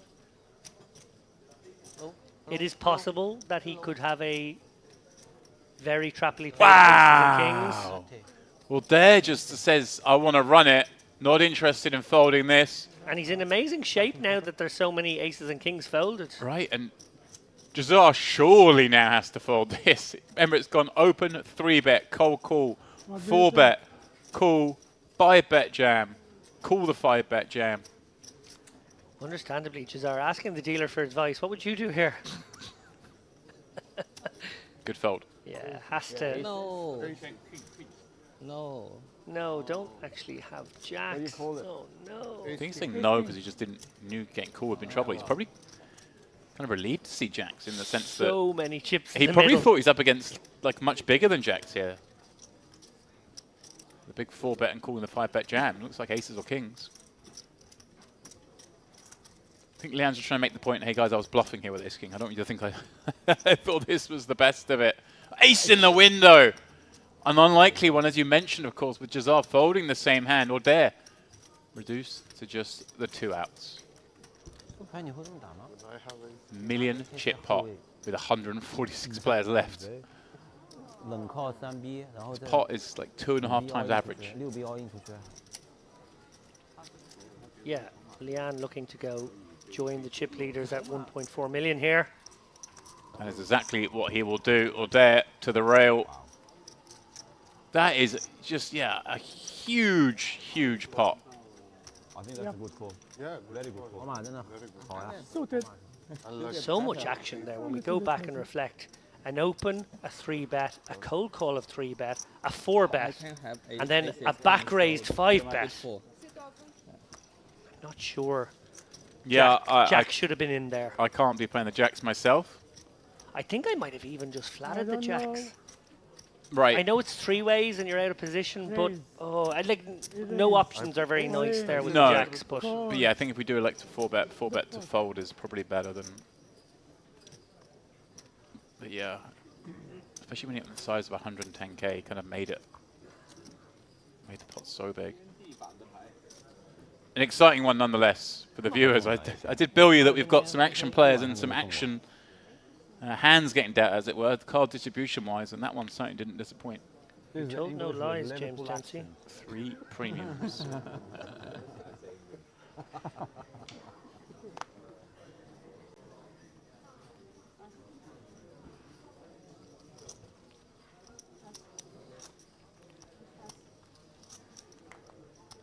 Well, 145 players remained. I think I was a little optimistic that we would get down to 100 today. I think it was probably more likely we get down to about 120. Yeah, it just plays so deep still at this stage. Obviously, the blinds are still catching up after the tiny increments at the start of day 2. The shorter day 1 and day 2 as well. Yeah. Only 8 levels each, so everyone can play that mix max. Interestingly, I've just noticed, I hadn't checked until now, the payouts are now, of course, published. Excellent. There'll be 80 paid, min cash of 4.6k. I predicted 250k. 250k for second. Wow. First prize is 342k, so your guarantee was safe, should we say. Well, seeing as you made me put up the difference, that's good news. So yeah, big money. 342,500 for first. Everyone on the final table will be guaranteed 34k. And there are 4 6-figure payouts.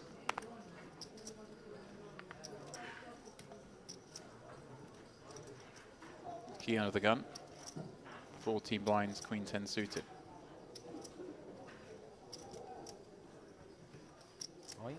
So I just want to run it. This is sort of towards the end of the night situation. Yeah, don't love this shove. I think you can actually open this hand. I like open. Yeah, I think open is nice. I think maybe if you had the king queen of diamonds or even the queen jack of diamonds would be cuspier. Queen 10 of diamonds just doesn't feel like enough hand. But it may get through. Oh, it's a favourite to get through for sure. That's what it'll do.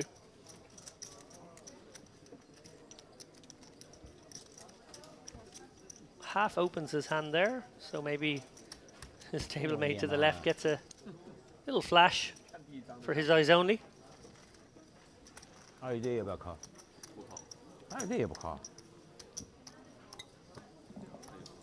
Wow, 340,000 up top. What a beautiful payday. 1/7 of the prize pool. All for yourself. That's a lot. Or for Andrew Headley, perhaps. Do we have Headley cam? Is Headley watch still a thing?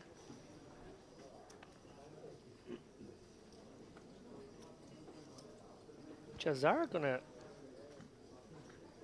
go for a light one of his own here. Wow. Yeah, we've seen him play quite a lot. He's folded some though. It's not like he's played all the cuspy ones and the slightly too open, slightly too loose ones. He's mixed it in. Wow, Lee Hand's here to gamble. Yeah, oh yeah. This is, look, you can't come in here thinking this is looking gambling. This is how this table plays. Okay. Okay, we play like a little cash game. What a nice spot for Soika just to find deuces, all this action in front of him. Just let's go on a duck hunt. Did you play duck hunt? I did. Everyone under the age of 37 in the Chat has no idea what you're talking about. Yeah, that wasn't a reference for them. Okay. They are our viewing base, though. Family, family. King 4 in there from Ziberjad. Wow, that's very optimistic. Definitely not the category of hand I would recommend. He's you blind. try. He can just flick a 9k of his 88 and just try and strike lightning. I don't hate that. Yeah, getting 10 to 1. 7-8 off, okay. Yeah, I don't hate it. If you can just find some equity here, you actually just have a pop bet behind. Right. Getting 10 to 1 direct odds. I mean, 6 ways. 2 a flop. he's got the gut shot, has our boy Geet. And sort of incredibly, nobody has caught. Yeah. Soika's Toos is still best. Yeah. Should surely check around. And Repeat 6 just- hearts. Yeah. Akbabor, the most interest in the hand now, you'd imagine. He's just hoping, please everyone check again, let me hit my 9. I think Akapor probably should fire this one. It seems like a situation where, you know, you might have the best hand, but you certainly need to clear the field a little bit, and then you can maybe pursue value if you hit. Yeah. And also, it's still believable he's got a 10 here, right? He's played this way multi-way. Everyone's going to play cautious on the flop. It's not like... Yeah. Or a 6. Right. If this is the way this table is, like you say. Leanne's thinking about it with ace-4. Surely not. Bet into 5 players here. Yeah. And a healthy bet at that. Like, he's not even gone that small. He's kind of gone half pot. Yeah, thank you. Wow. Even the idea of thinking about this one. Okay. Everyone folded? Nicely done. Barpoor, probably relieved to just get it done with one bet there. You can see in the video. You will see. 30 minutes time. 我是没码，我还有概念。7, 9 of hearts, 8, 9 of It's like the go-to thing to say at the stream table, isn't it? You'll see in 30 minutes. Just not, I'm not showing. Just reminding everyone that they're on a stream table, as if they didn't already know. Have you pulled off any sick moves on a stream table down the years? Told your pain? Outrageous ones, yeah. Yeah. Told your table mates. You'll see it when this TV show airs. Tell the lie, yeah. One of the wildest hands I ever played was in a... I think it was streamed, but it was filmed and edited, like a TV cash game. I got played in an absolutely absurd pot against Sam Grafton, where I bet 3-bet the turn. No, sorry. I raised the turn as a bluff and called the 3-bet, realizing I'm probably ahead. So I didn't give him any 3-bets for value. Recognize that was just his value part, just the bluff part of his range. I had deuces, and continued. Wow. And then the river was a napkin, and he checked, and I checked back, and he turned over his garbage, and I turned over my deuces to victory slam, and then realized his garbage had actually caught a jack on the river with his jack 4 or whatever. I was so excited to table it that I was like, oh damn, I didn't realize he's just caught the raggedy pair. Somewhat embarrassing. G jams, Lou calls. Lou trying to finish off the job. 双位这么强啊 Took most of the chips off Guy before. Alive.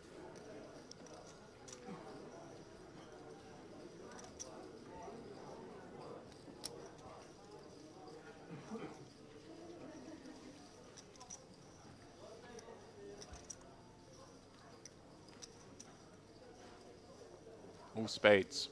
Both players with one, so geez. Situation getting worse.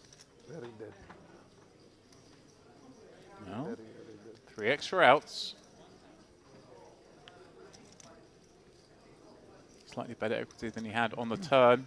And even better equity now as he finds the unlikely double up on the last card. Tap the table from 这个段位大的吓人，我以为你只是个抢盲的呢，所以想反抢一下。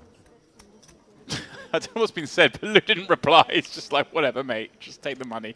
Leave me alone. that transcends language. Just absolutely no reply. Don't engage. Don't even look at them.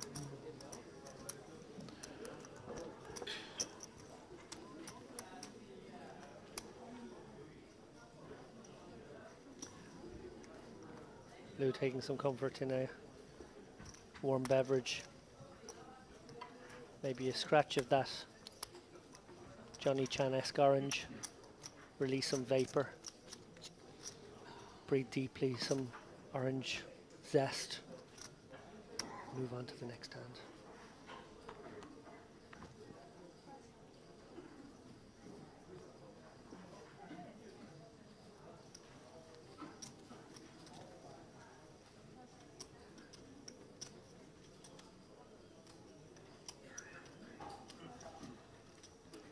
Lots of sunglasses at this table, just noticed. I hadn't. I guess I'm just so used to seeing sunglasses in a poker room. Not a thing I'm a fan of, to be honest, but... Have you ever? No. I will admit, I do wear them occasionally on feature tables only, purely because of the The lights. lights. Yeah, I get that. I tend to wear a cap when I play poker all the time, and that's mainly for lights, not just feature tables, but a lot of poker rooms you get with different areas, different lights and stuff, so it can get a bit draining at times. So I do understand on the feature table for that reason. Yeah, I do suffer from the odd migraine, I will admit, and I think it is to do with screen time and lights and those kind of things do trigger it. And I do realise to the audience listening at home that this stream does have a tendency to be me talking about how my body is letting me down. He going after low now, he's just doubled up through him. 3-betting him light. The next opportunity, and surely will work. Yeah, I don't think 10-Jack is a hand you want to continue here out of position. Certainly not the offsuit variety. Good folds. A nice pickup there from Guy, and a nice hand choice. We saw an identical play in identical seats, I believe, in the first frame today with Monica Zukovic, using that sort of just below the calling range suited hand to 3-bet, take the initiative. It's a nice hand selection.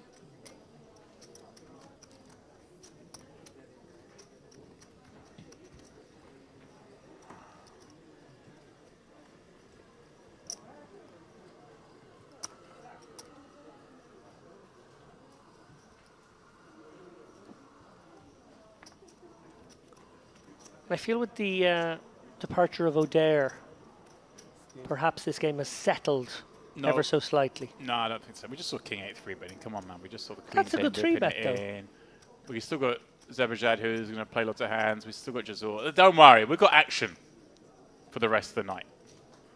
These guys will not disappoint us. You're nothing if not a salesman, Dempsey. Got nothing left to sell.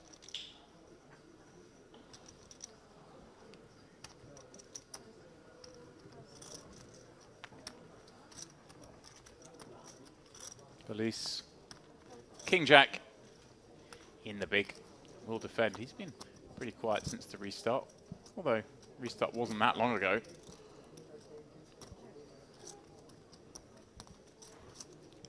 8-6-4 flop. Akapaport. Can't like seeing that board against a big blind peel, but feels compelled to fire anyway. Perhaps the presence of the solitary spade there giving him the opportunity to barrel off as the hand develops. But a singular bet does get the job done.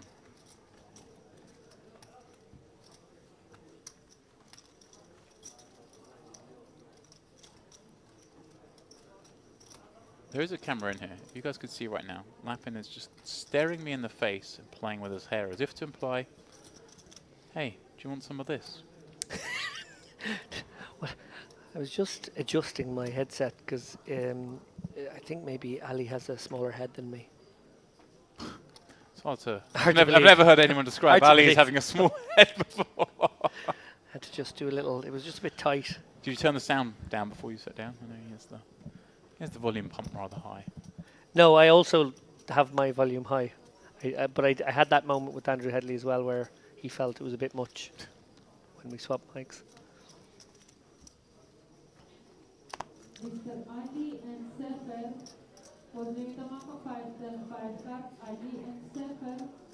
A rejuvenated Gay. Very much now so. With Jack 6 of clubs.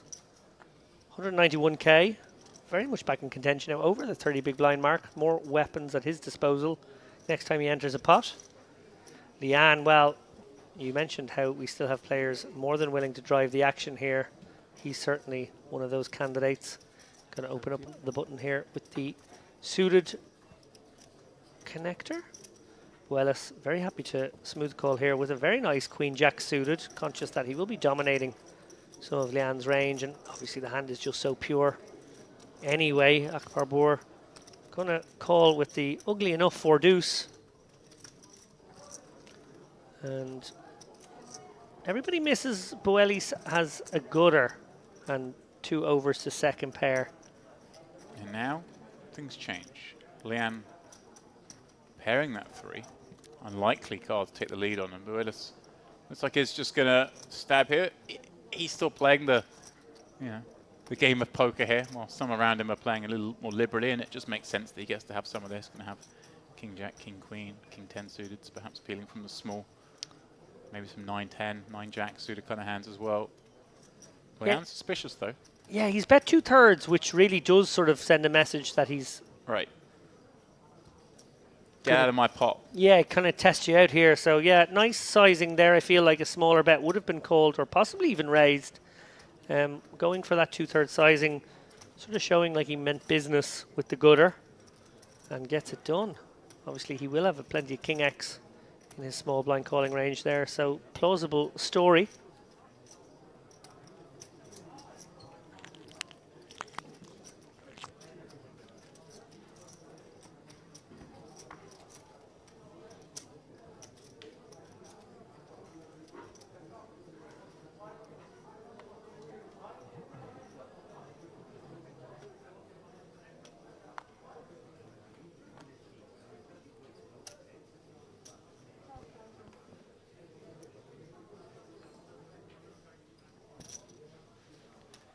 Hands coming thick and fast at us here. Zabarjad already dealt his ace-10 off and already in the pot.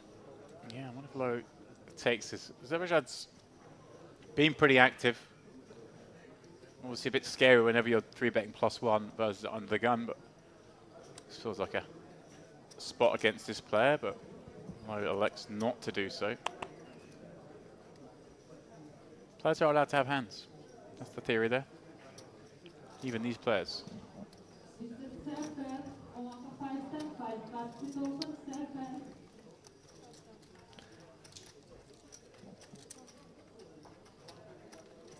Yeah, well, the exciting thing when you have a table with this dynamic is that when you get a couple of real hands, a lot of more chips get into the middle than you would necessarily anticipate by virtue of how it doesn't take real hands to get some chips in. Go. Both players pairing the ace. C-bet from Zabarjad from under the gun. Going to be almost with range, I'd imagine, in this spot. Akbar continuing thus with his ace. Checks it over to Zabarjad again.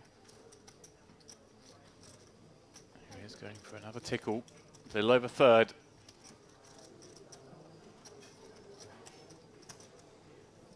Akbar calling once again, as you would expect, and finding the 5 on the river, but on a heart completing board. Nice check back from... Yeah, it's very hard for him to ever bet that again, isn't it? Yeah. But I wonder if there was a spot, perhaps Akbar would potentially lead, knowing that kind of the ace kings, ace queens of the world are probably going to check back now. Yeah. Into third heart. Yeah, I like that. I do prefer that line. And it would have been an interesting one for the ace-10. Not a particularly easy spot. Certainly a block would have been called, but maybe a 35-40%er would have been a test. As we hear in the background here, some celebratory music. Yeah, they go hard on celebrating birthdays in this poker room. It's that community feel, and obviously we're coming on a delay. The day has just finished for the players involved in real time, and it's big birthday celebration. And I wonder if it is for Jazar. It's his birthday. He's a regular here. Or they're treating him to a big celebration. I don't want to predict the future here or jinx anything that has already happened but we don't know has. But how amazing would it be if they had the cake ready and they're going to come out with the candles and the singing, and he bust like the last hand or the second last hand. They brought it out to him. What is wrong with you? You're a devilishly negative man, aren't you? You're just in for the sort of tragedy. Always.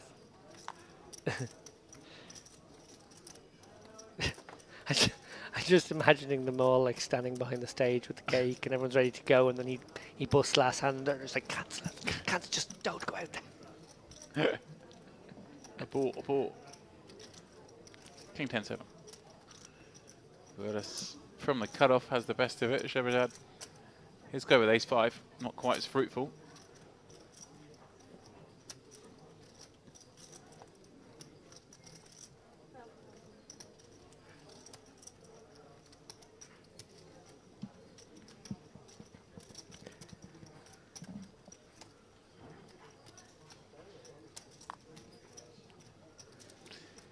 Yeah, in the C-bet for 2 binds.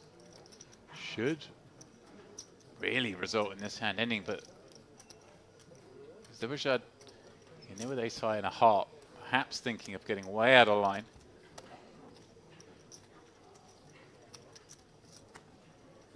But those thoughts were short-lived. Everyone suddenly looks like it's the last level, don't they? It's a lot calmer, not so much chatting going on now. Yeah, I sometimes feel like when you have a dinner break and you do come back for maybe 3 or 4 hours, there can be that sort of post-digestion lull where everyone just slows down a little and everyone's a bit tired. You see a few yawns, you see a few caffeinated beverages being intook. They didn't actually get a dinner break in this event, obviously, today, only playing the 8 levels. Exactly, so you would think right, sorry, there would be more energy, even though it's last level of the day. But it does, you're right, resemble that. Every break's a dinner break here, because you can just run through to the poker buffet. So you're just always digesting food I when you're here. That is true. It's a big shock to my system when I go home and there just isn't food lying around everywhere all the time. I have to cook it for myself.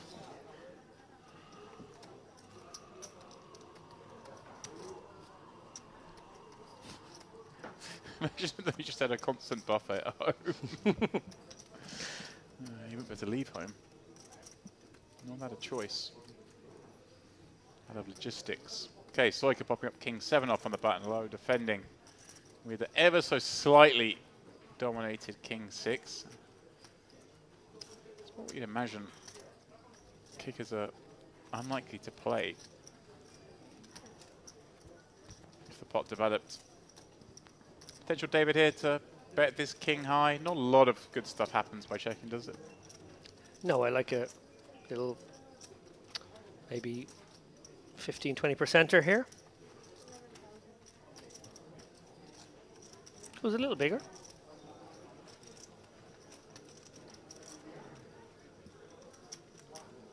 Now taking a bit more time over each hand before folding that, it strikes me that he's just perhaps thinking, I'm just done with this day. I want to get off this table, even though it is a good table to be on because there's fast and loose action, but I just want to put my chips in the bag. I wonder if he just thinks king high can be good enough. Can be. Just let it go in the end. Soika drags in a small pot.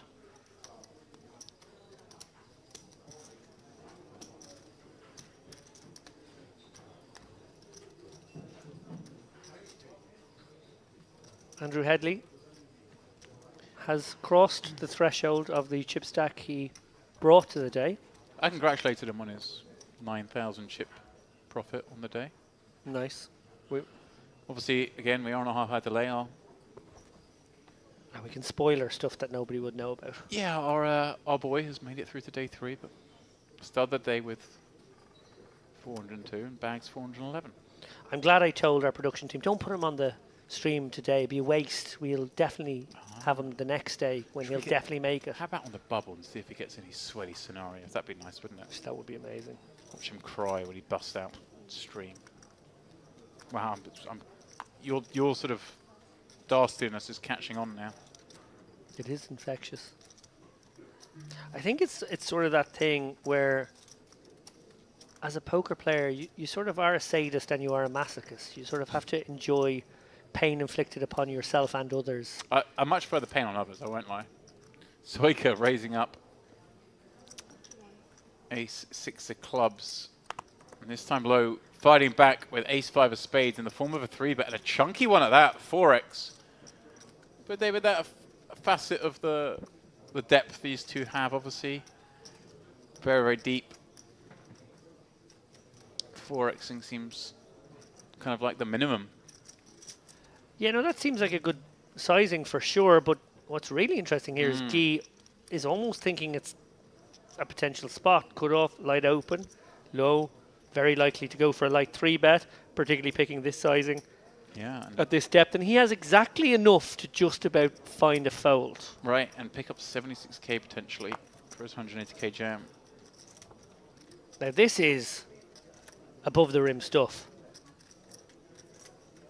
Interesting that he's considering it. More curious that he's decided upon a cold call. This is adventurous. Now, he does actually have the equity favored hand, but this is dicey. This is bizarre. Yeah, this looks scary. This geese could just have kings or aces here, right? I think he's supposed to. In fact, I don't think he's supposed to have anything. I don't think call is a thing. Excuse me? Right. But when it's if we're trying to invent a thing out of it. When something's not a thing yet, it tends to be aces, doesn't it? Yeah, I think Soika well advised to just get out of dodge here. He has the actual best hand right now, but like this is incredibly messy. But it's these messy three-way bloated pots that you've been presiding over for 3 hours now. But Soika hasn't been here for much more of it than you. Low, then somehow has the best hand in this and pairs the ace. And now thinks maybe I've overtaken kings. Right. Yeah, if your man's got aces, good luck to him. You know, the cold cool hands are never the ace king, ace queen, ace jack, so he's not worried about that.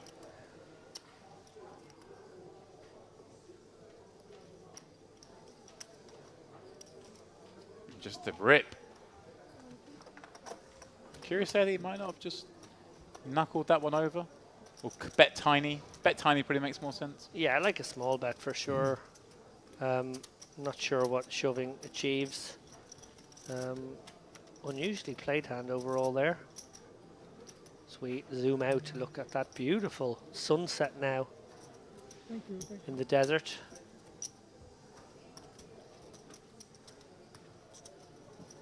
An orange sunset over maybe New Mexico.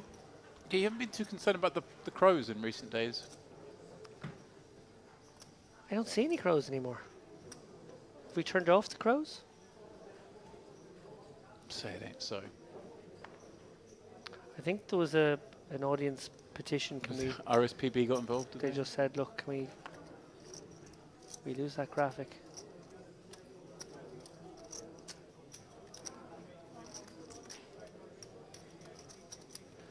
Back parbour. Going to set mine here, hoping that the under the gun open offers a little bit of protection. No one will attempt to squeeze. Of course they won't. Who dare squeeze at this table? Soika with another flattable one, but he might choose to go the aggressive route. Yep, certainly a contender. You want to knock out some of those dominating hands, perhaps. King Jack. Queen 10 type things that don't fare well against 3-bets, as it is. Just keeping things deeper. Well, Loo can maybe come in here with a suited king. Decides better of it. Well, we saw Guy gamble a little in the last hand. Doesn't like this one quite so much, and Jazar definitely a flat. Getting almost 9 to 1. So no premiums in this one, but lots of hands that could interact with one another. Oh yeah. Deuce on the flop. Unfortunately for Agwaport, that is where the interest in the pot ends.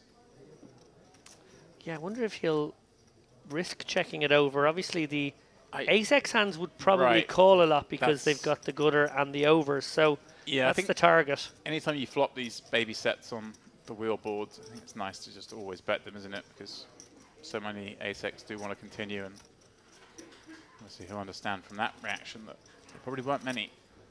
Yeah. Yeah, a little unlucky not to find at least one customer. And you go 4 ways and make your set.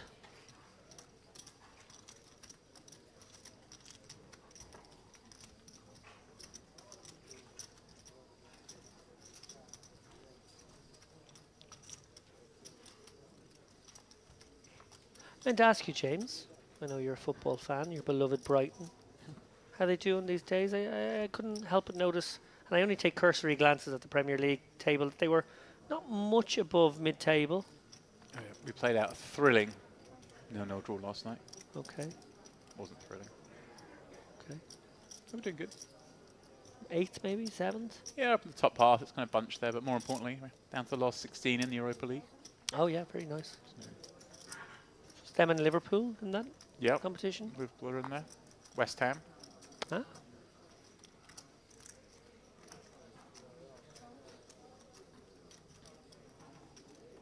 More playable ones. Soika, ace-jack suited. Zabajad, jack 9 of hearts. Key thing is we're going to finish above teams like Manchester United and Chelsea again, which is nice.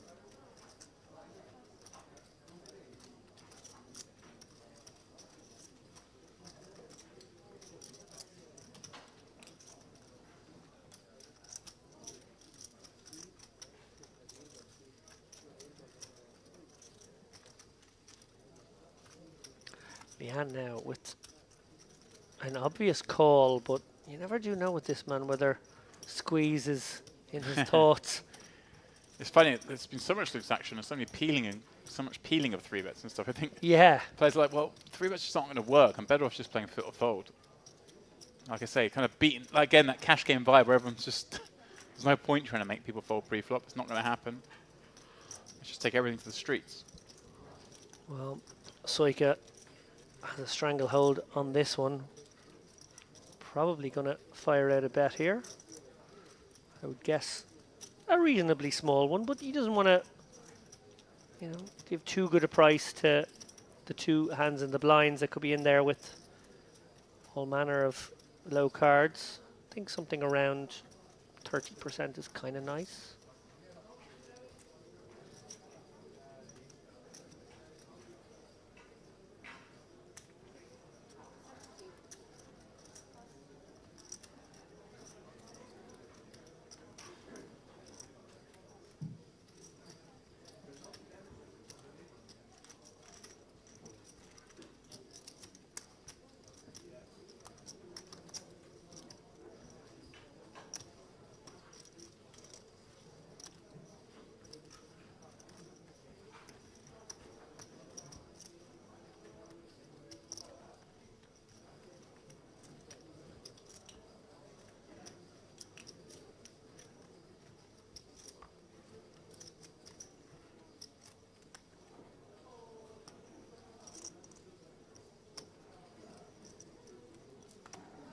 Sunglasses concentrated certainly into one section of the table.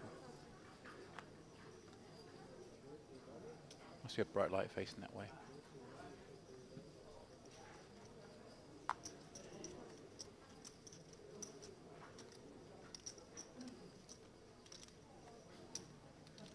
It's so amazing how deep this is. 3K, 6K low, just casually sitting here with 100 plus blinds towards the end of the second day of the tournament.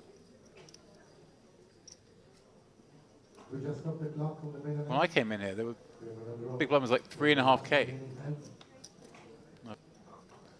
my 5th level. We're only at 6k big blind. Last 3 hands. Complete the hand you're on. Oh, you hear there in the background, they've drawn for last 3 hands. Will bring us up to hand 166 for the day. So roughly 20 hands an hour. Yeah. At this feature table, not particularly fast pace of play. No, but then we've seen lots of multi-way action. Multi-way, exactly. So it's not that players are playing slow, it's just the fact they're having a lot of decisions, or a lot of actions, I should say. You have to put all your chips in the bag, writing down name, surname, and check out, and also your ticket goes inside the bag.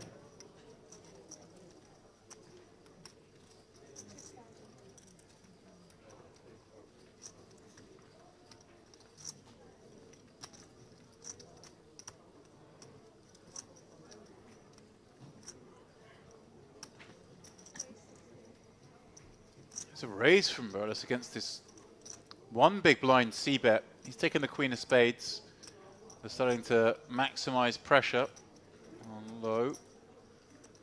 It's low with ace-9, no spade. Very hard to see how he ever wants to fight back with this particular holding. There are plenty he can, of course, those with singular spade. On top of course, all the made hands. I just see a crow in the background. So they are still there. That's the good news. They haven't all flown into that windmill by now. We have some survivors.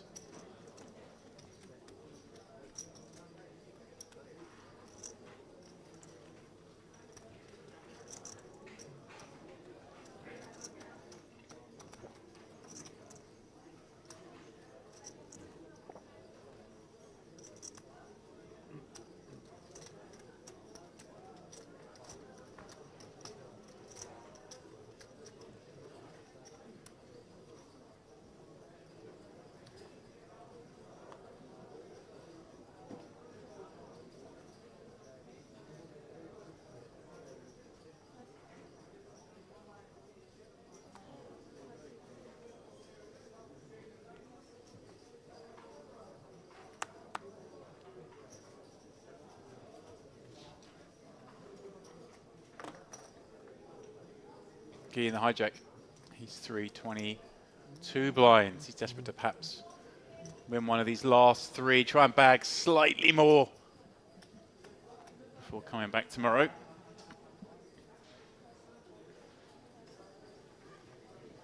Oilus.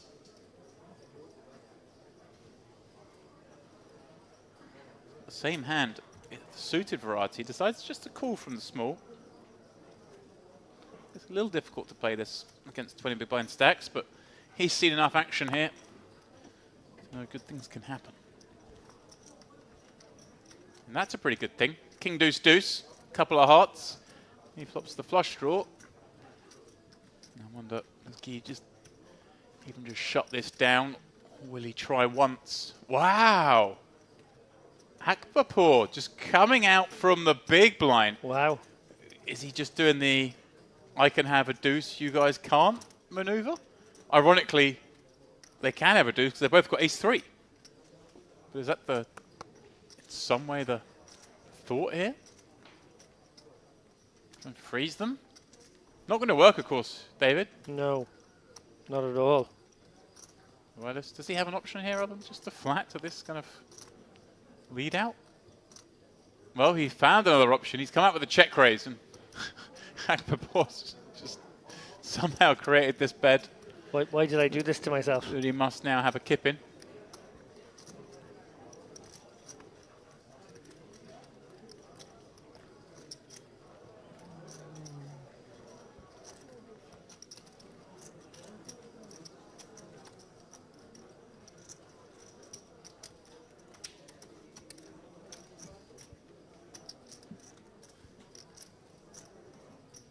Just realised something, David. Go on. I bubbled the buffet, haven't I? Oh, I'm so sorry. That doesn't sound very sincere. I told you I like other people's misery. There's always best of luck in the GPI Awards. I hope you don't not win. There's always the poker buffet. There is. Guy, kings, here we go. Wouldn't mind a king deuce flop with this one. Well, he's been splashy, Guy. Is this the final hand or the penultimate hand? I think it's the final hand. Or it's the penultimate hand. Oh, Leanne just calls with ace queen. Wow, I'm surprised he didn't try and pump that up. Try and get it in for the sub 20 big blind stack. I'm also very surprised. He's been very active. Yeah, I wouldn't have necessarily assumed that this 2.5x off my less than 20 big blinds was strength. Oh, well, he's going to get it in now. Yeah, he thinks he's played this masterfully because he's flopped top. It is Guy, though, the one who will be smiling once these cards are revealed. Any reason for Leanne to do anything but just call here? Yeah, I think you can raise it here. I think he will call, and I don't mind that, but I think it is sometimes a thing. Maybe more out of position though. Right. As it is, he's kept the pot to the situation where Guy basically has pot behind. And a scary card for both to see in some respects, isn't it? The Jack kind of freezes action a little bit always. Queen Jacks, the King Tens will get there. Yeah, I think if the stacks were deeper, it would absolutely freeze action. But because they're not, in fact, it incentivizes Guy to just shut down the hand now if he can. Yeah. His opponent will have a pair and a draw a lot of the time now. Yeah, obviously a bit unfortunate for Leanne. He's holding the ace of hearts. Obviously, would like his opponent to have some sort of ace X of hearts turn flush draw, but the ace queen surely going to be enough. Yeah. He does call, and sees he ran into a premium for once in Guy's hand. Can he double up right at the end of the day?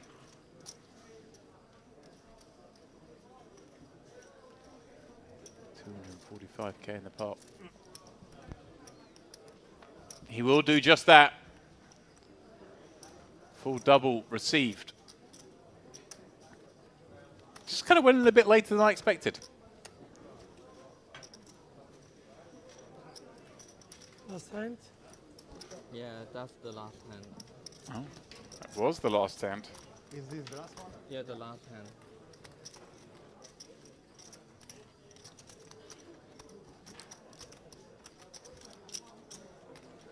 Oh, no, maybe we're shuffling. One Yeah, more. One more hand for Jazar to get lucky on his birthday. He wants to go get his cake. And yeah, exactly. Was it a spoiler that we now know it was his cake going out there? Well, I heard another one afterwards, so there may be a double birthday celebration out there today. What is the number of people you need in the room for the more likely they share a birthday night? It's like 30 something, isn't it? I think it's not even. Maybe like 27 or something. It's one of those things that it sounds kind of crazy, but actually when you think about it, it does make sense. Yeah.